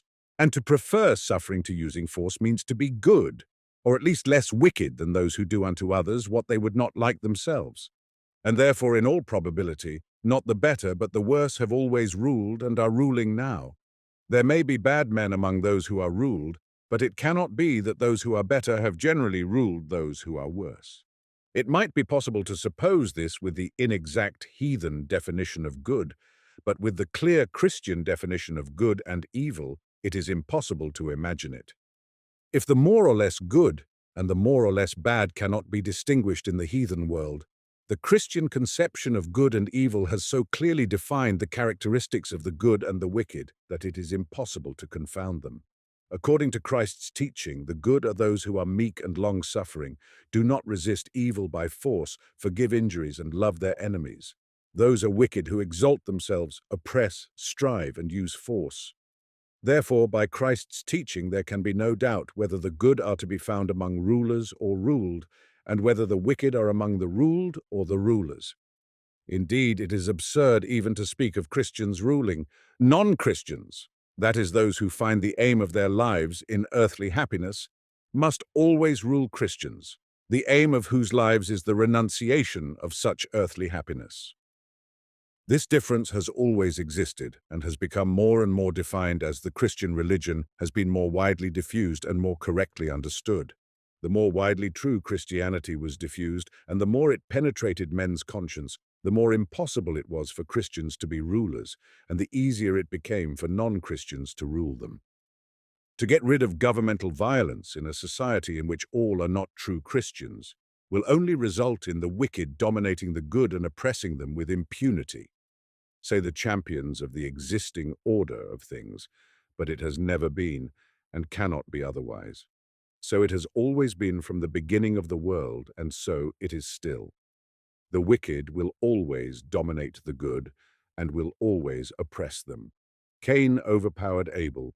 The cunning Jacob oppressed the guileless Esau and was in his turn deceived by Laban. Caiaphas and Pilate oppressed Christ. The Roman emperors oppressed Seneca, Epictetus, and the good Romans who lived in their times, John IV with his favorites, the syphilitic drunken Peter with his buffoons, the vicious Catherine with her paramours, ruled and oppressed the industrious religious Russians of their times. William is ruling over the Germans, Stambulov over the Bulgarians, the Russian officials over the Russian people. The Germans have dominated the Italians, now they dominate the Hungarians and Slavonians. The Turks have dominated and still dominate the Slavonians and Greeks. The English dominate the Hindus, the Mongolians dominate the Chinese. So that whether governmental violence is suppressed or not, the position of good men in being oppressed by the wicked will be unchanged. To terrify men with the prospect of the wicked dominating the good is impossible, for that is just what has always been, and is now, and cannot but be. The whole history of pagan times is nothing but a recital of the incidents and means by which the more wicked gained possession of power over the less wicked, and retained it by cruelties and deceptions, ruling over the good under the pretense of guarding the right and protecting the good from the wicked. All the revolutions in history are only examples of the more wicked seizing power and oppressing the good. In declaring that if their authority did not exist, the more wicked would oppress the good, the ruling authorities only show their disinclination to let other oppressors come to power who would like to snatch it from them. But in asserting this, they only accuse themselves, say that their power, i.e. violence, is needed to defend men from other possible oppressors in the present or the future. See footnote. Footnote. I may quote in this connection the amazingly naive and comic declaration of the Russian authorities, the oppressors of other nationalities, the Poles, the Germans of the Baltic provinces, and the Jews. The Russian government has oppressed its subjects for centuries and has never troubled itself about the Little Russians of Poland or the Lets of the Baltic provinces or the Russian peasants exploited by everyone. And now it has all of a sudden become the champion of the oppressed, the very oppressed whom it is itself oppressing. The weakness of the use of violence lies in the fact that all the arguments brought forward by oppressors in their own defense can with even better reason be advanced against them. They plead the danger of violence, most often imagined in the future, but they are all the while continuing to practice actual violence themselves. You say that men used to pillage and murder in the past, and that you are afraid that they will pillage and murder one another if your power were no more. That may happen, or it may not happen. But the fact that you ruin thousands of men in prisons, fortresses, galleys, and exile, break up millions of families and ruin millions of men, physically as well as morally, in the army, that fact is not an imaginary but a real act of violence, which, according to your own argument, one ought to oppose by violence. And so you are yourselves these wicked men against whom, according to your own argument, it is absolutely necessary to use violence. the oppressed are sure to say to their oppressors, and non-Christian men always do say and think and act on this reasoning. If the oppressed are more wicked than their oppressors, they attack them and try to overthrow them. And in favorable circumstances, they succeed in overthrowing them, or what is more common. They rise into the ranks of the oppressors and assist in their acts of violence, so that the very violence which the champions of government hold up as a terror, pretending that except for its oppressive power the wicked would oppress the good, has really always existed and will exist in human society, and therefore the suppression of state violence cannot in any case be the cause of increased oppression of the good by the wicked. If state violence ceased, there would be acts of violence perhaps on the part of different people, other than those who had done deeds of violence before, but the total amount of violence could not in any case be increased by the mere fact of power passing from one set of men to another. State violence can only cease when there are no more wicked men in society, say the champions of the existing order of things, assuming in this, of course, that since there will always be wicked men, it can never cease, and that would be right enough if it were the case, as they assume that the oppressors are always the best of men, and that the sole means of saving men from evil is by violence. Then indeed, violence could never cease. But since this is not the case, but quite the contrary, that it is not the better oppress the worse, but the worse oppress the better, and since violence will never put an end to evil, and there is, moreover, another means of putting an end to it, the assertion that violence will never cease is incorrect. The use of violence grows less and less and evidently must disappear. But this will not come to pass, as some champions of the existing order imagine, through the oppressed becoming better and better under the influence of government. On the contrary, its influence causes their continual degradation, but through the fact that all men are constantly growing better and better of themselves, so that even the most wicked who are in power will become less and less wicked, till at last they are so good as to be incapable of using violence. The progressive movement of humanity does not proceed from the better elements in society seizing power and making those who are subject to them better by forcible means, as both conservatives and revolutionists imagine. It proceeds first and principally from the fact that all men in general are advancing steadily and undeviatingly toward a more and more conscious assimilation of the Christian theory of life. And secondly, from the fact that even apart from conscious spiritual life, men are unconsciously brought into a more Christian attitude to life by the very process of one set of men grasping the power and again being replaced by others. The worse elements of society, gaining possession of power under the sobering influence which always accompanies power, grow less and less cruel and become incapable of using cruel forms of violence. Consequently, others are able to seize their place, and the same process of softening and, so to say, unconscious Christianizing goes on with them. It is something like the process of ebullition. The majority of men, having the non-Christian view of life, always strive for power and struggle to obtain it. In this struggle, the most cruel, the coarsest, the least Christian elements of society overpower the most gentle, well-disposed and Christian, and rise by means of their violence to the upper ranks of society, and in them is Christ's prophecy fulfilled. Woe to you that are rich! Woe unto you that are full! Woe unto you when all men shall speak well of you! For the men who are in possession of power and all that results from it, glory and wealth, and have attained the various aims they set before themselves, recognize the vanity of it all and return to the position from which they came. Charles V, John IV, Alexander I, recognizing the emptiness and the evil of power, renounced it because they were incapable of using violence for their own benefit as they had done. But they are not the solitary examples of this recognition of the emptiness and evil of power. Everyone who gains a position of power he has striven for, every general, every minister, every millionaire, every petty official who has gained the place he has coveted for 10 years, every rich peasant who is laid by some 100 rubles, passes through this unconscious process of softening. And not only individual men, but societies of men, whole nations pass through this process.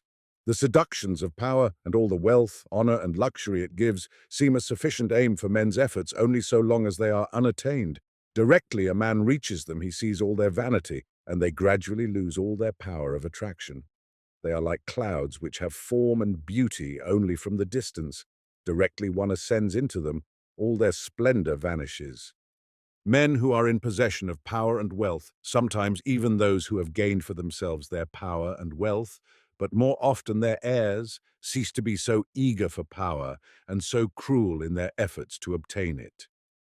Having learnt by experience under the operation of Christian influence the vanity of all that is gained by violence, men sometimes in one, sometimes in several generations lose the vices which are generated by the passion for power and wealth. They become less cruel and so cannot maintain their position and are expelled from power by others less Christian and more wicked. Thus they return to a rank of society lower in position but higher in morality, raising thereby the average level of Christian consciousness in men. But directly after them again, the worst, coarsest, least Christian elements of society rise to the top and are subjected to the same process as their predecessors, and again in a generation or so, seeing the vanity of what is gained by violence and having imbibed Christianity, they come down again among the oppressed, and their place is again filled by new oppressors, less brutal than former oppressors, though more so than those they oppress. So that although power remains externally the same as it was, with every change of the men in power, there is a constant increase of the number of men who have been brought by experience to the necessity of assimilating the Christian conception of life. And with every change, though it is the coarsest, crudest, and least Christian who come into possession of power, they are less coarse and cruel and more Christian than their predecessors when they gained possession of power.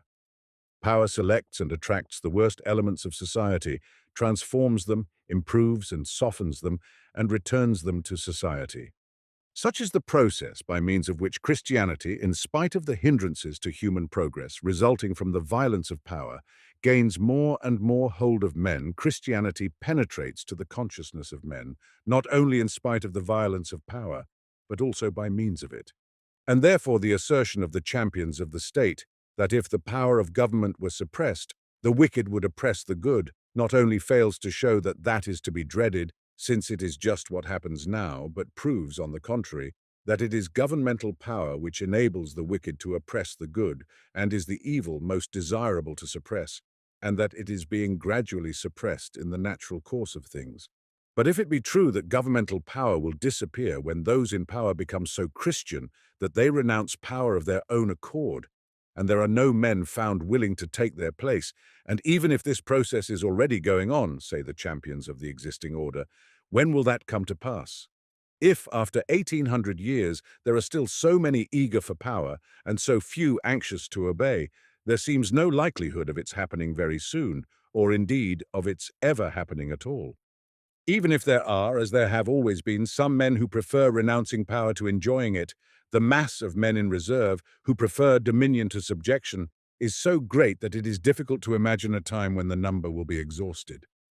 Before this Christianizing process could so affect all men one after another that they would pass from the heathen to the Christian conception of life, and would voluntarily abandon power and wealth, it would be necessary that all the coarse, half-savage men, completely incapable of appreciating Christianity or acting upon it, of whom there are always a great many in every Christian society, should be converted to Christianity. More than this, all the savage and absolutely non-Christian peoples, who are so numerous outside the Christian world, must also be converted.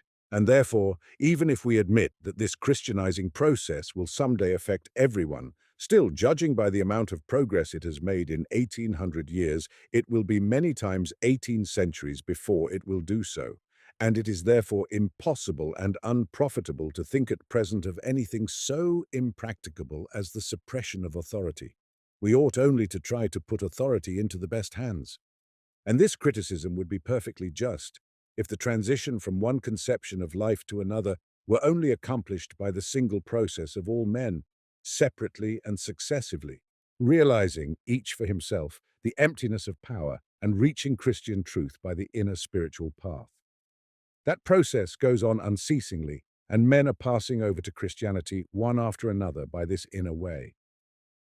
But there is also another external means by which men reach Christianity and by which the transition is less gradual. This transition from one organization of life to another is not accomplished by degrees like the sand running through the hourglass grain after grain. It is more like the water filling a vessel floating on water.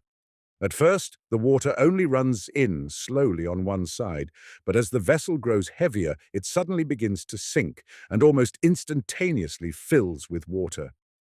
It is just the same with the transitions of mankind from one conception, and so from one organization of life, to another. At first, only gradually and slowly, one after another, men attain to the new truth by the inner spiritual way, and follow it out in life. But when a certain point in the diffusion of the truth has been reached, it is suddenly assimilated by everyone, not by the inner way, but, as it were, involuntarily. That is why the champions of the existing order are wrong in arguing that, since only a small section of mankind has passed over to Christianity in 18 centuries, it must be many times 18 centuries before all the remainder do the same. For in that argument they do not take into account any other means, besides the inward spiritual one, by which men assimilate a new truth and pass from one order of life to another. Men do not only assimilate a truth through recognizing it by prophetic insight or by experience of life. When the truth has become sufficiently widely diffused, men at a lower stage of development accept it all at once simply through confidence in those who have reached it by the inner spiritual way and are applying it to life. Every new truth by which the order of human life is changed and humanity is advanced is at first accepted by only a very small number of men who understand it through inner spiritual intuition. The remainder of mankind who accepted on trust the preceding truth on which the existing order is based are always opposed to the diffusion of the new truth. But seeing that, to begin with, men do not stand still, but are steadily advancing to a greater recognition of the truth and a closer adaptation of their life to it. And secondly, all men in varying degrees according to their age, their education, and their race are capable of understanding the new truths. At first, those who are nearest to the men who have attained the new truth by spiritual intuition, slowly and one by one, but afterward more and more quickly, pass over to the new truth. Thus, the number of men who accept the new truth becomes greater and greater, and the truth becomes more and more comprehensible, and thus more confidence is aroused in the remainder who are at a less advanced stage of capacity for understanding the truth, and it becomes easier for them to grasp it, and an increasing number accept it. And so the movement goes on more and more quickly, and on an ever-increasing scale like a snowball, till at last a public opinion in harmony with the new truth is created. And then the whole mass of men is carried over all at once by its momentum to the new truth, and establishes a new social order in accordance with it. Those men who accept a new truth when it has gained a certain degree of acceptance always pass over all at once in masses. They are like the ballast with which every ship is always loaded, at once to keep it upright and enable it to sail properly. If there were no ballast, the ship would not be low enough in the water and would shift its position at the slightest change in its conditions. This ballast, which strikes one at first as superfluous and even as hindering the progress of the vessel, is really indispensable to its good navigation. It is the same with the mass of mankind who not individually but always in a mass, under the influence of a new social idea, pass all at once from one organization of life to another. This mass always hinders, by its inertia, frequent and rapid revolutions in the social order which have not been sufficiently proved by human experience, and it delays every truth a long while till it has stood the test of prolonged struggles and has thoroughly permeated the consciousness of humanity. And that is why it is a mistake to say that because only a very small minority of men has assimilated Christianity in 18 centuries, it must take many times as many centuries for all mankind to assimilate it, and that since that time is so far off, we who live in the present need not even think about it. It is a mistake because the men at a lower stage of culture, the men and the nations who are represented as the obstacle to the realization of the Christian order of life, are the very people who always pass over in masses all at once to any truth that has once been recognized by public opinion. And therefore the transformation of human life through which men in power will renounce it, and there will be none anxious to take their place, will not come only by all men consciously and separately assimilating the Christian conception of life. It will come when a Christian public opinion has arisen, so definite and easily comprehensible as to reach the whole of the inert mass, which is not able to attain truth by its own intuition, and therefore is always under the sway of public opinion. Public opinion arises spontaneously and spreads for hundreds and thousands of years, but it has the power of working on men by infection, and with great rapidity gains a hold on great numbers of men.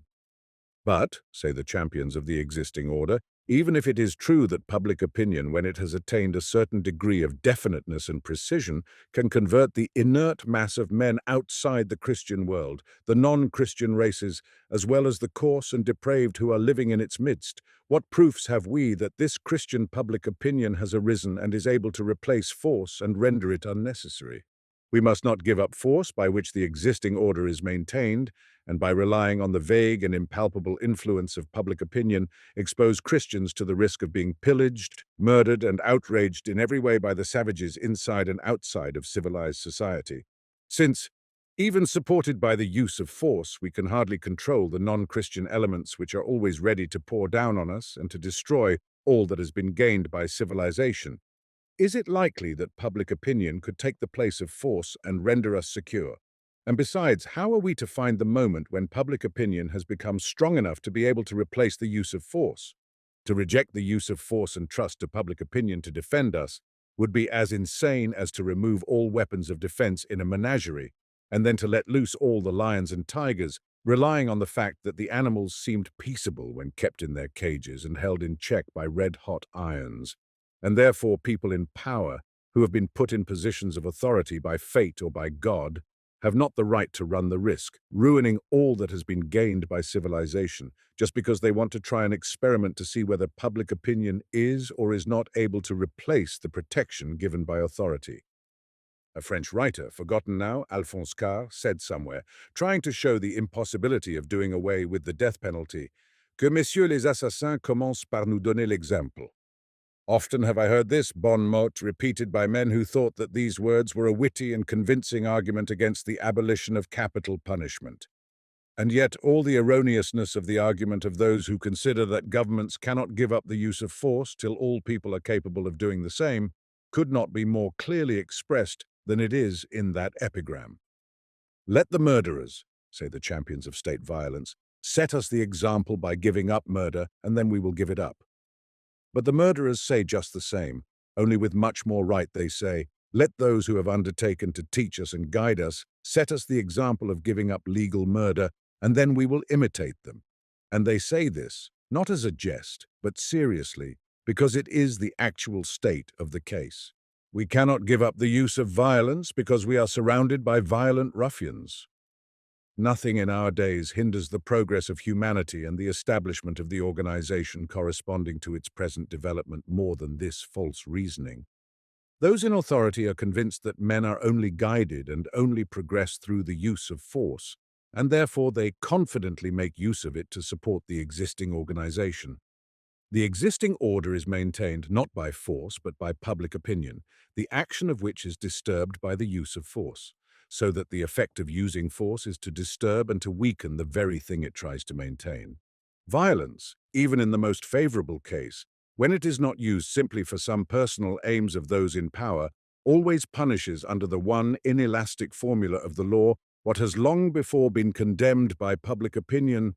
But there is this difference, that while public opinion censures and condemns all the acts opposed to the moral law, including the most varied cases in its reprobation, the law which rests on violence only condemns and punishes a certain very limited range of acts, and by so doing seems to justify all other acts of the same kind which do not come under its scope. Public opinion ever since the time of Moses has regarded covetousness, profligacy, and cruelty as wrong and censured them accordingly.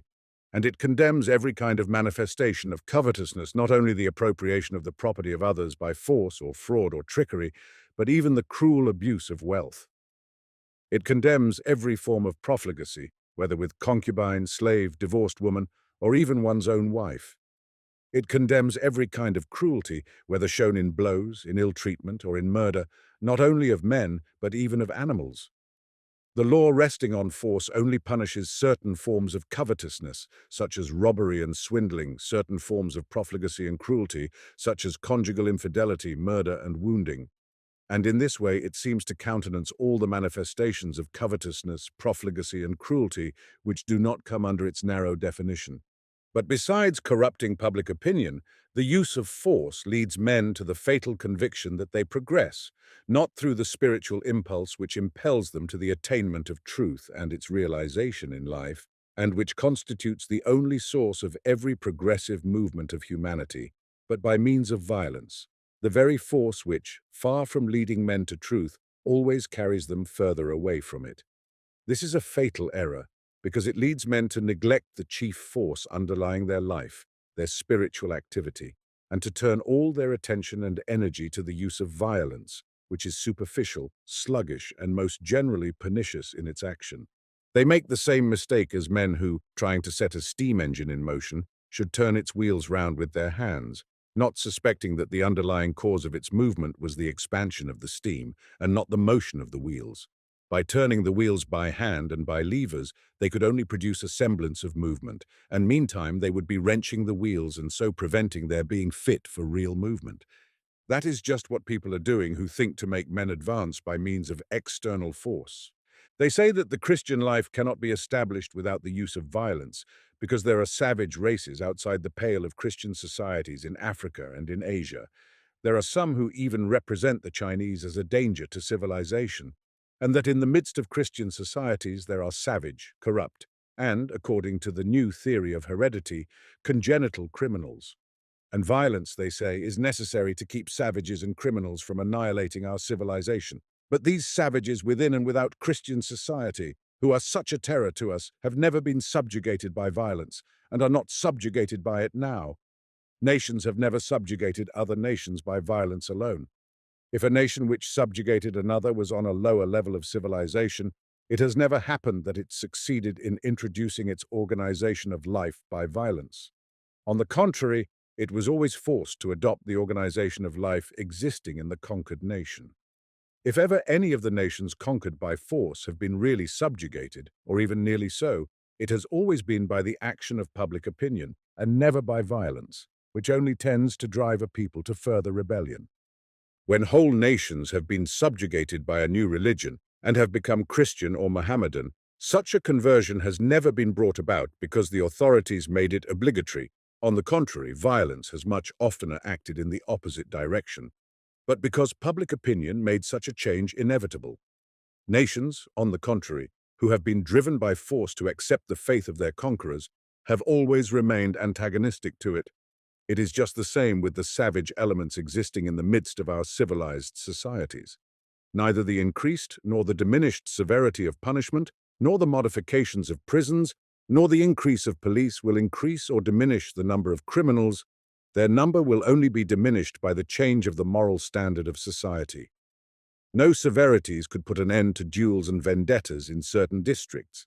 In spite of the number of Cherkesses executed for robbery, they continue to be robbers from their youth up, for no maiden will marry a Cherkess youth till he has given proof of his bravery by carrying off a horse, or at least a sheep.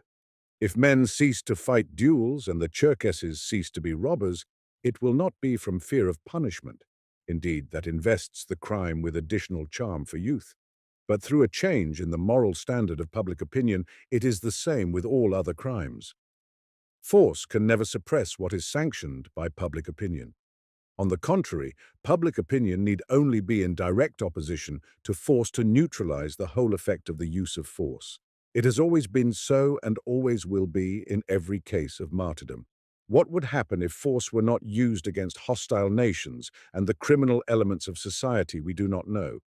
But we do know by prolonged experience that neither enemies nor criminals have been successfully suppressed by force. And indeed, how could nations be subjugated by violence who are led by their whole education, their traditions, and even their religion to see the loftiest virtue in warring with their oppressors and fighting for freedom?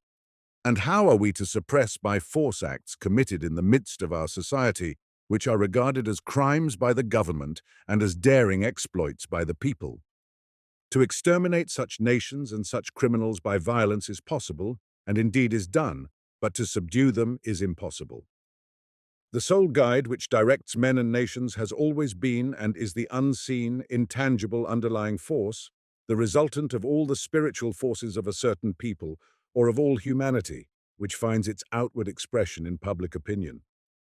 The use of violence only weakens this force, hinders it and corrupts it, and tries to replace it by another which, far from being conducive to the progress of humanity, is detrimental to it. To bring under the sway of Christianity all the savage nations outside the pale of the Christian world, all the Zulus, Manchus, and Chinese, whom many regard as savages, and the savages who live in our midst, there is only one means. That means is the propagation among these nations of the Christian ideal of society, which can only be realized by a Christian life, Christian actions, and Christian examples. And meanwhile, though this is the one only means of gaining a hold over the people who have remained non-Christian, the men of our day set to work in the directly opposite fashion to attain this result.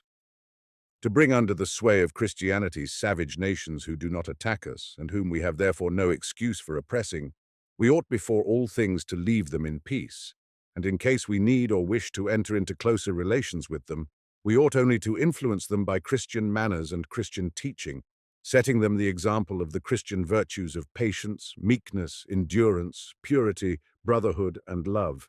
Instead of that, we begin by establishing among them new markets for our commerce with the sole aim of our own profit. Then we appropriate their lands, i.e., rob them. Then we sell them spirits, tobacco, and opium, i.e., corrupt them. Then we establish our morals among them, teach them the use of violence and new methods of destruction, i.e., we teach them nothing but the animal law of strife, below which man cannot sink, and we do all we can to conceal from them all that is Christian in us.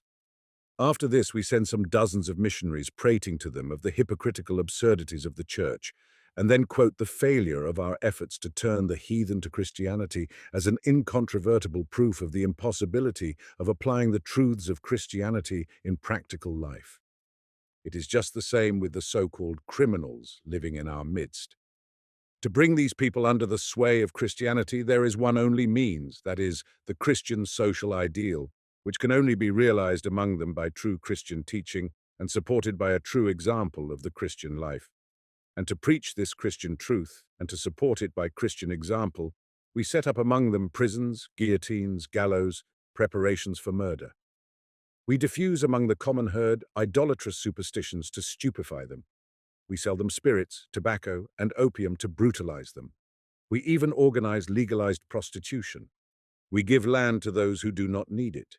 We make a display of senseless luxury in the midst of suffering poverty. We destroy the possibility of anything like a Christian public opinion and studiously try to suppress what Christian public opinion is existing. And then, after having ourselves assiduously corrupted men, we shut them up like wild beasts in places from which they cannot escape, and where they become still more brutalized, or else we kill them. And these very men whom we have corrupted and brutalized by every means, we bring forward as a proof that one cannot deal with criminals except by brute force. We are just like ignorant doctors who put a man, recovering from illness by the force of nature, into the most unfavorable conditions of hygiene and dose him with the most deleterious drugs, and then assert triumphantly that their hygiene and their drugs saved his life, when the patient would have been well long before if they had left him alone. Violence, which is held up as the means of supporting the Christian organization of life, not only fails to produce that effect, it even hinders the social organization of life from being what it might and ought to be. The social organization is as good as it is not as a result of force, but in spite of it.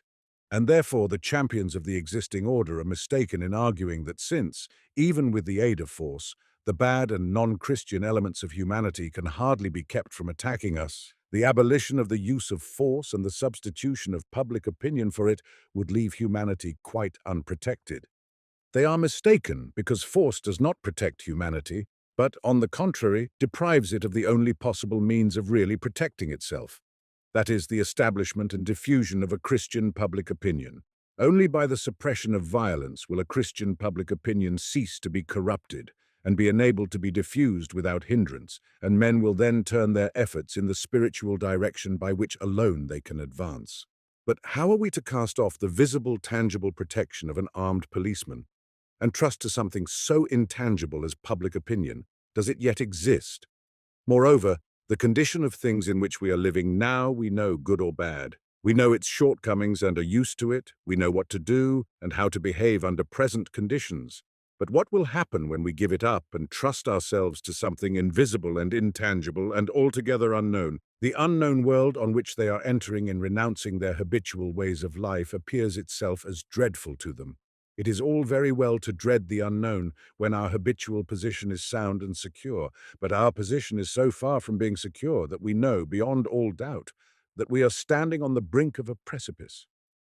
If we must be afraid, let us be afraid of what is really alarming, and not what we imagine as alarming.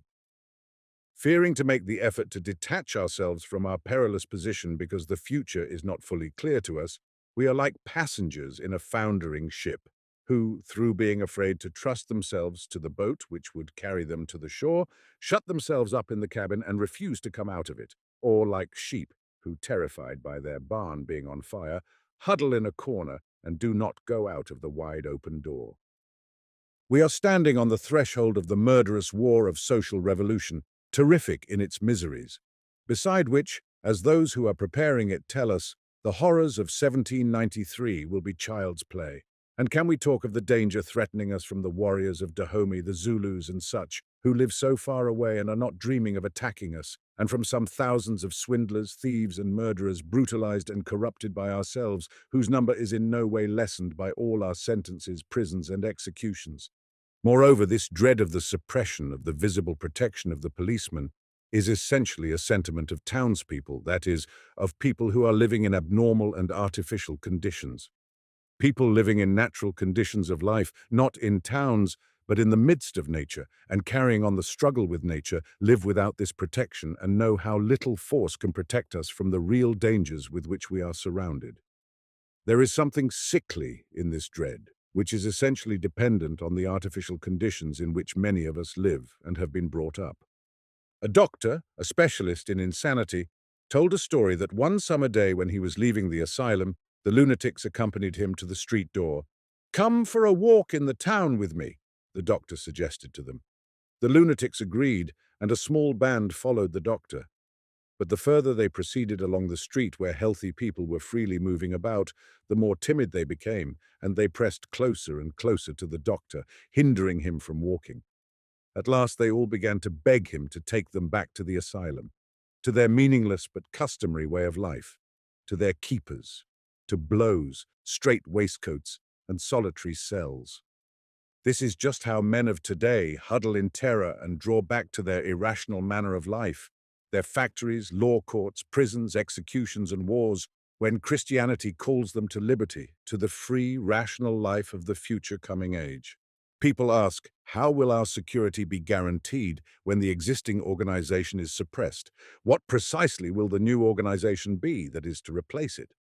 So long as we do not know precisely how our life will be organized, we will not stir a step forward. An explorer going to an unknown country might as well ask for a detailed map of the country before he would start. If a man, before he passed from one stage to another, could know his future life in full detail, he would have nothing to live for. It is the same with the life of humanity. If it had a program of the life which awaited it before entering a new stage, it would be the surest sign that it was not living nor advancing, but simply rotating in the same place. The conditions of the new order of life cannot be known by us because we have to create them by our own labors. That is all that life is, to learn the unknown and to adapt our actions to this new knowledge. That is the life of each individual man, and that is the life of human societies and of humanity. Chapter 11. The Christian conception of life has already arisen in our society and will infallibly put an end to the present organization of our life based on force, when that will be. The position of Christian humanity with its prisons, galleys, gibbets, its factories and accumulation of capital, its taxes, churches, gin palaces, licensed brothels, its ever-increasing armament and its millions of brutalized men, ready, like chained dogs, to attack anyone against whom their master incites them, would be terrible indeed if it were the product of violence. But it is preeminently the product of public opinion.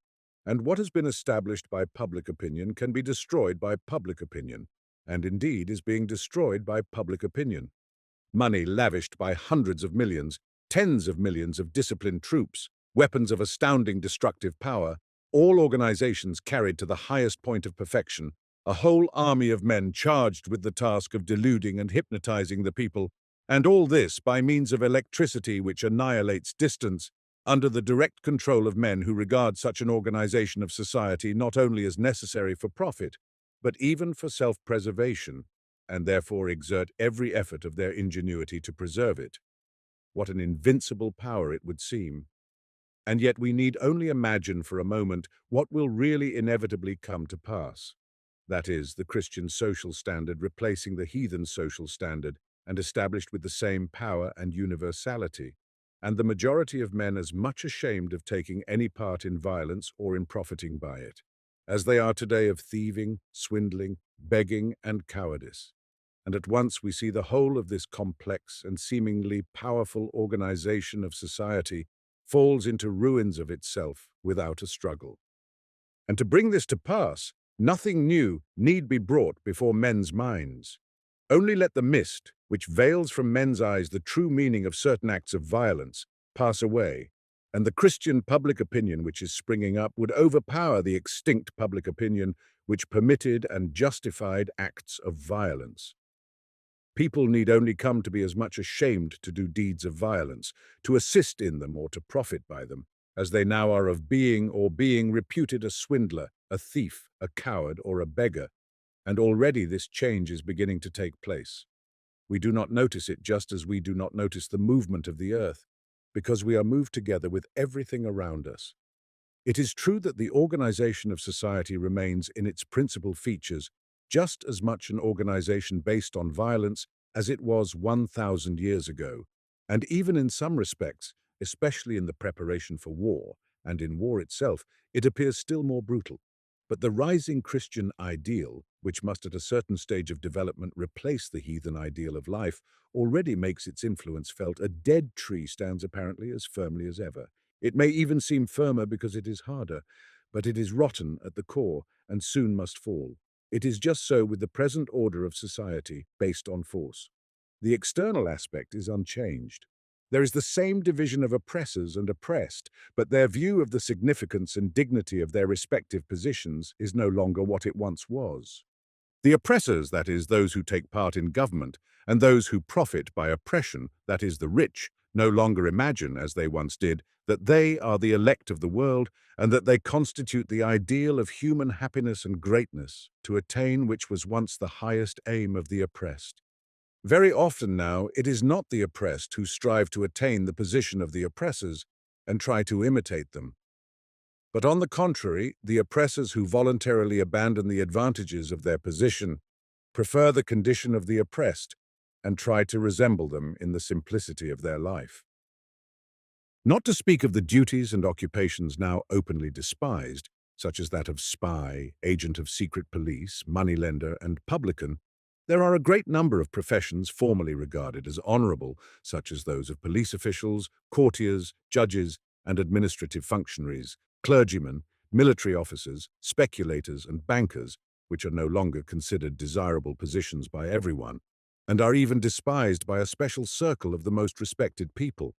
There are already men who voluntarily abandon these professions which were once reckoned irreproachable, and prefer less lucrative callings which are in no way connected with the use of force. And there are even rich men who, not through religious sentiment, but simply through special sensitiveness to the social standard that is springing up, relinquish their inherited property, believing that a man can only justly consume what he has gained by his own labor. The position of a government official or of a rich man is no longer as it once was, and still is among non-Christian peoples, regarded as necessarily honorable and deserving of respect, and under the special blessing of God, the most delicate and moral people, they are generally also the most cultivated, avoid such positions and prefer more humble callings that are not dependent on the use of force. The best of our young people, at the age when they are still uncorrupted by life and are choosing a career, prefer the calling of doctor, engineer, teacher, artist, writer, or even that of simple farmer living on his own labor, to legal, administrative, clerical, and military positions in the pay of government, or to an idle existence living on their incomes. Monuments and memorials in these days are mostly not erected in honor of government dignitaries or generals, or still less of rich men, but rather of artists, men of science and inventors, persons who have nothing in common with the government and often have even been in conflict with it. They are the men whose praises are celebrated in poetry, who are honored by sculpture and received with triumphant jubilations. The best men of our day are all striving for such places of honor. Consequently, the class from which the wealthy and the government officials are drawn grows less in number and lower in intelligence and education, and still more in moral qualities. So that nowadays the wealthy class and men at the head of government do not constitute, as they did in former days, the elite of society. On the contrary, they are inferior to the middle class. In Russia and Turkey, as in America and France, however often the government change its officials, the majority of them are self-seeking and corrupt, of so low a moral standard that they do not even come up the elementary requirements of common honesty expected by the government.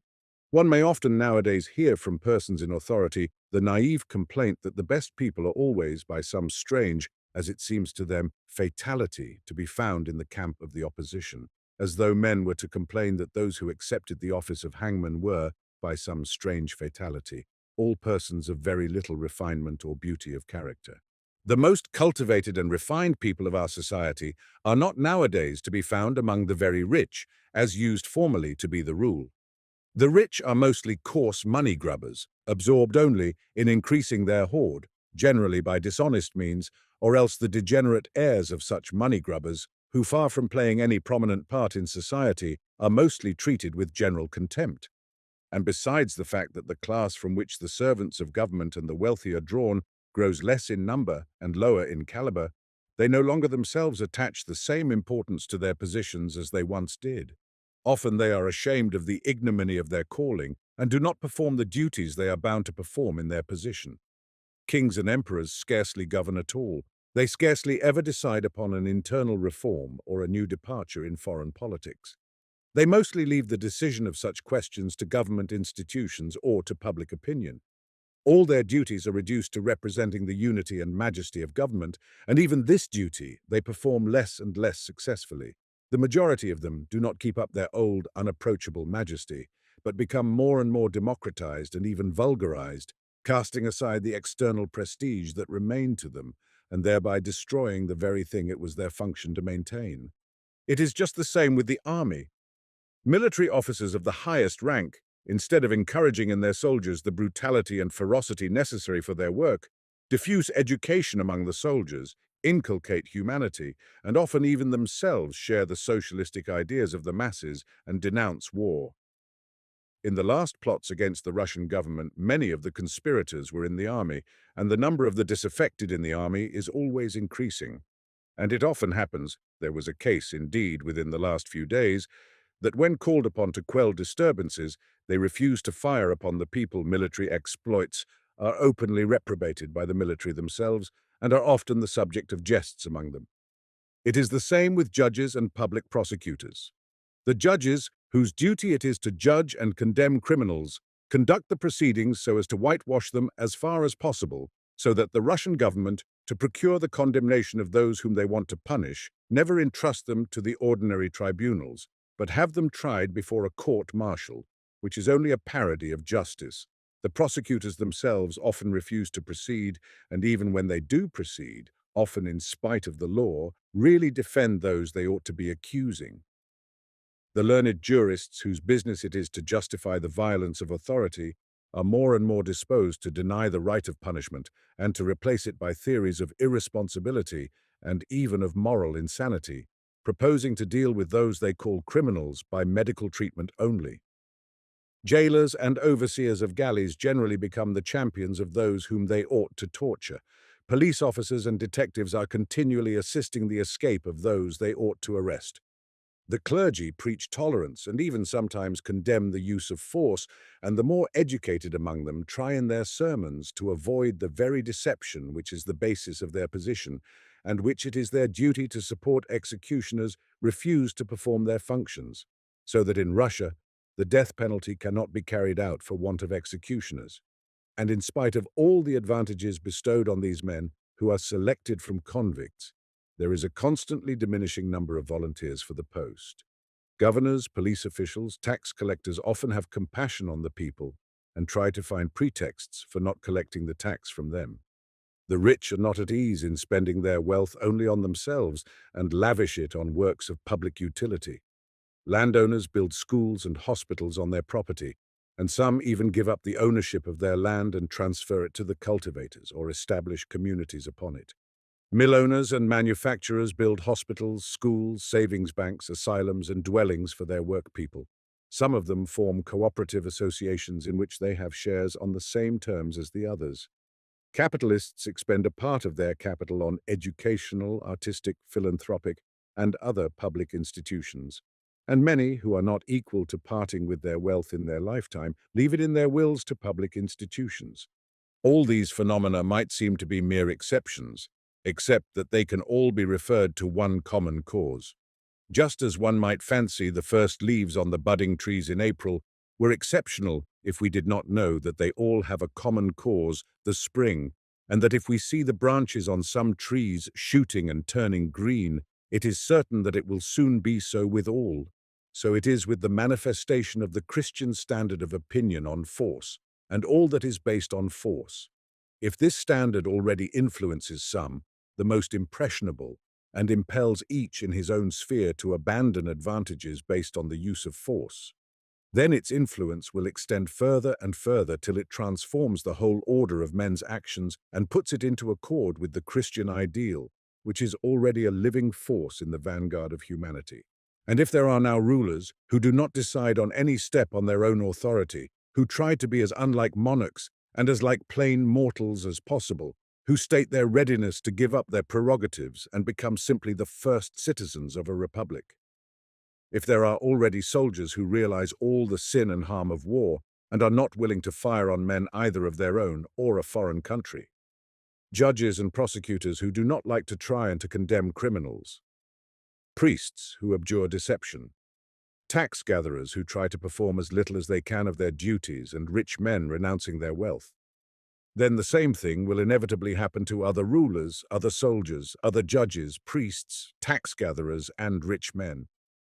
And when there are no longer men willing to fill these offices themselves will disappear too. But this is not the only way in which public opinion is leading men to the abolition of the prevailing order and the substitution of a new order, as the positions based on the rule of force become less attractive and fewer men are found willing to fill them, the more will their uselessness be apparent. Everywhere throughout the Christian world, the same rulers and the same governments, the same armies, the same law courts, the same tax gatherers, the same priests, the same rich men, landowners, manufacturers, and capitalists, as ever, but the attitude of the world to them and their attitude to themselves is altogether changed. The same sovereigns have still the same audiences and interviews, hunts and banquets and balls and uniforms. There are the same diplomats and the same deliberations on alliances and wars. There are still the same parliaments, with the same debates on the Eastern question and Africa, on treaties and violations of treaties, and home rule and the 8-hour day, and one set of ministers replacing another in the same way, and the same speeches and the same incidents. But for men who observe how one newspaper article has more effect on the position of affairs than dozens of royal audiences or parliamentary sessions, it becomes more and more evident that these audiences and interviews and debates in parliaments do not direct the course of affairs, but something independent of all that, which cannot be concentrated in one place.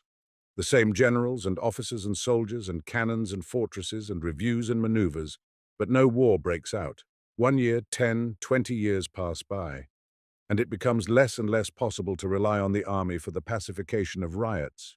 and more evident, consequently, that generals and officers and soldiers are only figures in solemn processions, objects of amusement for governments, a sort of immense and far too expensive corps de ballet. The same lawyers and judges and the same assizes, but it becomes more and more evident that the civil courts decide cases on the most diverse grounds, but regardless of justice, and that criminal trials are quite senseless because the punishments do not attain the objects aimed at by the judges themselves. These institutions, therefore, serve no other purpose than to provide a means of livelihood for men who are not capable of doing anything more useful. The same priests and archbishops and churches and synods, but it becomes more and more evident that they have long ago ceased to believe in what they preach, and therefore they can convince no one of the necessity of believing what they don't believe themselves. The same tax collectors, but they are less and less capable of taking men's property from them by force, and it becomes more and more evident that people can collect all that is necessary by voluntary subscription without their aid. The same rich men, but it becomes more and more evident that they can only be of use by ceasing to administer their property in person and giving up to society the whole, or at least a part of their wealth. And when all this has become absolutely evident to everyone, it will be natural for men to ask themselves, but why should we keep and maintain all these kings, emperors, presidents, and members of all sorts of senates and ministries, since nothing comes of all their debates and audiences? Wouldn't it be better, as some humorist suggested, to make a Queen of India rubber? And what good to us are these armies with their generals and bands and horses and drums? And what need is there of them when there is no war and no one wants to make war?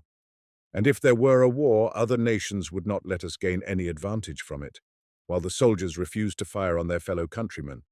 And what is the use of these lawyers and judges who don't decide civil cases with justice and recognize themselves the uselessness of punishments in criminal cases? And what is the use of tax collectors who collect the taxes unwillingly when it is easy to raise all that is wanted without them? What is the use of the clergy who don't believe in what they preach? And what is the use of capital in the hands of private persons, when it can only be of use as the property of all? And when once people have asked themselves these questions, they cannot help coming to some decision and ceasing to support all these institutions which are no longer of use. But even before those who support these institutions decide to abolish them, the men who occupy these positions will be reduced to the necessity of throwing them up.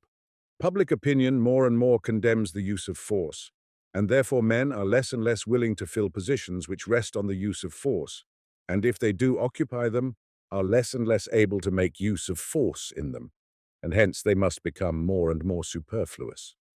I once took part in Moscow in a religious meeting which used to take place generally in the week after Easter near the church in the Ochotny Row. A little knot of some 20 men were collected together on the pavement, engaged in serious religious discussion.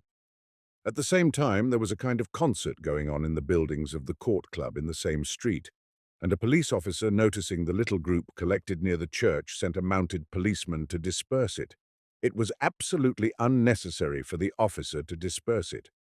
A group of 20 men was no obstruction to anyone, but he had been standing there the whole morning and he wanted to do something.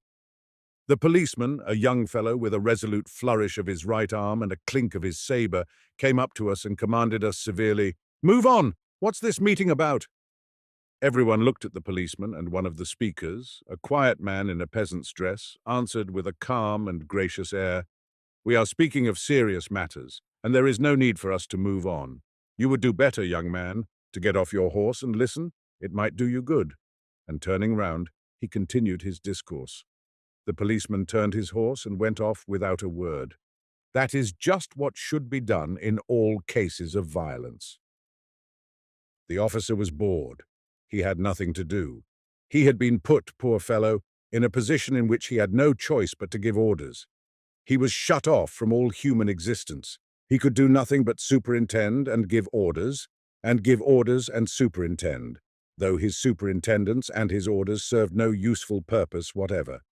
And this is the position in which all these unlucky rulers, ministers, members of parliament, governors, generals, officers, archbishops, priests, and even rich men find themselves to some extent already, and will find themselves altogether as time goes on. They can do nothing but give orders, and they give orders and send their messengers, as the officer sent the policeman, to interfere with people. And because the people they hinder turn to them and request them not to interfere, they fancy they are very useful indeed. No, but the time will come, and is coming, when it will be perfectly evident to everyone that they are not of any use at all, and only a hindrance, and those whom they interfere with will say gently and quietly to them, like my friend in the street meeting, "Pray don't interfere with us." And all the messengers and those who send them too will be obliged to follow this good advice. That is to say, will leave off galloping about with their arms akimbo, interfering with people and getting off their horses and removing their spurs, will listen to what is being said, and mixing with others, will take their place with them in some real human work. The time will come, and is inevitably coming, when all institutions based on force will disappear through their uselessness, stupidity, and even inconvenience becoming obvious to all. The time must come when the men of our modern world who fill offices based upon violence will find themselves in the position of the emperor in Andersen's tale of The Emperor's New Clothes, when the child, seeing the emperor undressed, cried in all simplicity, "Look, he is naked!" And then all the rest, who had seen him and said nothing, could not help recognizing it too. The story is that there was once an emperor, very fond of new clothes, and to him came two tailors, who promised to make him some extraordinary clothes. The emperor engages them, and they begin to sew at them, but they explain that the clothes have the extraordinary property of remaining invisible to anyone who is unfit for his position. The courtiers come to look at the tailor's work, and see nothing, for the men are plying their needles in empty space. But remembering the extraordinary property of the clothes, they all declare they see them, and are loud in their admiration. The emperor does the same himself. The day of the procession comes in which the emperor is to go out in his new clothes. The emperor undresses and puts on his new clothes, that is to say, remains naked, and naked he walks through the town. But remembering the magic property of the clothes, no one ventures to say that he has nothing on till a little child cries out, "Look, he is naked." This will be exactly the situation of all who continue through inertia to fill offices which have long become useless directly. Someone who has no interest in concealing their uselessness exclaims in all simplicity, "But these people have been of no use to anyone for a long time past." The condition of Christian humanity, with its fortresses, cannons, dynamite, guns, torpedoes, prisons, gallows, churches, factories, customs offices, and palaces, is really terrible. But still, cannons and guns will not fire themselves. Prisons will not shut men up of themselves. Gallows will not hang them. Churches will not delude them, nor customs offices hinder them, and palaces and factories are not built nor kept up of themselves. All those things are the work of men. If men come to understand that they ought not to do these things, then they will cease to be, and already they are beginning to understand it. Though all do not understand it yet, the advanced guard understand, and the rest will follow them. And the advanced guard cannot cease to understand what they have once understood, and what they understand the rest not only can but must inevitably understand hereafter.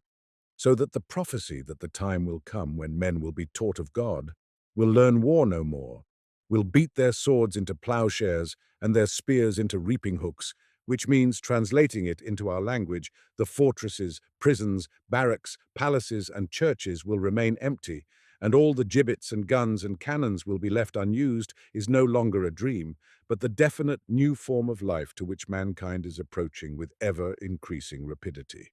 But when will it be? 1800 years ago to this question, Christ answered that the end of the world, that is, of the pagan organization of life, shall come when the tribulation of men is greater than it has ever been, and when the gospel of the kingdom of God, that is, the possibility of a new organization of life, shall be preached in the world unto all nations. Matthew 24:3-28. But of that day and hour knoweth no man but the Father only. Matthew 24:3-6, said Christ. For it may come any time in such an hour as ye think not. To the question when this hour cometh, Christ answers that we cannot know. But just because we cannot know when that hour is coming, we ought to be always ready to meet it, just as the master ought to watch who guards his house from thieves, as the virgins ought to watch with lamps alight for the bridegroom. And further, we ought to work with all the powers given us to bring that hour to pass, as the servants ought to work with the talents entrusted to them. Matthew 24:43 and 26:13, 14 to 30. And there could be no answer but this one. Men cannot know when the day and the hour of the kingdom of God will come, because its coming depends on themselves alone. The answer is like that of the wise man who, when asked whether it was far to the town, answered, "Walk." How can we tell whether it is far to the goal which humanity is approaching, when we do not know how men are going toward it, while it depends on them whether they go or do not go, stand still, slacken their pace, or hasten it? All we can know is what we who make up mankind ought to do and not to do to bring about the coming of the kingdom of God, and that we all know, and we need only each begin to do what we ought to do. We need only each live with all the light that is in us to bring about at once the promised kingdom of God to which every man's heart is yearning. Chapter 12. Conclusion. Repent, ye, for the kingdom of heaven is at hand. I was finishing this book, which I had been working at for 2 years, when I happened on the 9th of September to be traveling by rail through the governments of Tula and Ryazan, where the peasants were starving last year, and where the famine is even more severe now. At one of the railway stations, my train passed an extra train which was taking a troop of soldiers under the conduct of the governor of the province, together with muskets, cartridges, and rods, to flog and murder these same famishing peasants.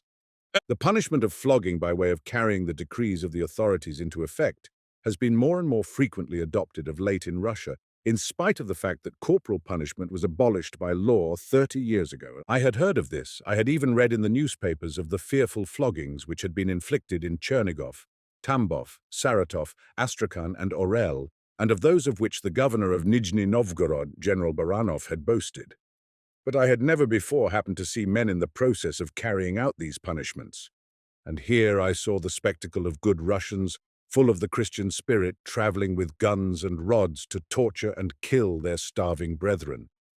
The reason for their expedition was as follows. On one of the estates of a rich landowner, the peasants had common rights on the forest, and having always enjoyed these rights, regarded the forest as their own, or at least as theirs in common with the owner.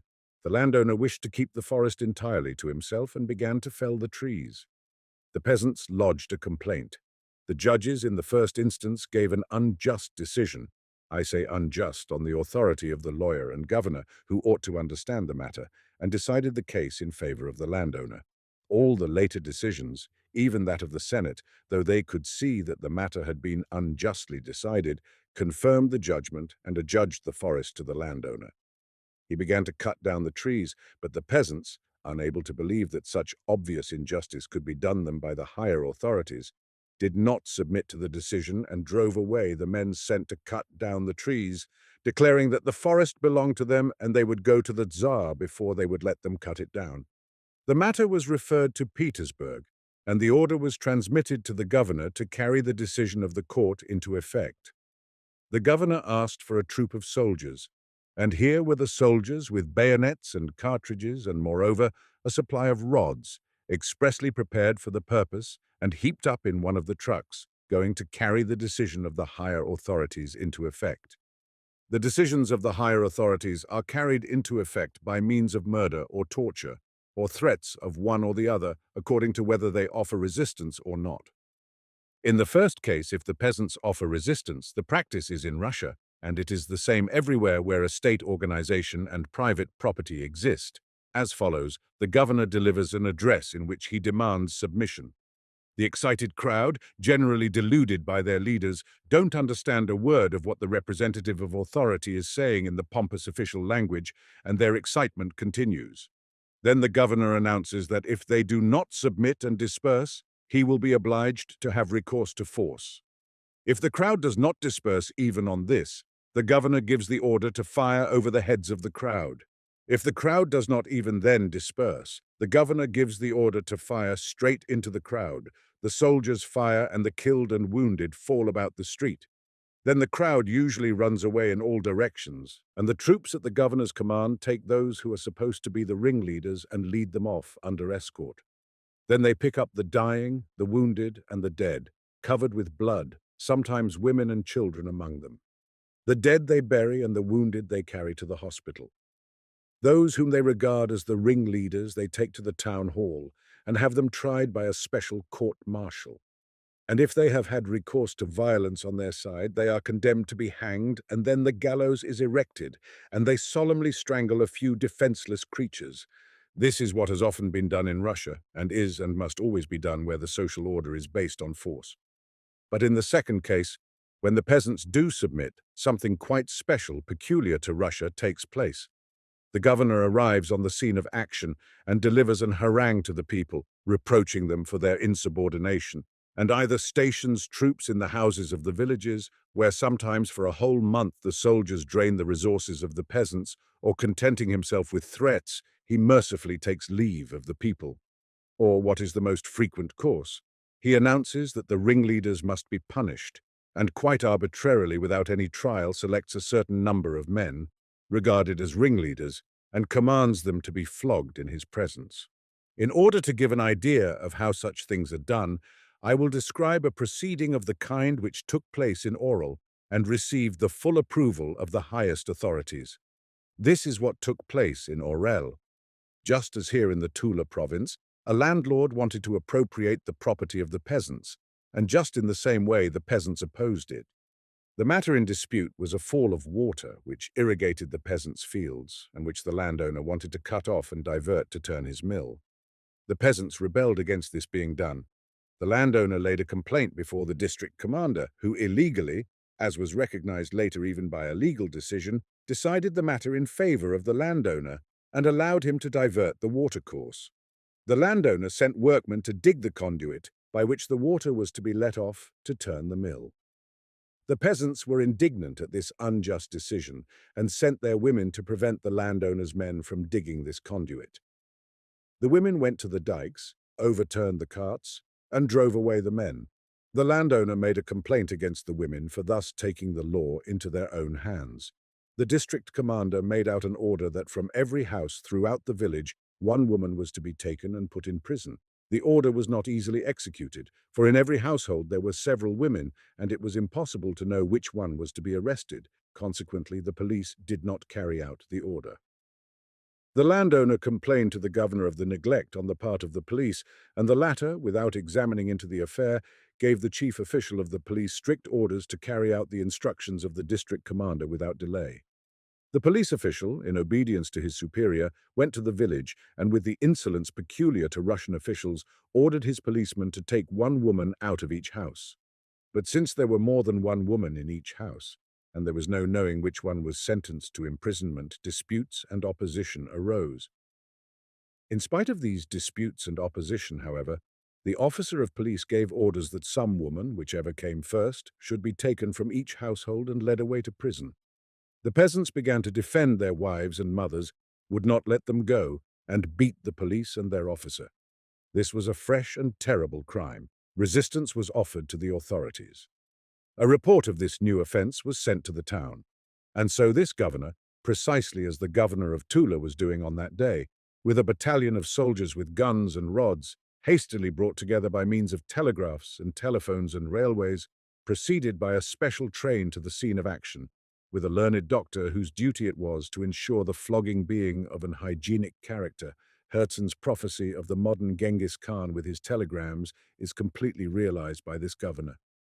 Before the town hall of the district were the soldiery, a battalion of police with their revolvers slung round them with red cords, the persons of most importance among the peasants and the culprits. A crowd of 1,000 or more people were standing round. The governor, on arriving, stepped out of his carriage, delivered a prepared harangue, and asked for the culprits and a bench. The latter demand was at first not understood, but a police constable, whom the governor always took about with him, and who undertook to organize such executions, by no means exceptional in that province, explained that what was meant was a bench for flogging a bench, was brought as well as the rods, and then the executioners were summoned. The latter had been selected beforehand from some horse stealers of the same village, as the soldiers refused the office. When everything was ready, the governor ordered the first of the 12 culprits pointed out by the landowner as the most guilty to come forward. The first to come forward was the head of a family, a man of 40 who had always stood up manfully for the rights of his class, and therefore was held in the greatest esteem by all the villagers. He was led to the bench and stripped, and then ordered to lie down. The peasant attempted to supplicate for mercy, but seeing it was useless, he crossed himself and lay down. Two police constables hastened to hold him down. The learned doctor stood by, in readiness to give his aid and his medical science when they should be needed. The convicts spit into their hands, brandished the rods, and began to flog. It seemed, however, that the bench was too narrow, and it was difficult to keep the victim writhing in torture upon it. Then the governor ordered them to bring another bench and to put a plank across them soldiers, with their hands raised to their caps, and respectful murmurs of, "Yes, your excellency," hasten obediently to carry out this order. Meanwhile, the tortured man, half naked, pale and scowling, stood waiting, his eyes fixed on the ground and his teeth chattering. When another bench had been brought, they again made him lie down, and the convicted thieves again began to flog him. The victim's back and thighs and legs, and even his sides, became more and more covered with scars and wheals, and at every blow there came the sound of the deep groans which he could no longer restrain. In the crowd standing round were heard the sobs of wives, mothers, children, the families of the tortured man and of all the others picked out for punishment. The miserable governor, intoxicated with power, was counting the strokes on his fingers and never left off smoking cigarettes, while several officious persons hastened on every opportunity to offer him a burning match to light them. When more than 50 strokes had been given, the peasant ceased to shriek and writhe, and the doctor, who had been educated in a government institution to serve his sovereign and his country with his scientific attainments, went up to the victim, felt his pulse, listened to his heart, and announced to the representative of authority that the man undergoing punishment had lost consciousness, and that, in accordance with the conclusions of science, to continue the punishment would endanger the victim's life. But the miserable governor, now completely intoxicated by the sight of blood, gave orders that the punishment should go on, and the flogging was continued up to 70 strokes, the number which the governor had for some reason fixed upon as necessary. When the 70th stroke had been reached, the governor said, "Enough! Next one!" And the mutilated victim, his back covered with blood, was lifted up and carried away unconscious, and another was led up. The sobs and groans of the crowd grew louder, but the representative of the state continued the torture. Thus they flogged each of them up to the 12th, and each of them received 70 strokes. They all implored mercy, shrieked and groaned. The sobs and cries of the crowd of women grew louder and more heartrending, and the men's faces grew darker and darker.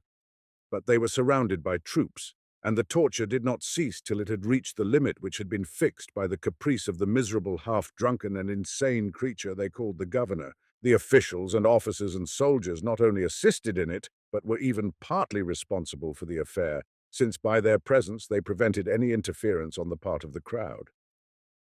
When I inquired of one of the governors why they made use of this kind of torture when people had already submitted and soldiers were stationed in the village, he replied with the important air of a man who thoroughly understands all the subtleties of statecraft, that if the peasants were not thoroughly subdued by flogging, they would begin offering opposition to the decisions of authorities again. When some of them had been thoroughly tortured, the authority of the state would be secured forever among them. And so that was why the governor of Tula was going in his turn with his subordinate officials, officers and soldiers, to carry out a similar measure. By precisely the same means, i.e., by murder and torture, obedience to the decision of the higher authorities was to be secured. And this decision was to enable a young landowner, who had an income of 100,000, to gain 3,000 rubles more by stealing a forest from a whole community of cold and famished peasants, to spend it in 2 or 3 weeks in the saloons of Moscow, Petersburg, or Paris. That was what those people whom I met were going to do. After my thoughts had for 2 years been turned in the same direction, fate seemed expressly to have brought me face to face for the first time in my life with a fact which showed me absolutely unmistakably in practice what had long been clear to me in theory, that the organization of our society rests, not as people interested in maintaining the present order of things like to imagine, on certain principles of jurisprudence, but on simple brute force, on the murder and torture of men.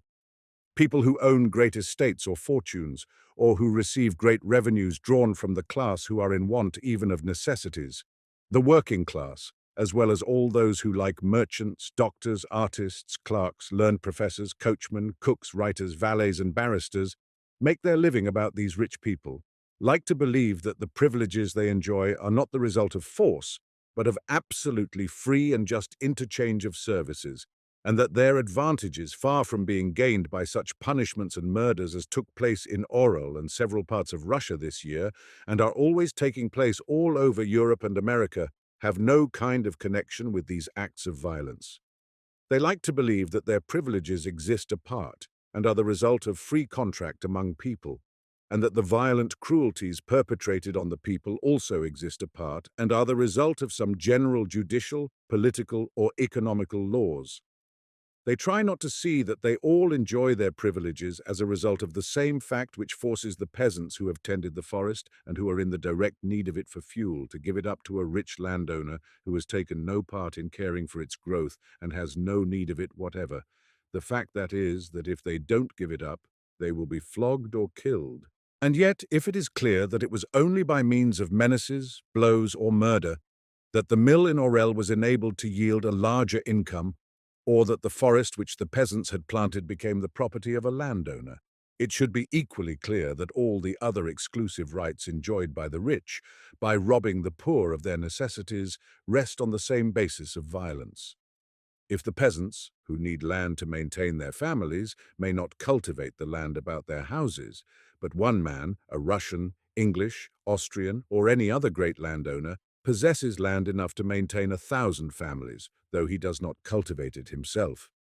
And if a merchant, profiting by the misery of the cultivators, taking corn from them at a third of its value, can keep this corn in his granaries with perfect security while men are starving all around him, and sell it again for 3 times its value to the very cultivators he bought it from, it is evident that all this too comes from the same cause. And if one man may not buy of another a commodity from the other side of a certain fixed line, called the frontier, without paying certain duties on it to men who have taken no part whatever in its production, and if men are driven to sell their last cow to pay taxes which the government distributes among its functionaries, and spends on maintaining soldiers to murder these very taxpayers, it would appear self-evident that all this does not come about as the result of any abstract laws, but is based on just what was done in Oral, and which may be done in Tula, and is done periodically in one form or another throughout the whole world, wherever there is a government, and where there are rich and poor. Simply because torture and murder are not employed in every instance of oppression by force, those who enjoy the exclusive privileges of the ruling classes persuade themselves and others that their privileges are not based on torture and murder, but on some mysterious general causes, abstract laws, and so on. Yet one would think it was perfectly clear that if men who consider it unjust, and all the working classes do consider it so nowadays, still pay the principal part of the produce of their labor away to the capitalist and the landowner and pay taxes, though they know to what a bad use these taxes are put, they do so not from recognition of abstract laws of which they have never heard, but only because they know they will be beaten and killed if they don't do so. And if there is no need to imprison, beat, and kill men every time the landlord collects his rents, every time those who are in want of bread have to pay a swindling merchant 3 times its value, every time the factory hand has to be content with a wage less than half of the profit made by the employer, and every time a poor man pays his last ruble in taxes, it is because so many men have been beaten and killed for trying to resist these demands that the lesson has now been learnt very thoroughly. Just as a trained tiger who does not eat meat put under his nose and jumps over a stick at the word of command does not act thus because he likes it, but because he remembers the red-hot irons or the fast with which he was punished every time he did not obey. So men submitting to what is disadvantageous or even ruinous to them and considered by them as unjust act thus because they remember what they suffered for resisting it. As for those who profit by the privileges gained by previous acts of violence, they often forget and like to forget how these privileges were obtained, but one need only recall the facts of history, not the history of the exploits of different dynasties of rulers, but real history, the history of the oppression of the majority by a small number of men, to see that all the advantages the rich have over the poor are based on nothing but flogging, imprisonment, and murder. One need but reflect on the unceasing, persistent struggle of all to better their material position, which is the guiding motive of men of the present day, to be convinced that the advantages of the rich over the poor could never and can never be maintained by anything but force. There may be cases of oppression, of violence, and of punishments, though they are rare, the aim of which is not to secure the privileges of the propertied classes. But one may confidently assert that in any society where, for every man living in ease, there are 10 exhausted by labor, envious, covetous, and often suffering with their families from direct privation, all the privileges of the rich, all their luxuries and superfluities, are obtained and maintained only by tortures, imprisonment, and murder. The train I met on the 9th of September, going with soldiers, guns, cartridges, and rods, to confirm the rich landowner in the possession of a small forest which he had taken from the starving peasants, which they were in the direst need of, and he was in no need of at all, was a striking proof of how men are capable of doing deeds directly opposed to their principles and their conscience without perceiving it.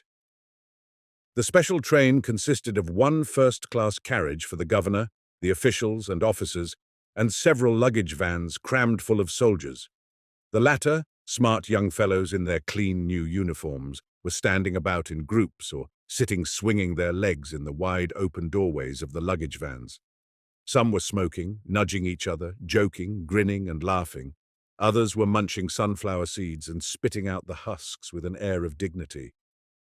Some of them ran along the platform to drink some water from a tub there, and when they met the officers they slackened their pace, made their stupid gesture of salutation, raising their hands to their heads with serious faces, as though they were doing something of the greatest importance. They kept their eyes on them till they had passed by them, and then set off running still more merrily, stamping their heels on the platform, laughing and chattering after the manner of healthy, good-natured young fellows travelling in lively company. They were going to assist at the murder of their fathers or grandfathers, just as if they were going on a party of pleasure, or at any rate on some quite ordinary business. The same impression was produced by the well-dressed functionaries and officers who were scattered about the platform and in the first-class carriage. At a table covered with bottles was sitting the governor, who was responsible for the whole expedition, dressed in his half-military uniform and eating something while he chatted tranquilly about the weather with some acquaintances he had met, as though the business he was upon was of so simple and ordinary a character that it could not disturb his serenity and his interest in the change of weather. At a little distance from the table sat the general of the police. He was not taking any refreshment and had an impenetrable bored expression, as though he were weary of the formalities to be gone through. On all sides officers were bustling noisily about in their red uniforms trimmed with gold. One sat at a table finishing his bottle of beer, another stood at the buffet eating a cake, and brushing the crumbs off his uniform threw down his money with a self-confident air. Another was sauntering before the carriages of our train, staring at the faces of the women. All these men who were going to murder or to torture the famishing and defenseless creatures who provide them their sustenance had the air of men who knew very well that they were doing their duty, and some were even proud, were glorying in what they were doing. What is the meaning of it? All these people are within half an hour of reaching the place where, in order to provide a wealthy young man with 3,000 rubles stolen from a whole community of famishing peasants, they may be forced to commit the most horrible acts one can conceive, to murder or torture, as was done in oral innocent beings, their brothers. And they see the place and time approaching with untroubled serenity. To say that all these government officials, officers and soldiers do not know what is before them is impossible, for they are prepared for it. The governor must have given directions about the rods, the officials must have sent an order for them, purchased them, and entered the item in their accounts. The military officers have given and received orders about cartridges. They all know that they are going to torture, perhaps to kill, their famishing fellow creatures, and that they must set to work within an hour. To say, as is usually said, and as they would themselves repeat, that they are acting from conviction of the necessity for supporting the state organization would be a mistake. For in the first place, these men have probably never even thought about state organization and the necessity of it. In the second place, they cannot possibly be convinced that the act in which they are taking part will tend to support rather than to ruin the state. And thirdly, in reality, the majority, if not all, of these men, far from ever sacrificing their own pleasure or tranquility to support the state, never let slip an opportunity of profiting at the expense of the state in every way they can increase their own pleasure and ease, so that they are not acting thus for the sake of the abstract principle of the state. What is the meaning of it? Yet I know all these men. If I don't know all of them personally, I know their characters pretty nearly, their past and their way of thinking. They certainly all have mothers, some of them wives and children. They are certainly, for the most part, good, kind, even tender-hearted fellows who hate every sort of cruelty, not to speak of murder. Many of them would not kill or hurt an animal moreover. They are all professed Christians and regard all violence directed against the defenseless as base and disgraceful. Certainly not one of them would be capable in everyday life, for his own personal profit, of doing 100th part of what the governor of Oral did. Every one of them would be insulted at the supposition that he was capable of doing anything of the kind in private life.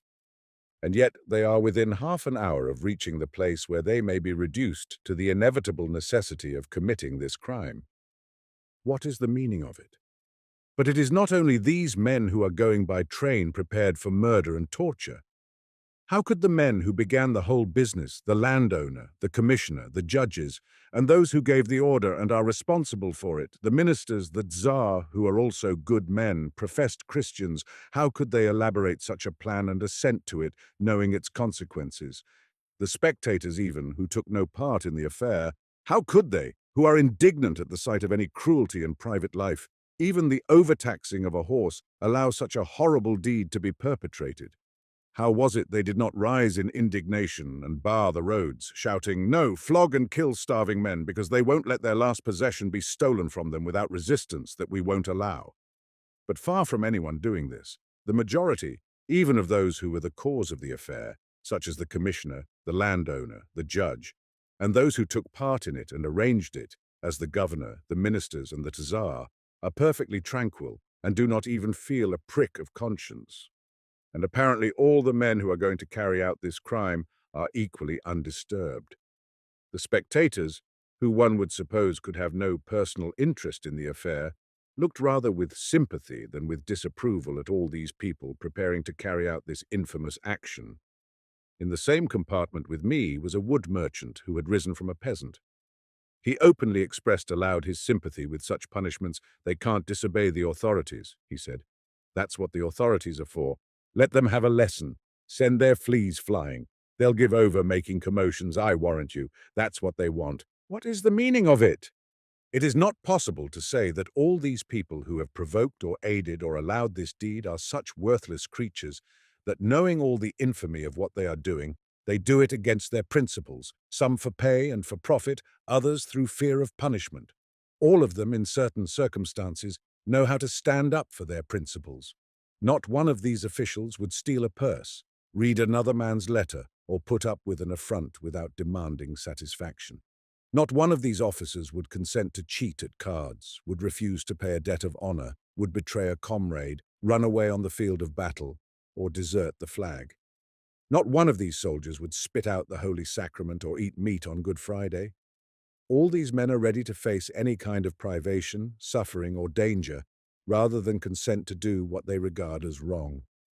They have therefore the strength to resist doing what is against their principles. It is even less possible to assert that all these men are such brutes that it is natural and not distasteful to them to do such deeds. One need only talk to these people a little to see that all of them, the landowner even, and the judge, and the minister and the Tsar and the government, the officers and the soldiers, not only disapprove of such things in the depth of their soul, but suffer from the consciousness of their participation in them when they recollect what they imply. But they try not to think about it. One need only talk to any of these who are taking part in the affair, from the landowner to the lowest policeman or soldier, to see that in the depth of their soul they all know it is a wicked thing, that it would be better to have nothing to do with it, and are suffering from the knowledge. A lady of liberal views, who was traveling in the same train with us, seeing the governor and the officers in the first-class saloon, and learning the object of the expedition, began, intentionally raising her voice so that they should hear, to abuse the existing order of things and to cry shame on men who would take part in such proceedings.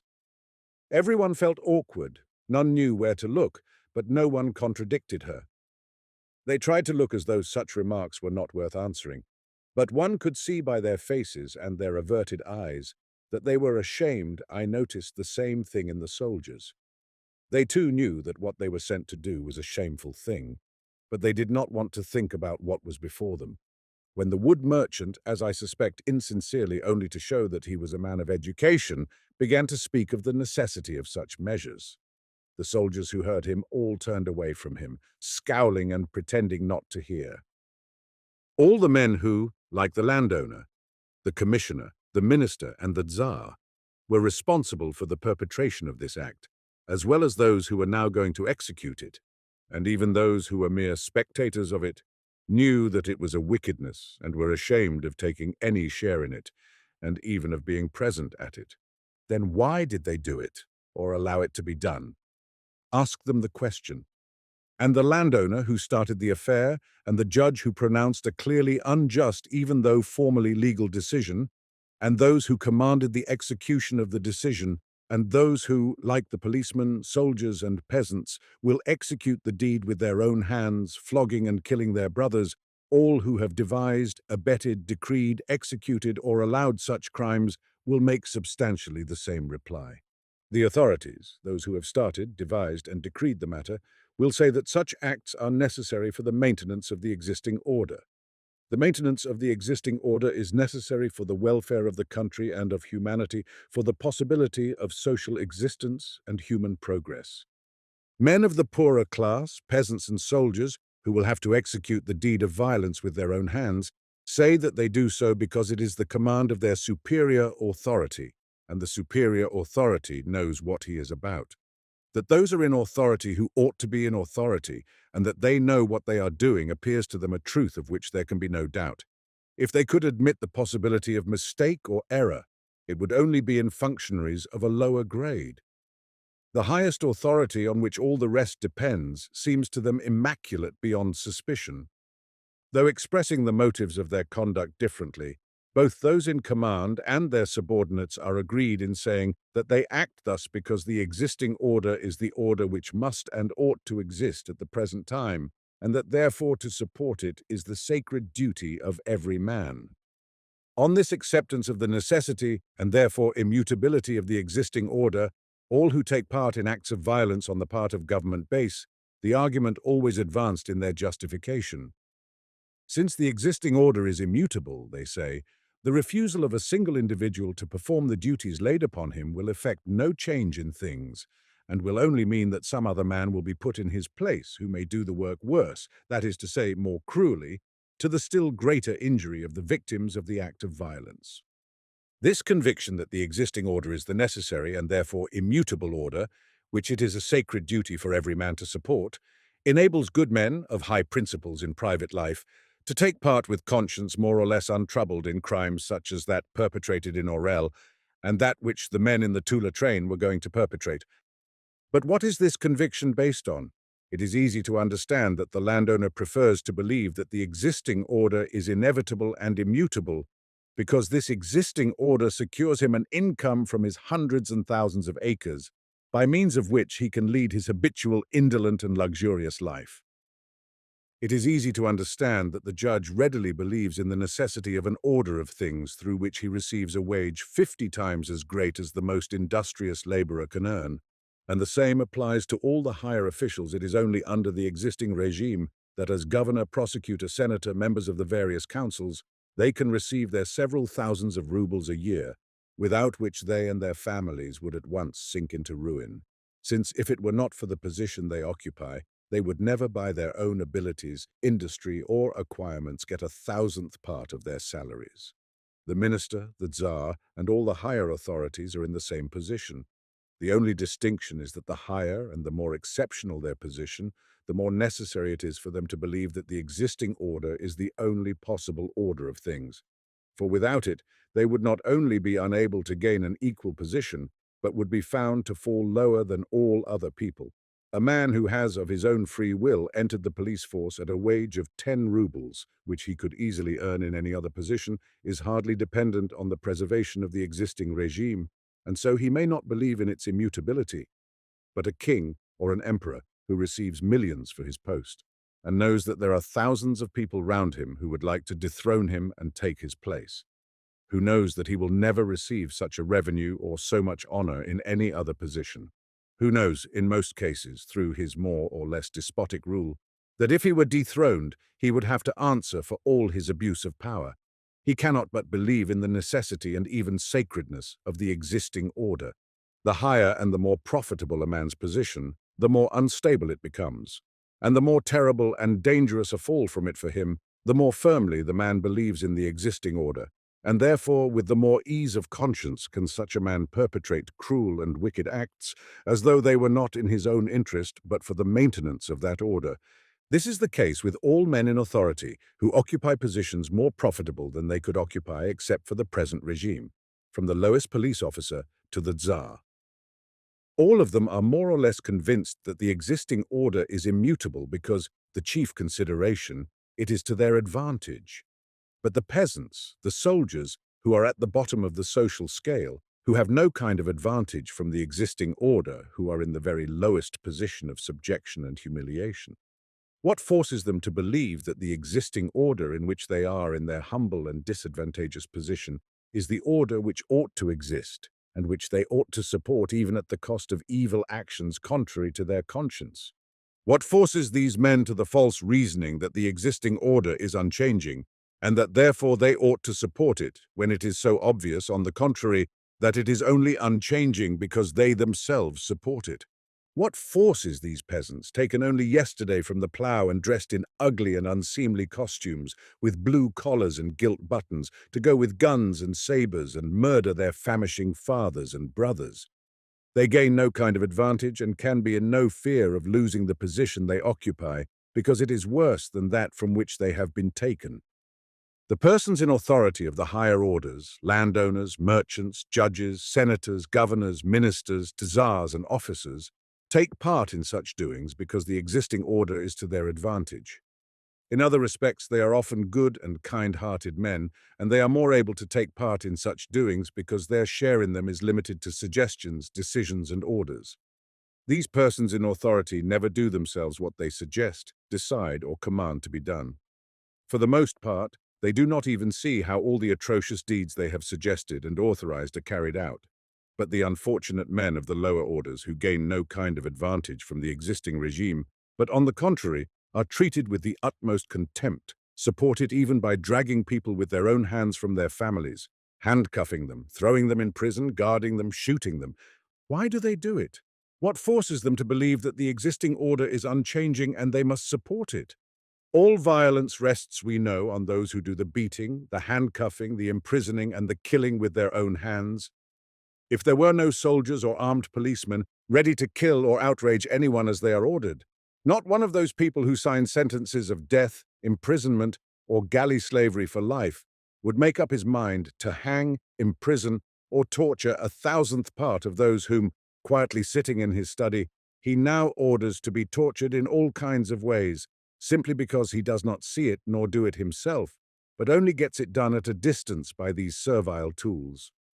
All the acts of injustice and cruelty which are committed in the ordinary course of daily life have only become habitual because there are these men always ready to carry out such acts of injustice and cruelty.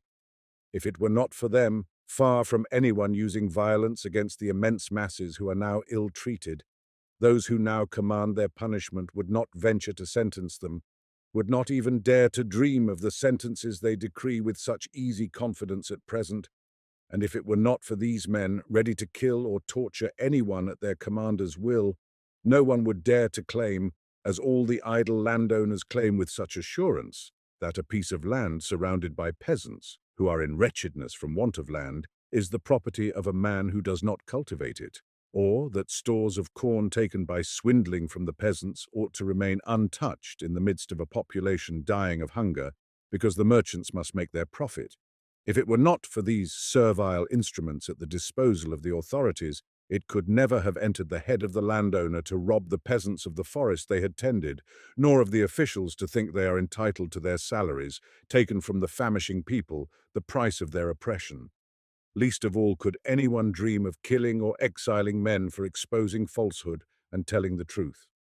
All this can only be done because the authorities are confidently assured that they have always these servile tools at hand, ready to carry all their demands into effect by means of torture and murder.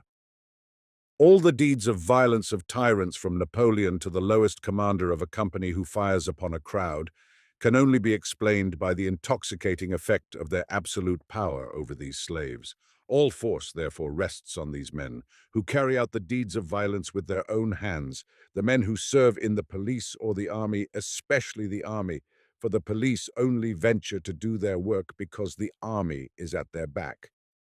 What, then, has brought these masses of honest men, on whom the whole thing depends, who gain nothing by it, and who have to do these atrocious deeds with their own hands, what has brought them to accept the amazing delusion that the existing order, unprofitable, ruinous, and fatal as it is for them, is the order which ought to exist? Who has led them into this amazing delusion? They can never have persuaded themselves that they ought to do what is against their conscience, and also the source of misery and ruin for themselves and all their class, who make up 9/10 of the population. How can you kill people when it is written in God's commandment, "Thou shalt not kill"?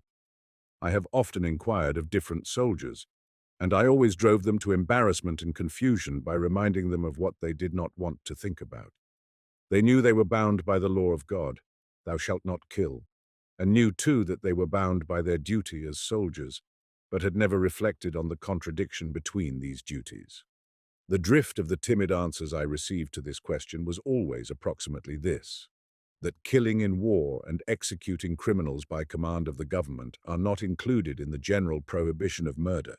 But when I said this distinction was not made in the law of God, and reminded them of the Christian duty of fraternity, forgiveness of injuries and love, which could not be reconciled with murder, the peasants usually agreed, but in their turn began to ask me questions. How does it happen, they inquired, that the government, which according to their ideas cannot do wrong, sends the army to war and orders criminals to be executed? When I answered that the government does wrong in giving such orders, the peasants fell into still greater confusion, and either broke off the conversation or else got angry with me. They must have found a law for it. The archbishops know as much about it as we do, I should hope, a Russian soldier once observed to me. And in saying this, the soldier obviously set his mind at rest, in the full conviction that his spiritual guides had found a law which authorized his ancestors, and the Tsars and their descendants, and millions of men to serve as he was doing himself, and that the question I had put him was a kind of hoax or conundrum on my part. Everyone in our Christian society knows, either by tradition or by revelation or by the voice of conscience, that murder is one of the most fearful crimes a man can commit, as the Gospel tells us, and that the sin of murder cannot be limited to certain persons. That is, murder cannot be a sin for some and not a sin for others. Everyone knows that if murder is a sin, it is always a sin, whoever are the victims murdered, just like the sin of adultery, theft, or any other. At the same time, from their childhood up, men see that murder is not only permitted, but even sanctioned by the blessing of those whom they are accustomed to regard as their divinely appointed spiritual guides, and see their secular leaders with calm assurance organizing murder, proud to wear murderous arms, and demanding of others in the name of the laws of the country, and even of God, that they should take part in murder. Men see that there is some inconsistency here, but not being able to analyze it, involuntarily assume that this apparent inconsistency is only the result of their ignorance. The very grossness and obviousness of the inconsistency confirms them in this conviction.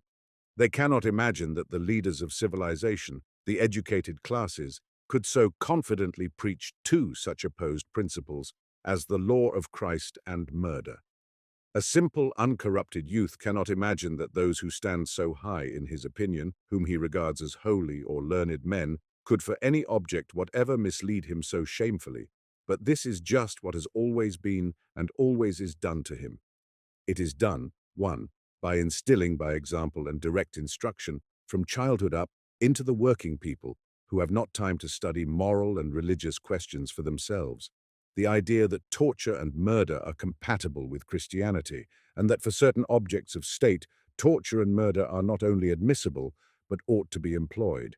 And two, by instilling into certain of the people who have either voluntarily enlisted or been taken by compulsion into the army, the idea that the perpetration of murder and torture with their own hands is a sacred duty and even a glorious exploit worthy of praise and reward. The general delusion is diffused among all people by means of the catechisms or books, which nowadays replace them in use for the compulsory education of children. In them it is stated that violence, that is, imprisonment and execution, as well as murder in civil or foreign war, in the defense and maintenance of the existing state organization, whatever that may be, absolute or limited monarchy, convention, consulate, empire of this or that Napoleon or Boulanger, constitutional monarchy, commune or republic, is absolutely lawful and not opposed to morality and Christianity. This is stated in all catechisms or books used in schools. And men are so thoroughly persuaded of it that they grow up, live and die in that conviction without once entertaining a doubt about it. This is one form of deception, the general deception instilled into everyone, but there is another special deception practiced upon the soldiers or police who are picked out by one means or another to do the torturing and murdering necessary to defend and maintain the existing regime. In all military instructions, there appears in one form or another what is expressed in the Russian military code in the following words. Article 87. To carry out exactly and without comment the orders of a superior officer means to carry out an order received from a superior officer exactly without considering whether it is good or not and whether it is possible to carry it out. The superior officer is responsible for the consequences of the order he gives. Article 88. The subordinate ought never to refuse to carry out the orders of a superior officer, except when he sees clearly that in carrying out his superior officer's command, he breaks the law of God one involuntarily expects, not at all his oath of fidelity and allegiance to the Tsar. It is here said that the man who is a soldier can and ought to carry out all the orders of his superior without exception. And as these orders for the most part involve murder, it follows that he ought to break all the laws of God and man. The one law he may not break is that of fidelity and allegiance to the man who happens at a given moment to be in power. Precisely the same thing is said, in other words, in all codes of military instruction, and it could not be otherwise, since the whole power of the army and the state is based in reality on this delusive emancipation of men from their duty to God and their conscience, and the substitution of duty to their superior officer for all other duties. This, then, is the foundation of the belief of the lower classes that the existing regime so fatal for them is the regime which ought to exist, and which they ought therefore to support even by torture and murder. This belief is founded on a conscious deception practiced on them by the higher classes, and it cannot be otherwise. To compel the lower classes, which are more numerous, to oppress and ill-treat themselves, even at the cost of actions opposed to their conscience, it was necessary to deceive them, and it has been done accordingly. Not many days ago, I saw once more this shameless deception being openly practiced, and once more I marveled that it could be practiced so easily and impudently. At the beginning of November, as I was passing through Tula, I saw once again at the gates of the Zemsky courthouse the crowd of peasants I had so often seen before, and heard the drunken shouts of the men mingled with the pitiful lamentations of their wives and mothers. It was the recruiting session. I can never pass by the spectacle. It attracts me by a kind of fascination of repulsion. I again went into the crowd, took my stand among the peasants, looked about and asked questions. And once again I was amazed that this hideous crime can be perpetrated so easily in broad daylight and in the midst of a large town. As the custom is every year, in all the villages and hamlets of the 100 millions of Russians, on the 1st of November, the village elders had assembled the young men inscribed on the lists, often their own sons among them, and had brought them to the town. On the road, the recruits have been drinking without intermission, unchecked by the elders, who feel that going on such an insane errand, abandoning their wives and mothers, and renouncing all they hold sacred in order to become a senseless instrument of destruction, would be too agonizing if they were not stupefied with spirits. And so they have come, drinking, swearing, singing, fighting, and scuffling with one another. They have spent the night in taverns, In the morning they have slept off their drunkenness and have gathered together at the Zemsky courthouse. Some of them in new sheepskin pelisses with knitted scarves round their necks, their eyes swollen from drinking, are shouting wildly to one another to show their courage. Others, crowded near the door, are quietly and mournfully waiting their turn between their weeping wives and mothers. I had chanced upon the day of the actual enrolling, that is, the examination of those whose names are on the list. Others, meantime, were crowding into the hall of the recruiting office. Inside the office, the work was going on rapidly. The door is opened and the guard calls Pyotr Sidorov. Pyotr Sidorov starts, crosses himself, and goes into a little room with a glass door, where the conscripts undress a comrade of Pyotr Sidorov's, who has just been passed for service and come naked out of the revision office, is dressing hurriedly, his teeth chattering. Sidorov has already heard the news, and can see from his face too that he has been taken. He wants to ask him questions, but they hurry him and tell him to make haste and undress. He throws off his pelisse, slips his boots off his feet, takes off his waistcoat and draws his shirt over his head, and naked, trembling all over and exhaling an odor of tobacco, spirits and sweat, goes into the revision office, not knowing what to do with his brawny bare arms. Directly facing him in the revision office hangs in a great gold frame a portrait of the Tsar in full uniform with decorations, and in the corner a little portrait of Christ in a shirt and a crown of thorns. In the middle of the room is a table covered with green cloth, on which there are papers lying and a three-cornered ornament surmounted by an eagle. The Zertsal round. The table are sitting the revising officers, looking collected and indifferent. One is smoking a cigarette, another is looking through some papers. Directly Sidorov comes in. A guard goes up to him, places him under the measuring frame, raising him under his chin and straightening his legs. The man with the cigarette, he is the doctor, comes up, and without looking at the recruit's face, but somewhere beyond it, feels his body over with an air of disgust, measures him, tests him, tells the guard to open his mouth, tells him to breathe, to speak. Someone notes something down.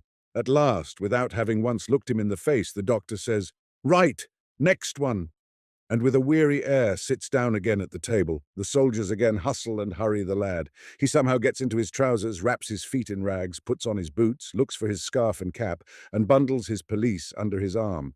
Then they lead him into the main hall, shutting him off apart from the rest by a bench, behind which all the conscripts who have been passed for service are waiting, another village lad like himself. But from a distant province, now a soldier armed with a gun with a sharp-pointed bayonet at the end, keeps watch over him, ready to run him through the body if he should think of trying to escape. Meantime, the crowd of fathers, mothers and wives, hustled by the police, are pressing round the doors to hear whose lad has been taken, whose is let off. One of the rejected comes out and announces that Pyotr is taken, and at once a shrill cry is heard from Pyotr's young wife, for whom this word "taken" means separation for 4 or 5 years, the life of a soldier's wife as a servant, often a prostitute. But here comes a man along the street with flowing hair and in a peculiar dress, who gets out of his drosky and goes into the Zemsky courthouse. The police clear a way for him through the crowd. It is the Reverend Father come to administer the oath. And this father, who has been persuaded that he is specially and exclusively devoted to the service of Christ, and who for the most part does not himself see the deception in which he lives, goes into the hall where the conscripts are waiting. He throws round him a kind of curtain of brocade, pulls his long hair out over it, opens the very gospel in which swearing is forbidden, takes the cross, the very cross on which Christ was crucified because he would not do what this false servant of his is telling men to do, and puts them on the lectern. And all these unhappy, defenseless, and deluded lads repeat after him the lie which he utters with the assurance of familiarity.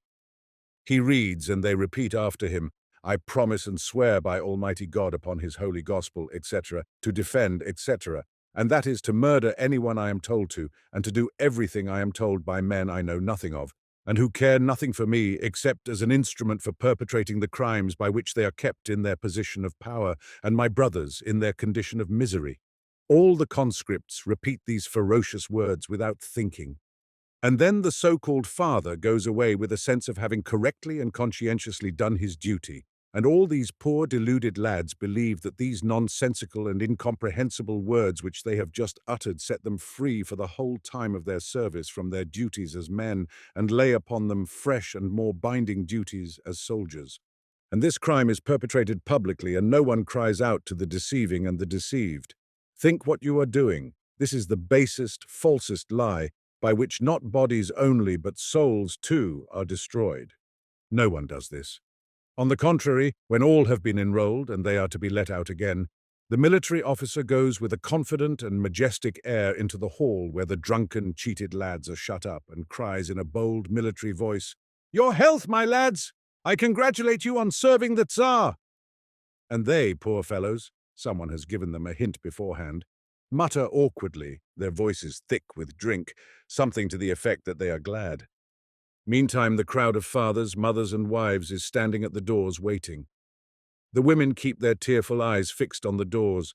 They open at last, and out come the conscripts, unsteady, but trying to put a good face on it. Here are Pyotr and Vanya and Makar trying not to look their dear ones in the face. Nothing is heard but the wailing of the wives and mothers. Some of the lads embrace them and weep with them. Others make a show of courage, and others try to comfort them. The wives and mothers, knowing that they will be left for 3, 4, or 5 years without their breadwinners, weep and rehearse their woes aloud. The fathers say little. They only utter a clucking sound with their tongues and sigh mournfully, knowing that they will see no more of the steady lads they have reared and trained to help them, that they will come back not the same quiet, hard-working labourers, but for the most part conceited and demoralized, unfitted for their simple life. And then all the crowd get into their sledges again and move away down the street to the taverns and pothouses, and louder than ever sounds the medley of singing and sobbing, drunken shouts, and the wailing of the wives and mothers, the sounds of the accordion and oaths. They all turn into the taverns, whose revenues go to the government, and the drinking bout begins, which stifles their sense of the wrong which is being done them. For 2 or 3 weeks they go on living at home, and most of that time they are jaunting, that is, drinking. On a fixed day they collect them, drive them together like a flock of sheep, and begin to train them in the military exercises and drill. Their teachers are fellows like themselves, only deceived and brutalized 2 or 3 years sooner. The means of instruction are deception, stupefaction, blows, and vodka. And before a year has passed, these good, intelligent, healthy-minded lads will be as brutal beings as their instructors. "Come now, suppose your father were arrested and tried to make his escape," I asked a young soldier. "I should run him through with my bayonet," he answered with the foolish intonation peculiar to soldiers. "And if he made off, I ought to shoot him," he added, obviously proud of knowing what he must do if his father were escaping.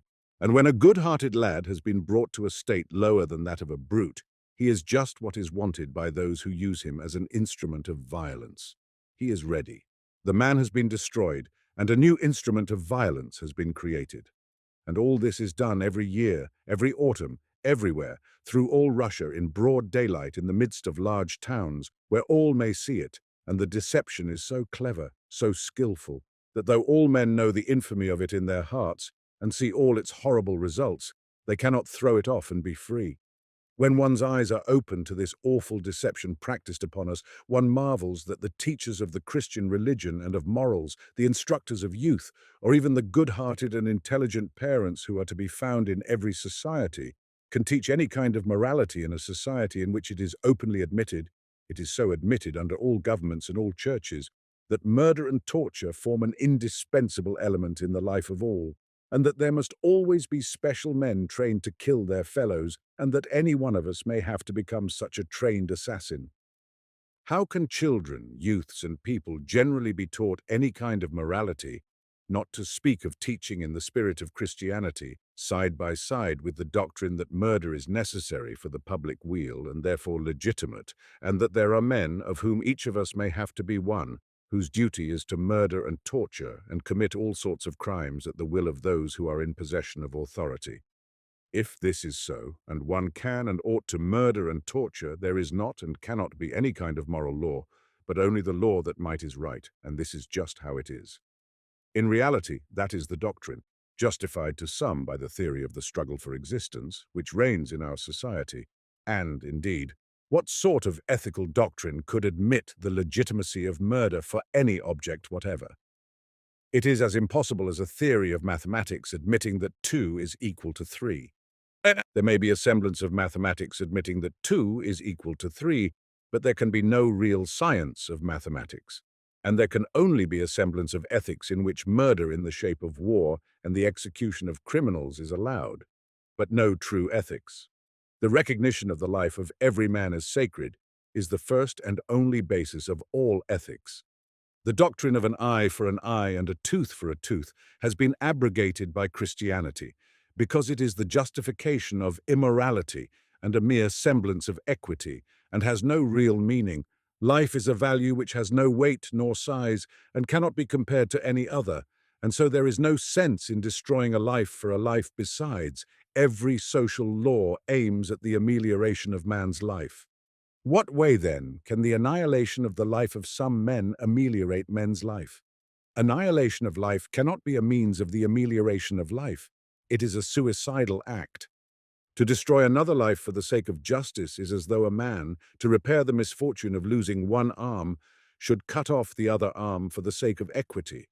But putting aside the sin of deluding men into regarding the most awful crime as a duty, putting aside the revolting sin of using the name and authority of Christ to sanction what he most condemned, not to speak of the curse on those who cause these little ones to offend, how can people who cherish their own way of life, their progress, even from the point of view of their personal security, allow the formation in their midst of an overwhelming force as senseless, cruel, and destructive as every government is organized on the basis of an army?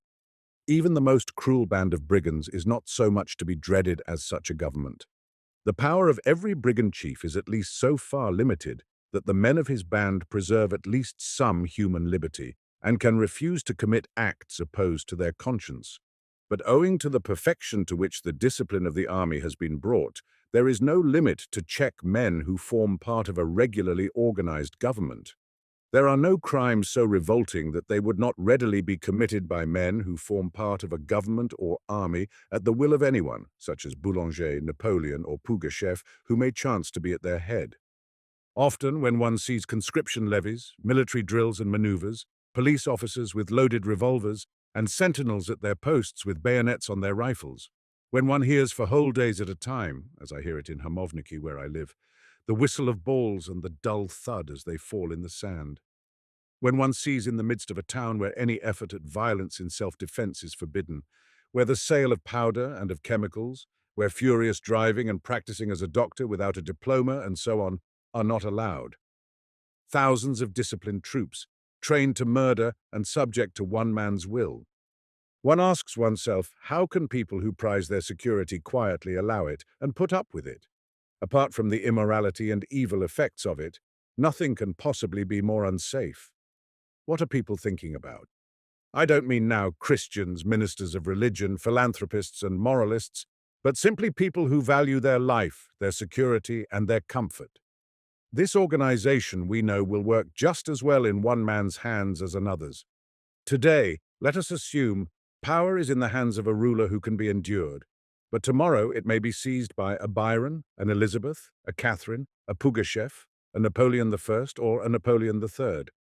And the man in authority, endurable today, may become a brute tomorrow, or may be succeeded by a mad or imbecile heir, like the King of Bavaria or our Paul I. And not only the highest authorities, but all little satraps scattered over everywhere, like so many General Baranovs, governors, police officers even, and commanders of companies, can perpetrate the most awful crimes before there is time for them to be removed from office. And this is what is constantly happening. One involuntarily asks, how can men let it go on, not from higher considerations only, but from regard to their own safety? The answer to this question is that it is not all people who do tolerate it. Some, the greater proportion, deluded and submissive, have no choice and have to tolerate anything. It is tolerated by those who only under such an organization can occupy a position of profit. They tolerate it because for them the risks of suffering from a foolish or cruel man being at the head of the government or the army are always less than the disadvantages to which they would be exposed by the destruction of the organization itself. A judge, a commander of police, a governor, or an officer will keep his position just the same under Boulanger or the Republic, under Pugachev or Catherine. He will lose his profitable position for certain if the existing order of things which secured it to him is destroyed. And so all these people feel no uneasiness as to who is at the head of the organization. They will adapt themselves to anyone. They only dread the downfall of the organization itself, and that is the reason, though often an unconscious one, that they support it. One often wonders why independent people, who are not forced to do so in any way, the so-called elite of society, should go into the army in Russia, England, Germany, Austria, and even France, and seek opportunities of becoming murderers. Why do even high-principled parents send their boys to military schools? Why do mothers buy their children toy helmets, guns, and swords as playthings? The peasants' children never play at soldiers, by the way. Why do good men, and even women, who have certainly no interest in war, go into raptures over the various exploits of Skobeloff and others, and vie with one another in glorifying them? Why do men, who are not obliged to do so and get no fee for it, devote, like the marshals of nobility in Russia, whole months of toil to a business physically disagreeable and morally painful, the enrolling of conscripts? Why do all kings and emperors wear the military uniform? Why do they all hold military reviews? Why do they organize maneuvers, distribute rewards to the military, and raise monuments to generals and successful commanders? Why do rich men of independent position consider it an honor to perform a valet's duties in attendance on crowned personages, flattering them and cringing to them and pretending to believe in their peculiar superiority? Why do men who have ceased to believe in the superstitions of the medieval church, and who could not possibly believe in them seriously and consistently, pretend to believe in and give their support to the demoralizing and blasphemous institution of the church? Why is it that not only governments but private persons of the higher classes try so jealously to maintain the ignorance of the people? Why do they fall with such fury on any effort at breaking down religious superstitions or really enlightening the people? Why do historians, novelists, and poets, who have no hope of gaining anything by their flatteries, make heroes of kings, emperors, and conquerors of past times? Why do men who call themselves learned dedicate whole lifetimes to making theories to prove that violence employed by authority against the people is not violence at all, but a special right? One often wonders why a fashionable lady or an artist who one would think would take no interest in political or military questions should always condemn strikes of working people and defend war, and should always be found without hesitation opposed to the one, favorable to the other. But one no longer wonders when one realizes that in the higher classes there is an unerring instinct of what tends to maintain and of what tends to destroy the organization, by virtue of which they enjoy their privileges. The fashionable lady had certainly not reasoned out that if there were no capitalists and no army to defend them, her husband would have no fortune, and she could not have her entertainments and her ball dresses. And the artist certainly does not argue that he needs the capitalists and the troops to defend them so that they may buy his pictures.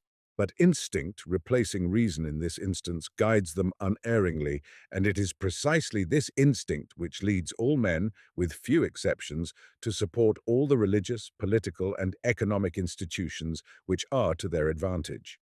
But is it possible that the higher classes support the existing order of things simply because it is to their advantage? Cannot they see that this order of things is essentially irrational, that it is no longer consistent with the stage of moral development attained by people and with public opinion, and that it is fraught with perils? The governing classes, or at least the good, honest, and intelligent people of them, cannot but suffer from these fundamental inconsistencies and see the dangers with which they are threatened. And is it possible that all the millions of the lower classes can feel easy in conscience when they commit such obviously evil deeds as torture and murder from fear of punishment?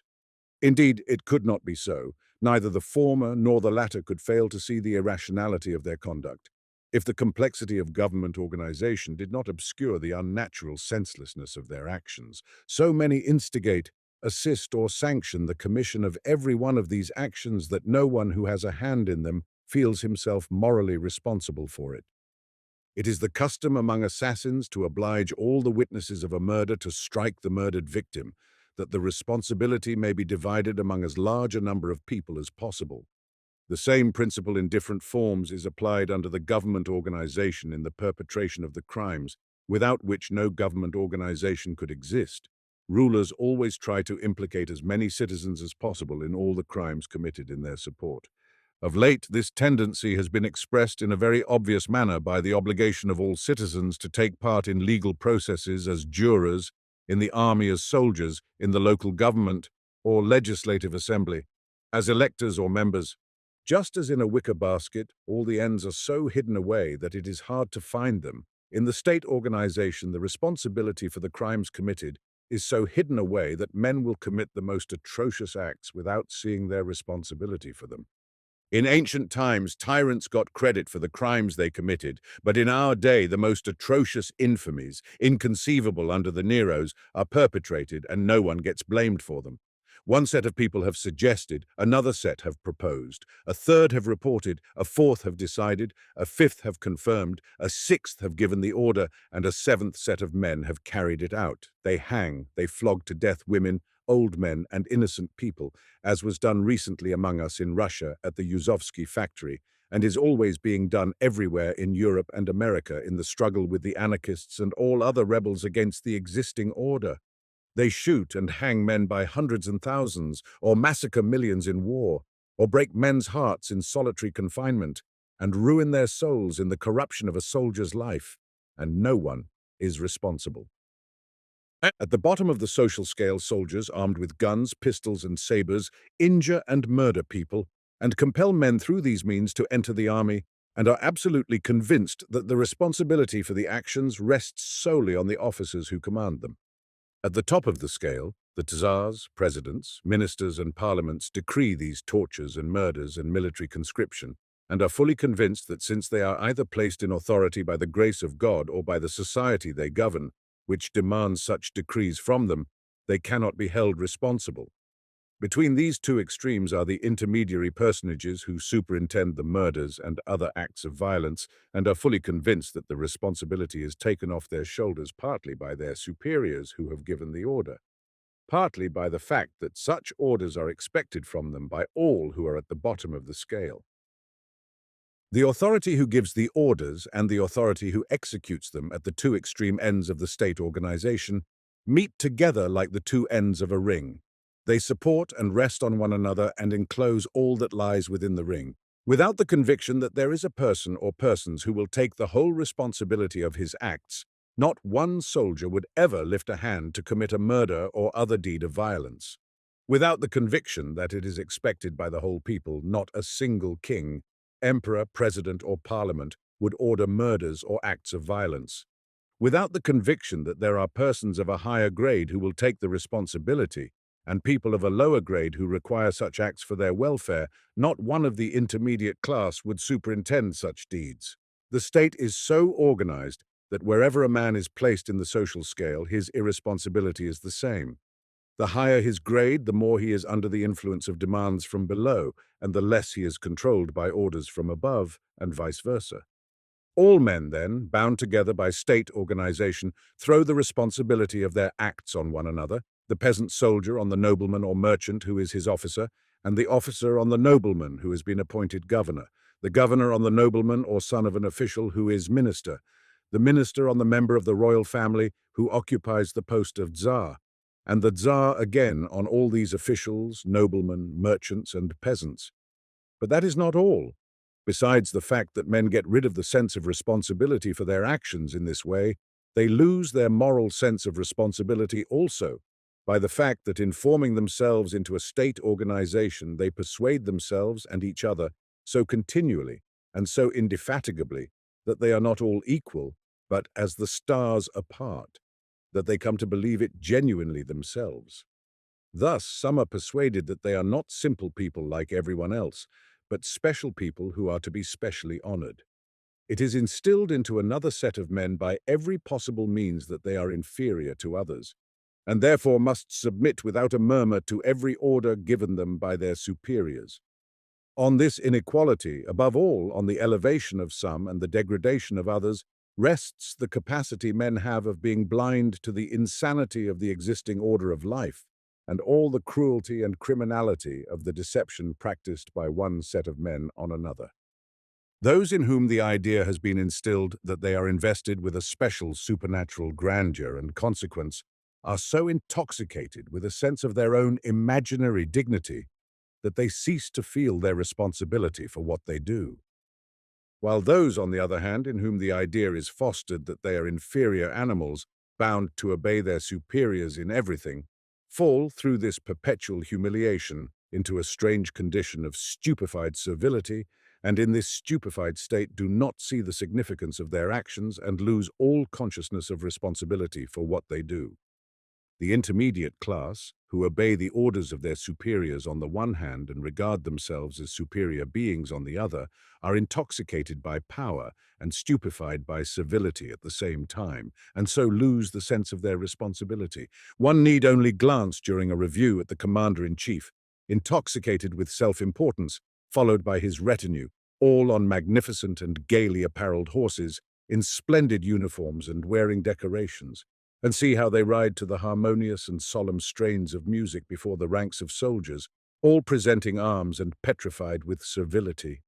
One need only glance at this spectacle to understand that at such moments, when they are in a state of the most complete intoxication, commander-in-chief, soldiers, and intermediate officers alike would be capable of committing crimes of which they would never dream under other conditions. The intoxication produced by such stimulants as parades, reviews, religious solemnities, and coronations is, however, an acute and temporary condition. But there are other forms of chronic, permanent intoxication to which those are liable who have any kind of authority, from that of the Tsar to that of the lowest police officer at the street corner, and also those who are in subjection to authority and in a state of stupefied civility. The latter, like all slaves, always find a justification for their own civility, in ascribing the greatest possible dignity and importance to those they serve. It is principally through this false idea of inequality and the intoxication of power and of servility resulting from it that men associated in a state organization are enabled to commit acts opposed to their conscience without the least scruple or remorse. Under the influence of this intoxication, men imagine themselves no longer simply men as they are, but some special beings, noblemen, merchants, governors, judges, officers, tsars, ministers, or soldiers, no longer bound by ordinary human duties, but by other duties far more weighty, the peculiar duties of a nobleman, merchant, governor, judge, officer, tsar, minister, or soldier. Thus the landowner, who claimed the forest, acted as he did only because he fancied himself not a simple man having the same rights to life as the peasants living beside him and everyone else, but a great landowner, a member of the nobility, and under the influence of the intoxication of power, he felt his dignity offended by the peasants' claims.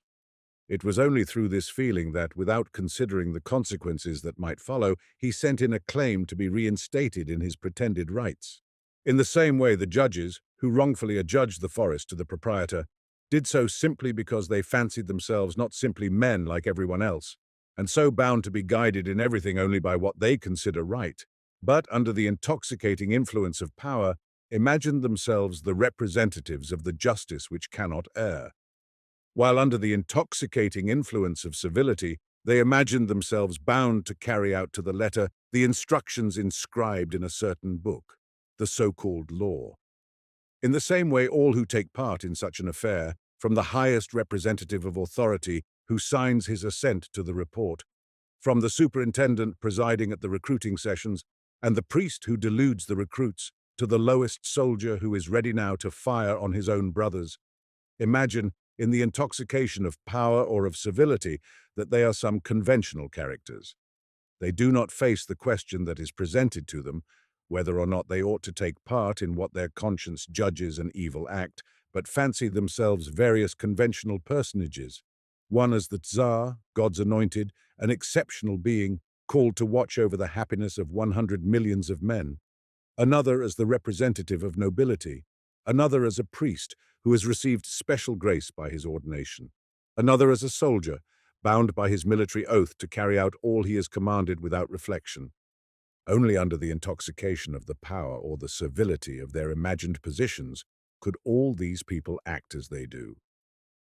Were not they all firmly convinced that their respective vocations of Tsar, minister, governor, judge, nobleman, landowner, superintendent, officer, and soldier are something real and important?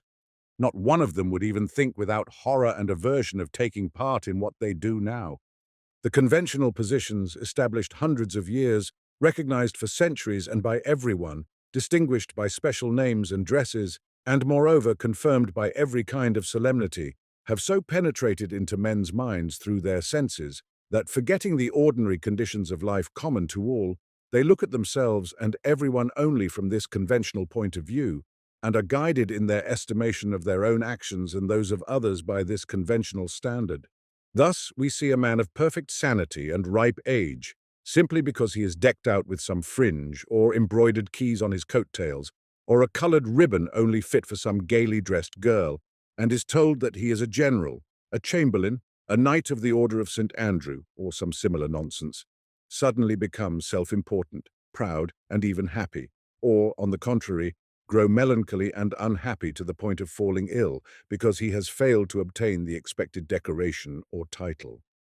Or what is still more striking, a young man, perfectly sane in every other matter, independent and beyond the fear of want, simply because he has been appointed judicial prosecutor or district commander, separates a poor widow from her little children and shuts her up in prison, leaving her children uncared for, all because the unhappy woman carried on a secret trade in spirits, and so deprived the revenue of 25 rubles, and he does not feel the least pang of remorse.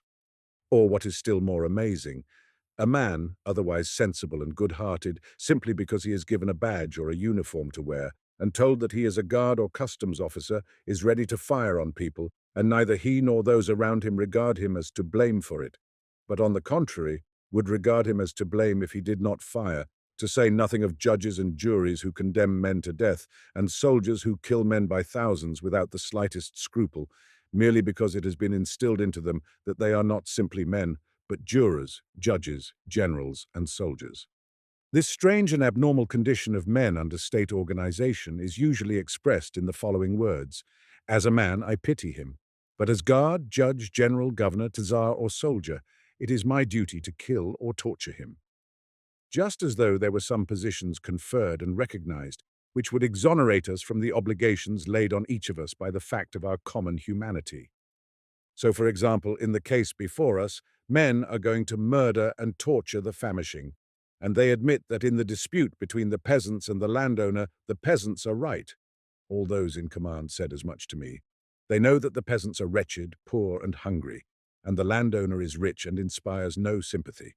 Yet they are all going to kill the peasants to secure 3,000 rubles for the landowner, only because at that moment they fancy themselves not men but governor, official, general of police, officer and soldier respectively, and consider themselves bound to obey, not the eternal demands of the conscience of man, but the casual, temporary demands of their positions as officers or soldiers. Strange as it may seem, the sole explanation of this astonishing phenomenon is that they are in the condition of the hypnotized, who, they say, feel and act like the creatures they are commanded by the hypnotizer to represent. When, for instance, it is suggested to the hypnotized subject that he is lame, he begins to walk lame, that he is blind and he cannot see, that he is a wild beast, and he begins to bite. This is the state, not only of those who were going on this expedition, but of all men who fulfill their state and social duties in preference to and in detriment of their human duties. The essence of this state is that under the influence of one suggestion, they lose the power of criticizing their actions, and therefore do, without thinking, everything consistent with the suggestion to which they are led by example, precept, or insinuation. The difference between those hypnotized by scientific men and those under the influence of the state hypnotism is that an imaginary position is suggested to the former suddenly by one person in a very brief space of time, and so the hypnotized state appears to us in a striking and surprising form, while the imaginary position suggested by state influence is induced slowly, little by little, imperceptibly from childhood, sometimes during years or even generations, and not in one person alone but in a whole society. But, it will be said, at all times, In all societies, the majority of persons, all the children, all the women absorbed in the bearing and rearing of the young, all the great mass of the laboring population, who are under the necessity of incessant and fatiguing physical labor, all those of weak character by nature, all those who are abnormally enfeebled intellectually by the effects of nicotine, alcohol, opium, or other intoxicants, are always in a condition of incapacity for independent thought, and are either in subjection to those who are on a higher intellectual level, or else under the influence of family or social traditions, of what is called public opinion, and there is nothing unnatural or incongruous in their subjection. And truly there is nothing unnatural in it, and the tendency of men of small intellectual power to follow the lead of those on a higher level of intelligence is a constant law, and it is owing to it that men can live in societies and on the same principles at all. The minority consciously adopt certain rational principles through their correspondence with reason, while the majority act on the same principles unconsciously because it is required by public opinion. Such subjection to public opinion on the part of the unintellectual does not assume an unnatural character till the public opinion is split into two. But there are times when a higher truth, revealed at first to a few persons, gradually gains ground till it has taken hold of such a number of persons that the old public opinion, founded on a lower order of truths, begins to totter, and the new is ready to take its place, but has not yet been firmly established. It is like the spring, this time of transition, when the old order of ideas has not quite broken up, and the new has not quite gained a footing. Men begin to criticize their actions in the light of the new truth, but in the meantime, in practice, through inertia and tradition, they continue to follow the principles which once represented the highest point of rational consciousness, but are now in flagrant contradiction with it. Then men are in an abnormal, wavering condition, feeling the necessity of following the new ideal, and yet not bold enough to break with the old established traditions. Such is the attitude in regard to the truth of Christianity, not only of the men in the Tula train, but of the majority of men of our times, alike of the higher and the lower orders.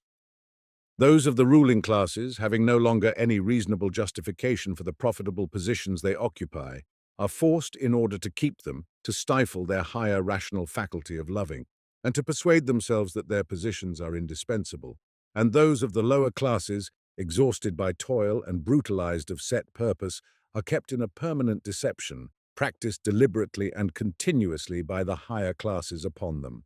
Only in this way can one explain the amazing contradictions with which our life is full, and of which a striking example was presented to me by the expedition I met on the 9th of September. Good, peaceful men, known to me personally, going with untroubled tranquility to perpetrate the most beastly, senseless, and vile of crimes. Had not they some means of stifling their conscience, not one of them would be capable of committing 100th part of such a villainy. It is not that they have not a conscience which forbids them from acting thus, just as, even 300 or 400 years ago, when people burnt men at the stake and put them to the rack, they had a conscience which prohibited it. The conscience is there, but it has been put to sleep in those in command by what the psychologists call autosuggestion, in the soldiers by the direct conscious hypnotizing exerted by the higher classes.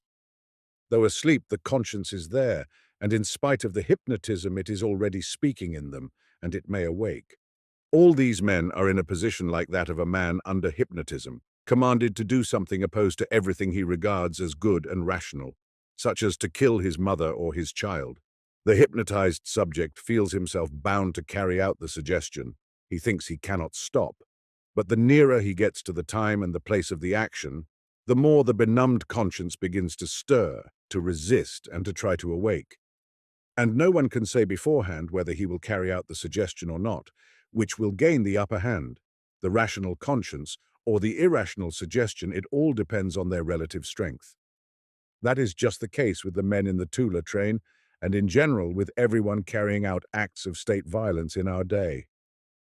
There was a time when men who set out with the object of murder and violence, to make an example, did not return till they had carried out their object, and then, untroubled by doubts or scruples, having calmly flogged men to death, they returned home and caressed their children, laughed, amused themselves, and enjoyed the peaceful pleasures of family life. In those days, it never struck the landowners and wealthy men who profited by these crimes that the privileges they enjoyed had any direct connection with these atrocities. But now it is no longer so. Men know now, or are not far from knowing, what they are doing and for what object they do it. They can shut their eyes and force their conscience to be still, but so long as their eyes are opened and their conscience undulled, they must all, those who carry out and those who profit by these crimes alike, see the import of them. Sometimes they realize it only after the crime has been perpetrated. Sometimes they realize it just before its perpetration. Thus, those who commanded the recent acts of violence in Nizhny Novgorod, Saratov, Orel, and the Yuzovsky factory realized their significance only after their perpetration. And now those who commanded and those who carried out these crimes are ashamed before public opinion and their conscience. I have talked to soldiers who had taken part in these crimes, and they always studiously turned the conversation off the subject, and when they spoke of it, it was with horror and bewilderment. There are cases, too, when men come to themselves just before the perpetration of the crime. Thus, I know the case of a sergeant major who had been beaten by two peasants during the repression of disorder and had made a complaint the next day after seeing the atrocities perpetrated on the other peasants. He entreated the commander of his company to tear up his complaint and let off the two peasants. I know cases when soldiers, commanded to fire, have refused to obey, and I know many cases of officers who have refused to command expeditions for torture and murder, so that men sometimes come to their senses long before perpetrating the suggested crime, sometimes at the very moment before perpetrating it, sometimes only afterward. The men traveling in the Tula train were going with the object of killing and injuring their fellow creatures, but none could tell whether they would carry out their object or not. However obscure his responsibility for the affair is to each, and however strong the idea instilled into all of them that they are not men but governors, officials, officers, and soldiers, and as such beings can violate every human duty, the nearer they approach the place of the execution, the stronger their doubts as to its being right, and this doubt will reach its highest point when the very moment for carrying it out has come. The governor, in spite of all the stupefying effect of his surroundings, cannot help hesitating when the moment comes to give final decisive command. He knows that the action of the governor of Oral has called down upon him the disapproval of the best people, and he himself, influenced by the public opinion of the circles in which he moves, has more than once expressed his disapprobation of him. He knows that the prosecutor, who ought to have come, flatly refused to have anything to do with it, because he regarded it as disgraceful. He knows, too, that there may be changes any day in the government, and that what was a ground for advancement yesterday may be the cause of disgrace tomorrow, and he knows that there is a press, if not in Russia, at least abroad, which may report the affair and cover him with ignominy forever. He is already conscious of a change in public opinion which condemns what was formerly a duty. Moreover, he cannot feel fully assured that his soldiers will at the last moment obey him. He is wavering, and none can say beforehand what he will do. All the officers and functionaries who accompany him experience in greater or less degree the same emotions. In the depths of their hearts, they all know that what they are doing is shameful, that to take part in it is a discredit and blemish in the eyes of some people whose opinion they value. They know that after murdering and torturing the defenseless, each of them will be ashamed to face his betrothed or the woman he is courting. And besides, they too, like the governor, are doubtful whether the soldier's obedience to orders can be reckoned on. What a contrast with the confident air they all put on as they sauntered about the station and platform. Inwardly, they were not only in a state of suffering, but even of suspense. Indeed, they only assumed this bold and composed manner to conceal the wavering within, and this feeling increased as they drew near the scene of action. And, imperceptible as it was, and strange as it seems to say so, all that mass of lads, the soldiers, who seemed so submissive, were in precisely the same condition. These are not the soldiers of former days who gave up the natural life of industry and devoted their whole existence to debauchery, plunder, and murder, like the Roman legionaries or the warriors of the 30 Years' War, or even the soldiers of more recent times who served for 25 years in the army. They have mostly been only lately taken from their families and are full of the recollections of the good, rational, natural life they have left behind them. All these lads, peasants for the most part, know what is the business they have come about. They know that the landowners always oppress their brothers, the peasants, and that therefore it is most likely the same thing here. Moreover, a majority of them can now read, and the books they read are not all such as exalt a military life. There are some which point out its immorality. Among them are often free-thinking comrades who have enlisted voluntarily, or young officers of liberal ideas, and already the first germ of doubt has been sown in regard to the unconditional legitimacy and glory of their occupation. It is true that they have all passed through that terrible, skillful education, elaborated through centuries, which kills all initiative in a man, and that they are so trained to mechanical obedience that at the word of command, "Fire! All the line! Fire!" and so on, their guns will rise of themselves and the habitual movements will be performed. But fire now does not mean shooting into the sand for amusement. It means firing on their broken-down, exploited fathers and brothers whom they see there in the crowd, with women and children shouting and waving their arms. Here they are, one with his scanty beard and patched coat and plaited shoes of reed, just like the father left at home in Kazan or Ryazan province. One with grey beard and bent back, leaning on a staff like the old grandfather. One, a young fellow in boots and a red shirt, just as he was himself a year ago. He, the soldier who must fire upon him. There, too, a woman in reed shoes and panyova, just like the mother left at home. Is it possible they must fire on them, and no one knows what each soldier will do at the last minute? The least word, the slightest allusion would be enough to stop them. At the last moment, they will all find themselves in the position of a hypnotized man to whom it has been suggested to chop a log, who, coming up to what has been indicated to him as a log with the axe already lifted to strike, sees that it is not a log but his sleeping brother. He may perform the act that has been suggested to him, and he may come to his senses at the moment of performing it. In the same way, all these men may come to themselves in time, or they may go on to the end. If they do not come to themselves, the most fearful crime will be committed, as in Orel, and then the hypnotic suggestion under which they act will be strengthened in all other men. If they do come to themselves, not only this terrible crime will not be perpetrated, but many also who hear of the turn the affair has taken will be emancipated from the hypnotic influence in which they were held, or at least will be nearer being emancipated from it. Even if a few only come to themselves and boldly explain to the others all the wickedness of such a crime, the influence of these few may rouse the others to shake off the controlling suggestion, and the atrocity will not be perpetrated.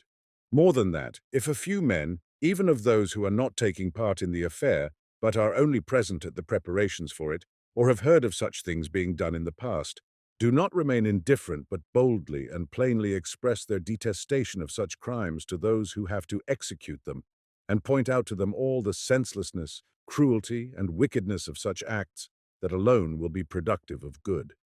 That was what took place in the instance before us.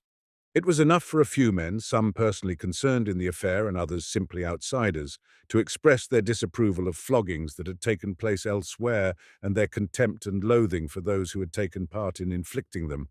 For a few persons in the Tula case to express their repugnance to having any share in it. For a lady travelling by the train and a few other bystanders at the station to express to those who formed the expedition their disgust at what they were doing. For one of the commanders of a company who was asked for troops for the restoration of order, to reply that soldiers ought not to be butchers, and thanks to these and a few other seemingly insignificant influences brought to bear on these hypnotized men, the affair took a completely different turn, and the troops, when they reached the place, did not inflict any punishment, but contented themselves with cutting down the forest and giving it to the landowner. Had not a few persons had a clear consciousness that what they were doing was wrong, and consequently influenced one another in that direction, what was done at Orel would have taken place at Tula, had this consciousness been still stronger, and had the influence exerted been therefore greater than it was. It might well have been that the governor with his troops would not even have ventured to cut down the forest and give it to the landowner. Had that consciousness been stronger still, it might well have been that the governor would not have ventured to go to the scene of action at all. Even that the minister would not have ventured to form this decision, or the Tsar to ratify it. All depends, therefore, on the strength of the consciousness of the Christian truth on the part of each individual man. And therefore one would have thought that the efforts of all men of the present day who profess to wish to work for the welfare of humanity would have been directed to strengthening this consciousness of Christian truth in themselves and others. But strange to say, it is precisely those people who profess most anxiety for the amelioration of human life, and are regarded as the leaders of public opinion, who assert that there is no need to do that, and that there are other more effective means for the amelioration of men's condition. They affirm that the amelioration of human life is effected not by the efforts of individual men to recognize and propagate the truth, but by the gradual modification of the general conditions of life, and that therefore the efforts of individuals should be directed to the gradual modification of external conditions for the better. For every advocacy of a truth inconsistent with the existing order by an individual is, they maintain, not only useless but injurious, since it provokes coercive measures on the part of the authorities, restricting these individuals from continuing any action useful to society. According to this doctrine, all modifications in human life are brought about by precisely the same laws as in the life of the animals. So that, according to this doctrine, all the founders of religions, such as Moses and the prophets, Confucius, Lao Tse, Buddha, Christ, and others, preached their doctrines and their followers accepted them, not because they loved the truth, but because the political, social, and above all economic conditions of the peoples among whom these religions arose were favorable for their origination and development. And therefore the chief efforts of the man who wishes to serve society and improve the condition of humanity ought, according to this doctrine, to be directed not to the elucidation and propagation of truth, but to the improvement of the external political, social, and above all economic conditions. And the modification of these conditions is partly effected by serving the government and introducing liberal and progressive principles into it, partly in promoting the development of industry and the propagation of socialistic ideas, and most of all by the diffusion of science. According to this theory, it is of no consequence whether you profess the truth revealed to you and therefore realize it in your life, or at least refrain from committing actions opposed to the truth, such as serving the government and strengthening its authority when you regard it as injurious, profiting by the capitalistic system when you regard it as wrong, showing veneration for various ceremonies which you believe to be degrading superstitions, giving support to the law when you believe it to be founded on error, serving as a soldier, taking oaths and lying, and lowering yourself generally. It is useless to refrain from all that. What is of use is not altering the existing forms of life, but submitting to them against your own convictions, introducing liberalism into the existing institutions, promoting commerce, the propaganda of socialism, and the triumphs of what is called science, and the diffusion of education. According to this theory, one can remain a landowner, merchant, manufacturer, judge, official in government pay, officer or soldier, and still be not only a humane man, but even a socialist and revolutionist. Hypocrisy, which had formerly only a religious basis in the doctrine of original sin, the redemption, and the church, has in our day gained a new scientific basis and has consequently caught in its nets all those who had reached too high a stage of development to be able to find support in religious hypocrisy. So that while in former days a man who professed the religion of the church could take part in all the crimes of the state and profit by them, and still regard himself as free from any taint of sin, so long as he fulfilled the external observances of his creed, nowadays all who do not believe in the Christianity of the church find similar well-founded, irrefutable reasons in science for regarding themselves as blameless and even highly moral, in spite of their participation in the misdeeds of government and the advantages they gain from them. A rich landowner, not only in Russia, but in France, England, Germany, or America, lives on the rents exacted from the people living on his land and robs these generally poverty-stricken people of all he can get from them. This man's right of property in the land rests on the fact that at every effort on the part of the oppressed people, without his consent, to make use of the land he considers his, troops are called out to subject them to punishment and murder. One would have thought that it was obvious that a man living in this way was an evil, egoistic creature, and could not possibly consider himself a Christian or a liberal one, would have supposed it evident that the first thing such a man must do, if he wishes to approximate to Christianity or liberalism, would be to cease to plunder and ruin men by means of acts of state violence in support of his claim to the land. And so it would be if it were not for the logic of hypocrisy, which reasons that from a religious point of view possession or non-possession of land is of no consequence for salvation, and from the scientific point of view, giving up the ownership of land is a useless individual renunciation, and that the welfare of mankind is not promoted in that way, but by a gradual modification of external forms. And so we see this man without the least trouble of mind or doubt that people will believe in his sincerity, organizing an agricultural exhibition, or a temperance society, or sending some soup and stockings by his wife or children to 3 old women and boldly in his family, in drawing rooms, in committees, and in the press, advocating the gospel or humanitarian doctrine of love for one's neighbor in general, and the agricultural laboring population in particular, whom he is continually exploiting and oppressing, and other people who are in the same position as he believe him, commend him, and solemnly discuss with him measures for ameliorating the condition of the working class, on whose exploitation their whole life rests, devising all kinds of possible methods for this, except the one without which all improvement of their condition is impossible, i.e., refraining from taking from them the land necessary for their subsistence.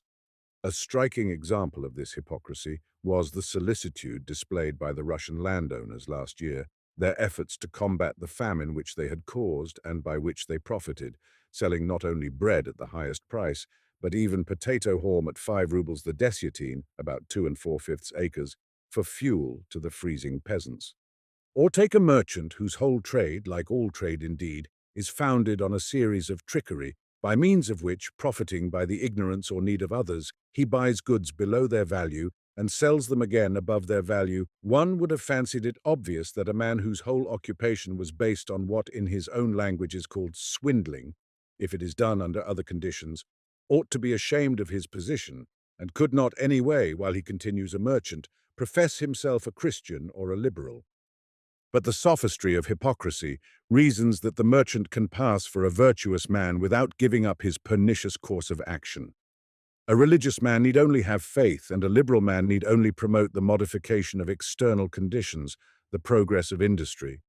And so we see the merchant, who often goes further and commits acts of direct dishonesty, selling adulterated goods, using false weights and measures, and trading in products injurious to health, such as alcohol and opium, boldly regarding himself and being regarded by others, so long as he does not directly deceive his colleagues in business, as a pattern of probity and virtue.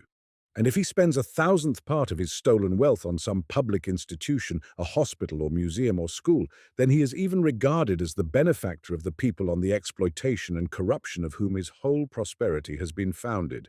If he sacrifices, too, a portion of his ill-gotten gains on a church and the poor, then he is an exemplary Christian. A manufacturer is a man whose whole income consists of value squeezed out of the workman, and whose whole occupation is based on forced, unnatural labor, exhausting whole generations of men. It would seem obvious that if this man professes any Christian or liberal principles, he must first of all give up ruining human lives for his own profit. But by the existing theory, he is promoting industry, and he ought not to abandon his pursuit. It would even be injuring society for him to do so.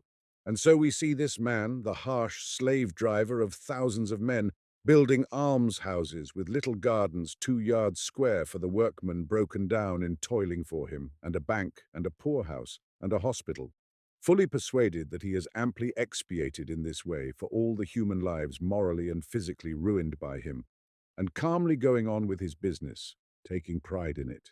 Any civil, religious, or military official in government employ who serves the state from vanity, or, as is most often the case, simply for the sake of the pay, wrung from the harassed and toil-worn working classes, all taxes, however raised, always fall on labor, if he, as is very seldom the case, does not directly rob the government in the usual way, considers himself, and is considered by his fellows, as a most useful and virtuous member of society. A judge or a public prosecutor knows that through his sentence or his prosecution, hundreds or thousands of poor wretches are at once torn from their families and thrown into prison, where they may go out of their minds, kill themselves with pieces of broken glass, or starve themselves. He knows that they have wives and mothers and children, disgraced and made miserable by separation from them, vainly begging for pardon for them or some alleviation of their sentence. And this judge or this prosecutor is so hardened in his hypocrisy that he and his fellows and his wife and his household are all fully convinced that he may be a most exemplary man. According to the metaphysics of hypocrisy, it is held that he is doing a work of public utility. And this man who has ruined hundreds, thousands of men who curse him and are driven to desperation by his action, goes to Mass, a smile of shining benevolence on his smooth face, in perfect faith in good and in God, listens to the gospel, caresses his children, preaches moral principles to them, and is moved by imaginary sufferings. All these men and those who depend on them, their wives, tutors, children, cooks, actors, jockeys, and so on, are living on the blood which by one means or another, through one set of bloodsuckers or another, is drawn out of the working class, and every day their pleasures cost hundreds or thousands of days of labor. They see the sufferings and privations of these laborers and their children, their aged, their wives, and their sick. They know the punishments inflicted on those who resist this organized plunder, and far from decreasing, far from concealing their luxury, they insolently display it before these oppressed laborers who hate them, as though intentionally provoking them with the pomp of their parks and palaces, their theatres, hunts, and races.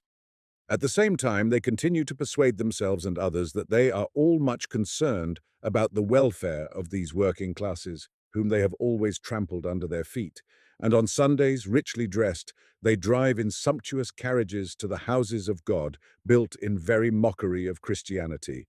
And there listen to men, trained to this work of deception, who in white neckties or in brocaded vestments, according to their denomination, preach the love for their neighbor, which they all gainsay in their lives. And these people have so entered into their part that they seriously believe that they really are what they pretend to be.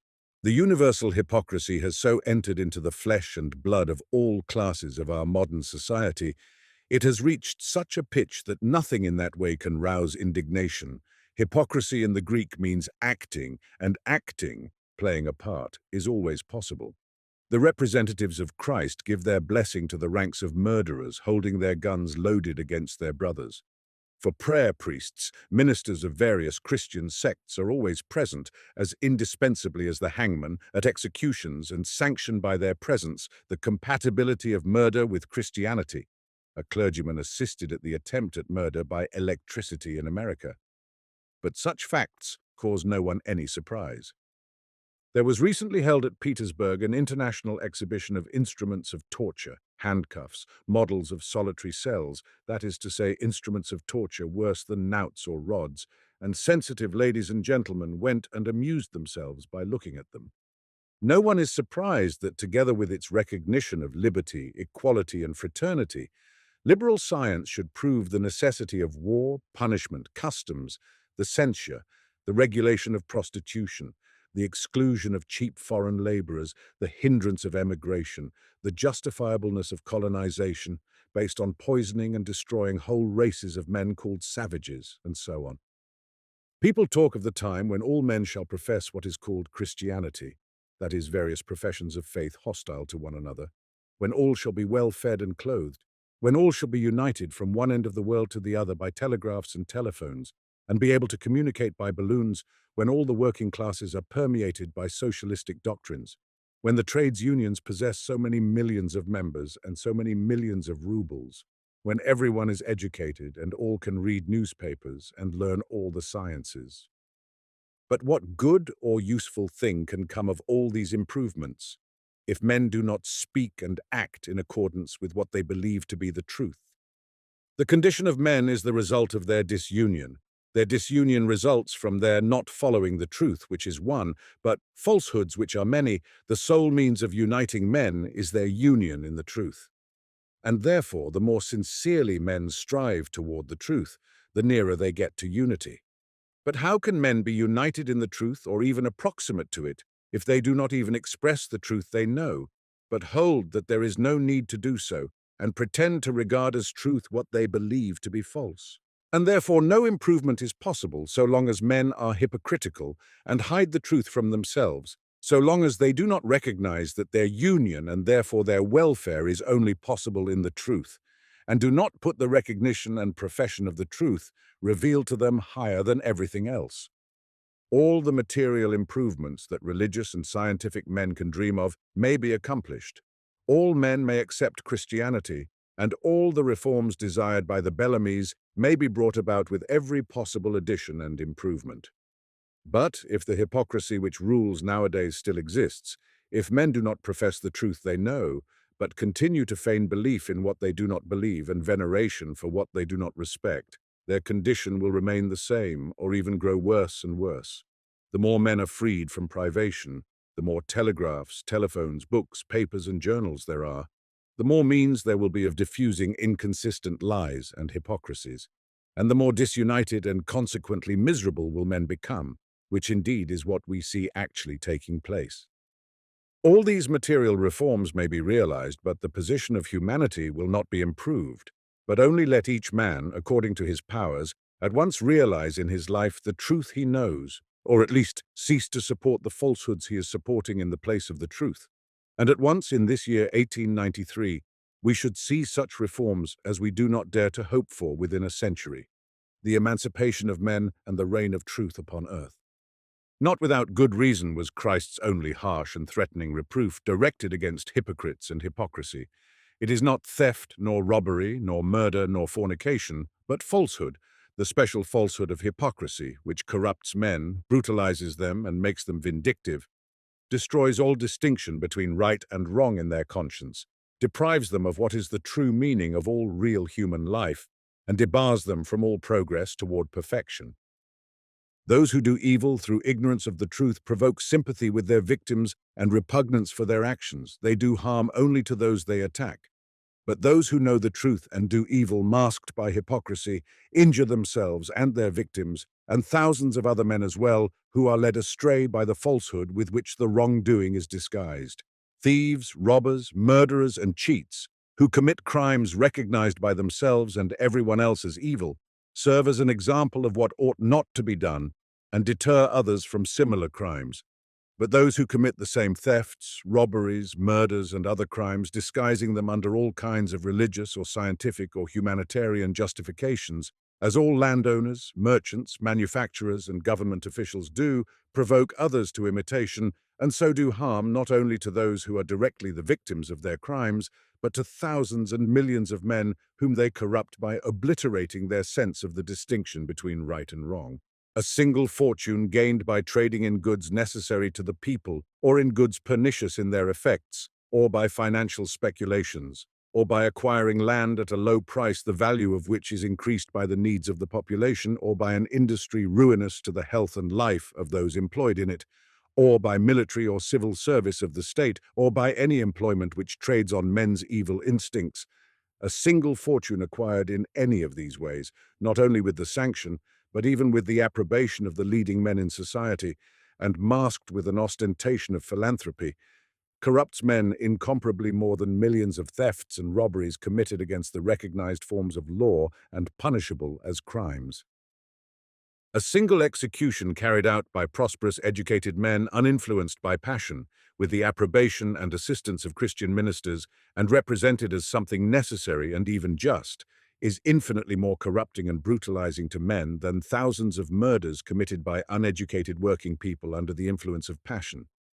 An execution such as was proposed by Zhukovsky, which would produce even a sentiment of religious emotion in the spectators, would be one of the most perverting actions imaginable. See Volume 4 of the works of Zhukovsky. Every war, even the most humanely conducted, with all its ordinary consequences, the destruction of harvests, robberies, the license and debauchery, and the murder with the justifications of its necessity and justice, the exaltation and glorification of military exploits, the worship of the flag, the patriotic sentiments, the feigned solicitude for the wounded, and so on, does more in one year to pervert men's minds than thousands of robberies, murders, and arsons perpetrated during hundreds of years by individual men under the influence of passion. The luxurious expenditure of a single respectable and so-called honorable family, even within the conventional limits, consuming as it does the produce of as many days of labor as would suffice to provide for thousands living in privation near, does more to pervert men's minds than thousands of the violent orgies of coarse tradespeople, officers and workmen of drunken and debauched habits who smash up glasses and crockery for amusement. One solemn religious procession, one service, one sermon from the altar steps or the pulpit, in which the preacher does not believe, produces incomparably more evil than thousands of swindling tricks, adulteration of food, and so on. We talk of the hypocrisy of the Pharisees, but the hypocrisy of our society far surpasses the comparatively innocent hypocrisy of the Pharisees. They had at least an external religious law, the fulfillment of which hindered them from seeing their obligations to their neighbors. Moreover, these obligations were not nearly so clearly defined in their day. Nowadays, we have no such religious law to exonerate us from our duties to our neighbors. I am not speaking now of the coarse and ignorant persons who still fancy their sins can be absolved by confession to a priest or by the absolution of the Pope.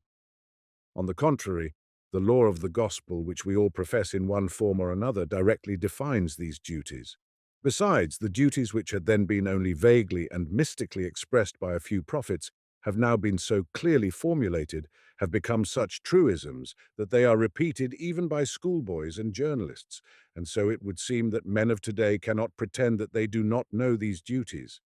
A man of the modern world who profits by the order of things based on violence, and at the same time protests that he loves his neighbor and does not observe what he is doing in his daily life to his neighbor, is like a brigand who has spent his life in robbing men and who, caught at last, knife in hand, in the very act of striking his shrieking victim, should declare that he had no idea that what he was doing was disagreeable to the man he had robbed and was prepared to murder. Just as this robber and murderer could not deny what was evident to everyone, so it would seem that a man living upon the privations of the oppressed classes cannot persuade himself and others that he desires the welfare of those he plunders, and that he does not know how the advantages he enjoys are obtained. It is impossible to convince ourselves that we do not know that there are 100,000 men in prison in Russia alone to guarantee the security of our property and tranquility, and that we do not know of the law tribunals in which we take part, and which, at our initiative, condemn those who have attacked our property or our security to prison, exile, or forced labor, whereby men no worse than those who condemn them are ruined and corrupted. Or that we do not know that we only possess all that we do possess because it has been acquired and is defended for us by murder and violence. We cannot pretend that we do not see the armed policeman who marches up and down beneath our windows to guarantee our security while we eat our luxurious dinner, or look at the new piece at the theater, or that we are unaware of the existence of the soldiers who will make their appearance with guns and cartridges directly our property is attacked. We know very well that we are only allowed to go on eating our dinner, to finish seeing the new play, or to enjoy to the end the ball, the Christmas fete, the promenade, the races, or the hunt, thanks to the policeman's revolver or the soldier's rifle, which will shoot down the famished outcast who has been robbed of his share and who looks round the corner with covetous eyes at our pleasures, ready to interrupt them instantly. Were not the policeman and the soldier there prepared to run up at our first call for help?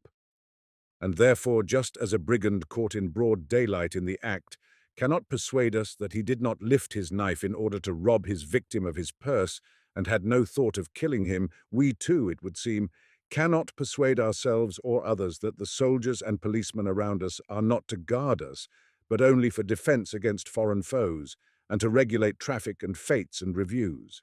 We cannot persuade ourselves and others that we do not know that men do not like dying of hunger, bereft of the right to gain their subsistence from the earth on which they live, that they do not like working underground, in the water, or in stifling heat, for 10 to 14 hours a day at night in factories to manufacture objects for our pleasure. One would imagine it impossible to deny what is so obvious. Yet it is denied. Still, there are, among the rich, especially among the young and among women, persons whom I am glad to meet more and more frequently, who, when they are shown in what way and at what cost their pleasures are purchased, do not try to conceal the truth, but hiding their heads in their hands, cry, "Ah, don't speak of that. If it is so, life is impossible." But though there are such sincere people who, even though they cannot renounce their fault, at least see it, the vast majority of the men of the modern world have so entered into the parts they play in their hypocrisy that they boldly deny what is staring everyone in the face. All that is unjust, they say. No one forces the people to work for the landowners and manufacturers.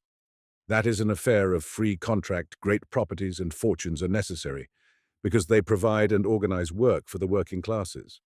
And labor in the factories and workshops is not at all the terrible thing you make it out to be. Even if there are some abuses in factories, the government and the public are taking steps to obviate them and to make the labor of the factory workers much easier and even agreeable. The working classes are accustomed to physical labor and are, so far, fit for nothing else. The poverty of the people is not the result of private property in land, nor of capitalistic oppression, but of other causes. It is the result of the ignorance, brutality, and intemperance of the people. And we men in authority who are striving against this impoverishment of the people by wise legislation. We capitalists who are combating it by the extension of useful inventions. We clergymen by religious instruction, and we liberals by the formation of trades unions and the diffusion of education, are in this way increasing the prosperity of the people without changing our own positions. We do not want all to be as poor as the poor, we want all to be as rich as the rich. As for the assertion that men are ill-treated and murdered to force them to work for the profit of the rich, that is a sophism. The army is only called out against the mob when the people, in ignorance of their own interests, make disturbances and destroy the tranquility necessary for the public welfare. In the same way, too, it is necessary to keep in restraint the malefactors for whom the prisons and gallows are established. We ourselves wish to suppress these forms of punishment and are working in that direction. Hypocrisy in our day is supported on two sides, by false religion and by false science, and it has reached such proportions that if we were not living in its midst, we could not believe that men could attain such a pitch of self-deception. Men of the present day have come into such an extraordinary condition. Their hearts are so hardened that seeing they see not, hearing they do not hear, and understand not. Men have long been living in antagonism to their conscience. If it were not for hypocrisy, they could not go on living such a life. This social organization in opposition to their conscience only continues to exist because it is disguised by hypocrisy. And the greater the divergence between actual life and men's conscience, the greater the extension of hypocrisy. But even hypocrisy has its limits, and it seems to me that we have reached those limits in the present day. Every man of the present day with the Christian principles assimilated involuntarily in his conscience finds himself in precisely the position of a man asleep who dreams that he is obliged to do something which even in his dream he knows he ought not to do. He knows this in the depths of his conscience, and all the same he seems unable to change his position. He cannot stop and cease doing what he ought not to do. And just as in a dream, his position becoming more and more painful, at last reaches such a pitch of intensity that he begins sometimes to doubt the reality of what is passing, and makes a moral effort to shake off the nightmare which is oppressing him. This is just the condition of the average man of our Christian society. He feels that all that he does himself and that is done around him is something absurd, hideous, impossible, and opposed to his conscience. He feels that his position is becoming more and more unendurable and reaching a crisis of intensity. It is not possible that we modern men, with the Christian sense of human dignity and equality permeating our soul and body, with our need for peaceful association and unity between nations, should really go on living in such a way that every joy, every gratification we have is bought by the sufferings, by the lives of our brother men, and moreover, that we should be every instant within a hair's breadth of falling on one another, nation against nation, like wild beasts, mercilessly destroying men's lives and labor, only because some benighted diplomatist or ruler says or writes some stupidity to another equally benighted diplomatist or ruler. It is impossible, yet every man of our day sees that this is so and awaits the calamity, and the situation becomes more and more insupportable. And as the man who is dreaming does not believe that what appears to him can be truly the reality and tries to wake up to the actual real world again, so the average man of modern days cannot, in the bottom of his heart, believe that the awful position in which he is placed, and which is growing worse and worse, can be the reality, and tries to wake up to a true, real life, as it exists in his conscience. And just as the dreamer need only make a moral effort and ask himself, "Isn't it a dream?" and the situation which seemed to him so hopeless will instantly disappear, and he will wake up to peaceful and happy reality. So the man of the modern world need only make a moral effort to doubt the reality presented to him by his own hypocrisy and the general hypocrisy around him, and to ask himself, isn't it all a delusion? And he will at once, like the dreamer awakened, feel himself transported from an imaginary and dreadful world to the true, calm, and happy reality. And to do this, a man need accomplish no great feats or exploits. He need only make a moral effort. But can a man make this effort? According to the existing theory so essential to support hypocrisy, man is not free and cannot change his life. Man cannot change his life because he is not free. He is not free because all his actions are conditioned by previously existing causes. And whatever the man may do, there are always some causes or other through which he does these or those acts. And therefore man cannot be free and change his life, say the champions of the metaphysics of hypocrisy. And they would be perfectly right if man were a creature without conscience and incapable of moving toward the truth. That is to say, if after recognizing a new truth, man always remained at the same stage of moral development. But man is a creature with a conscience and capable of attaining a higher and higher degree of truth. And therefore, even if man is not free as regards performing these or those acts, because there exists a previous cause for every act, the very causes of his acts, consisting as they do for the man of conscience of the recognition of this or that truth, are within his own control, so that though man may not be free as regards the performance of his actions, he is free as regards the foundation on which they are performed. Just as the mechanician who is not free to modify the movement of his locomotive when it is in motion is free to regulate the machine beforehand so as to determine what the movement is to be. Whatever the conscious man does, he acts just as he does and not otherwise, only because he recognizes that to act as he is acting is in accord with the truth, or because he has recognized it at some previous time and is now only through inertia, through habit, acting in accordance with his previous recognition of truth. In any case, the cause of his action is not to be found in any given previous fact, but in the consciousness of a given relation to truth, and the consequent recognition of this or that fact as a sufficient basis for action. Whether a man eats or does not eat, works or rests, runs risks or avoids them, if he has a conscience, he acts thus only because he considers it right and rational, because he considers that to act thus is in harmony with truth, or else because he has made this reflection in the past.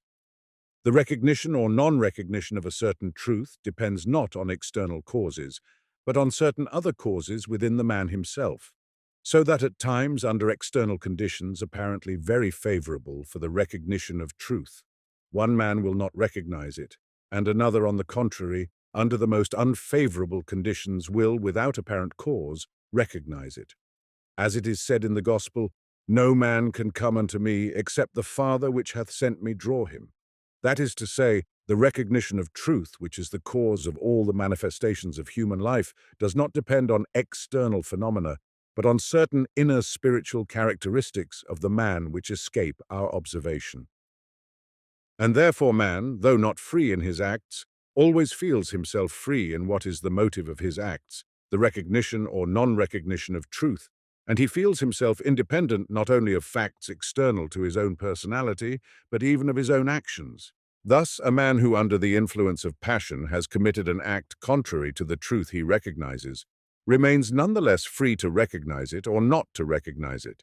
That is, he can, by refusing to recognize the truth, regard his action as necessary and justifiable, or he may recognize the truth and regard his act as wrong and censure himself for it.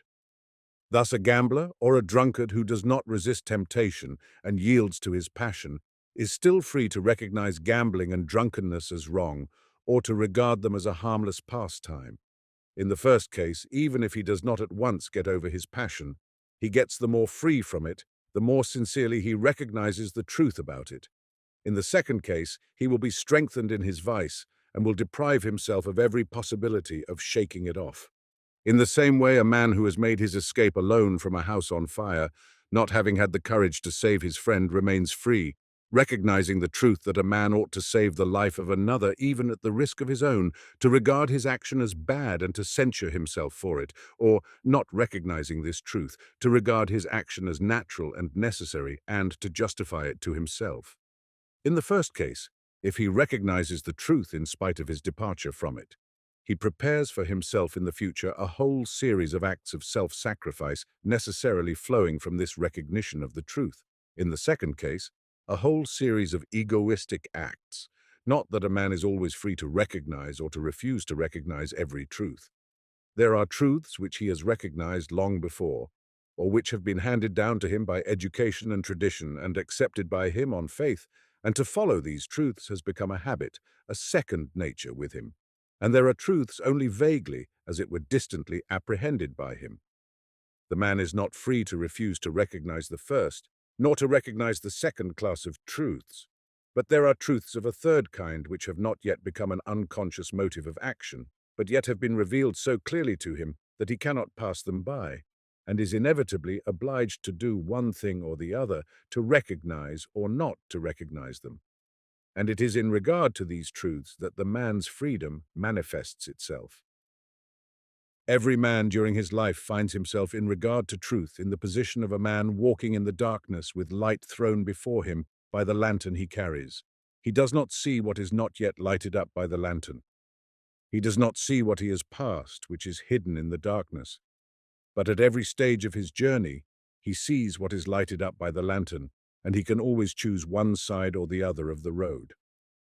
There are always unseen truths not yet revealed to the man's intellectual vision, and there are other truths outlived, forgotten, and assimilated by him, and there are also certain truths that rise up before the light of his reason and require his recognition. And it is in the recognition or non-recognition of these truths that what we call his freedom is manifested. All the difficulty and seeming insolubility of the question of the freedom of man results from those who try to solve the question, imagining man as stationary in his relation to the truth.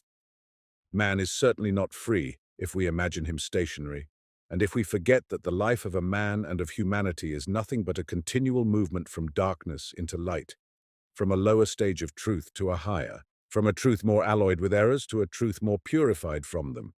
Man would not be free if he knew no truth at all, and in the same way he would not be free and would not even have any idea of freedom if the whole truth which was to guide him in life had been revealed once for all to him in all its purity, without any admixture of error. But man is not stationary in regard to truth, but every individual man as he passes through life, and humanity as a whole in the same way, is continually learning to know a greater and greater degree of truth and growing more and more free from error, and therefore men are in a threefold relation to truth. Some truths have been so assimilated by them that they have become the unconscious basis of action, others are only just on the point of being revealed to him, and a third class, though not yet assimilated by him, have been revealed to him with sufficient clearness to force him to decide either to recognize them or to refuse to recognize them. These, then, are the truths which man is free to recognize or to refuse to recognize. The liberty of man does not consist in the power of acting independently of the progress of life and the influences arising from it, but in the capacity for recognizing and acknowledging the truth revealed to him, and becoming the free and joyful participator in the eternal and infinite work of God, the life of the world. Or, on the other hand, for refusing to recognize the truth, and so being a miserable and reluctant slave, dragged whither he has no desire to go. Truth not only points out the way along which human life ought to move, but reveals also the only way along which it can move. And therefore all men must willingly or unwillingly move along the way of truth. Some spontaneously accomplishing the task set them in life, others submitting involuntarily to the law of life. Man's freedom lies in the power of this choice. This freedom within these narrow limits seems so insignificant to men that they do not notice it. Some, the determinists, consider this amount of freedom so trifling that they do not recognize it at all. Others, the champions of complete free will, keep their eyes fixed on their hypothetical free will and neglect this which seemed to them such a trivial degree of freedom. This freedom, confined between the limits of complete ignorance of the truth and a recognition of a part of the truth, seems hardly freedom at all, especially since, whether a man is willing or unwilling to recognize the truth revealed to him, he will be inevitably forced to carry it out in life. A horse harnessed with others to a cart is not free to refrain from moving the cart. If he does not move forward, the cart will knock him down and go on dragging him with it, whether he will or not. But the horse is free to drag the cart himself or to be dragged with it. And so it is with man. Whether this is a great or small degree of freedom in comparison with the fantastic liberty we should like to have, it is the only freedom that really exists, and in it consists the only happiness attainable by man. And more than that, this freedom is the sole means of accomplishing the divine work of the life of the world. According to Christ's doctrine, the man who sees the significance of life in the domain in which it is not free, in the domain of effects, that is, of acts, has not the true life according to the Christian doctrine. That man is living in the truth who has transported his life to the domain in which it is free, the domain of causes, that is, the knowledge and recognition, the profession and realization in life of revealed truth. Devoting his life to works of the flesh, a man busies himself with actions depending on temporary causes outside himself. He himself does nothing, really. He merely seems to be doing something. In reality, all the acts which seem to be his are the work of a higher power, and he is not the creator of his own life, but the slave of it.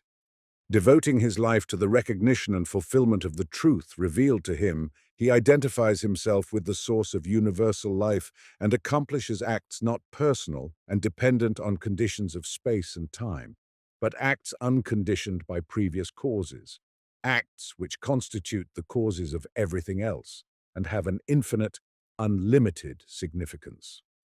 The kingdom of heaven suffereth violence, and the violent take it by force. Matthew 11:12. It is this violent effort to rise above external conditions to the recognition and realization of truth by which the kingdom of heaven is taken, and it is this effort of violence which must and can be made in our times. Men need only understand this. They need only cease to trouble themselves about the general external conditions in which they are not free, and devote 1/100th part of the energy they waste on those material things to that in which they are free, to the recognition and realization of the truth which is before them, and to the liberation of themselves and others from deception and hypocrisy. And, without effort or conflict, there would be an end at once of the false organization of life which makes men miserable and threatens them with worse calamities in the future. And then the kingdom of God would be realized, or at least that first stage of it for which men are ready now by the degree of development of their conscience. Just as a single shock may be sufficient, when a liquid is saturated with some salt, to precipitate it at once in crystals, a slight effort may be perhaps all that is needed now that the truth already revealed to men may gain a mastery over hundreds, thousands, millions of men, that a public opinion consistent with conscience may be established, and through this change of public opinion, the whole order of life may be transformed. And it depends upon us to make this effort. Let each of us only try to understand and accept the Christian truth, which in the most varied forms surrounds us on all sides and forces itself upon us. Let us only cease from lying and pretending that we do not see this truth or wish to realize it, at least in what it demands from us above all else. Only let us accept and boldly profess the truth to which we are called, and we should find at once that hundreds, thousands, millions of men are in the same position as we, that they see the truth as we do, and dread as we do to stand alone in recognizing it, and like us are only waiting for others to recognize it also.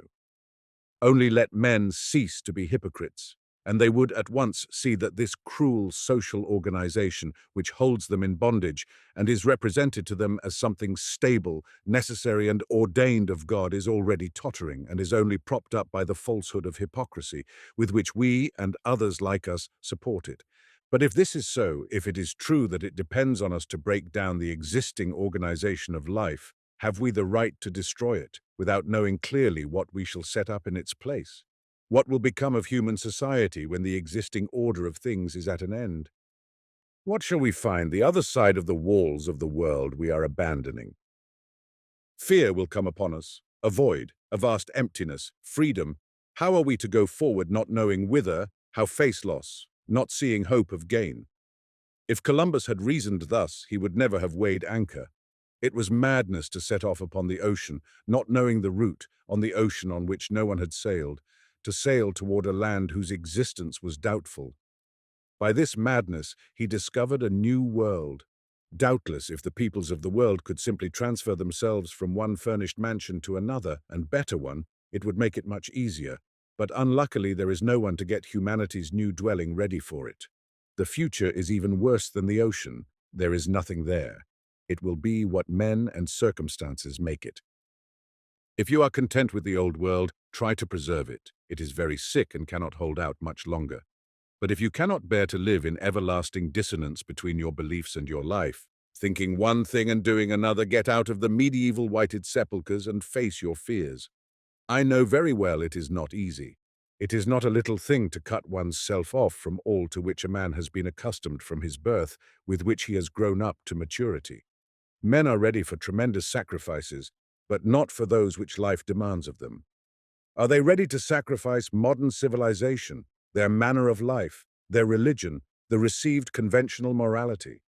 Are we ready to give up all the results we have attained with such effort, results of which we have been boasting for 3 centuries, to give up every convenience and charm of our existence, to prefer savage youth to the senile decay of civilization, to pull down the palace raised for us by our ancestors only for the pleasure of having a hand in the founding of a new house, which will doubtless be built long after we are gone? Herzen volume page 55. Thus wrote almost half a century ago the Russian writer who with prophetic insight saw clearly then what even the most unreflecting man sees today, the impossibility, that is, of life continuing on its old basis, and the necessity of establishing new forms of life. It is clear now from the very simplest, most commonplace point of view that it is madness to remain under the roof of a building which cannot support its weight, and that we must leave it. And indeed it is difficult to imagine a position more wretched than that of the Christian world today, with its nations armed against one another, with its constantly increasing taxation to maintain its armies, with the hatred of the working class for the rich ever growing more intense, with the Damocles' sword of war forever hanging over the heads of all, ready every instant to fall, certain to fall sooner or later. Hardly could any revolution be more disastrous for the great mass of the population than the present order, or rather disorder, of our life, with its daily sacrifices to exhausting and unnatural toil, to poverty, drunkenness, and profligacy, with all the horrors of the war that is at hand, which will swallow up in 1 year more victims than all the revolutions of the century. What will become of humanity if each of us performs the duty God demands of us through the conscience implanted within us? Will not harm come if, being wholly in the power of a master, I carry out, in the workshop erected and directed by him, the orders he gives me, strange though they may seem to me who do not know the master's final aims? But it is not even this question, what will happen, that agitates men when they hesitate to fulfill the master's will. They are troubled by the question how to live without those habitual conditions of life which we call civilization, culture, art, and science. We feel ourselves all the burdensomeness of life as it is. We see also that this organization of life must inevitably be our ruin if it continues. At the same time, we want the conditions of our life which arise out of this organization, our civilization, culture, art, and science, to remain intact. It is as though a man, living in an old house and suffering from cold and all sorts of inconvenience in it, knowing too that it is on the point of falling to pieces, should consent to its being rebuilt, but only on the condition that he should not be required to leave it, a condition which is equivalent to refusing to have it rebuilt at all. But what if I leave the house and give up every convenience for a time, and the new house is not built, or is built on a different plan, so that I do not find in it the comforts to which I am accustomed? But seeing that the materials and the builders are here, there is every likelihood that the new house will on the contrary be better built than the old one. And at the same time there is not only the likelihood, but the certainty that the old house will fall down and crush those who remain within it, whether the old habitual conditions of life are supported, or whether they are abolished and altogether new and better conditions arise. In any case, there is no doubt we shall be forced to leave the old forms of life which have become impossible and fatal, and must go forward to meet the future. Civilization, art, science, culture will disappear. Yes, but all these we know are only various manifestations of truth, and the change that is before us is only to be made for the sake of a closer attainment and realization of truth. How then can the manifestations of truth disappear through our realizing it? These manifestations will be different, higher, better, but they will not cease to be. Only what is false in them will be destroyed. All the truth there was in them will only be stronger and more flourishing. Take thought, O men, and have faith in the gospel, in whose teaching is your happiness. If you do not take thought, you will perish just as the men perished, slain by Pilate, or crushed by the tower of Siloam. As millions of men have perished, slayers and slain, executing and executed, torturers and tortured alike, and as the man foolishly perished, who filled his granaries full and made ready for a long life and died the very night that he planned to begin his life. Take thought and have faith in the gospel, Christ said 1800 years ago, and he says it with even greater force now that the calamities foretold by him have come to pass, and the senselessness of our life has reached the furthest point of suffering and madness. Nowadays, after so many centuries of fruitless efforts to make our life secure by the pagan organization of life, it must be evident to everyone that all efforts in that direction only introduce fresh dangers into personal and social life, and do not render it more secure in any way. Whatever names we dignify ourselves with, whatever uniforms we wear, whatever priests we anoint ourselves before, however many millions we possess, however many guards are stationed along our road, however many policemen guard our wealth, however many so-called criminals, revolutionists, and anarchists we punish, whatever exploits we have performed, whatever states we may have founded, fortresses and towers we may have erected, from Babel to the Eiffel Tower, there are two inevitable conditions of life, confronting all of us, which destroy its whole meaning. One, death, which may at any moment pounce upon each of us, and two, the transitoriness of all our works, which so soon pass away and leave no trace whatever we may do, found companies, build palaces and monuments, write songs and poems. It is all not for long time. Soon it passes away, leaving no trace. And therefore, however we may conceal it from ourselves, we cannot help seeing that the significance of our life cannot lie in our personal fleshly existence, the prey of incurable suffering and inevitable death, nor in any social institution or organization. Whoever you may be who are reading these lines, think of your position and of your duties, not of your position as landowner, merchant, judge, emperor, president, minister, priest, soldier, which has been temporarily allotted you by men, and not of the imaginary duties laid on you by those positions, but of your real positions in eternity as a creature who at the will of someone has been called out of unconsciousness after an eternity of non-existence to which you may return at any moment at his will. Think of your duties, not your supposed duties as a landowner to your estate, as a merchant to your business, as emperor, minister, or official to the state, but of your real duties, the duties that follow from your real position as a being called into life and endowed with reason and love. Are you doing what he demands of you who has sent you into the world and to whom you will soon return? Are you doing what he wills? Are you doing his will when as landowner or manufacturer you rob the poor of the fruits of their toil, basing your life on this plunder of the workers? Or when as judge or governor you will treat men, sentence them to execution, or when as soldiers you prepare for war, kill and plunder? You will say that the world is so made that this is inevitable and that you do not do this of your own free will, but because you are forced to do so.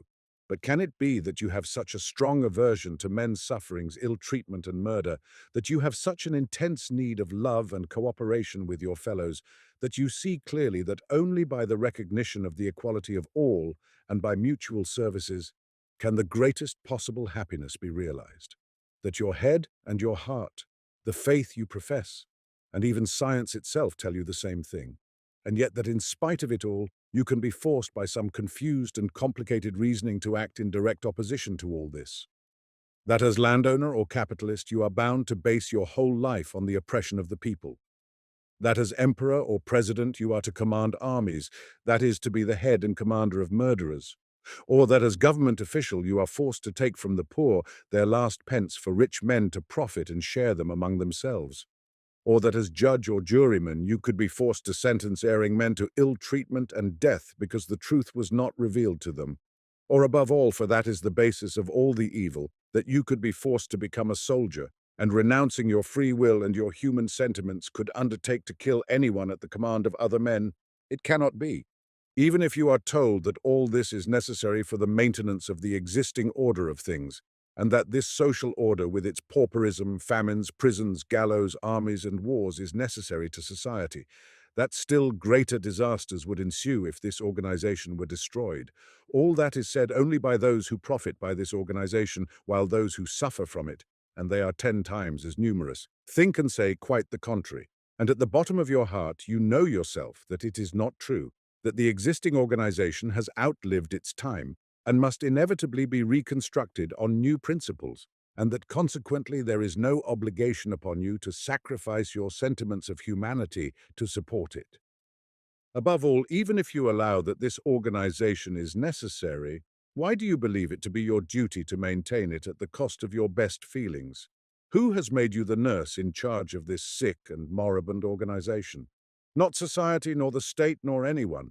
No one has asked you to undertake this. You who fill your position of landowner, merchant, czar, priest, or soldier know very well that you occupy that position by no means with the unselfish aim of maintaining the organization of life necessary to men's happiness, but simply in your own interests, to satisfy your own covetousness or vanity or ambition or indolence or cowardice. If you did not desire that position, you would not be doing your utmost to retain it. Try the experiment of ceasing to commit the cruel, treacherous, and base actions that you are constantly committing in order to retain your position, and you will lose it at once. Try the simple experiment, as a government official, of giving up lying and refusing to take a part in executions and acts of violence, as a priest, of giving up deception, as a soldier, of giving up murder, as landowner or manufacturer, of giving up defending your property by fraud and force, and you will at once lose the position which you pretend is forced upon you and which seems burdensome to you. A man cannot be placed against his will in a situation opposed to his conscience. If you find yourself in such a position, it is not because it is necessary to anyone whatever, but simply because you wish it. And therefore, knowing that your position is repugnant to your heart and your head and to your faith, and even to the science in which you believe, you cannot help reflecting upon the question whether in retaining it, and above all trying to justify it, you are doing what you ought to do. You might risk making a mistake if you had time to see and retrieve your fault, and if you ran the risk for something of some value. But when you know beyond all doubt that you may disappear any minute without the least possibility, either for yourself or those you draw after you into your error, of retrieving the mistake, when you know that whatever you may do in the external organization of life, it will all disappear as quickly and surely as you will yourself, and will leave no trace behind. It is clear that you have no reasonable ground for running the risk of such a fearful mistake. It would be perfectly simple and clear if you did not by your hypocrisy disguise the truth which has so unmistakably been revealed to us. Share all that you have with others, do not heap up riches, do not steal, do not cause suffering, do not kill, do not unto others what you would not they should do unto you, all that has been said not 1800 but 5,000 years ago, and there could be no doubt of the truth of this law if it were not for hypocrisy. Except for hypocrisy, men could not have failed, if not to put the law in practice, at least to recognize it and admit that it is wrong not to put it in practice. But you will say that there is the public good to be considered, and that on that account one must not and ought not to conform to these principles, for the public good one may commit acts of violence and murder. It is better for one man to die than that the whole people perish, you will say like Caiaphas, and you sign the sentence of death of one man, of a second, and a third. You load your gun against this man who is to perish for the public good, you imprison him, you take his possessions. You say that you commit these acts of cruelty because you are a part of the society and of the state, that it is your duty to serve them, and as landowner, judge, emperor, or soldier to conform to their laws. But besides belonging to the state and having duties created by that position, you belong also to eternity and to God, who also lays duties upon you. And just as your duties to your family and to society are subordinate to your superior duties to the state, in the same way the latter must necessarily be subordinated to the duties dictated to you by the eternal life and by God. And just as it would be senseless to pull up the telegraph posts for fuel for a family or society, and thus to increase its welfare at the expense of public interests, in the same way it is senseless to do violence, to execute, and to murder to increase the welfare of the nation, because that is at the expense of the interests of humanity. Your duties as a citizen cannot but be subordinated to the superior obligations of the eternal life of God, and cannot be in opposition to them. As Christ's disciples said 18 centuries ago, "Whether it be right in the sight of God to hearken unto you more than unto God, judge ye, Acts 4:19. And we ought to obey God rather than men, Acts 5:29. It is asserted that in order that the unstable order of things, established in one corner of the world for a few men, may not be destroyed, you ought to commit acts of violence which destroy the eternal and immutable order established by God and by reason. Can that possibly be? And therefore you cannot but reflect on your position as landowner, manufacturer, judge, emperor, president, minister, priest, and soldier, which is bound up with violence, deception, and murder, and recognize its unlawfulness. I do not say that if you are a landowner, you are bound to give up your lands immediately to the poor, if a capitalist or manufacturer, your money to your workpeople, or that if you are czar, minister, official, judge, or general, you are bound to renounce immediately the advantages of your position, or if a soldier, on whom all the system of violence is based, to refuse immediately to obey in spite of all the dangers of insubordination. If you do so, you will be doing the best thing possible, but it may happen, and it is most likely, that you will not have the strength to do so. You have relations, a family, subordinates, and superiors. You are under an influence so powerful that you cannot shake it off, but you can always recognize the truth and refuse to tell a lie about it. You need not declare that you are remaining a landowner, manufacturer, merchant, artist, or writer because it is useful to mankind. That you are governor, prosecutor, or czar, not because it is agreeable to you because you are used to it, but for the public good. That you continue to be a soldier, not from fear of punishment, but because you consider the army necessary to society. You can always avoid lying in this way to yourself and to others, and you ought to do so, because the one aim of your life ought to be to purify yourself from falsehood and to confess the truth. And you need only do that, and your situation will change directly of itself. There is one thing, and only one thing, in which it is granted to you to be free in life, all else being beyond your power. That is to recognize and profess the truth. And yet, simply from the fact that other men as misguided and as pitiful creatures as yourself have made you soldier, czar, landowner, capitalist, priest, or general, you undertake to commit acts of violence obviously opposed to your reason and your heart, to base your existence on the misfortunes of others. And above all, instead of filling the one duty of your life, recognizing and professing the truth, you feign not to recognize it and disguise it from yourself and others. And what are the conditions in which you are doing this? You who may die any instant, you sign sentences of death, you declare war, you take part in it, you judge, you punish, you plunder the working people, you live luxuriously in the midst of the poor, and teach weak men who have confidence in you that this must be so, that the duty of men is to do this. And yet it may happen at the moment when you are acting thus that a bacterium or a bull may attack you and you will fall and die, losing forever the chance of repairing the harm you have done to others and above all to yourself in uselessly wasting a life which has been given you only once in eternity, without having accomplished the only thing you ought to have done. However commonplace and out of date it may seem to us, however confused we may be by hypocrisy and by the hypnotic suggestion which results from it, nothing can destroy the certainty of this simple and clearly defined truth. No external conditions can guarantee our life, which is attended with inevitable sufferings and infallibly terminated by death, and which consequently can have no significance except in the constant accomplishment of what is demanded by the power which has placed us in life with a sole certain guide, the rational conscience. That is why that power cannot require of us what is irrational and impossible, the organization of our temporary external life, the life of society or of the state, that power demands of us only what is reasonable, certain, and possible.